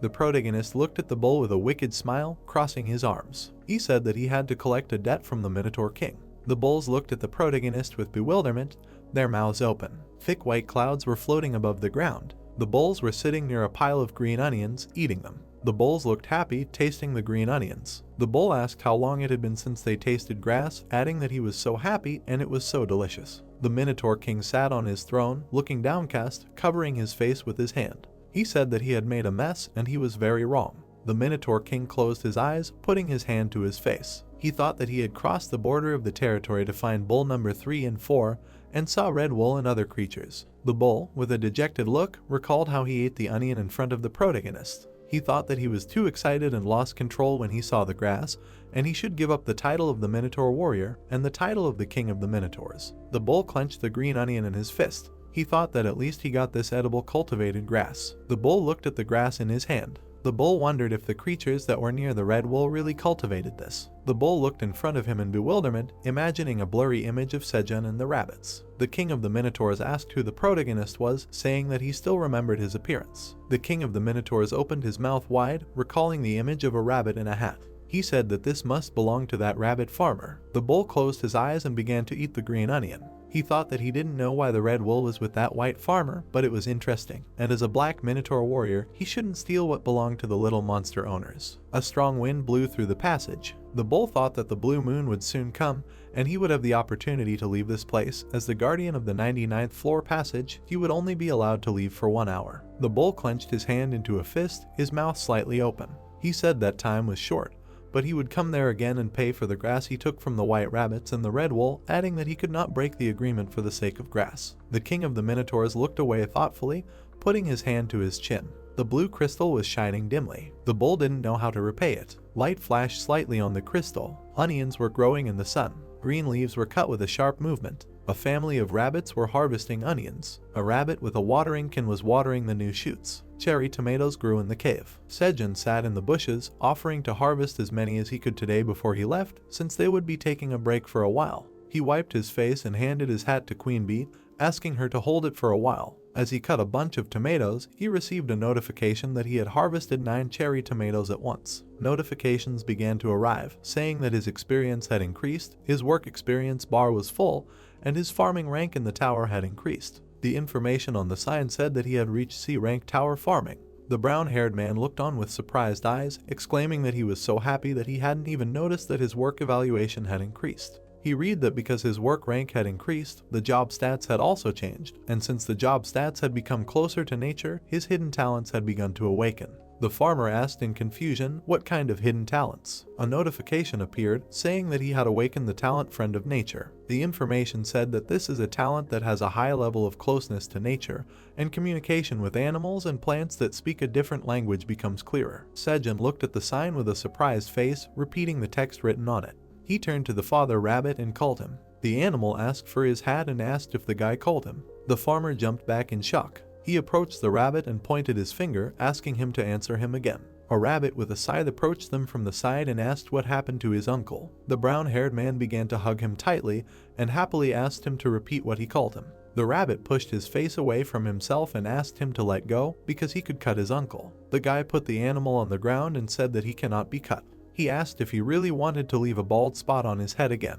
The mower and the father rabbit looked at him in surprise, asking if he really understood their speech. Sejun clenched his fist with a big smile, exclaiming that he had acquired a new skill. The 2 rabbits began to smile at each other. The others looked away in confusion when they were called by a loud shout. The animals crowded around the farmer, shocked by the fact that the brown-haired man now understood their speech. The mother rabbit frowned and pointed at her husband, asking if the guy ate something strange. The father rabbit answered in the negative. The rabbit farmer was very surprised when Sejun said that he did not eat anything strange, and then asked if she did not believe him. The black rabbit jumped into his arms, loudly asking if this was all true. He exclaimed that he wanted to discuss so many things with his uncle. The farmer knelt down and addressed the rabbits, offering to discuss everything they could not discuss before. The queen bee flew up to him. She covered herself with her straw hat and lowered her head and asked if he understood her speech. The brown-haired man stroked her head. He smiled and answered in the affirmative, noting that he understood her perfectly. The queen bee smiled happily. She clung to him and began to hug him. A swarm of bees knocked the boy down. As they crawled over him, the boy said with a smile that he also loved them very much. He stood up and crouched down, noting that there was good news to share outside the caves as well. The daddy rabbit offered him a hat. When Sejun put it on, a blue screen appeared. The information on it said that it was confirmed that the Earth St. Patrick's straw hat relic increases the wearer's work promotion. Then came the confirmation of farming in the C rank tower. It was also noted that the St. Patrick's straw hat relic had been upgraded to C rank. The farmer looked at the many notifications about lifting restrictions in surprise. He asked if the hat's abilities had also improved just by moving up a level. The boy touched the sign with the restriction on the skill Bloom Assistance level 1. He asked if this was a new skill. Sejun read that it was an active skill that accelerated the flowering of 10 sprouts for a week without consequences, and the cooldown was 10 days. Sejun smiled happily, noting that this skill was simply incredible. He clenched his hands into fists, stating that he had an idea. The sun was shining on the field above the cave. The farmer dug a sprout into the ground. He pressed the ground with his hands, and a notification appeared nearby that he had planted a sweet potato turnip, and the likelihood of it taking root had increased. The ground under the guy's hands began to glow as he activated the flowering assistance. Several sprouts began to glow and grow. The information from the notification said that the flowering of sweet potato sun turnips had been reduced by a week. Sejun stood up and looked at the beds, noting that he had been looking for the right time to grow these turnips outside the tower. He delivered that using this skill would help them take root and quickly take root in the ground. Sejun looked at the onion sprouts in confusion, noting that he planted them very close together because there was little space, and then asked if everything would be okay. The onion sprouts began to glow. The turnip leaves began to sway. In a moment, they grew in size. The guy looked at the shining beds in surprise, asking if the turnips suddenly began to bloom because of the skill. Notifications appeared in front of his puzzled face. The information on them said that the energy of the green onion field's good harvest wish had also been reflected in the turnips, and until the green onion's good harvest effect wore off, the yield of sweet turnips would be increased by 50%. The farmer clenched his fists in joy and exclaimed that he was very lucky to get a double buff. He noted that they would be able to grow turnips faster than he thought. The brown-haired man began to turn around, hearing a growl. Pewing was jumping on him, calling the guy daddy. Sejun looked at the grown bear cub in fear. The mother bear watched as her baby tackled the farmer to the ground. The baby looked at him with delighted eyes, asking if it was true that daddy understood him now. The baby began to lick him, and the brown-haired man tried to understand why he was called daddy. His face distorted with shock, and he loudly asked why he was now daddy. While the cub crawled on him, Sejun noted that he had never even dated anyone, and he was already a father. He asked the mother bear if it was true. The mother grizzly touched his chin with her paw and asked if he really understood them. She smiled contentedly. They say that she was very happy about this, after which she added that she would be calmer if Kyun called the pair of Mr. Sejun, since he trusted him and followed him. The mother bear put her paws on the ground and thanked the farmer for taking care of her and her son. The boy began to pet the cub and said with a smile that it seemed like he now had a cute and charming child. The cub spread his paws to the sides and exclaimed that he was very hungry and wanted to eat onions and honey, and also sweet potatoes and fish. He added that he really wanted to tell his dad. The brown-haired man smiled and stuck out his finger, saying that since Kyung wanted so much food, they would eat something special today. The cub asked what it would be. Sejun frowned and smiled, telling him that he had grown something new today, and it was a potato. He pulled the tuber out of the ground. The boy looked at it with a smile on his face. The information on the system plate said that it was a C-rank potato, which, when consumed, burned 30 grams of fat and increased strength by 0.5. The brown-haired man lifted the lid of the pot. He looked at the potato inside. He put it on a plate and went upstairs and offered all the animals something to eat. At this time, the rabbit family did not give other dishes. Sejun smiled widely with a potato in his hands, noting that this was his diary about how he got to the tower, and he had a feeling that from now on, everything would only go for the better. The onions grew in the sun. Alien smiled contentedly. The animals gathered at the edge of the forest. Hewing lay on the ground and cried loudly. He jerked in different directions, shouting that he also wanted to be near his dad. At this time, the guy stood surrounded by wolves and rabbits. He asked Theo if he had prepared a lot of green onions. The cat replied that he and the workers had prepared a whole ton. The brown-haired man turned to the bear cub and began to scold him, asking if he was really going to continue to act like a little boy. He asked what he told him last time. The tearful little bear lowered his eyes and replied that he had to protect the queen bee's sisters. The farmer asked if he was going to continue throwing a tantrum. He touched the little bear's head when he replied in the negative, noting that in return, his daddy had to come back quickly. The boy replied that he would try to come back as soon as possible. He asked Quing if he believed his daddy. The little bear nodded confidently. The wolf chief lay down on the ground and said that he would escort the great dragon. Alka stood up with Sejun on his back. The farmer looked at Ox 3 and Ox 4, saying that it was time for them to go. The Minotaurs followed him to the teleportation point where the king of the Minotaurs sat. They walked through a deserted area. The farmer looked back and noted that the wolf was very fast and they had arrived in an instant.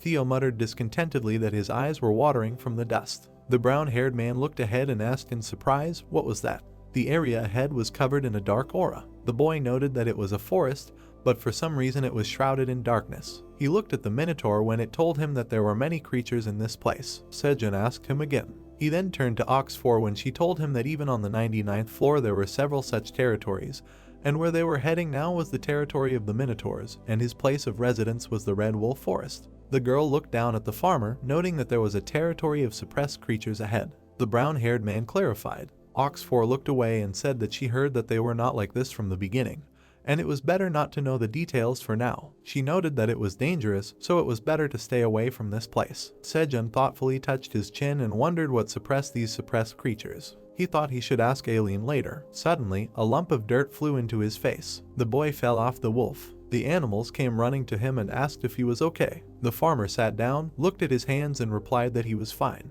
He asked if it was dirt. Looking ahead, he saw minotaurs digging in the ground. The brown-haired man saw that they were all eating dirt and assumed that it was because there was nothing to eat in the west. Bull 4 went to his comrades, while Elka apologized to the great dragon. The girl indignantly asked who threw food at him. The blonde minotaur came out to her and noted the return of Bull 3 and Bull 4. He asked where they had been all this time. The girl punched him in the face when he asked why they brought such weak toys to them, and then asked to give them to him. The blonde bull fell to the ground. Everyone froze in surprise, looking at the girl. She put her hands on her waist and said that they did not have time for this, after which she suggested that they go straight to the king. The farmer mentally noted that Ox 4 was scary. The Minotaur stood by the king's throne, telling him that Ox 3 and Ox 4 had returned, but they had brought some strange creatures with them. A hoof stepped away from them, and then a loud voice called out to the captain. 2 Minotaurs stepped forward, telling him that they had arrived with guests from the Red Wolf Forest. Everyone around them began to look at the guests and ask questions in surprise. The king froze in surprise, thinking that now he himself would not have to go there. He greeted the inhabitants of the Red Wolf Forest, the White Rabbit farmers. The Minotaur was puzzled when a man approached him. He looked at the man standing in front of him and asked who he was. Sejun pointed to himself and introduced himself, and the cat on his shoulder explained that he was a traveling merchant. The king touched his chin in surprise and said that he had never heard of that name, noting that he had come a long way anyway. He noted that he had eaten the grass he had grown a few days ago, and it was probably hard to survive on the 99th floor with his weak abilities. The Minotaur waved his hand, noting that he didn't know why the boy was working for Red Wolf, but if she wasn't being honest with him, he could take him in. He added that this was his opinion on his weak monsters, so he shouldn't be shy about speaking up. The farmer placed his hands on his waist and said that the king probably misunderstood everything. He raised his index finger and said that he didn't work for Red Wolf, and that Quing and his mother were helping him. Sejun looked up at the large Minotaur, adding that he hadn't come to him to save him from slavery, but to collect compensation for the stolen grass in the ruined field 3 days ago. The brown-haired man crossed his arms and smirked, noting that unless, of course, the king wanted to become famous as a thief. The Minotaur jumped off the throne indignantly asking how he, such a lowly creature, dared to accuse him of theft. The boy covered himself from the wind while the ball shouted that he was the strongest creature on the 99th floor and could not be a thief. The farmer held his hat, asking discontentedly who he was if not a thief. Theo supported him. Sejun pointed his finger at the king, asking if black minotaurs should not cherish their honor. He noted that, however, instead of being ashamed of what he had done, he was angry. The bull turned to the conversations of his relatives, who were asking if it was true that he had stolen the grass they were eating. The king began to wave his arms nervously, saying that there must have been a misunderstanding. He said that as a protective teleporter, he was limited in his actions and simply came in a hurry due to lack of time. The Minotaur patted his head, noting that he was of course going to pay. He waved his hand and asked if Sejun wanted an expensive item of the tower's legendary rank. Looking down at the bull, the boy asked if he could let him use the teleporter. The brown-haired man extended his hand and smiled, saying that this was the only way he could repay him. A blue crystal was hovering behind the king. Looking at the man, the beast said that he agreed. He climbed onto it, noting that he would allow it if the owner of the field did so. Looking down, the majestic Minotaur asked Sejun to come to him. The farmer turned white and clenched his fists. He began to climb up to the king. Looking at the crystal in surprise, the boy thought that he could finally get out of the tower. The blue crystal, glowing with a bright light, was a teleporter. The brown-haired man reached out his hand to it. He touched it. A notification appeared in front of his face, stating that the 99th floor tower teleporter had been saved and that another saved floor was starting to load. The teleport confirmation was loading. The system screen glowed purple, noting that the user could not leave the floor because they had no other saves. Sejun looked at the screen in shock, asking if he really could not go. The king crossed his arms and said that he was no match for someone who was born outside the tower, noting that he had no idea how he got to the 99th floor. Presenting bundles of blue crystals, he explained that on each floor, the system registers teleporters starting from the first in order to legally move around the tower. The Minotaur looked at the man and said that this was an unbreakable rule of the tower, adding that the 99th floor was the only teleporter on his list. The boy stared at the blue light, while the king explained that this was why he could not go to another floor. Sejun clenched his fist. He fell to his knees. Looking at the blue crystal, the brown-haired man mentally noted that he thought that he would finally be able to leave the tower. He thought that, however, now this hope was gone. The large Minotaur looked at the guy. The cat reached out to the gloomy brown-haired man. The farmer smiled sadly, noting that he always knew he wouldn't be able to get out of this place, even after finding a passage on the 99th floor. He added that when his fears were confirmed, everything became futile. The bull crossed his arms, saying that he was sorry that things turned out this way,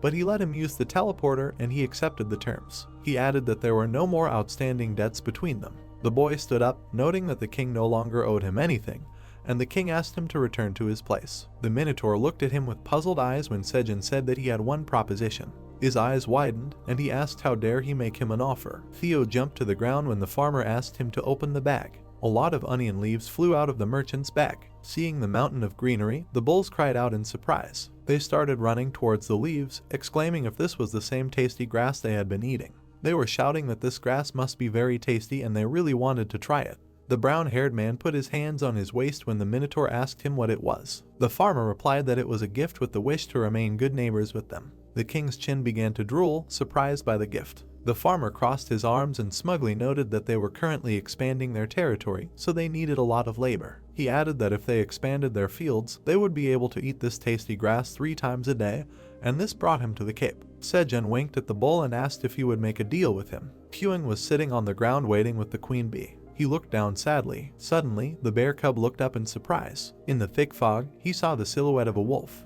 The farmer waved to him with a smile. The cub jumped up and ran, loudly exclaiming that his daddy was back. When the baby hugged him, the boy asked if he had been a good boy. Hewing replied that he hadn't even cried. The daddy rabbit came up to them and noted the brown-haired man's return, after which he asked if the negotiations had been successful. Brown-haired man waved his hand, answering that everything had gone well, after which he began to call the others. Minotaurs appeared. A group of bulls shivered towards them, saying that they were hungry and asking if they just needed to dig up the ground. Sejun looked at the animals with a smile and told the others that they were Minotaurs, and that they would help them clear the field. He noted that he had made a deal with their king, and now they could do whatever they wanted. Hewing looked with admiration at the muscular guys who were wondering where they should start digging, noting that they were already in the mood for fruitful work. The bear cub approached one of them and said that his muscles looked really cool. The Minotaurs took notice of the baby, saying that he must be the roar that Bull 3 had told them about, and then said that the baby looked punier. The baby exclaimed that he was very close to Bull 3. He ran to the side and called the Minotaurs to follow him, noting that he had also led him around the field and was now going to tell them everything.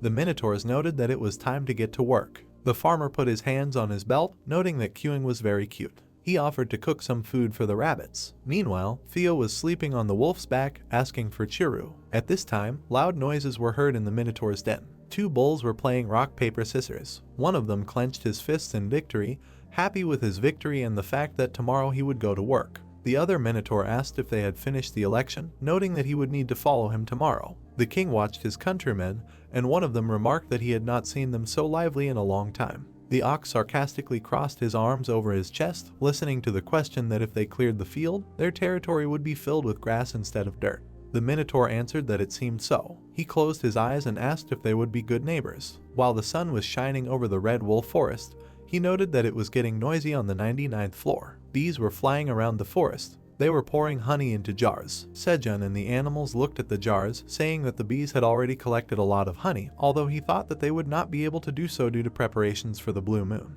The queen bee was sitting on his hat, and the boy asked if it was because she had increased her troops. The brown-haired man handed the jar of honey to the bear cub, asking him not to eat too quickly. The little one remarked that he was very happy. When the mother bear approached the farmer, he asked if she had gone deep into the forest. The grizzly mother answered in the affirmative, noting that it was because tomorrow was the blue moon.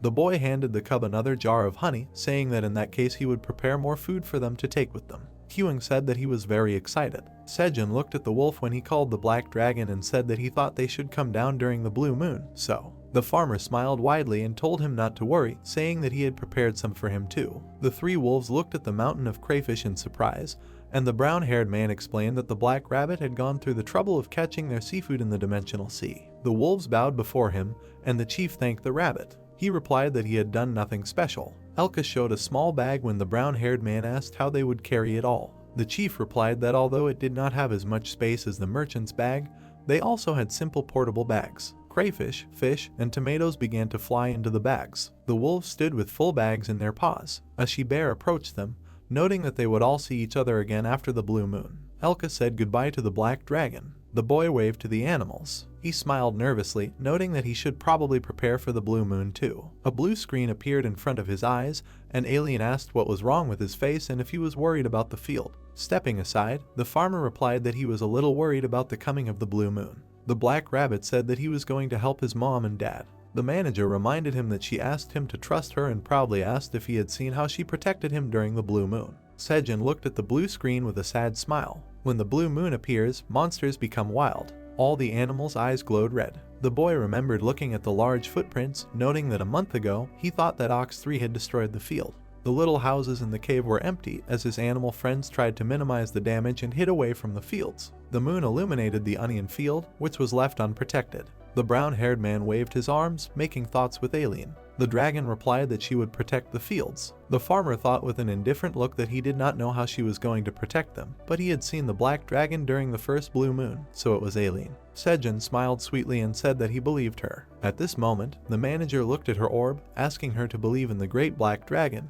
and then plant a bunch of plants. The dragon stretched tiredly, saying that she should prepare herself too then. She touched the door with her paw. Alien left her shelter. She climbed the circular stairs. Dragon looked at the light at the end. At the top of the tower in the center was a large blue crystal. The manager's tower was near a large lake. All of this was on an island that was floating in the sky. Alien looked at the lake, noting that she hadn't been outside for a long time. Turning back, she noted that it was time to begin.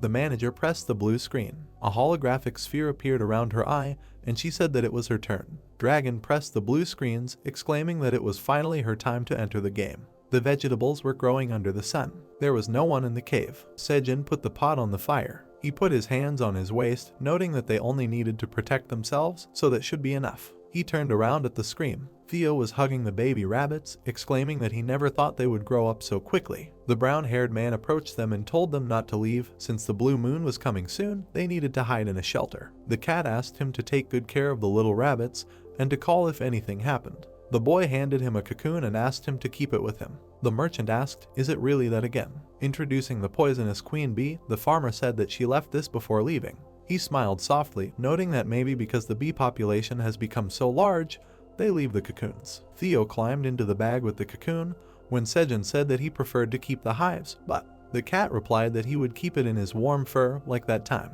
The brown-haired man looked up, seeing the blue light. Looking at the eclipse, he noted the sinking of the blue moon. In the forest, there was a descent into a cave. The rabbit's eyes turned red. The farmer sat and looked at them. He smiled nervously, saying that he had seen it last time too, but he couldn't get used to them changing so quickly. The farmer covered his ears when he heard the howl. He stood up and looked up, wondering if there were monsters nearby, and saying that Alien didn't seem to have arrived yet. A crowd of red-eyed rabbits were looking at him. The boy walked away in fear, asking if they hadn't become blue rabbits when the blue moon rose last time. He asked why their furious looks hadn't changed. The rabbits began to go berserk. When they stood up, Sejun loudly asked them to gather themselves. The rabbits ran towards him. The brown-haired man covered himself with his hands and screamed. A dragon flew over the cave. The farmer was taken aback. He looked up with a smile, happy to see Alien. A large foot stepped onto the field above. It was the big tree monster of the 99th floor, the branch insect. He looked away, puzzled. The manager flew over him. The monster ran away in fear. Alien's eyes glowed blue. She smiled contentedly, asking what they thought of Alien's appearance like this. The dragon was looking at the blue screens at this time, noting that this was an illusory magic tool created for her by her grandfather during the tower patrol during the blue moon, when he could not leave the administration area. She noted that she made an image in her own image. The black dragon was hovering above the territory. The manager mentally noted that long-range control technology was possible even on the 99th floor, and her image could even fly up to the clouds. She looked at the blue screen with a smile, saying that Sejun most likely decided that this is what she looked like. The dragon's image flew over the forest. Alien decided to fly a little more until the blue moon ended. The guy looked up, noting that all the monsters flew away after the manager's flight. He turned around at the bright light. All the rabbits returned to their previous state. The brown-haired man looked at them and exclaimed happily. He began to hug the animals, saying that he was very worried. The kids asked him what happened. The farmer looked away, puzzled. His eyes sparkled with blue light. He and the rabbits looked at each other cheerfully. Sejun suggested that they harvest the blue moon. Smoke rose from the cave. The guy lifted the lid of the pot. He put the vegetables on a plate and said that they were all prescribed by the moonlight. One of the vegetables was a sweet improved potato turnip. There was also an improved potato that contained the energy of the blue moon. They also gave magical blue cherry tomatoes. Holding the vegetables in a plate, the brown-haired man said with a smile that they had harvested 13 tomatoes, 3 potatoes, and 7 sweet turnips at a time. He said that Alien had done a good job and he wanted to give her the harvest. He asked her to cool the vegetables first. The dragon thanked him, noting that he could rely on her during the blue moon in the future. The plate appeared in the paws of the manager. She was lying on large pillows, muttering that she was tired. Alien took off the bandage on her face and said that it was worth it. She asked what the medicine to cure the dragon's heart tasted like. The manager ate the vegetable. She put her paws on her chest. The dragon smiled widely, exclaiming that the heart was beating, and unlike last time, she felt the stability of the mana. A blue screen appeared in front of her silo. The information on it said that she had received a reward for obtaining a forgotten delicacy. Alien looked at the ball in surprise, muttering that this couldn't be. The farmer was pouring honey on the vegetable. Holding the ball, the manager clenched her fist, exclaiming that Sejun gave her a normal potato when he himself was eating all these delicacies. She smiled when the blue screen showed that she could reward a special skill to whoever discovered the forgotten delicacy. A confirmation of the special skill of work appeared. Alien with a satisfied face began to laugh that this was a great reward for the farmer of the tower. The boy looked at the honey that was consumed with blue moon energy, which increases mana by 0.3 immediately. The brown-haired boy held the potato and honey, saying that although the salted one tastes better, the sweet one is also quite tasty. The farmer looked at the rabbits, offering them to try. One of the rabbits ran forward, asking the brothers if they remembered what Dad said. He waved his paw and noted that Dad said that they should give all the blue moon harvest to Uncle Sejun. The siblings began to ask why. The boy froze with a puzzled face when the beast exclaimed that it was because Uncle Sejun was weak. The brown-haired boy began to cry and apologize for his weakness. He sat on his knees and ate in tears, and the rabbits said that they would eat regular and sweet potatoes. The farmer chewed on the potato, saying that the crunchy texture and sweetness of the honey were a perfect match. A notification appeared that his mana had temporarily increased by 3. Sejun looked at the blue screen, confused. He read that he was receiving a reward for creating a forgotten dish. The brown-haired man looked at the notification while chewing on a potato, asking if he really got it for just pouring honey on a hot potato. Alien confirmed his words. A new task appeared on the screen, saying that he needed to give the manager a honey potato, and as a reward, he would receive 1 work skill. The guy looked at the screen in fear, asking again if this was all because he covered the potato with honey. He was kneeling next to the plates, saying that he was interested, so he would accept the task. The rabbit asked if he could cover a normal potato with honey. Sejun poured honey on the potato. The plate in his hands began to evaporate, and he completed the task. As a reward, he received a level 1 cooking skill. The farmer's face twisted in shock, surprised by the special cooking skill. The information about the registered recipe of the enhanced honey potato with the energy of the blue moon appeared on the screen. The characteristics of the dish appeared, where it was said that when consumed, mana increases by 0.3 forever, the shelf life is 1 day, and it was of rank C. The guy looked at the screen with a smile, saying that he was even surprised that he could now collect recipes. He asked if he should become a reason as a second job since he got such a skill. Sejun looked at the rabbits and suggested that they make more honey potatoes for others. He asked if they would help him. The animals loudly agreed. Sejun's diary was lost in the tower, but the 8th blue moon passed quietly. The sun began to shine above the cave. Darkness covered the eastern part of the forest of the 99th floor. A small tree monster was walking through the forest. It walked leisurely. After that, the monster caught on a branch. It fell to the ground. Its yellow eyes became sad. A huge wooden hand reached out to him from above. The paw grabbed the monster. It began to curl around him. Leaves flew in all directions. The monster's body twitched under the wood. A second later, it was crushed. A dry, infected tree was walking through the forest. It ran forward. After that, the monster approached the edge of the forest. Behind it were similarly infected creatures. Sejun was sitting on the ground with a smile. Fried leaves lay on it. At this time, the sun was shining over the wolves' camp. One of them handed the cub a fish, and he thanked him. The chief turned to the she-wolf, who asked if they were leaving right away. Alka sighed heavily and told his wife that they should go back because the blue moon was over. The she-wolf said that he should at least see the children when they woke up. The chief squeezed his wife's paw and said that they now served the black dragon, so there was no time to waste. The chief adjusted his cloak. He walked with his fellows, saying that it was time to return to the 99th floor. The village of passages was hidden by a large tree. The animals turned in surprise at the cry. 3 gray rabbits ran along the ground, shouting that they should not be caught.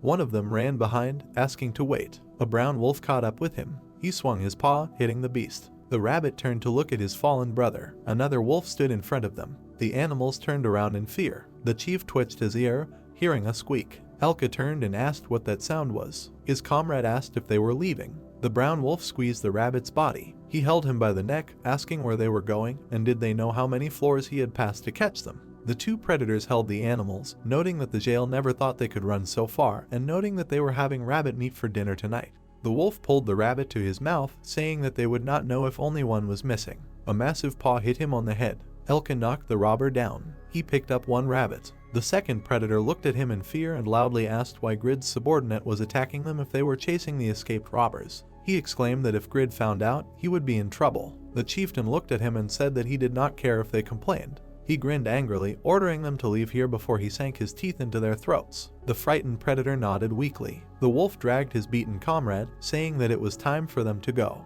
Elka closed his eyes as his tribesmen noted that he had done it. The chieftain said that he had managed to restrain himself. He reached out with his paw to the 3 rabbits, asking what to do with them, because if they abandoned them, they would attack again in pairs. The animals lay on the ground and trembled. 3 wolves stood around them, and Elka said that they would take them with them, because they could help the black dragon. Sejun crossed his arms with a smile and said that today he had an announcement.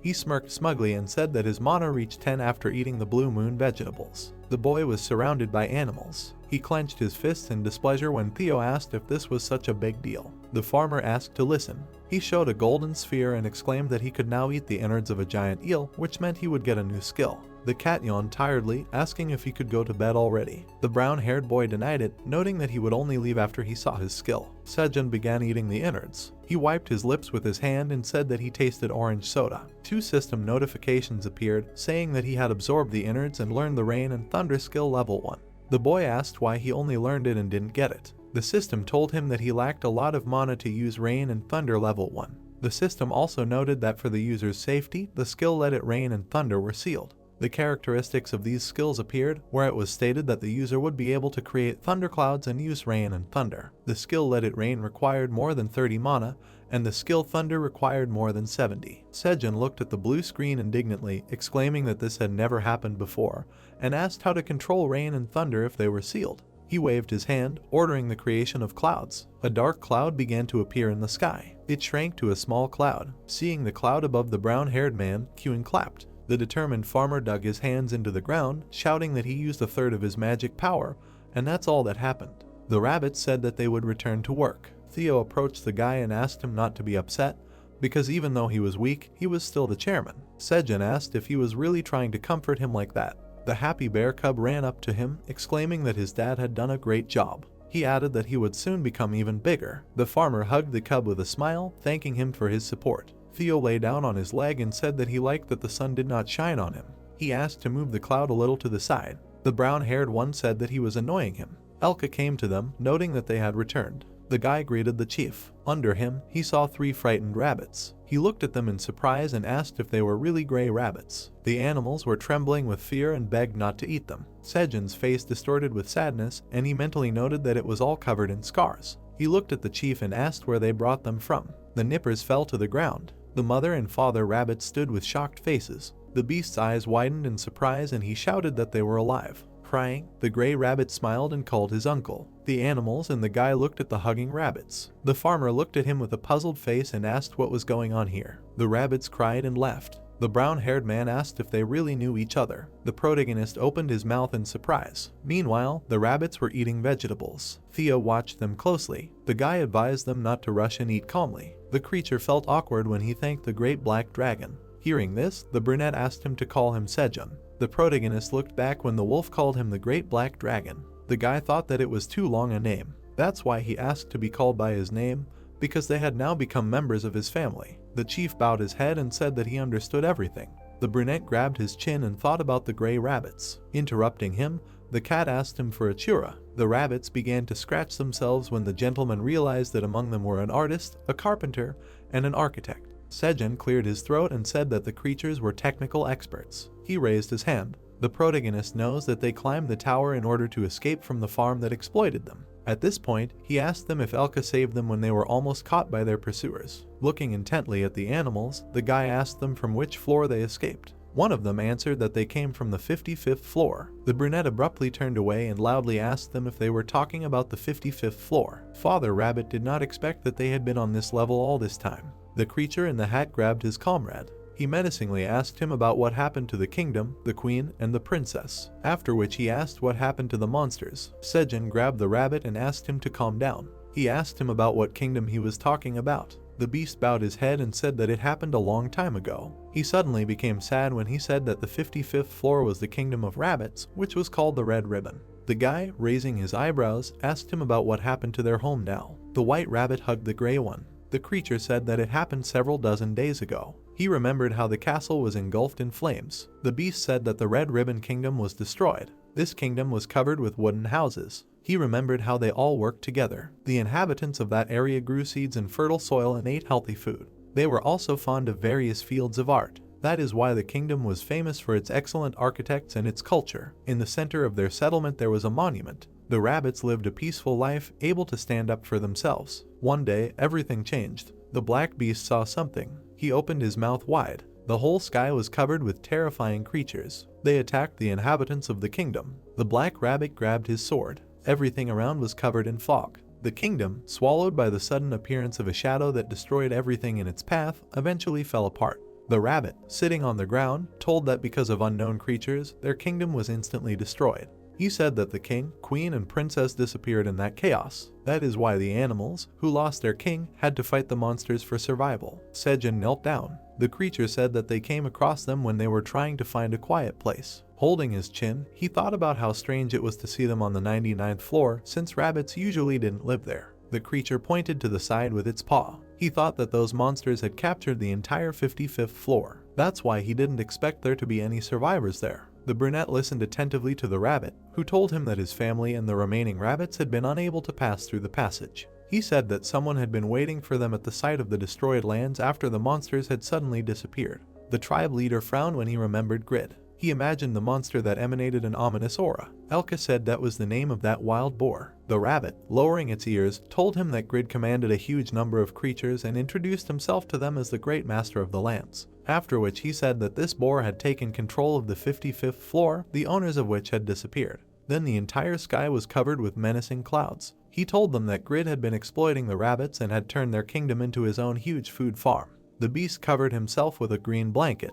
The rabbit admitted that they couldn't resist the boar. The protagonist leaned over to them and suggested that they calm down and rest because they had been through a lot. He asked the black rabbit if he could share his bed in the cave. Hearing this, the red-eyed creature asked the others to follow him. The guy watched the animals leave. He grabbed his hat, remembering that Grid was looking for it. Elka told him that the boar had influence throughout the tower due to the food supplies. Holding his chin, the wolf suggested that Grid seemed to have set everything up so that he could start exploiting the inhabitants of the kingdom. He admitted that he was ashamed because they used to work for him. Theo raised his paw and said that he knew something. He said that most of the food was supplied to the tower through the Merchant Association. Then he said that most of this food was supplied by the landowner Grid's farm. Alka stared at the protagonist, who asked him if there was a chance that the boar would reach the 99th floor. The chieftain believed that no mercenary would dare to go to the 99th floor since most of them were afraid of everything. The guy put the hat on the cat and realized that he could breathe easy for now. Sejun thought that Grid wouldn't be able to keep up with those guys. The sunlight shone on Grid's castle, located on the 55th floor. He, sitting on the throne, demanded that his assistant repeat his words again. One of them raised his head and said that Elka had not only betrayed them, but had also taken the rabbits they were chasing. His assistant reported that the chieftain had attacked them and injured them. The lord spread his legs wide. His partner told him that Elka shouldn't have been trusted from the start. Hearing this, Grid said that the chieftain would come running to them in tears when there was no food left in the tower. He looked to the side and asked if the preparations were going well. Bor said that, at the moment, they were suppressing the production as much as they could by sending wanderers to get food. After which, he said that they had everything under control, although there were several complaints from the Magic Tower and the merchant associations. Grid smiled ominously and thought that this was wonderful. He clenched his fist tightly and said that they had another opportunity. The Lord remembered that it was the same when he took over the 55th floor several dozen days ago. He also believed that this time it would not end with the First Kingdom, because he would have the entire tower in his hands. Grid's mouth was drooling with laughter. He continued to laugh loudly. Meanwhile, cherry tomatoes sprouted in the cave. Sejun yawned widely. He picked up the cat and asked him to wake up, because it was already morning. Hearing this, Theo said that he would sleep a little longer. The protagonist was surprised by something. In front of him was a wooden device filled with water. He realized that it was a bathtub. The guy's face blushed when he realized that they even had a ladle. He poured water over his head and assumed that the gray rabbits built it. Sejun thinks that now he can even wash himself completely. The brunette was drying himself with a towel when Theo called him. The rabbit showed how the others prepare breakfast. He thinks that they did something incredible. The flames flared up more and more when the protagonist realized that the guys built a stove. His eyes sparkled. He realized that the rabbits also made a table for eating and neat cutlery. The guy looked back. Theo told him that the rabbits also made a bowl for him, which has an imprint of his paw. The cat put the bowl on his head. He told them that the animals continue to do something because they are grateful to the main character. Someone handed over a blue cloth. The rabbit in the purple scarf approached his partner, who thanked him for their care yesterday. They looked back at the guy when he called out to them. Someone called him Mr. Sejun. The gray rabbits bowed their heads and thanked him for yesterday. One of them thought that this was not enough, which is why they offered to help him. The main character shook the animal's paw. He, smiling broadly, asked them if they needed work. The rabbit felt uneasy. The sunlight illuminated the cave. The brunette spread his arms and said that the gray rabbits would stay with them. One of them suggested that the others get along well. Sejun, clenching his fists, greeted the wonderful engineers. He believes that thanks to them, his farm will reach a new level. At that moment, the gray rabbit promised him to do everything in their power. The brunette bowed his head and asked them if they could build houses for themselves. He said that they did not have enough space because the children had grown up. The white rabbit fell asleep soundly. The guy believes that although the second-generation children should already be independent, they will not be able to build a house. Hearing this, the gray rabbit asked him to rely on him because he understands this. The protagonist picked up the cat, who said that he also wanted a house for himself. Sejun reminded him that he had a bag. At that moment, the gray rabbit said that he could make a cat house. The guy made his bed. The beast raised his paw and asked the gentleman if he had a house. He told him that he sleeps on green onion leaves.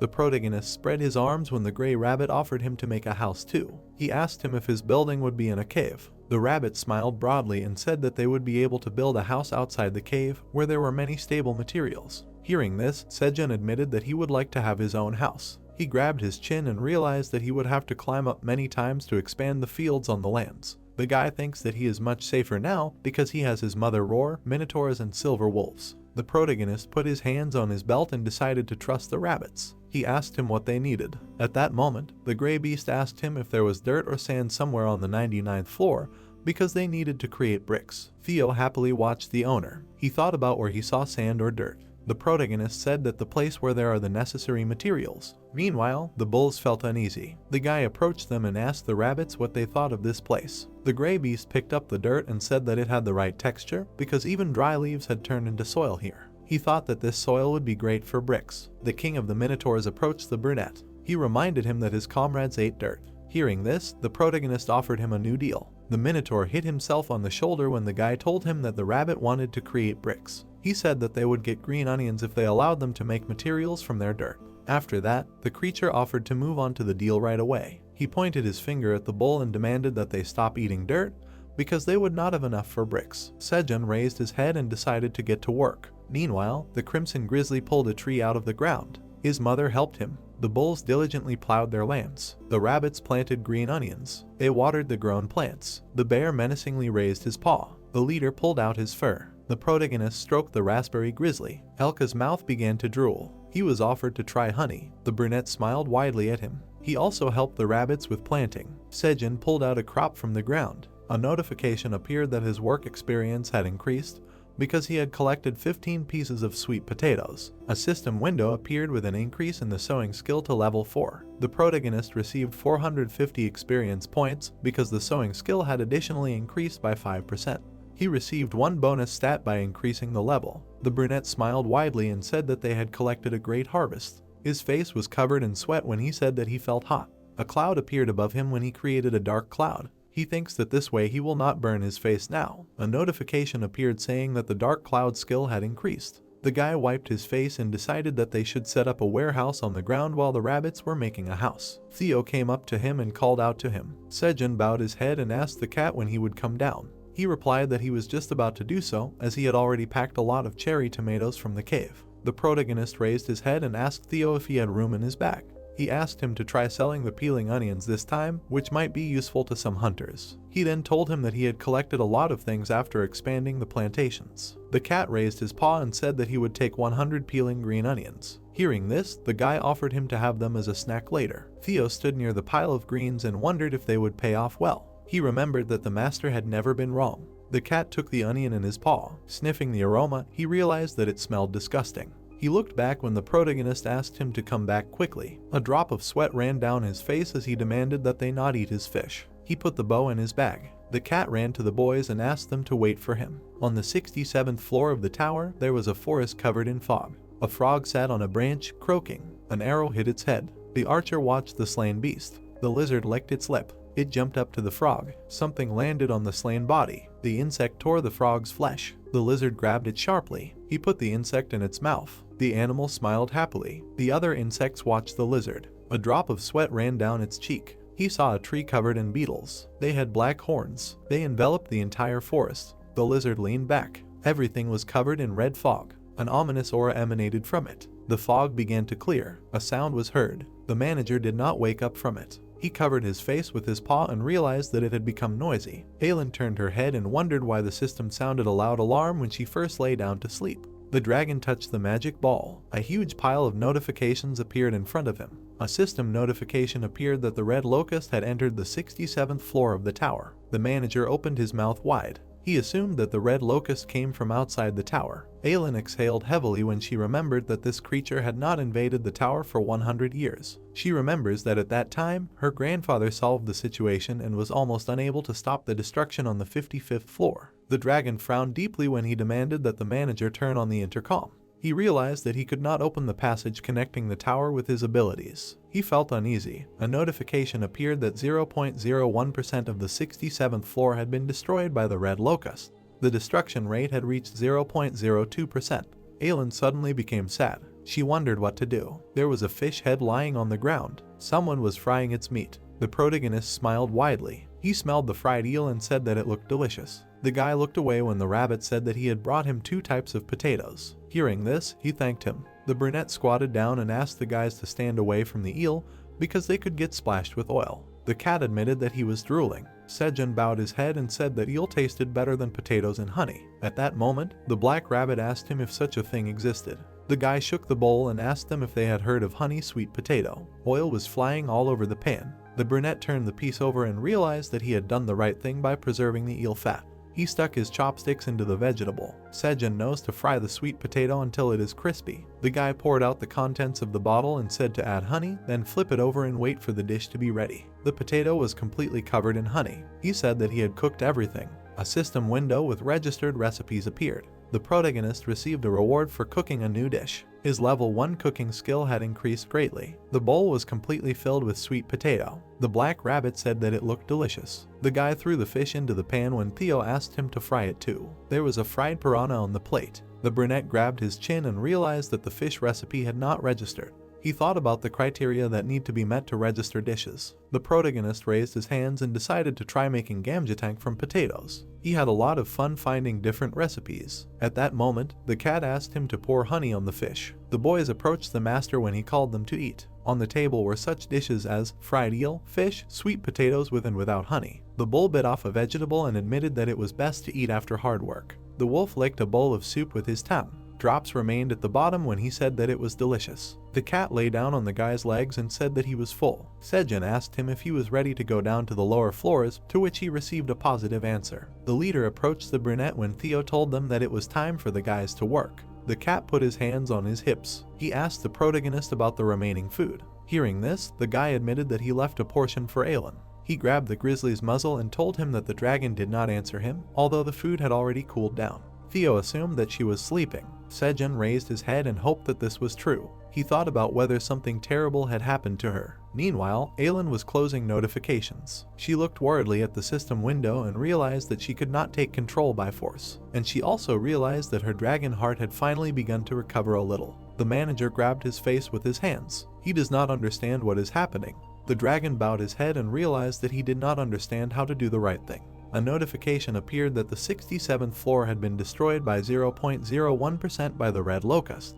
The sunlight fell on the central office of the Trade Passage Management. In it, the beasts were sitting at a huge table. The fox glared at everyone. Mason is the leader of the fox tribe. Opposite her sat the leader of the tiger tribe of the Free Mercenary Association. The leader of the hamster tribe was also present at the meeting. Zareth turned her head and addressed the leader Iona. He realized that this was the first time they saw a hamster, because the 7 strongest mages of the tower usually do not appear in public. He stood near the wall and thought that it was rare to meet all the representatives of the association in one place. Zareth guessed that something serious had happened. Mason raised his paw and reminded that several days had passed since the red locusts appeared on the 67th floor. Someone reported that 2/3 of this level had fallen due to the creatures. The fox raised his head and said that the lizards were desperately defending the post near the teleporter. He thought that this situation was not simple. Hannibal leaned forward and asked if the merchants' passages were under control. He asked about the likelihood that the red locusts would get to other floors through them. The tiger turned his head when Mason told him that the creature came from outside the tower. He said that the passage could not be used by those who came into the building from the outside.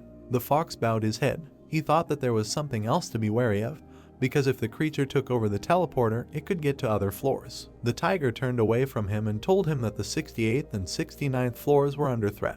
The beast in the hat slammed the table when he remembered that one of the 5 main storages of the tower was located there. He thinks that this problem is not only for lizards, because the Dragon Kingdom farm is located there. Mason closed his eyes and admitted that the Great Famine may occur again. The creature in the hat turned his head when he thought about the Great Famine. The crocodile dressed in chainmail reminded that the 55th floor was destroyed.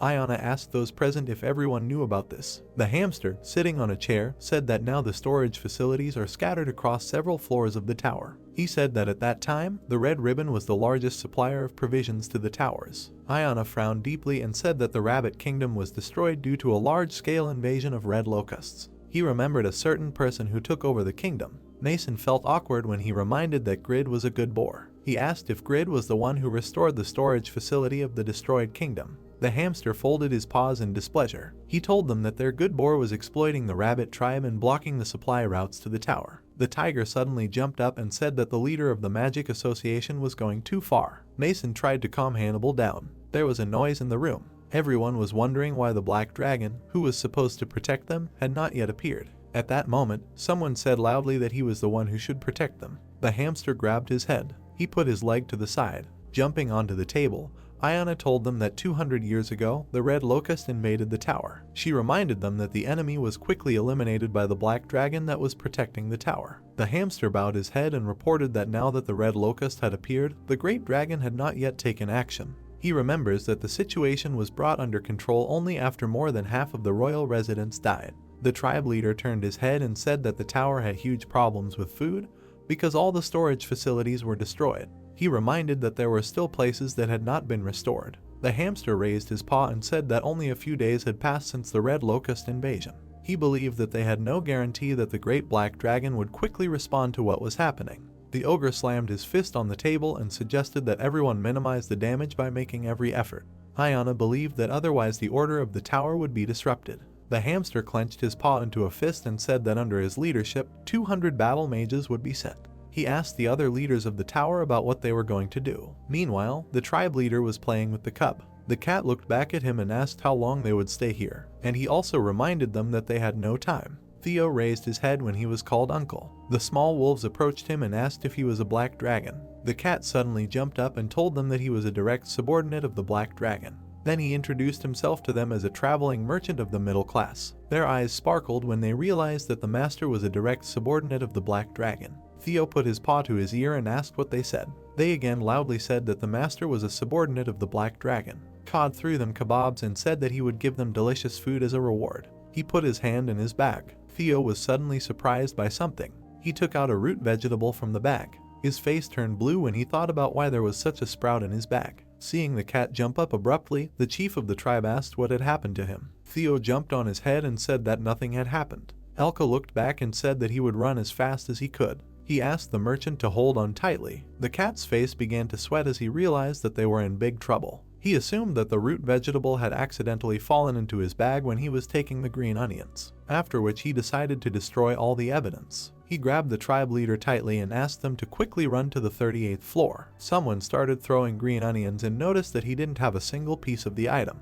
A drop of sweat ran down the protagonist's cheek. He wondered where that item had disappeared to. The guy grabbed his head. He remembered that there was a sunny potato in the peeled onion. The brunette tilted his head and realized something. Sejun put his hands on his hips in displeasure. He assumed that the cat had accidentally grabbed the sunny potato when he left. At that moment, he decided to punish Theo because he wanted to try a couple of pieces of the vegetable. The notification system appeared in front of him. He realized that he had completely forgotten that, due to many other things, the store was opening today. The protagonist was given 4 random types of seeds. A notification appeared that Sejun could buy as much as he wanted, spending a maximum of 5 tower coins. The guy grabbed his chin and thought about the fire bean seed. He realized that just one of his seeds cost a whopping 5 tower coins. Looking closely at the store tab, he realized that he had enough money. He realized that due to the condition, he would not be able to buy all the other seeds if he took the fire bean. At that moment, he realized that this was too much of a risk. He clicked on the tab and decided not to risk it, taking something that he knew the taste of. The brunette realized that he needed to take more because now there were significantly more of them. After that, he decided to buy all the carrots, strawberries, and pepper seeds. He bought 20,000 carrot seeds and 100 strawberries and peppers each. A notification appeared that 5 tower coins would be debited from Sejun's account. He gained 50 experience points, bringing his total to 56. The administrators thanked him for using their store. The protagonist smiled widely and realized that he had a lot of things to plant. He was already thinking about how he would eat strawberries and gain strength from peppers. The guy approached the rabbit and told him that he brought carrot seeds from the store. Holding 2 bags, he suggested that the rabbit quickly plant them and asked if he could put them on it. Their entire field was sown with green onions. The protagonist suggested that his partner expand the field. Meanwhile, a tower towered over Gangnam. Standing on the roof, someone remarked that the weather was beautiful today. The man folded his arms contentedly and said that he had not left the refrigerator for a long time. He asked Sehuk if he agreed with him. The guy bowed his head and reminded the teacher that he was not in a state to go for a walk right now. He said that if the man relaxed, the fire curse would spread further. He then suggested that he go back. Sejun looked back and noticed that the brunette had gotten better at ruining his teacher's good mood. Hearing this, Sehuk asked him where he learned to do this. The gray-haired man turned his head. He asked him if they would soon have a deal with the traveling merchant. He also asked if Dongshik was currently on the 37th floor. Hearing this, the guy answered that he was right. He introduced huge spiders and told them that their partner was having trouble defeating the boss of the 38th floor. Sehuk said that this was because a deadly tarantula had made its nest at the teleportation point.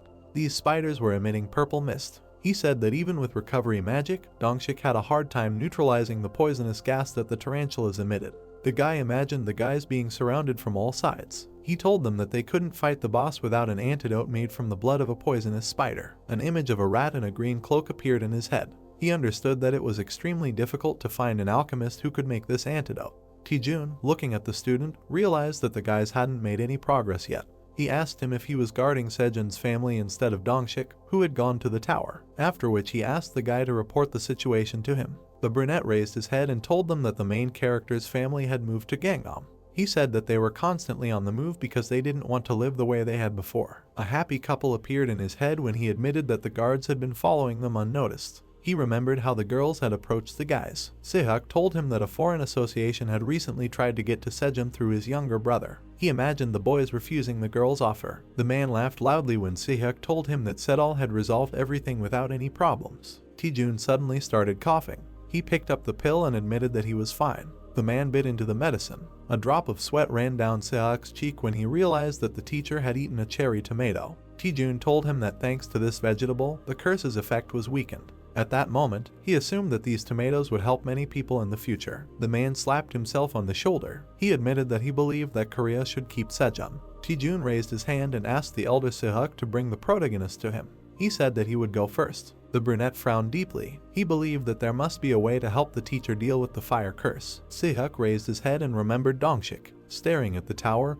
he decided that his partner would find a way at any cost. Meanwhile, the guy raised his hand high. He attacked his opponent. Dongshik, bowing his head, realized that the floor did not end. He looked back at his partners. Dongshik suggested that they retreat because he wanted to try again, planning everything. The brunette turned sharply and said that the commander was being attacked from above. A huge tarantula was flying at him. The man looked back. He saw the back of his partner. She repelled the attack of the monster. The tarantula was trying to break through her sword. The girl sharply attacked his paw. She grabbed the handle of the weapon tightly. The brunette cut the flesh of the monster. Blood began to flow from his body. The tarantula fell to the ground when she asked her partners if they were okay. The brunette, grabbing his partner, said that she was poisoned by spider venom. Someone offered him to use restorative magic. The mages began to heal the girl. The partner turned his head. He said that they cannot stopping the poison from spreading throughout the body, otherwise it will start to progress. At that moment, Dongshik asked the others what they should do, because they used all the antidotes. A cat came up to them and asked him if he was Dongshik.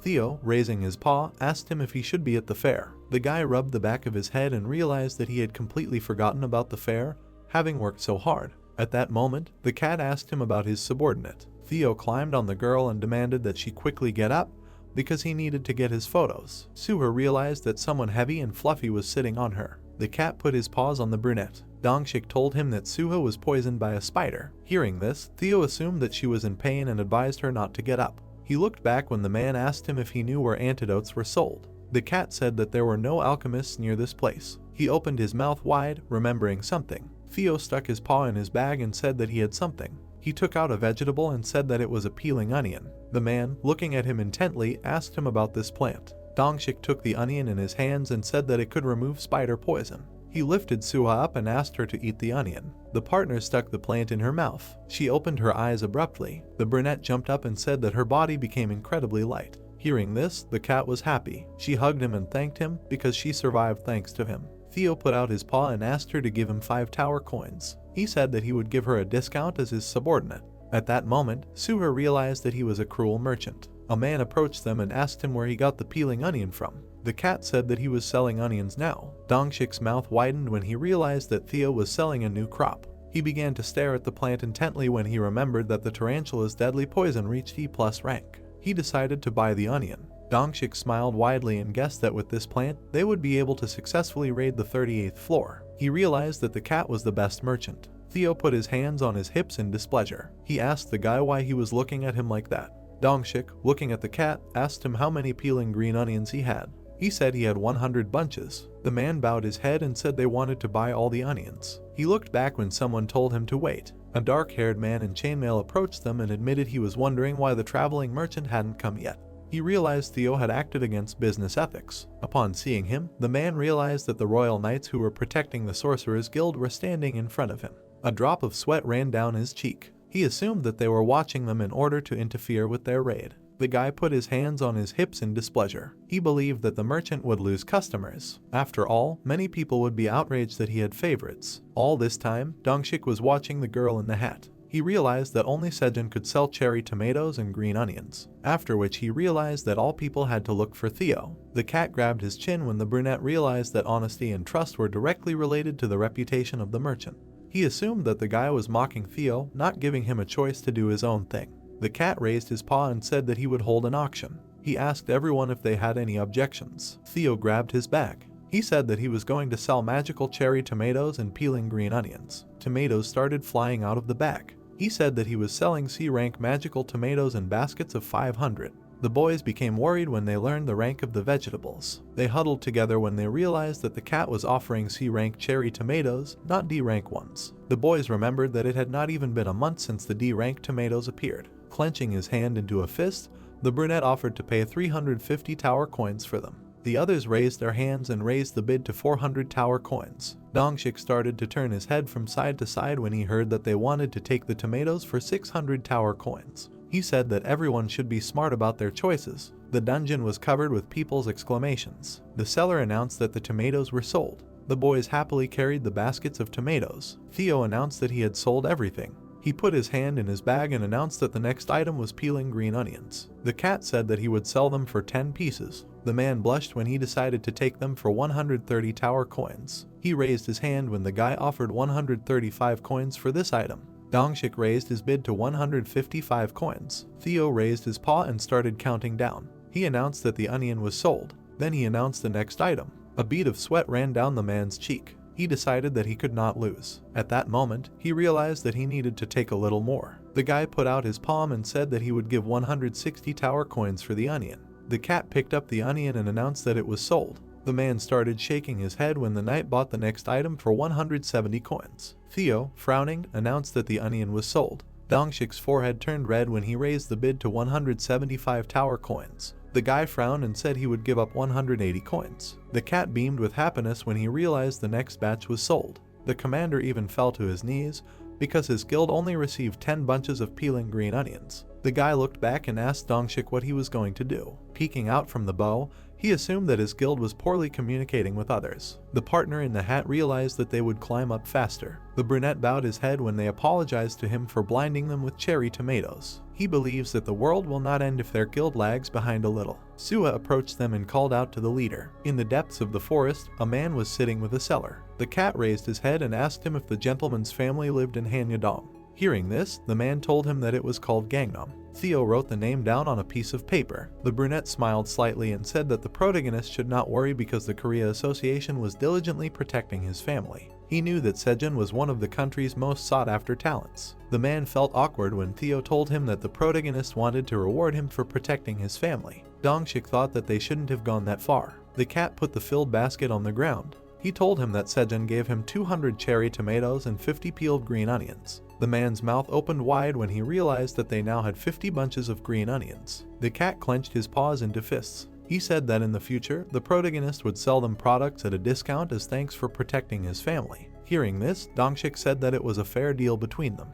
Then he told them that they could protect themselves from poison with the help of a bow. The man bowed his head and decided that he would keep this secret, as well as the matter of protecting the Sejun family. Theo bowed his head. He admitted that he could only sell him a secret thing today. The cat raised his paw and asked him if he was interested in it. Dongshik raised his eyebrows when he thought about what secret thing the seller was talking about. Meanwhile, someone grabbed a brick tightly. The bulls were dragging things to the building. The protagonist was very surprised because the guys did the bulk of the work, although only a few days had passed. The gray rabbit admitted that, thanks to the hard work of the minotaurs, they do everything very quickly. The guy turned his head when the beast said that they were obliged to do the interior details. He thinks that is why the three brothers will need more time. Then he said that they should discuss the structure of the room they discussed. The brunette approached his future home. There was a bee on the head of the crimson grizzly. The protagonist pointed his finger and said that he wanted to put a bed there. He turned his head. Hewing entered the building through the window. Sejun put out his hands and told the crimson grizzly that he was not allowed to go in.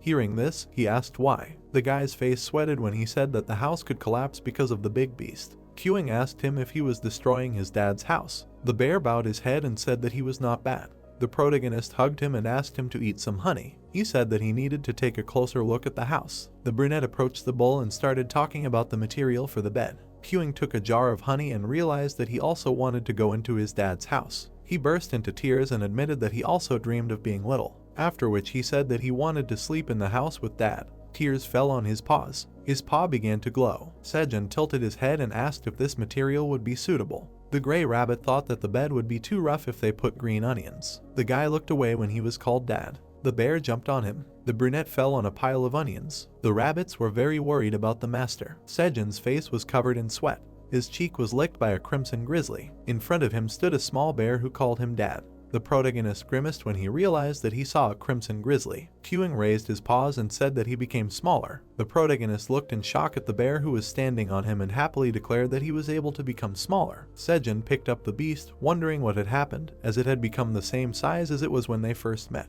The young man looked at its characteristics, placing it on the ground, and it seemed to him that it was a crimson honey bear. The boy indignantly looked at the animals, asking if it had become a honey bear like the others, who had changed in their time, wondering if it could grow back. Hewing puffed out his cheeks and clenched his paws into fists, clearly straining. The bear suddenly increased in size, shocking everyone around him. The bull brought his fist to his face, looking at Hewing, asking if he could now freely change the size of his body. He turned to the young man, believing that this was influenced by the bear's desire. Such things happen among young monsters. Sejun, shocked, asked again what exactly influenced his growth. The bear suddenly shrank back, which the young man noticed. The boy tensed up as the animal ran up to his leg. Hugging the leg, he looked at the main character, asking if he could enter the house and if he could be hugged. The brown-haired man was touched by his words. The boy sat down, hugging Hewing tightly, pressing him to himself. He looked at the bear in his arms, apologizing for not understanding his feelings before and not hugging him more often. The boy took his hat from the rabbit, offering the bear cub to look around the house. Wearing a hat, he offered to put a bed in the house for the red animal as well. Hewing surprised him by saying that he wanted to go into the cave as well. The boy imagined a small bear cub in a cave, eating sweet potatoes. The boy looked at the wary rabbit. He shook his head negatively when the main character asked if everything would be okay. The boy looked in shock at the large amount of sweet potatoes. Dongshik looked at Theo, who was handing him a sunny sweet potato pumpkin. The man took it in his hand, looking at the stats, realizing that it was an item that increased fire resistance. He recalled Sejun, who was a living legend in South Korea, as he was the first to break through to the 52nd floor. The boy fought against a wildfire boar guarding the teleporter. Both of them had to give in due to critical wounds inflicted on each other, so the battle ended in a draw. People tried to help the man who was cursed with a fire that set everything around him on fire, but only magic or lowering his body temperature would help him. The man looked at the tall tower. Everyone thought that Sejun would die, but he could not give up on conquering the tower. Dongshik looked at the sweet potatoes, knowing that it could slow down the curse and they would be able to defeat the fire boar, then the curse would be lifted. He remembered Sejun, knowing that in this case, the legend would return. He looked at the peeling green onions in the basket, knowing that it would help in the raid of the 38th floor. Theo put the sweet potatoes on the stone. He was thanked, because it was what the guild needed. The cat realized that if the man took it, then no one would be able to know about his mistake. He sold Dongshik a whole bag of sweet potatoes, knowing that his crime was successful. A clear sky hung over the green forest. The team leader returned to his teammates. The guy told them that they had prepared everything for the descent down. The team was shocked when the man showed them a whole basket of green onions. The blonde was confused when she noticed the peeling onions, asking if he had ever met a traveling merchant. Dongshik looked at the guy and the girl, saying that they were lucky despite the fact that they were going to go down and it was time for them to check in at the teleporters, continuing to conquer the tower. The team perked up. People looked at each other happily. After biting off the green onion, the leader gave the command to begin. They attacked a huge spider. All members of the Phoenix Guild ate green onions before stepping on the monster with the raid. The 75th floor, the merchant market. Many merchants were walking around the market. Wolves in robes walked with a cat, who was a traveling merchant. Chief Alka noted that the merchant was in a good mood, to which she was told that it was because of good sales. The cat stood in front of the tribe, raising his paws, saying that today he would treat the mercenaries with something tasty. They began to discuss among themselves where they should go, but Theo looked to the side, noticing something there. One of the wolves asked the cat if everything was okay with him, to which he replied that he had found something. The merchant approached the stall with the ring, stretching out his paws. The cat placed his paw directly on top of the decoration, but someone else's paw lay on top. The merchant was surprised to notice a small hamster in a robe nearby. Theo grabbed the ring, squeezing it in his paws, asking the animal who it was, also stating that the decoration was his. The hamster stretched out his paw, saying that he did not need it, urging him to give it to her, thinking that it was a mid-ranking merchant. The cat said with displeasure that he took it first, not understanding what she was talking about, clearly refusing her. The hamster frowned, clearly angry, because she was called small. The chieftain Elka approached them, asking the merchant what happened to them. She was very shocked, noticing the following. The chieftain saw in this small hamster the archmage of great destruction, whose name was Yona. The hamster stood displeased in a robe with a legendary artifact of the tower in her hands, called the Staff of Calamity. The she-wolf only imagined the abilities of this hamster, because she is the embodiment of destruction, whose one wave can turn mountains into ruins, and the second wave will turn rivers into oceans. He looked at them worriedly, wondering what such a person is doing here. Meanwhile, she asked if the merchant knows who she is. The sorceress angrily declared that she will not allow her words to be taken back, because she is in a bad mood. Something began to appear under the hamster's paws. She conjured a large stream of magic, saying that she would take the cat's life as an apology. Chief Elka covered the merchant with her body, calling Iona to stop because he was a subordinate of the Great Black Dragon. The Archmage was surprised by her words, stopping. She went down, calling off the magic. Chief Elka bowed before the hamster, introducing herself as the chief of the Silver Wolf tribe. Iona frowned, asking if she was sure of her words, because she would not escape death if she used the name of the Black Dragon to protect this cat. The she-wolf awkwardly answered that it was true, swearing by the name of the tribe, and the merchant supported her, confirming that he was a subordinate of the Black Dragon. Theo looked at the sorceress in bewilderment, who demanded to prove her words. The merchant did not understand what proof she needed. Iona asked to take her to the Black Dragon. The cat looked at her in shock, asking if she wanted to get in for free. The she-wolf was taken aback, frozen in indignation, holding out her hand. Chief Elka was indignant. How narrow-minded one must be in the case of this merchant. Theo looked at Iona with displeasure. The she-wolf did not understand what would happen if she angered the Archmage again. The cat pressed his paw to his chest, standing opposite the hamster, saying that he was not only a subordinate of the Great Black Dragon, but also a traveling merchant.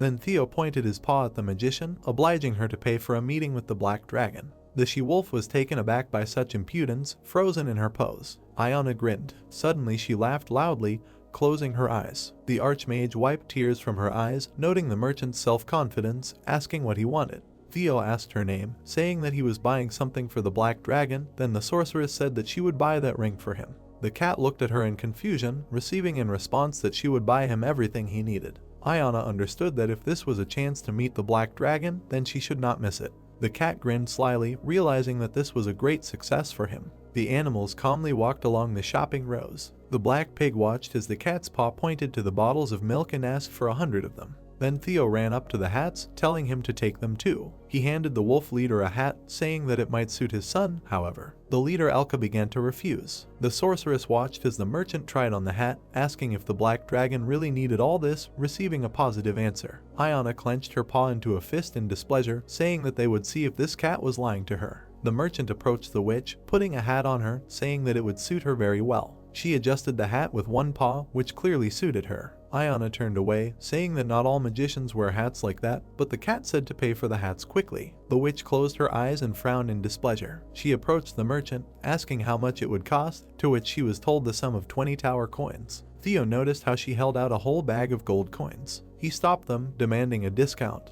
He looked at the witch, asking if she was going to buy it without a discount, saying that it would not do, so they gave them 2 gold coins. The cat clenched his paw into a fist, looking at the merchant, telling him to give them a bigger discount, so they gave them another coin. The merchant then asked for an even bigger discount. The wolves were carrying large crates of goods. Theo thanked the sorceress, who understood that it was all for the Black Dragon. Iona wondered what was wrong with him, because he could ask for something worthwhile, but in the end he asked for something trivial and even asked for a discount to save money. She looked at the merchant, asking where the Black Dragon was, to which she was told that it was on the 99th floor. The sorceress assumed that this was the admin's place, connected to each part of the tower. Theo spread his arms at his sides, saying that she would understand everything once she got there. She looked at him incredulously, saying that it all sounded suspicious. The 38th floor. The huge spider was defeated.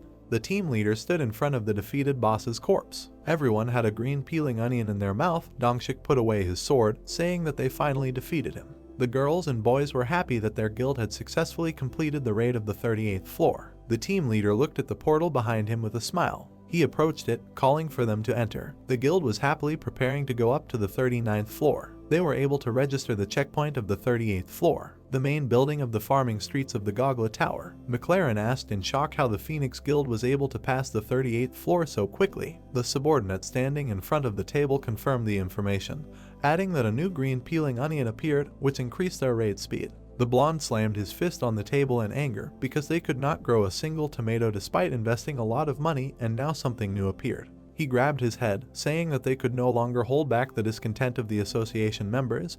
They needed to show at least some results. Suddenly, a red-haired girl suddenly entered the vice chairman's office. Outside, he looked in shock at what was in front of him, asking what it was. In the ground was a very strange flower, similar to a poisonous plant. McLaren and Jenny looked at the creature in shock. The man asked what it was. He took out a dagger when the girl explained to him about the mutation due to the growth activator, saying that they should have gotten rid of it a long time ago. The blonde crouched down and cut off the stem, saying that it did not look like a plant, but like a living monster. The man looked at the notification window in surprise. McLaren was shocked to find out that it was an infected cherry tomato, as he had been awarded points for killing a monster. Jenny suggested that the tomato had mutated due to the tower's influence, saying that they should eat food from bugs and small monsters to do so. She closed her eyes, adding that thanks to them, she was able to enter the tower and level up without any danger. The man and the girl looked at the new sprout. She said that despite the fact that it was not exactly what they wanted, they reproduced on their own. Standing behind the blonde, Jenny stated that this was a discovery that would affect the hierarchy in the tower, which would be revised. McLaren smiled contentedly, realizing that this was his chance. He pointed to the fields behind him, ordering all existing crops to be removed, replacing them with infected cherry tomatoes. The blonde was clutching a flower in his hand, realizing that if they weren't tomatoes, they could grow something else, and farming experience points would be a great business. There was a small hole near the stone. Something like a white cocoon had already hatched.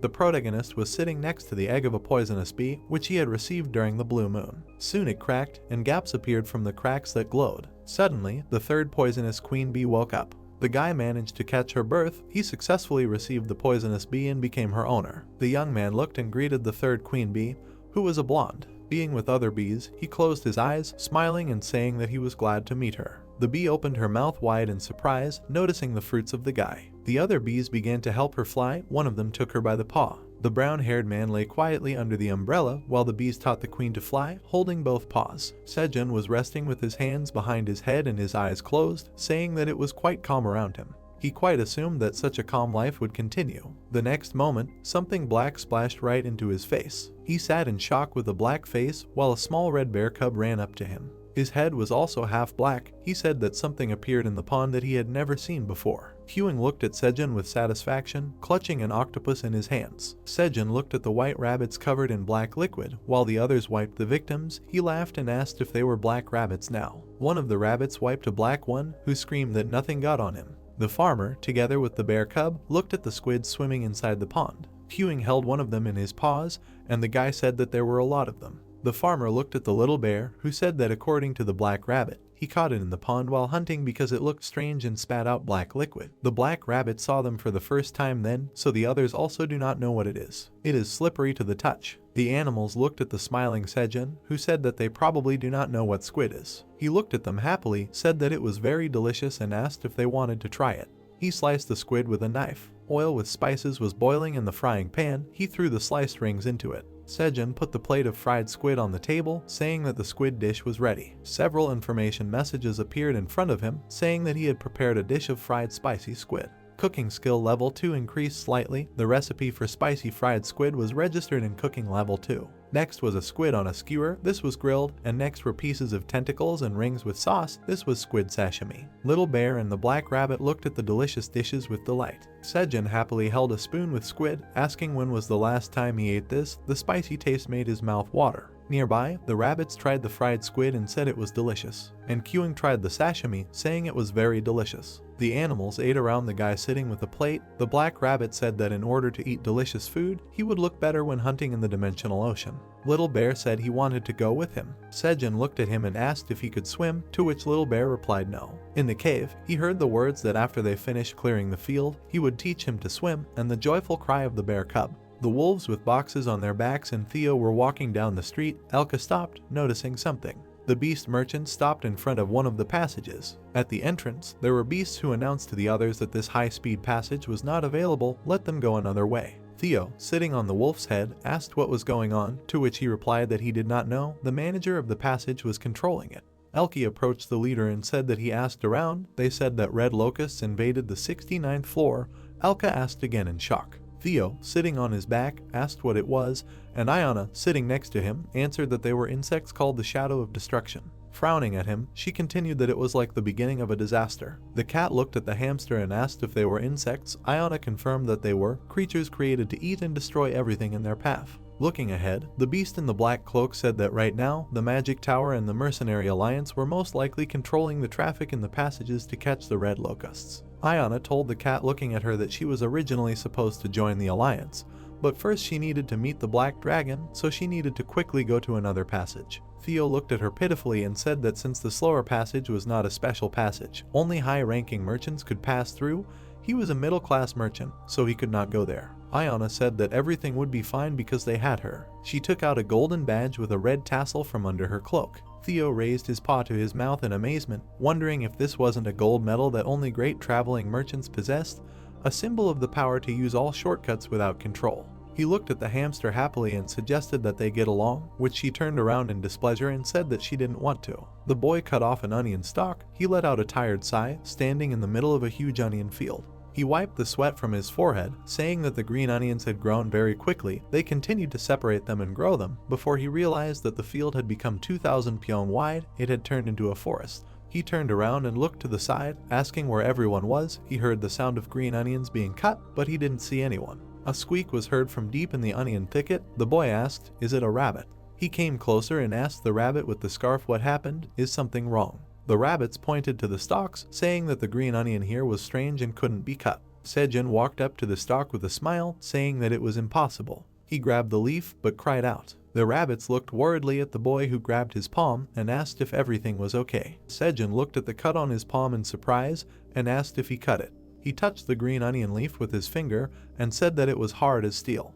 The farmer grabbed the place that was closest to the root and pulled the onion out of the ground. Several information messages appeared in front of him, saying that he had grown a strong blade of green onion. He had earned a reward for creating a new variety in the tower. The tower grants him exclusive rights to cultivate new varieties. No one is allowed to grow a strong blade of green onion without his permission. The onion stem was blade-like and shiny. The description said it was a tough blade made from green onion. Due to frequent cutting of the leaves, the green onion had mutated, making the leaves a kind of defense. It used up all its nutrients to make its leaves sharp and hard, eventually losing its flavor and nutrients. There was no effect when consumed. The creator was a farmer from Sejun Tower. Shelf life was 90 days. Rank C. The guy clutched the white part of the onion in admiration, saying that he knew it was a new species. Sejun looked at the onion and said that it had no effect when consumed, and it said it was hard and sharp. He swung the onion like a blade, cutting off the onions growing nearby. Looking at the cut shoots, he exclaimed that it was incredible using green onions to cut green onions. Joyfully holding the vegetable in his hand, he said that it could be very useful. We need to grow many of them. Suddenly, an information message appeared in front of the surprised Sejun. He read that the tower manager tearfully asked for help with her worries, and said, Alien, that she did not answer when he called her. He was very worried. What happened? What to help with? Drops appeared on the blue information window. It trembled, folded like crying eyes, and tears fell. Sejun exclaimed in surprise, Is it crying? There were green trees under the blue sky. Sejun sat on the ground with the animals, arms crossed, and looked at the information window, saying that the red locusts had invaded the 67th floor of the tower. The blue window said that the tower manager said yes. The boy looked at the rabbit's parents. His mother was shocked that these creatures had entered the tower again, and his father tried to calm her down, saying that it was bad for the babies in her belly. Sejun looked at the message and asked if these creatures had destroyed the rabbit kingdom in the past, right? To which he received confirmation and asked what exactly they looked like. A sad alien, in the form of a black dragon, sat in front of a pink magic ball and said that one of these would not scare anyone, but since they devour everything in their path, their colonies grow to frightening sizes. If this problem is not solved quickly, none of the living creatures on the 67th floor that was invaded by the locusts would survive. Everyone would disappear. She looked down sadly and said that they would enter other floors one by one through the portals, then this place would no longer be safe. Sejun thoughtfully touched his chin and repeated, a swarm of locusts destroying everything. There were many purple windows around Alien, reporting an error and inability to connect. She said that she had encountered some difficulties, due to which she was currently unable to do anything on the 65th floor, so she was really sorry. She timidly joined her fingers and said that she needed his help. Sejun closed his eyes and nodded, telling her not to worry. If he could help with anything, he would. The guy confidently looked at the new message and said that she did not need to apologize. He was the farmer of the tower. Wasn't that right? This place was his home too. He couldn't let the enemies in here. He looked at the rabbits surrounding him and said that the bears, rabbits, wolves, and minotaurs would drop everything right there and then if it was necessary to save the tower. The black rabbit confirmed and told Ms. Aileen to believe in the people of the tower. The black dragon looked a little embarrassed at the boy and the rabbits reflected in the ball, who decided to discuss everything together. Tears appeared in her eyes. She thanked Sejun in her mind. The farmer clenched his fists resolutely, asking how to solve this problem. He can't even go down the tower. Suddenly, the boy saw Theo, who was waving his paw, saying that he came back. The farmer said that it was good that he was here. There was something important. Then he fell silent, looking at him in surprise. Theo stood, pointing his paw at the hamster in a black cloak, saying that they had a guest. The small beast bowed, saying that he was glad to meet him. She looked at the boy and asked if he was the great black dragon. He looked at her in surprise. Queuing was peeking out from behind his leg. The boy was surprised and thought it was a hamster. Sejun looked at the cat and asked who it was. Theo pointed with his paw and said that she didn't believe that he was the black dragon's subordinate, so he brought her here. He did the right thing, right? The hamster bowed and said that she welcomed the great black dragon. She was Ayana, the head of the Mage Association. Sejun looked at the message from the tower manager that appeared in surprise, saying that Ayana came to see him because the manager didn't show up in time to solve the problem with the red locusts on the 67th floor. Aileen said that if she was the head of the association, she must be a high-ranking monster of the tower, and asked him to listen to what Ayana had to say. The boy scratched his head confidently, saying that he couldn't just send back a guest who came from far away, so wouldn't she like to drink something first? In front of the hamster was a small container of tomato juice. Sejun sat opposite and awkwardly scratched his head, saying that it was nothing special, so let him enjoy it. Behind him, Theo was surprised by the little bear, asking, "Is this really queuing?" The farmer looked at Ayana and asked what brought her here. She replied that she had a serious request to make to the great black dragon. Sejun looked at the hamster and asked, "Is it because of the spread of red locusts that appeared on the 67th floor, right?" Ayana looked at him resolutely and said, "The great black dragon, as expected, knew about this, then why didn't he do anything?" Sejun apologized and said that there were certain circumstances. Theo came up to them, saying that he wanted some treats, and Queuing, who said that he wanted to eat too. Sejun looked at them with displeasure, crossing his arms, and said that they had guests now. Ayana frowned as she looked at them, and thought, what kind of relaxed atmosphere is this? Is he really a black dragon? Moreover, why do they call him chairman and dad? She watched Sejun try to push the cat away from him, and thought that besides his black hair, he didn't look like a black dragon at all. On the contrary, he looked more like a human, of which there were many in the tower lately. Also, about the lack of strength that I sensed, he is weak. There was a blue glow around the hat and around the blade that was on the belt of the guy who handed the cat treats. Ayana thought that the black dragon's energy could not be felt by any living creature in the tower. Only from certain directions could one feel traces of enormous magical power that could not be denied. The hamster took a sip from its container and thought that she did not know what was going on, but who was he anyway? The beast's eyes widened in surprise. She looked at the liquid in surprise and asked what it was. She could feel a flash of her energy and mana from this red thick liquid. Moreover, it was sweet and delicious. Sejun looked at her and asked, "It was delicious, wasn't it?" It was magical tomato juice mixed with honey. The rabbits grew the ingredients themselves, as well as the honey, which was created by poisonous bees. Ayana, who was sitting by the glass, asked, "Magical cherry tomatoes, could she take a look at them?" The rabbit in the hat brought her a plate of tomatoes, saying that here they were. Ayana looked at the rabbit and asked, "Did he come from the Red Ribbon Kingdom on the 55th floor?" The rabbit answered with a smile that yes, or rather, the great black dragon had taken them in. The hamster held a tomato in her paw, saying that she had never seen one before. Do they have other things like that? Sejun raised his finger and said that they have sun pumpkin, sweet potato, speed carrot, and endurance corn, and he thinks that they will soon grow peanuts as well. Ayana asked in surprise, "Peanuts?" Theo and Ayana looked at Theo, who shared a treat with the bear cub, and said that they were proud of him. Then the hamster turned around and looked at the minotaur, who was holding one of the baby rabbits in his palm, showing it to the wolf. The little gray rabbits laughed. She held the tomato in amazement, realizing that he was taking care of the monsters who had nowhere to go while he worked on solving the food crisis and finding new things. She chuckled thoughtfully, thinking that the fact that she could only sense the black dragon's energy weakly could be explained by his concern for the monsters. Now she realized how foolish she had been for not understanding the one who had sacrificed himself for the tower and belittled himself. Sejun looked at her and began to talk about the problem, but Ayana looked down and apologized, saying that a lowly creature like her could not understand the generosity of the great black dragon. She fell to her knees, saying that she had committed an irreverent sin, and Sejun asked what she was talking about. Ayana was surprised to see the boy put down the onion stalk. He pointed his palm at the onion blade and asked if she thought that this might help. Ayana looked at it and identified it as a strong blade of green onion. She read the name in surprise. Sejun imagined a gray wolf in a snowy forest and told what the Eskimos said. They could easily hunt even the fiercest wolves with one bloody blade.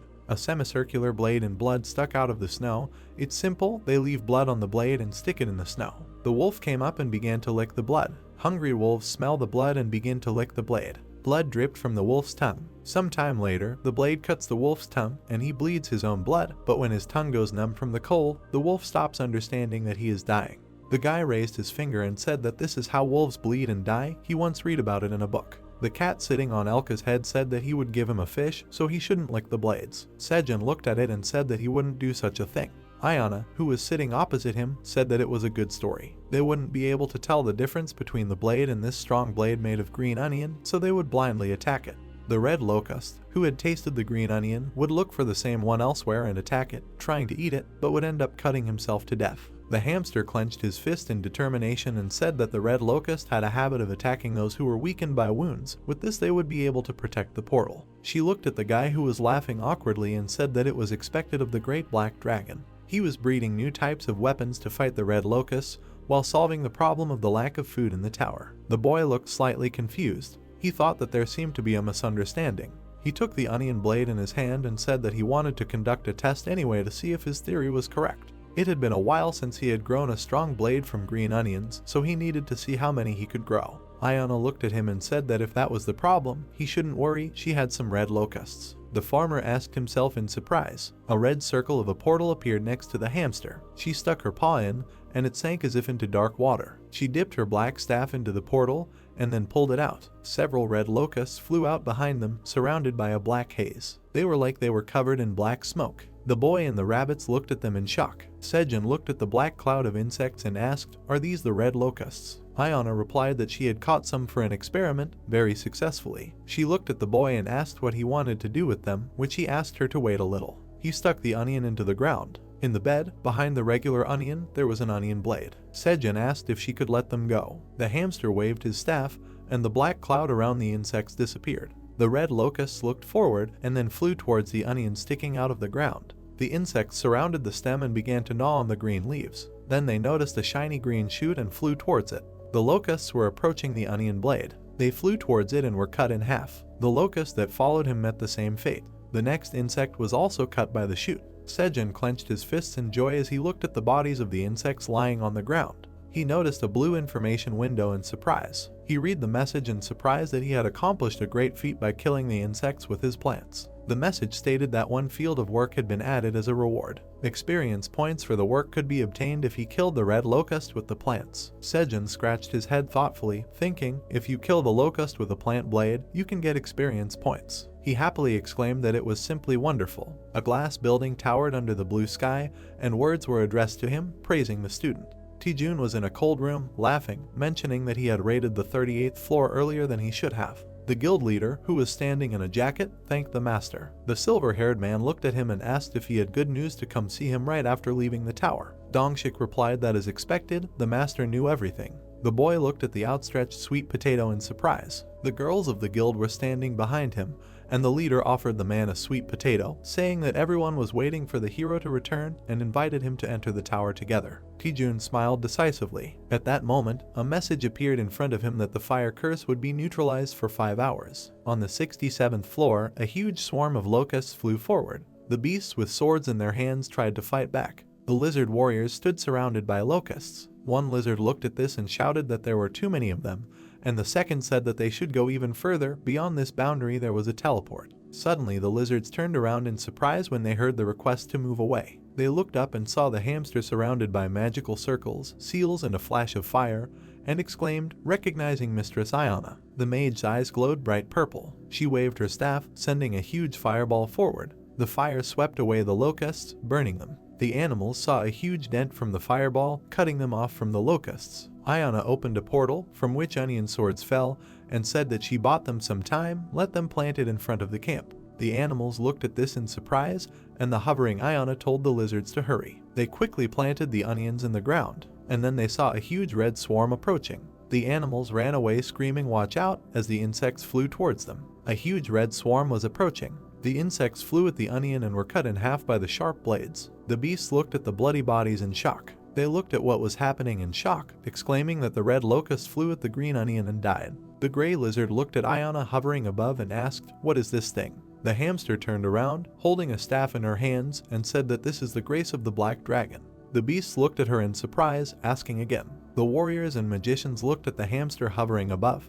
who said that they should no longer be afraid of these intruders and attack only those red locusts that passed through the defense of the sharp green onion. With war cries, the warriors and magicians rushed to attack the locusts. For the Black Tower, for the Great Black Dragon. Little bees were flying around the chutes. Sejun looked at the many blue windows that appeared in front of him, which said that his plants had been destroyed by an insect and he had received 1 experience point. He said that there seemed to be no problem with the hot green onions. The guy looked at the little bear holding the green onion in his hands and asked, "How is queuing doing?" The little bear was firmly squeezing the stem, and then he smiled happily, splitting it in half. He turned to the man who came up. He said that he had split the hot green onion into 2 parts. Sejun looked at the happy little bear and said that the hot green onion was hard, so he was worried about whether he could split it and grow it, but he was lucky that queuing was very strong. The beast happily confirmed that he was strong and could split the hot green onion. Sejun stroked the bear cub that was drinking honey from a bottle and thought about the deal he had made with Ayana a few days ago to build a defensive line against the red locusts using the pungent green onion.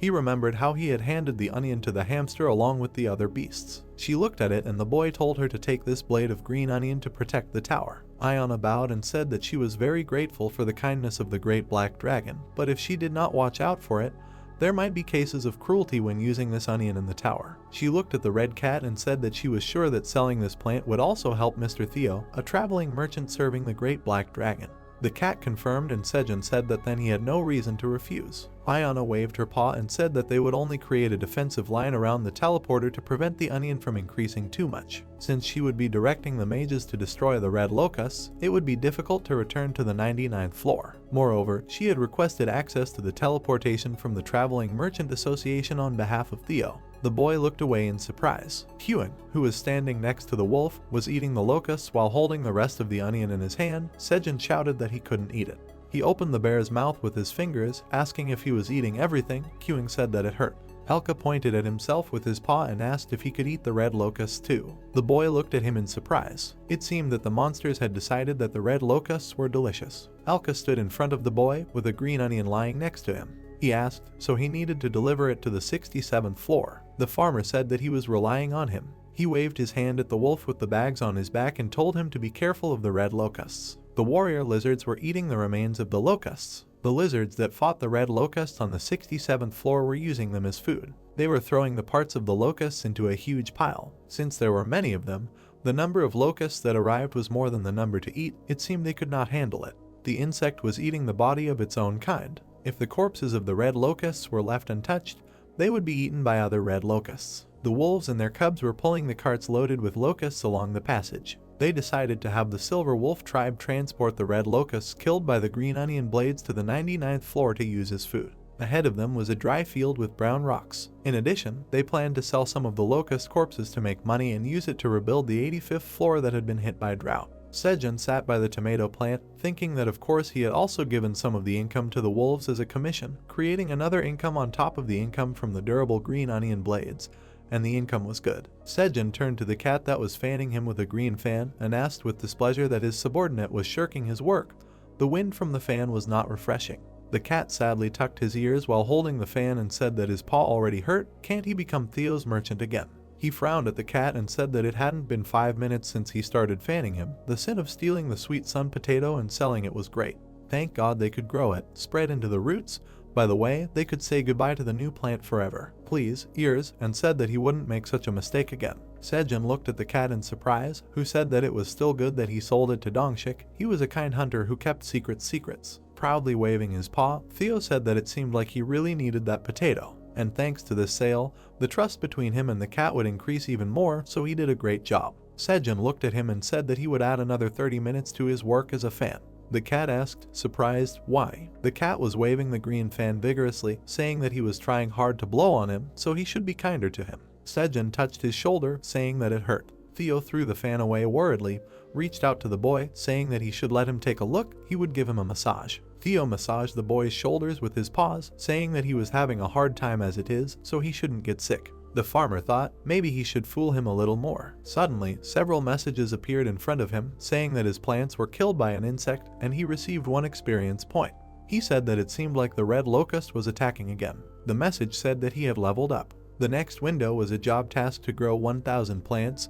The reward was level 21 and 50 tower coins. Sejun happily jumped up, throwing the cat off, and shouted that he had reached level 20. The experience gained from growing plants and killing insects makes leveling up easy. He clenched his fist happily, saying that this task is not difficult, so he will do it right away. If he levels up and gets some bonus stats, his mana will increase. Sejun turned to the cat, who looked at him with displeasure and asked what he was doing. He just gave him a massage, let him sit back down quickly. The cat touched the boy's cheeks with his paws, saying that he has problems with his face.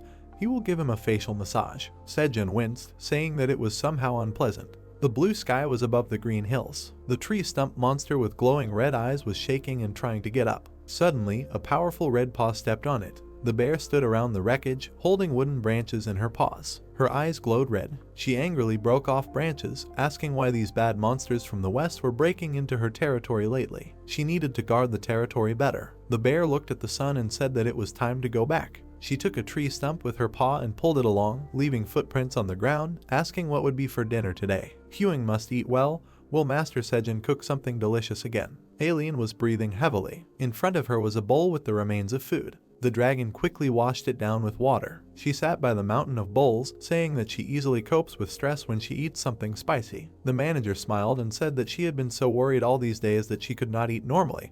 But now that she was going for the first time in a long time, the food seemed even tastier. Sejun wiped his face when he saw that Aileen was happy. He said he was glad she liked it and he would give her some sweet potatoes for dessert later. The rewards for killing insects with his plants started appearing in front of his face. The guy remarked that this must be another attack by the red locusts. He asked how many of them were there if the numbers weren't decreasing at all. Aileen and Ileana watched as 1 million red locusts were killed on the 67th floor and there were still 6 million left, and the number of red locusts had increased by 7 compared to an hour ago. The farmer was squatting by the beds, saying that he had raised his level a lot thanks to the red locusts, so he hoped that he was really helping the 67th floor. Dragon touched her ball. On the screen, she saw that Sejun was ranked first in helping to exterminate the locusts. She smiled widely, thinking that although she couldn't fix this whole situation with the crystal ball since she didn't have enough mana, she could track the situation through the help list. She noted that the spicy green onion definitely played a huge role. The manager clenched her fist in triumph, saying that these were not empty words. She added that, moreover, when the red locusts were destroyed, Sejun would be able to receive rewards depending on the amount of his help, so he needed to hold out a little longer. The brown-haired man looked at the blue screen in surprise, asking if there was really a reward for killing the violators. He asked if this was also a quest and what the reward was. When he began to pull out the carrots, the manager conveyed that it was a secret, but she could say that the more help there was, the better the reward.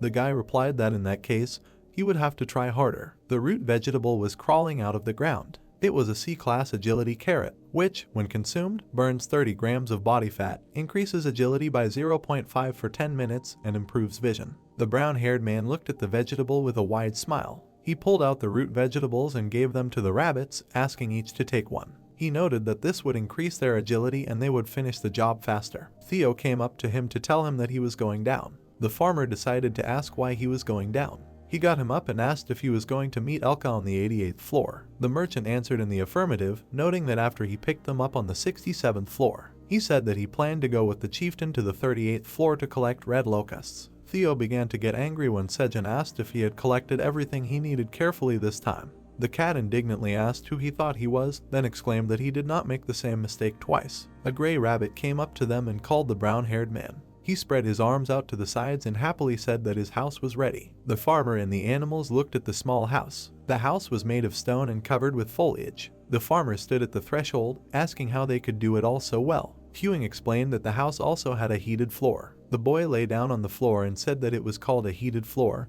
and when they got tired, they could rest lying on the warm floor. Theo said that his body was very comfortable. Sejun looked at the gray rabbits and asked if he hadn't explained in detail how to make such a floor. The rabbit remembered the traveling merchants and said that there was a tribe that lived in similar houses, and since he had built similar houses before, it was easy. The farmer and the animals sat on the porch and said that apparently there were tower dwellers who also used heated floors and boilers. He turned around when Queuing turned and asked what it was. The boy with the crinkled face opened a small door. There he saw two rabbits hugging. The brown-haired boy grabbed the cat and the cub and jumped back, and the rabbit exclaimed that they should have knocked. The cub asked his dad why he was covering his eyes. Sejun ran away some distance. He looked back resentfully, muttering that this was his home. Queuing asked him if he was upset. When the mother bear approached them, the farmer noted that she was early today. The mother grizzly was holding a piece of driftwood. The boy asked if she had been too busy patrolling lately. She replied that there had been a bit of a mess around. The mother bear dropped the driftwood. The brown-haired boy looked at her in surprise. She noted that she thought they might be useful, so she brought them here. Sejun thanked him and added that the tree looked very old. The mother grizzly extended her paw when Theo ran up to her, asking to take him with her if she went into the forest again. She replied that she would not be so lonely on the way. The farmer waved goodbye and asked them to take care of themselves. He looked at the big snag and asked what they should do with this old tree. The gray rabbit noted that the quality of this tree was very good. An axe appeared in his hands and he exclaimed that he should first chop it into pieces. As he was leaving, the boy looked at him and said that he would go do other things and then asked him to make a bed for him. Suddenly, a red light appeared from the hollow. Long branches grabbed the rabbit. He squealed loudly in fear and pain. A big tree with red eyes rose to the ground. Brown-haired and the animals looked at him with frightened eyes. Sejun reached for the dagger, and Queuing ran forward. The bear cub swung his paw and jumped. He hit the tree monster. The gray rabbit fell to the ground. The tree pulled its branches. They began to wrap around the cub. Queuing bit the branch. He nervously tore it off. The bear cub grew in size and growled loudly. The frightened brown-haired man stood with a dagger and nervously asked what he should do now. He looked at the blue notification and read that the manager was asking what a charged tree was doing here. The farmer shouted that he did not know, but the tree woke up suddenly. He asked what he should do to destroy it. Alien quickly flipped through the book, looking for information about the tree's charge. The guy read that he needed to destroy the carnivorous fruit inside the tree. At that moment, the monster grabbed Queuing. The bear cub's eyes widened, and the brown-haired man noted that he had decreased in size. The cub began to fall to the ground. Sejun ran to the tree. He stuck the dagger into its hollow. Voices came from the hollow with red eyes, saying that everything was in this place. The guy pulled out a red fruit from there. The monster fell to the ground. The brown-haired man looked at it with surprised eyes, trying to understand the tree's phrase. Queuing tugged him by the leg of his pants and asked him to look. Turning around, the farmer saw many monsters approaching. Shocked, Sejun cursed loudly. Tiny branches of the filthy tree were walking towards the settlement. All the monsters had glowing red eyes. Many branches were approaching Sejun. Queuing behind him began to increase in size. The guy looked at the gray rabbits and asked to call the black rabbit and other guys who can fight. At this time, the bear cub ran at the monsters. Loudly roaring, he jumped into the air. The branches looked down at him. The baby jumped to the ground, throwing the monsters away. His eyes were shining with a bright light. He hit the monsters with his paws. The trees flew apart from the blows. The farmer swung his weapon. He cut a branch with his dagger. The guy looked at the corpse, from which black liquid flowed. The brown-haired man stood in the field with a dagger and asked where these branches came from. The black rabbit and his relatives ran towards him. Sejun told them that they should leave them here so that they do not reach the fields. The black rabbit swung his paw, screaming from the edges. The beast with a hammer rushed among the snags, exclaiming that the time has come to show his skills. The guy looked at him with surprised eyes, noting that he was simply amazing. The black rabbit saluted him. An infected creature appeared behind him. A second later, it was cut. The snag began to fall into pieces. A rabbit with a scythe flew through the air. He jumped to the ground. He threw the weapon over his shoulder and asked his brother not to relax, since it was too dangerous here. Many rabbits ran out with tools. Bees flew out of the cave, and they all shouted at the trees to run away from their home. The animals rushed at the monsters. Sejun chopped the snags with them. He clenched his hand into a fist and asked his friends to hold on a little longer, since they were almost done. The black rabbit frowned and warned his uncle. A huge tree stepped onto the ground. Large monsters with yellow eyes began to emerge from the forest. The large branches of the infected tree hissed loudly. The brown-haired man looked at them with a frightened face. He began to run away with the others. Queuing ran towards them with a grin. The bear cub rushed at the monster. The cub clenched his teeth in anger and said not to mess with his father. Ferment looked at the beast, exclaiming that they could not fight these things alone. He exclaimed that the bear had gone to the passage with Theo, and the minotaurs were too far away to cross the territory in time. A huge monster appeared behind him. The guy turned around with fear on his face. The Minotaur King's axe hit a snag. The confused brown-haired man jumped back. The bull looked at him with a smile and asked if he was okay. The other Minotaurs began to destroy the trees, and the leader noted that everyone came to his aid. Sejun was happy. Bull 3 and Bull 4. Dry branches flew in different directions. The she-bear tore the monsters apart, furiously asking how they dared to break into her territory and contact Mr. Sejun's fields. She shouted that she would not let them go so easily. The brown-haired man turned to the Minotaur when he noted that the Crimson Grizzly was rampaging.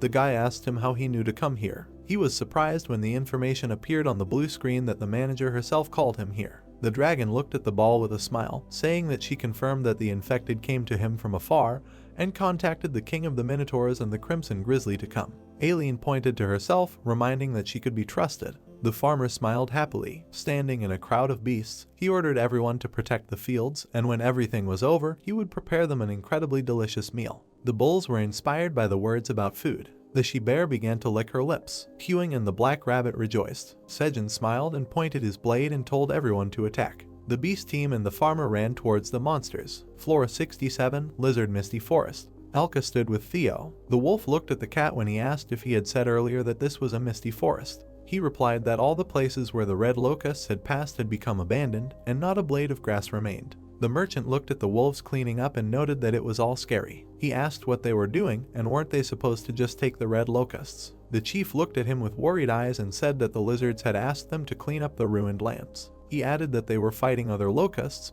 so they didn't have enough strength. The cat waved his paw and asked if they were getting paid for this. Elka replied in the negative, adding that it wasn't that hard of a job. Theo frowned and indignantly asked if they were some kind of slaves. He turned around and walked away irritably. The chief asked where he was going. The merchant replied that he would not do that, and then asked them to follow him. He turned around abruptly and said that he was going to get them some money. There was a camp on the 67th floor. The lizard stood there looking puzzled. The cat approached her and ordered her to move away, as he had come to talk to their leader. The beast said that not everyone could just come in. Theo pointed to himself and exclaimed that he was not everyone, after which he told them to call Iona. The lizard replied that the lady was busy, so she would not be able to see him. The merchant put his paw on his chest and said that they were not strangers, and that he and Iona had a very close relationship. The wolf and the cat stood surrounded by animals. Everyone was nervous, looking at the angry Theo. Alka's face was distorted with fear, and he wondered what he was even talking about. The worried chief looked at his comrade and asked what the hell he was talking about. The merchant asked why he was so surprised. In his head, he figured that since they were both Sejun's subordinates, they had a very close relationship. The wolf's expression sank as the cat cried out that they were indeed related to Iona. The hamster threw open the curtain. She flew out and screamed loudly, asking him to stop saying things that others might misunderstand. They were still in the camp. The warriors stood there with surprised expressions. Inside the tent, there was a map on the table, and Iona explained that they were in the middle of an important meeting to prepare for the next red locust infestation. She turned to Theo and asked what brought him here. She noted that if it was about the money for the spicy red onion. He interrupted, saying that he had not come here for that. The merchant pointed to himself and explained that the wolves were clearing up the contaminated ruins, although the agreement was only that they were to remove the locust bodies. He added that it was too time-consuming and the deal was unfair. The hamster looked at the green lizard and said that she didn't even know about it since she was always on the battlefield. She asked her subordinate. The representative of the lizard chief named Toro became worried and said that they, the lizards, were always fighting, and only the very young and old lizards remained to clear the specified territory, so they asked for help. The cat crossed his paws, noting that this would not do, and then asked to give them good compensation for the extra work. Toro hesitantly asked how much he wanted. The smug Theo stretched out his paw, indignantly asking how dare they control his subordinates without his knowledge. He exclaimed that for each wolf it would be 1 tower coin. Accordingly, they owed 100 tower coins. The lizard slammed his fist on the table, asking what kind of traveling merchant allows himself. He clenched his teeth when Iona reminded him that this merchant was the great black dragon's subordinate. The hamster frowned and asked him not to forget that it was thanks to his kindness that they were able to protect the lands on the 67th floor, and that they also received the green spicy onion. Toro clenched his fist when Theo said that if it weren't for this beautiful red-haired subordinate of the great black dragon, they would have been in big trouble, so he was demanding payment. A colleague approached the trembling lizardman with anger and asked him to calm down. Toro bowed his head and said that he understood everything. A voice could be heard in the camp, saying that they must pay the price. A large wolf was walking through the camp. Theo happily walked with a bag of coins. He handed them to the chieftain and asked him to accept them. Elka said that there was no need to do that, since they were subordinates and had already earned a lot of money from selling locusts. The cat stuck his paw in the bag and said that he was proud of them. He added that treating me, the black dragon's subordinate, badly meant treating the great black dragon himself badly. The wolf smiled nervously when the merchant told him to be bold and take the money. The chieftain thanked him. Theo looked at Iona and said that everything had passed only because she had sided with them. The hamster replied that she didn't know about what was going on because they were in charge of the vanguard. She looked at the merchant who was asking Elka to go to the 99th floor since he was going to the 38th floor himself. Iona looked at him with thoughtful eyes, thinking that the lizard tribe was famous for never giving up what belonged to them. She thought that because of this, rumors about the merchant Theo using the black dragon's name as an excuse for compensation would spread everywhere. The cat clenched his fist in satisfaction. The hamster mentally noted that this would have a bad effect on Theo, But that was not important. What was more important was who was behind him. Ayana imagined Sejun with a bow in his hand and thought that all areas of governance were governed by the Black Dragon's name. The hamster frowned and wondered what could be more influential. She looked up and thought that right now this tower was being taken over and owning food gave complete control over the tower, so they couldn't let the likes of Grid monopolize this area. A contented cat walked next to her, and Ayana mentally noted that many influential people in the tower would be keeping a close eye on this traveling merchant. Theo stood in front of her, telling her that it was time for them to go and they would come back next time. He waved at her with a smile and asked her to take care of herself. The hamster asked him the same. She watched the cat go, thinking that rumors breed rumors. She thought that the story would spread and be exaggerated. Ayana looked at Theo's back, thinking that he would become a famous traveling merchant. Sejun received a level up notification. The brown-haired man looked at the blue ones. He adjusted his hat and said he was taking a short rest, but eventually fell asleep and had no idea he was level 22. The minotaurs were carrying huge driftwood. The farmer was watching them. There was a pile of dead trees behind him. He said they had a long way to go to clean up, and it felt like they had just dug up a mountain. The angry bears and minotaurs were fighting the monsters. With their help, the surprise attack was quickly over. Hewing brought the guy a dry driftwood and said he had cut some trees for his dad, and if he killed them, he would become stronger. The brown-haired man thanked him. The minotaurs were chopping down driftwood because the brown-haired man was going to build fences out of them. He stood next to one of the monsters, asking if these were the monsters that lived in the ominous forest that Bull 3 had spoken of. The mother bear chewed on one of the dry trees, answering in the affirmative and saying that these guys had never entered their territory before. She said that they had started to enter their territory lately,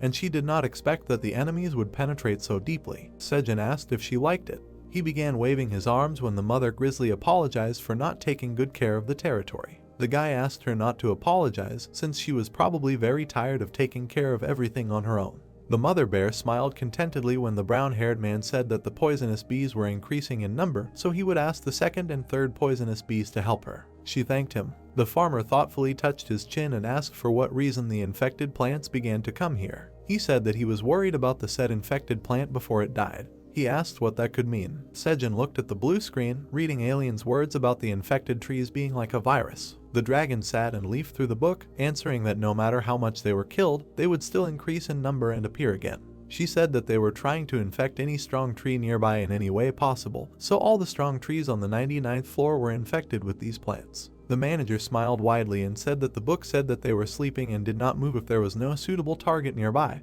and then asked if there was any guess as to why they woke up and became aggressive. The brown-haired man touched his chin, noting that he was not sure, but there were a lot of cherry tomatoes and corn. Suddenly, his stomach growled loudly. The farmer looked at the bear cub and said that they all needed to eat after the fight. Hewing said that he was hungry. When the fish was boiling in the pan, the guy offered everyone to eat. He put the fish on the plate. He handed the finished dish to the minotaur. They began to carry the plates outside. While some bulls carried leaves, others gave fish. The rabbit stood near the large plates and waited for Sejun. The minotaurs began to eat. The king of the minotaurs drank a drink next to the brown-haired man. After tasting it, his eyes lit up with admiration. Alien was also eating in the tower. Hewing showed his dad that his mother's plate was empty. The guy called the bear. She smiled when he pointed to the side. Alka was walking towards them with locusts. He was carrying a full cart of locusts. The bear began to eat them with pleasure. The farmer turned around in surprise at the squeak. The rabbits crowded around the mother rabbit. Sejun worriedly asked what happened.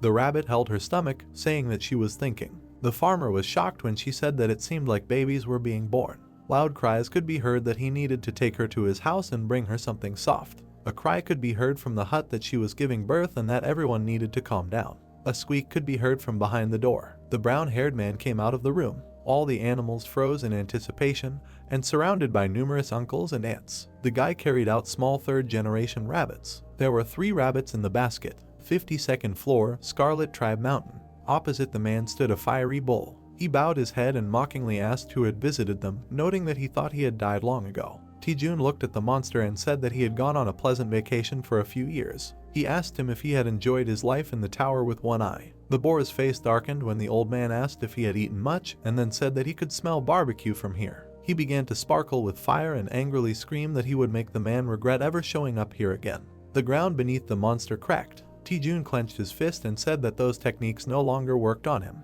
Holding a vegetable in his hand, he said that it was because he had a sweet solar potato with him. The man bit off a piece. Energy began to ooze from his body. The boar looked at him and asked how he could do it. The old man ran towards him. The monster ran towards him. A wave of fire began to cover Sejun. He ran further. The old man ran into the wave. Qatar began to laugh contentedly, wishing him to burn to a golden crust. Suddenly, the man turned up the heat on the fire. He smiled smugly, reminding that he said that it would no longer work. Sejun ran towards the monster with a fist. His body gave into fiery hands. The boar looked at him and screamed that he was going to crush him now. The old man, looking at the enemy, noted that he must have asked, since they had not fought for so long. A blue ring began to appear around him. The space around was filled with blue light. The man frowned his gray eyebrows and reminded that he was a magician. The monster stood with a shocked face. A blue flash appeared. Sejun stepped on the boar's body. He stood on its body, noting that it finally happened. Blue notifications began to appear that he had defeated the boss of the 52nd floor, and now the curse of the wild boar flame was lifted, and the earth was being restored. Everything around began to turn green. The man happily looked at his palm, noting that the curse was disappearing. He asked if this floor was also cursed like him. He took the potato, saying that it was all thanks to him, and then asked how he could repay this debt. A cat approached them, indignantly asking why the grass suddenly appeared, adding that it immediately became uncomfortable. He froze when he saw the old man. Sejun's eyes widened when he saw the merchant. Theo's surprised face had a silent question on it. He pointed to the vegetable and asked indignantly where he got that from. The man looked at the potato. While the sky was blue above them, he started talking. The cat sat on a rock, surprised that the old man was a dongshik master. Sejun started laughing loudly when Theo noted that the guy was a good follower since he brought his master potatoes. Ha exclaimed that he was sincerely proud of him. The magician looked at the merchant and said that thanks to him, he was able to overcome the curse. He added that the cat saved his life, so now he is in debt. The man was very surprised when Theo offered to pay right away. The merchant pointed his finger and offered to make a deal. The master crossed his arms and said that the contracts in the tower are binding magic, so he does not want to be associated with the cat. Theo indignantly said that if he wants to repay the debt, he should become his subordinate. He started touching the magician when he said he didn't want to. The merchant started asking. Sejun raised his finger and suggested that they become friends, and if something happened, he would help him as a friend. The old man with his arms crossed looked at the cat, who asked if he would fulfill any request. The man laughed and said that he would do whatever he wanted because they were friends. The merchant grinned and turned to his experienced old friend. The merchant smiled broadly and suggested that they go to the 38th floor together. Steam was coming out of the pot. There was soup under the lid. The brown-haired man looked at it with a smile, noting the delicious smell. He turned to the rabbit and noted that the soup had been cooking for 12 hours and was probably ready to eat. He was cooking red locusts, and the beast was salting the soup. The boy thought about how he had seen monsters feed on them, so he decided to try cooking them. He thought that they didn't look very appetizing, but getting various proteins was important. Hewing drooled over a piece of locust. Sejun received a notification that he was the first in the tower to cook it, and his cooking skill increased to level 3. The two of them sat at the table, and the farmer said that it looked like no one had cooked it before. He noted that he separated the hard shell, cut off the meat, and cooked it. The brown-haired man bit into the meat. He tried to bite it, but it didn't work. The boy tried to tear it off with great effort. He began to fall backwards, tearing off a small piece. He was holding his bruised head, and the loyal rabbit asked what was wrong. The farmer said that the meat was very tough and dry. He looked at the blue screen in surprise. The notification said that he had been poisoned by classy poison, but the poison was neutralized. Sejun was surprised that there was poison in the red locust. He looked at Queuing eating with displeasure and said that if the poison neutralizer green onion, he could have died. Little Bear said that it was a pity that his dad could not taste such a delicious food. He asked if his teeth were weak. Brown-haired noted that the baby easily chewed spicy green onion, so he should not say that. The farmer held the long-awaited dish, the result of many failures. He called the family of rabbits, saying that it was time for dinner. The animals looked at the soup with a smile. Sejun said that light food is always good when the body is restored. The rabbits thanked him. It was red locust soup. The farmer achieved the achievement of making combat food for the first time. It was a C+ rank dish in which green onion suppressed the poison in the meat. After eating, the strength would be increased by 5.1, and the food would also retain its dampness for 3 hours. The boy sat with the beasts on the terrace, noting the unusualness of the skill. He brought a spoon to his mouth. The brown-haired man jumped up in surprise. Sejun pointed to the plate when Queuing asked him what happened. The farmer began to cry with happiness, saying that it tasted like chicken. The bear cub looked at him with a smile and asked what chicken was. The boy stroked the baby and said that this is what daddy likes. The cub said that then he liked it too. The bees were resting on the ladle at home. The brown-haired man asked the bear cub if he should pour him more. 235 days after Sejun went missing, he found meat in the tower that resembled a familiar chicken. He drank the soup straight from the bowl. The farmer wiped his mouth and exclaimed that it was delicious. A notification came that he was eating red locust soup, and his strength increased by 5.1 for 30 minutes. The guy lay down on the floor, exclaiming that he tasted chicken for the first time in 8 months. Queuing said that it was delicious too. Brown-haired touched his cheek with his finger, saying that he felt like he forgot something. He was very surprised to see the tower manager asking if he forgot about her. Dragon looked at the ball with a smirk, asking if they ate well without her. The farmer began to laugh nervously, asking how long she had been watching them. Aileen stood there with a frown, exclaiming that she saw everything from the beginning. After all, she was the one who told him about the infected trees and also rewarded him for his contribution to the destruction of the red locust. Tears began to form in the corners of her eyes as she exclaimed that this was too much. The brown-haired man's face twisted in horror as he realized he was in deep trouble. He spread his arms wide, trying to explain that she had gotten it all wrong.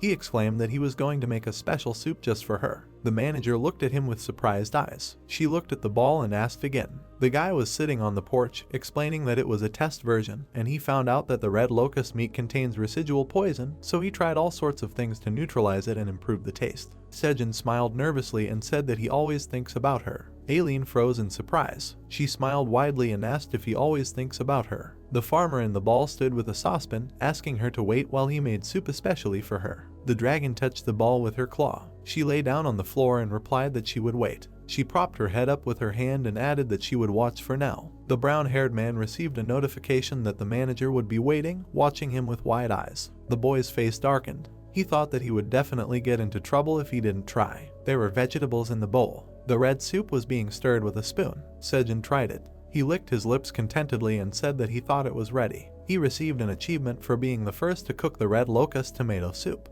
This recipe was recorded by cooking level 3. The red locust battle tomato soup was rank C+, increased strength by 7.1, and kept the feeling of satiety for 3 hours. The brown-haired man scooped the soup into a bowl, saying that he added her favorite cherry tomatoes instead of potatoes. He was surprised to read that the dragon wanted everything. When Aileen said that she wanted to take all the soup in the cauldron, the farmer said that he would do everything. The soup appeared in the dragon's paws. She looked at it with a smile, noting the delicious smell. The manager approached the bowl, noting that it was worth trying.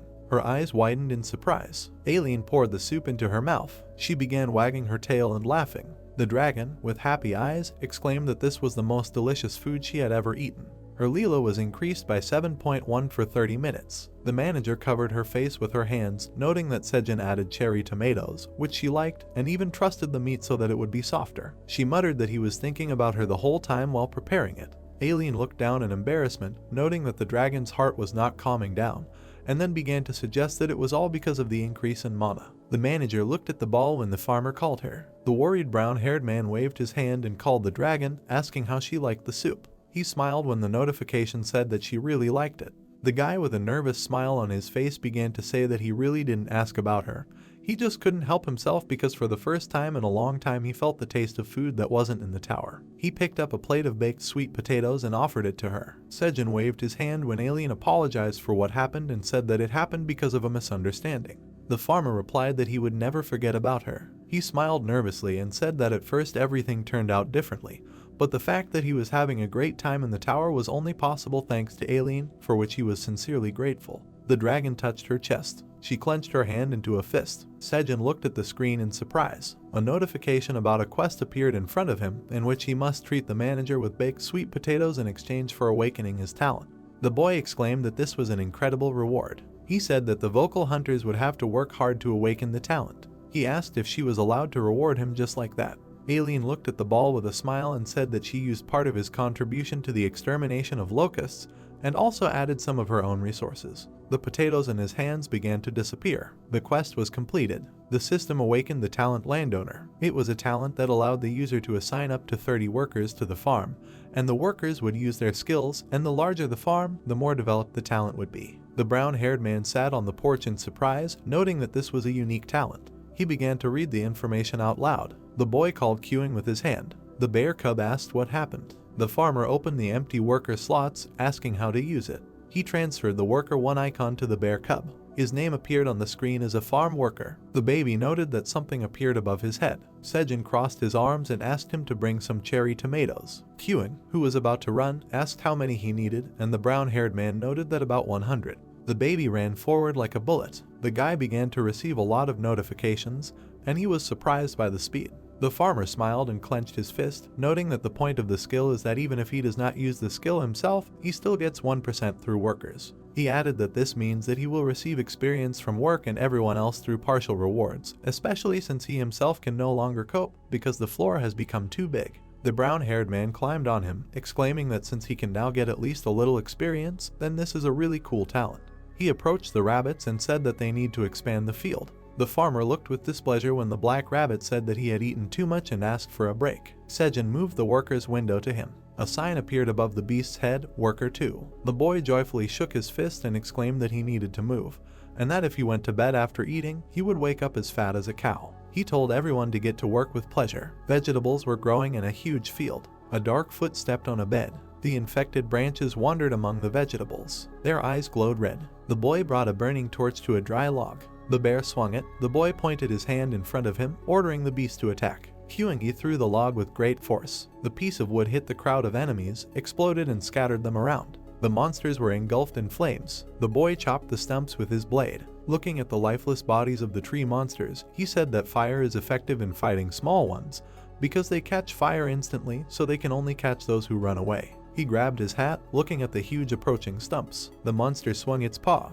The rabbit dodged 3 successive blows. Rising into the air, the little animal struck the monster with a hammer. The limb of the stump flew into splinters. Suddenly the monster noticed the bear's paw approaching. He crushed the monster with his foot. The animals continued to fight the tree monsters. The youth took his hat, raised his eyebrows and said that they were very warlike and that the black rabbit and the bear were enough to deal with them. Suddenly he noticed a small monster approaching. The youth struck, breaking the monster's head in 2. Huangi loomed over the crowd of monsters. The youth thought that the corrupted ants had appeared again, but fortunately the bear responded quickly, thanks to which they were able to protect the fields from corruption. The she-bear looked at the boy with a smile, who pointed at the mountain of food. The boy thought about how after the last invasion he asked her to guard the underground cave more carefully, and it seemed to be a good decision. After which he said that due to the fact that their relationship with the king of the Minotaurs had improved, the need to patrol the territory had significantly decreased, so he thought it would be a good idea to concentrate his guard on the western forest. The boy extended his hand to the side, smiled and said that she could eat as many red locusts as she wanted.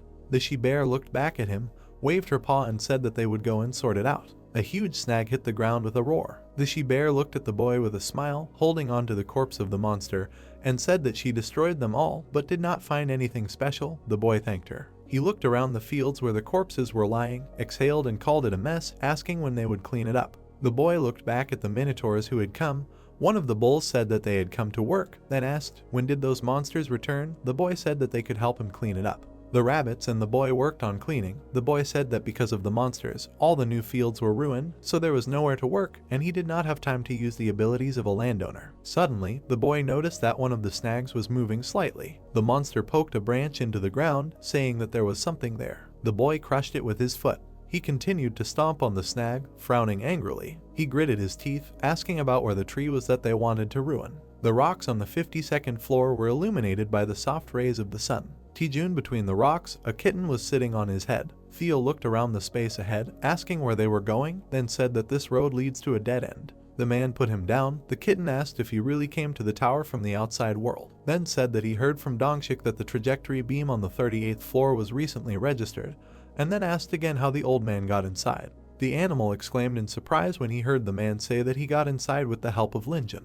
Theo frowned slightly, imagined a wonderful plant, then asked if he was talking about the dimension fragment fruit, because it contains bad energy, so the old man should not use it recklessly, and anyway, this thing is not from the tower and therefore illegal. The old man touched his lips thoughtfully. The kitten added that he would have to report it to the relocation bureau. The man said that he didn't find it surprising that the Linjons he had kept disappearing. After all, they were eventually discovered by locals. The man tugged at the cloth. The cat looked on in shock. The old man said that he had hidden one so it wouldn't be found. He lifted the cloth into the air. A huge plant with eyes appeared. The system indicated that it was a green Linjon. The man put his hands on his belt. The kitten hid behind his leg and said that it was the first time he saw this and that the plant looked like a snake. The old man said that this kind had a short shelf life, so if he didn't use it now, the Linjon would wither forever. The man looked at the cat and took the treats in his hand. The animal crossed its paws and turned away from him, The kitten asked if the old man thought he would use something illegal. Sejun offered to give him 2 churras. The kitten turned away even more. The old man threw the churras aside. The animal asked if he thought he could be bribed that easily. Theo grabbed the churras out of the air. Holding them in his hand, he headed into the plant's mouth, screaming loudly. The man also rose into the air, laughing and heading after him. The kitten, with a wide smile, put its paws in front of itself.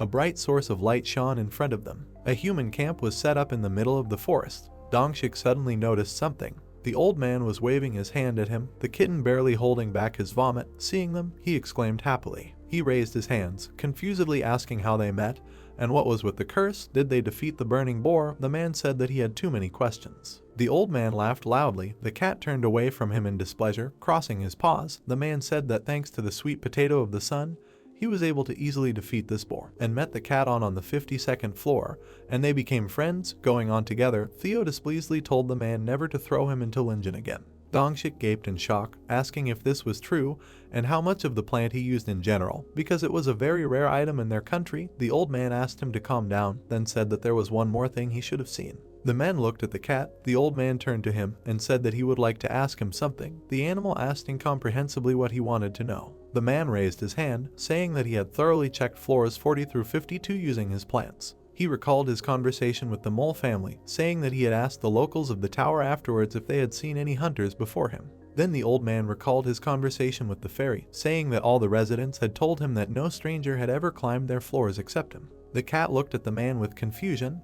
The old man concluded that this led him to the question. The man hovered over the cat, asking about Sejun's whereabouts. Theo became nervous and smiled in confusion. Looking at the man with wide open eyes, he thought that he was in trouble. The warm rays of the sun penetrated into the cave. The cat thought that he had been caught. The young man picked a tomato. The system announced that he had harvested a crop 1 level higher due to the effect of the 4th level harvest, and his skill had also increased significantly. He was holding a basket of fruits in his hand. The system also announced that the 4th level of harvest mastery had increased significantly, and as a result of increasing the mastery by 1 level, the harvest mastery had increased by an additional 5%, and the youth had received 290 points. The youth said that these were B-level cherry tomatoes, and that he had harvested tomatoes that were 1 level higher than his skill. The rabbit standing near the basket called out to the youth while he was smiling, and then said that if he worked harder, he would soon be able to harvest more tomatoes above C. The little animal said that the last food had been harvested. The youth looked back at him, saying that he had also finished. Suddenly, something caught his attention. He was looking at his fields deep in the cave. A memory appeared in his mind when a small monster pointed at something in the ground. The youth looked ahead in confusion, wondering if there was a tree in the cave. He turned his head, saying that there was nothing unusual about it. Suddenly, he noticed a pile of ashes. Touching it, he said that he had not put out the fire since he had lit it when he got to the tower, and that he did not think that the fire had gone out after he got to the top. He raised his hand, saying that there were little rabbits near him, so he thought he should light it. Suddenly, he noticed something. Pushing the pile of ashes aside, he found a green sprout. The small leaves trembled slightly. The young man raised one eyebrow, surprised that under the ashes there was a sprout. Suddenly the boy jerked in shock, hearing an unknown voice in his head, which said that he finally looked there, that the sprout was talking in his head. A shining image of a small person stepped on the ground next to the sprout. The girl said that she was glad to meet him. Flame looked at him, saying that she had been waiting for this day underground all this time, and then introduced herself to him. She smiled broadly, adding that she was, in fact, an apple seed that the master had planted there. The young man looked at her in surprise. He smiled widely, realizing that she was the tree that everyone was looking for. The girl spun around, confirming his guess, and then said that she could finally communicate with him and that she was happy for the first time since she gained consciousness. The boy looked at her in confusion, saying that her name had nothing to do with an apple tree, and her appearance was completely confusing, then asked how the plant learned to talk. The girl looked at him with enthusiasm, saying that she had such a name because she was a flame apple tree, and that she sent her stream of consciousness directly into his head with the help of magic. She touched her chest and added that she shaped her appearance to please him, then asked if he liked it. The boy stepped back slightly, tears welled up in the girl's eyes. The guy said that she was very cute. He closed his eyes, crossed his arms, and said that since she was a flame apple tree and also talked about magic, then she must be an incredible tree. The young man complained, wondering if the apple he had eaten that time was really that cool. The girl closed her eyes, saying that she was not as incredible as he thought. She remembered how her seed had sprouted under the fire and told him that when she was just a seed, she felt a strong heat and, in order to survive, she had to put down roots. Flame sent her roots deeper and deeper down, so much so that she herself did not know where the roots ended. The girl remembered how her roots began to break through the surface of some cave. The girl looked out of the resulting hole. She noticed with delight a flowing river. Having put down roots even lower, she said that she found a cold underground spring and beat the water in order to withstand the heat. She sat alone and in the darkness. Covering her face with her hand, she looked at the bright light. The girl said that she was waiting for the day when she could grow into a new sprout and start feeding on the sun. She folded her hands, saying that now, after meeting the master, she no longer regrets anything. The young man scratched his head, looking at her, and said that it turned out that it was because he forgot about her and made a fire right over the seed. After which he added that he was ashamed now, the girl exclaimed, saying that everything was fine because he helped her become stronger. She frowned slightly, pointed at the sprout and created a flame that now possessed magic. The young man raised his eyebrows in shock, surprised that she could control fire. The girl put her hands on her belt, confirmed his words and added that she was, after all, a flame apple tree. The boy patted her, saying that the plant, usually vulnerable to flame, controlled it, and that it was simply amazing, and then thought that she was very cute. The girl sympathized with her, saying that for now she could only do this, but when she grew up, she would be able to help the master. The boy extended his hand to her, agreeing, and then said that he was proud of her and called her cute. He patted the sprout, saying that she had been through a lot underground, so she should not overwork herself on the surface. He smiled widely and said that she should not worry about anything and just grow up healthy, because if she tried too hard, she would get sick. The girl touched her head, laughed, and agreed with him. She raised her hands up, asking him to pet Sprout again. The boy agreed, saying that he would pet her as much as she wanted. Flame thought that this was the best day of her apple life, and that she was very happy that she could enjoy the attention of her master and behave so spoiled. The girl imagined her giant root reaching the depths of the water abyss and thought that, in this case, she could not tell the master about her roots for a little while. Touching her finger to her lips, she quietly said that it was a secret. The camp on the 39th floor stood among the trees. The old man went down to the cat, repeating his question about where the boy was now. Dongshik also agreed with his question. He remembered how the cat told about meeting the boy on the 40th floor and said that even then Theo talked about it. The cat nervously folded his paws, looked away and said that he could not tell them this. The old man asked what the reason was. He smiled slightly, saying that at the moment the attention of his entire home world, the earth, was focused on him, and although he did not know how the inhabitants of the tower were with this, but for them, the people from the outside, he was an extremely important person. The old man raised his hand and asked about what floor the young man was on, how he was doing, whether he needed help and why he did not leave the tower. After which he added that he was asking him about this as the leader of the South Korean Hunters Association because they needed to know. He put his hand to his chest and asked the cat if he could show a little leniency, after which he again asked him to answer. The animal took the bag. He pulled out a piece of paper, frowned and said that, in that case, the man should sign the contract. He looked at him sternly, saying that the old man must swear that everything they would talk about would remain a secret, and that the man would only tell the cat the truth, and that if he broke the terms, he would give up his life, and only in that case would he be willing to tell everything. Dongshik looked at the man in confusion after he agreed. Sejun looked back at his student, asking why he was hesitating, and then offered him to sign the contract too. The warm rays of the sun fell on the roof of the tent. Dongshik signed the contract. The old man closed his eyes, saying that it was done. He put his hand on his student's shoulder, in front of whom a system window appeared, and then swore as a pure hunter that he would tell the truth and only the truth, and that he would keep what he heard a secret, and then added that this also applied to Dongshik. The cat looked at him with a smile. The old man again asked where the youth was. The animal lowered its head. Dongshik looked at it in confusion. The cat said that the young man was not on the 40th floor now, and that the master had asked him to say this to people when they asked about him. Dongshik asked where he was in that case. The cat replied that the only thing he could say was. Theo stretched his paw up. The men looked at him in surprise. The cat said that his master was so high that people, could not even imagine this place, let alone reach it. He looked at their faces, saying that this was exactly why the young man could not come down from the tower. Sejun looked thoughtfully ahead. His student looked surprised. The cat said goodbye to the men, looking back at them. The men looked after him. Dongshik asked if Theo was right. The old man asked what he was talking about. The boy looked at him, raised his hands and said that the old man understood perfectly well that no matter how strong a hunter he was, it was quite problematic to go above a certain floor with Linjins. He raised one eyebrow, adding that the boy had also dug up some order there, after which he called it nonsense, saying that he could assume that Sejun was most likely somewhere around the 60th floor, after which he began to think about the fact that he was surrounded there and the monster was caught. The old man lowered his head, saying that he thought the cat had not lied. The boy asked why he had decided so. The old man looked at him, imagining the fruit of a potato, and said that judging by the description of the sweet sunny pumpkin potato, it was said that it received the sun's rays from the highest point of the tower, after which he asked if his student had seen it. The boy closed his eyes, seeing this, and then wanted to say something in opposition, but the man interrupted him, asking how Dongshik thought the highest was. Towers. The boy looked at him in surprise, realizing something. The old man turned away, confirmed his guess, and said that they could not know how exactly this happened.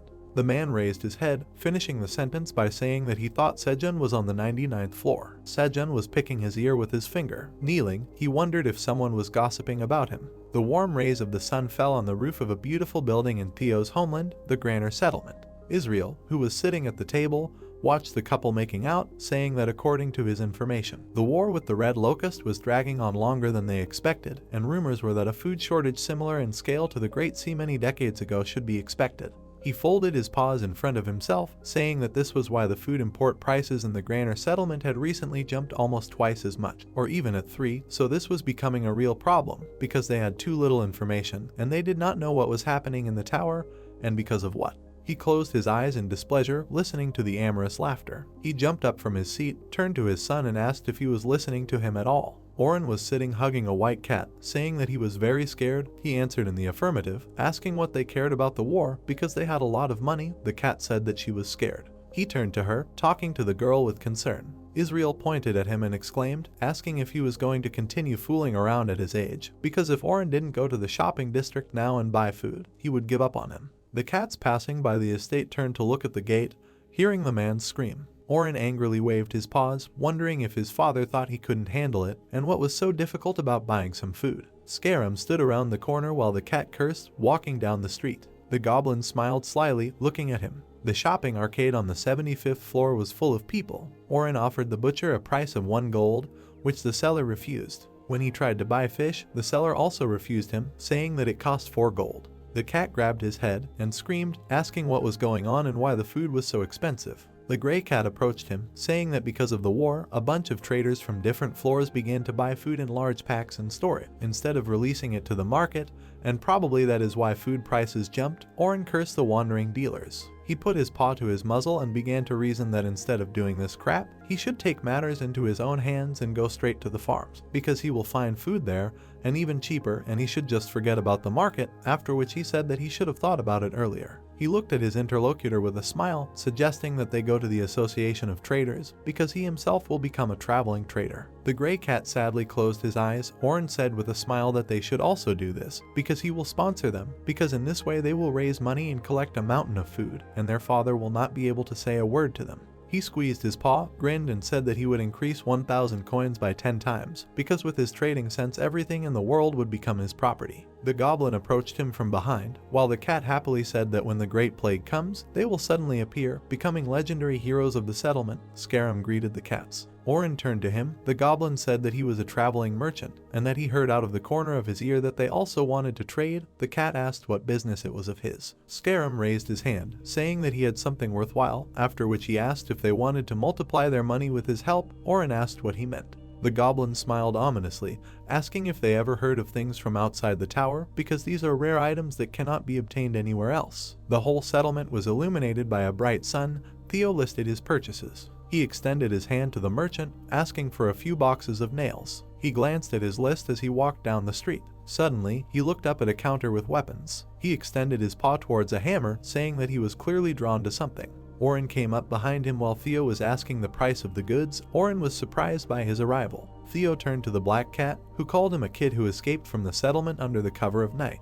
Theo recoiled in shock, then asked what brought him there. On the black cat's chest, a plaque of traveling merchants shone. Theo looked at his face, asking if he had become a traveling merchant. The black cat confirmed his guess, saying that an extremely nice goblin helped him with it. He leaned towards his interlocutor, adding that the goblin had said again that the stupid cat had made a lot of money, so he wanted to try himself, and Theo, it turns out, is a mid-level traveling merchant, and must have pushed his way forward. Oren looked at him ominously, asking how much he had earned on items from outside the tower. Theo looked at him indignantly, extended his paw and asked if he had bought anything from Scarum, after which he yelled at him, saying that the black cat was a real scoundrel, but that bastard would outdo him on all fronts, and then told him to give him everything he had collected, because he would sort it out. The black cat slapped his hand away, asking what was wrong with him, and then said that he knew everything. He raised his paw, frowned, and said that the goblin was extremely generous with Theo, and he lied to the management at the gates and slandered him as a charlatan, only to take all his items from outside the tower into his paws. Theo spread his paws, indignant at what was said, after which he said that the goblin was hanging noodles on his ears. The black cat said that no matter how much he wanted to grab someone else's property, he should still know his place. He pointed a finger in his face, telling Theo to stick to his class, and that everything was going as when he confessed his love to Meryl, although he was just a pathetic beggar. Theo exhaled heavily, asking if everything was okay with Meryl. The black cat waved him off, said that he did not understand who he was talking about. The gray cat explained that on the day of Theo's escape, the girl left him, saying that she did not like him. The black cat exploded in anger, shouting that she had not abandoned him, but that he had abandoned her. Theo said that she had always been flighty, so he shouldn't take it too seriously. Oren nudged his hand, asking if he thought he needed this pity. The black cat pointed at himself, frowned, and said that they would sell the items from outside the tower to the Minotaur King on the 99th floor. Since the goblin said he liked them, so he was going to take this opportunity to build a relationship with the strongest creature in the tower and turn him into a reliable sponsor. As he walked away,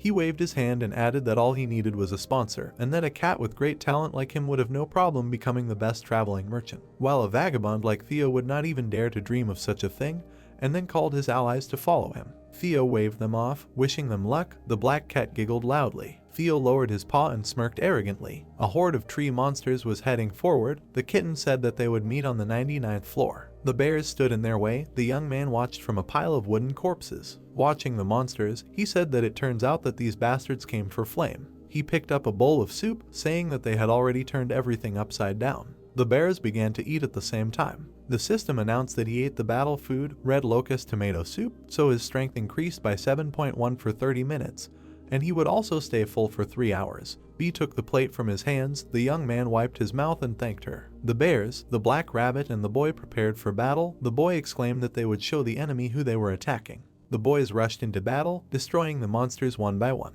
The boy and the rabbit struck again and again. Suddenly, a huge monster fell next to the boy. The monster directed its vine towards the boy. He looked at the approaching limb in surprise. Suddenly, Theo cut the vine with his claws. His eyes shone with a bright light. The kitten exclaimed that he would not let them get away with this. The monster looked at him in surprise. The next second, the cat cut his body into many pieces. Wooden fragments fell to the ground. The boy looked at him happily, calling his name. The cat pointed his finger in front of him and asked what was wrong with those guys. The boy raised his hands. The cat looked at him in confusion. The boy explained that as soon as he went down, these scoundrels fell to them, and he also found an apple sapling in a cave called Flame. Theo asked what he was even carrying. Suddenly, the boy looked back in fear at the approaching monster. Theo smashed it.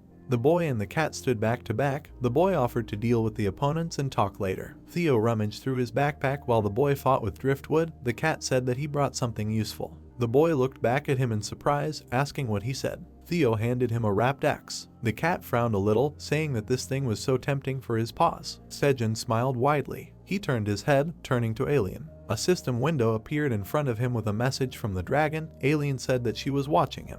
The axe in the boy's hand began to dissolve into thin air. The dragon used the appraisal skill on it. The boy threw one cherry tomato. The system announced the task was completed. Sejun stood with his hand extended upward, holding the axe. The system announced that the boy had received the great warrior's tomahawk. He looked at it with a wide smile. He extended the tomahawk towards the sun, saying that it was a personalized item.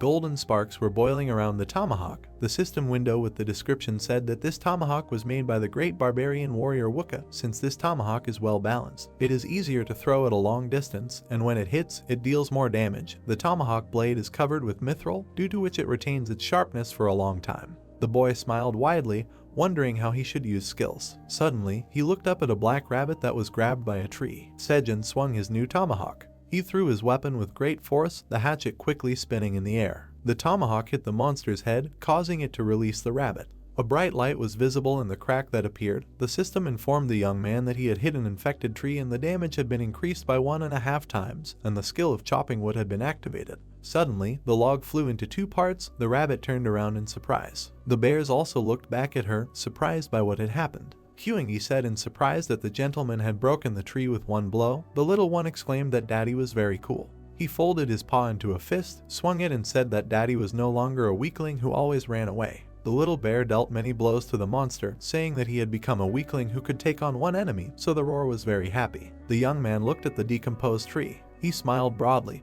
A system notification appeared next to him that he had defeated a scout of a large grove of charged ents, for which he received 500 experience. The guy said that the tomahawk had a very wonderful power, and he could not expect anything else from a named item, and then added that he split this tree into firewood without any effort at all. He picked up the cat in his arms, happily complimenting him.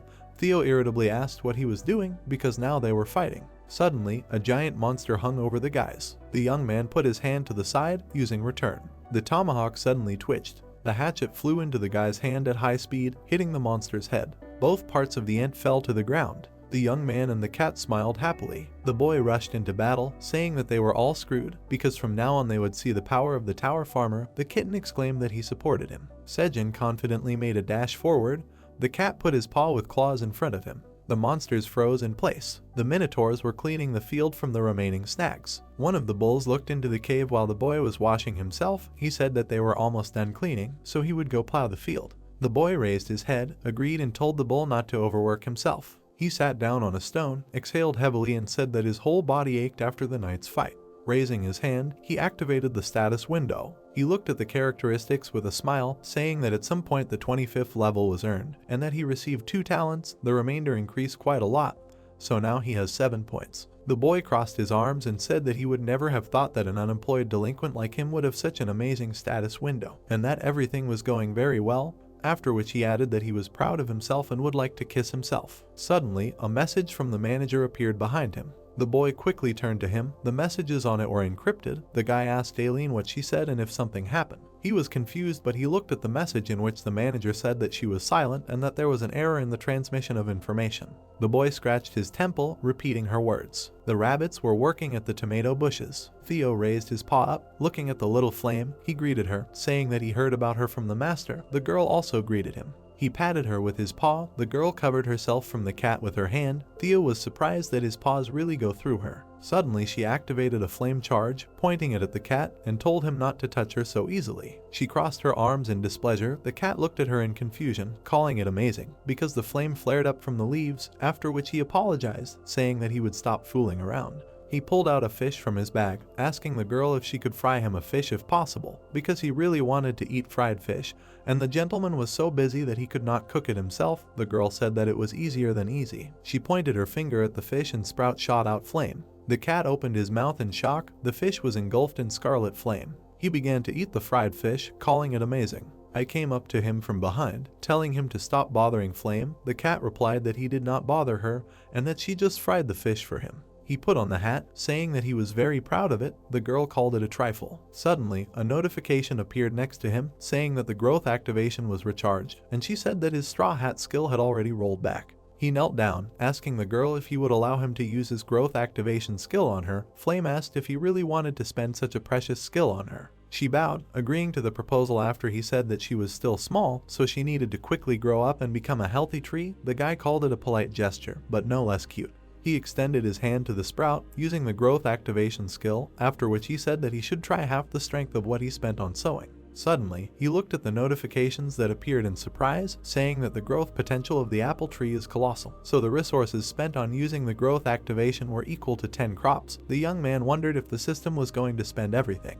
His hand was pulled towards the sprout. Golden energy began to rage around. He looked at what was happening in confusion, thinking that his mana was being sucked out. The sprout grew slightly. The girl clasped her palms with a joyful smile. I thought that she grew just a little. Flame said that her body was overflowing with energy. Suddenly the guy fell to the ground. The cat was scared but exclaimed, asking what happened. The girl looked at him upset, asking if he was okay, and if this happened because of her. The young man calmed her down, saying that he was already tired after the battle with all the infected trees, so everything was fine, and he was just dizzy. The girl smiled widely, agreed with him, and said that she would relieve him of a bit of fatigue. The guy looked at her in confusion, asking what she meant. Flame closed her eyes. The tree was embraced by a blue aura. She stretched out her hands to the guy, directing energy at him. The aura of the tree began to circle around his body. Suddenly, the guy looked ahead in surprise, not understanding what was happening. He rose to his knees, looked at his hands and said that he suddenly felt very light, after which he asked if it happened because of the white flame. The cat said in surprise that the gentleman caught fire. The girl shrugged her shoulders. 2 notifications appeared above her, saying that the young man was absorbed by the flame of purification, and for the next 3 hours this flame would burn all impurities and generally improve the condition of the body. The guy called it amazing, saying that she really was an incredible magical plant. The girl said that she was glad to help him. The young man raised his hand, asking if she had other abilities. She began to bend her fingers, listing abilities such as the flame of purification, which she had just used, and the flame of friendship. The young man asked what that meant. He pointed his finger at himself, hearing the girl's words that this flame allows him to control fire for some time and can also increase the strength of fire. The guy asked if it means that he can use her abilities. He thoughtfully touched his chin. The cat, upset, began to pat his hand. The guy suggested that this ability would be useful against infected trees. Theo asked to pay attention to him because he also had some important news. He looked at the guy pitifully, saying that a man named Sejun found out that he was not on the 40th floor. The guy looked at the animal, asking what this meant. Suddenly, he raised his eyebrows in fear and asked what he just said. The sun's rays penetrated the cave. The young man looked ahead in surprise, saying that this was the coolest hunter in Korea, after which he asked if the cat had become friends with him. They exchanged glances. The cat said that the man found out that he was not on the 40th floor. He raised his paw, smiled and said that the boy shouldn't worry because they signed a non-disclosure contract, so his secret won't go any further. The boy agreed, saying that he never thought that Dongshik was a student of Sejun. He touched his chin, saying that they were indebted to him, at least to his family in Korea, so he can continue to help them by sponsoring these guys with crops. He looked at the cat. Theo was licking his paw. The boy thought about what kind of cat it was, because then it could have been a coincidence, but he made such a connection just by selling some sweet sun pumpkin potatoes, and then wondered if this was to be expected from a traveling merchant. The cat and the boy looked at each other. Theo said that he had a favor to ask of the boy. Code raised his paw, asking if the boy remembered why he became a traveling merchant. The boy replied that it was because some guy named Oren stole his girlfriend. Theo exclaimed angrily, frowning. He said that this was exactly what happened, and he also met this bastard at the market, and it turned out that he also became a traveling merchant. The cat added that this fool fell for the goblin's trick and even spat on his help, calling him a bad guy right in front of everyone. The young man looked at the cat in surprise. Theo spread his arms out to the sides, adding that now Oren, just like him for the first time, carries useless things with him not from the tower and is heading to the 99th floor to meet the king of the Minotaurs. The young man asked if he was serious. The cat looked at him plaintively in the eyes, touched his chest with his paw and asked him to scold Oren. The young man raised his closed hand to his face, asking if he wanted to tell the traveling merchant with a bag full of things from outside the tower to head their way. He smiled slyly, saying that something really interesting was brewing. Oren and his allies walked through the empty field under the ash. He rubbed his chin, wondering what was wrong with this floor since it was completely empty. He looked at one of the allies, saying that he was a little hungry, then asked if he only had a snack. The gray cat replied that they couldn't have food. He looked at him tiredly, adding that they paid for the merchant's registration, bought bags and bought everything the goblin had, and then spent the rest on alcohol to celebrate the successful development of the deli, so they did not have enough for everything they needed for the journey. The second gray cat fell to his knees, pitifully saying that they would die of hunger. Oren shut him up, telling him to stop whining, because they would sell everything easily, then asked if he thought he wouldn't be able to raise 1,000 coins on this floor. The gray cat revealed a map. Oren suggested finding the king of the Minotaurs and asking for food and water because they had come to this backwater to sell rare items, so they should be greeted with all the honors, then asked how much longer they had to go. The gray cat replied that judging by the map, they would have to go for about 2-3 more days. The cat curled up on the ground, trembling with hopelessness. Oren exclaimed in surprise. Suddenly, something caught their attention. Rabbits were heading towards them. The rabbit with the wheelbarrow said that they were selling water. The boys quickly ran to them. The black cat exclaimed that they were saved, and that he would never have thought that there would be traders there, after which he asked to give them water. The rabbit took the bottle, naming the price of 0.5 tower coins per bottle. The black cat exclaimed that it was very expensive. The boys stood under the scorching sun. Someone's skeleton was lying behind one of the stones. The rabbit explained that water on this floor is obtained with great difficulty. The black cat tiredly lowered his head, saying that they were thirsty. The gray cat behind his back said that he wanted to go home. The rabbit asked me with a smile if they were traders, that they were going to visit the king of the Minotaurs. Oren took his token, saying that they were, and right now they were on the road to sell rare items to the king of the Minotaurs. He looked at the rabbit with a smile, hearing the words that he had no idea that it was them, the esteemed guests, who the rabbit offered to lend them water. The black cat asked if it was true, because in that case they would not refuse. Suddenly the rabbit handed him a contract. The cats took the paper in their hands. Oren asked what it was, and the rabbit replied that it was a contract with a guarantee of debt repayment. He stretched out his hand in front of himself, explaining that they would be obliged to repay the amount tenfold if they did not repay the debt within 3 days. The black cat said that this was a scam because repayment tenfold was some kind of nonsense. The black cat looked at the rabbit in confusion after he explained that the 99th floor was a cruel place where it was difficult to survive if you did not resort to such measures, and that many people ran away without paying. And besides, they could repay the debt with their labor. The black cat signed the contract, I repeat his words, after which he said that this could not happen because they would sell everything they brought and get their money. The cats took the water. Oren told them to put all the water in bags. The rabbits watched the cats leaving, who greedily drank the water. The black cat said that in 3 days they would get their money. The rabbit bit off a carrot, wishing them riches. The next day the cats again walked across the wasteland under the scorching sun. Oren drank the last drop of water from the bottle. They moved forward tiredly. The black cat said that he drank only water, so his stomach was cramping from hunger. The gray cat said that they drank everything in a day. Oren looked back at him and told him to give him all the remaining water. The gray cat refused, saying that this was the last bottle. The black cat snatched the bottle from his hands and shouted at him. The gray cat burst into tears, saying that he had saved it on purpose. The second ally looked ahead in surprise, calling Oren. He pointed to a gazebo in front of him, from which smoke was coming. The gray cat exclaimed that there might be some kind of eatery there. The black cat closed his eyes, asking what it meant. Suddenly, he and the gray cat opened their eyes wide, maddened by the smell. They ran to the gazebo. The rabbits greeted them, saying that they had come to the Rabbit House, the only restaurant on the 99th floor. The cats sat down at the table, saying that they wanted fried fish. The rabbit extended his hand, naming the price of 1 coin per fish. The cat exclaimed that it was too expensive. The cook spread his arms, saying that there was no lake or sea nearby, so it was difficult to get fish. Oren snatched the contract from his hand. The rabbit offered to sign it, saying that if they could not pay off the debt in 3 days, they would be obliged to reimburse the cost of the food tenfold. The black cat exclaimed, asking if the rabbit wanted him to work for it.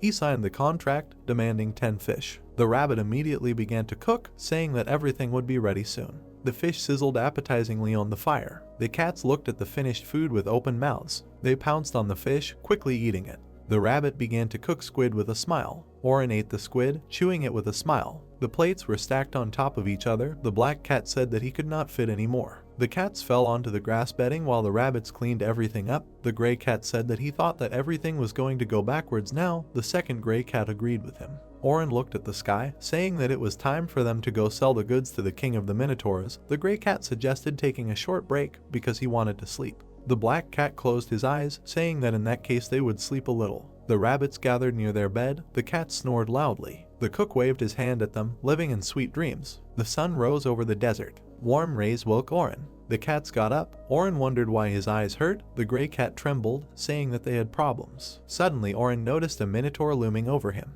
The bulls surrounded them. One of them asked if they were the guys looking for the king of the Minotaurs. You covered your heads in fear. Oren came down with tears, and a trembling voice said that he had a token of a traveling merchant.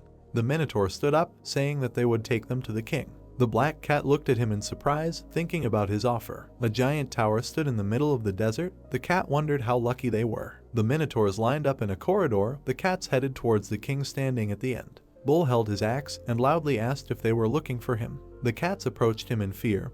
Oren confirmed this with a trembling voice, saying that they had come a long way to sell him some incredibly rare items, and that they were items that were not in the tower. The Minotaur King looked at them, saying that he would let an expert evaluate whether the items they were selling were real or not. He waved his hand. Sejun appeared from behind his cloak. The Minotaur said that the appraiser was with them today. The young man put his hands on his belt. The king declared him as the Great Black Dragon. The boy took hold of his straw hat, looking at the cats with a smile. That's how this video ends. If you have sat through to the end, please don't forget to press the subscribe button and leave feedback. See you in the next video.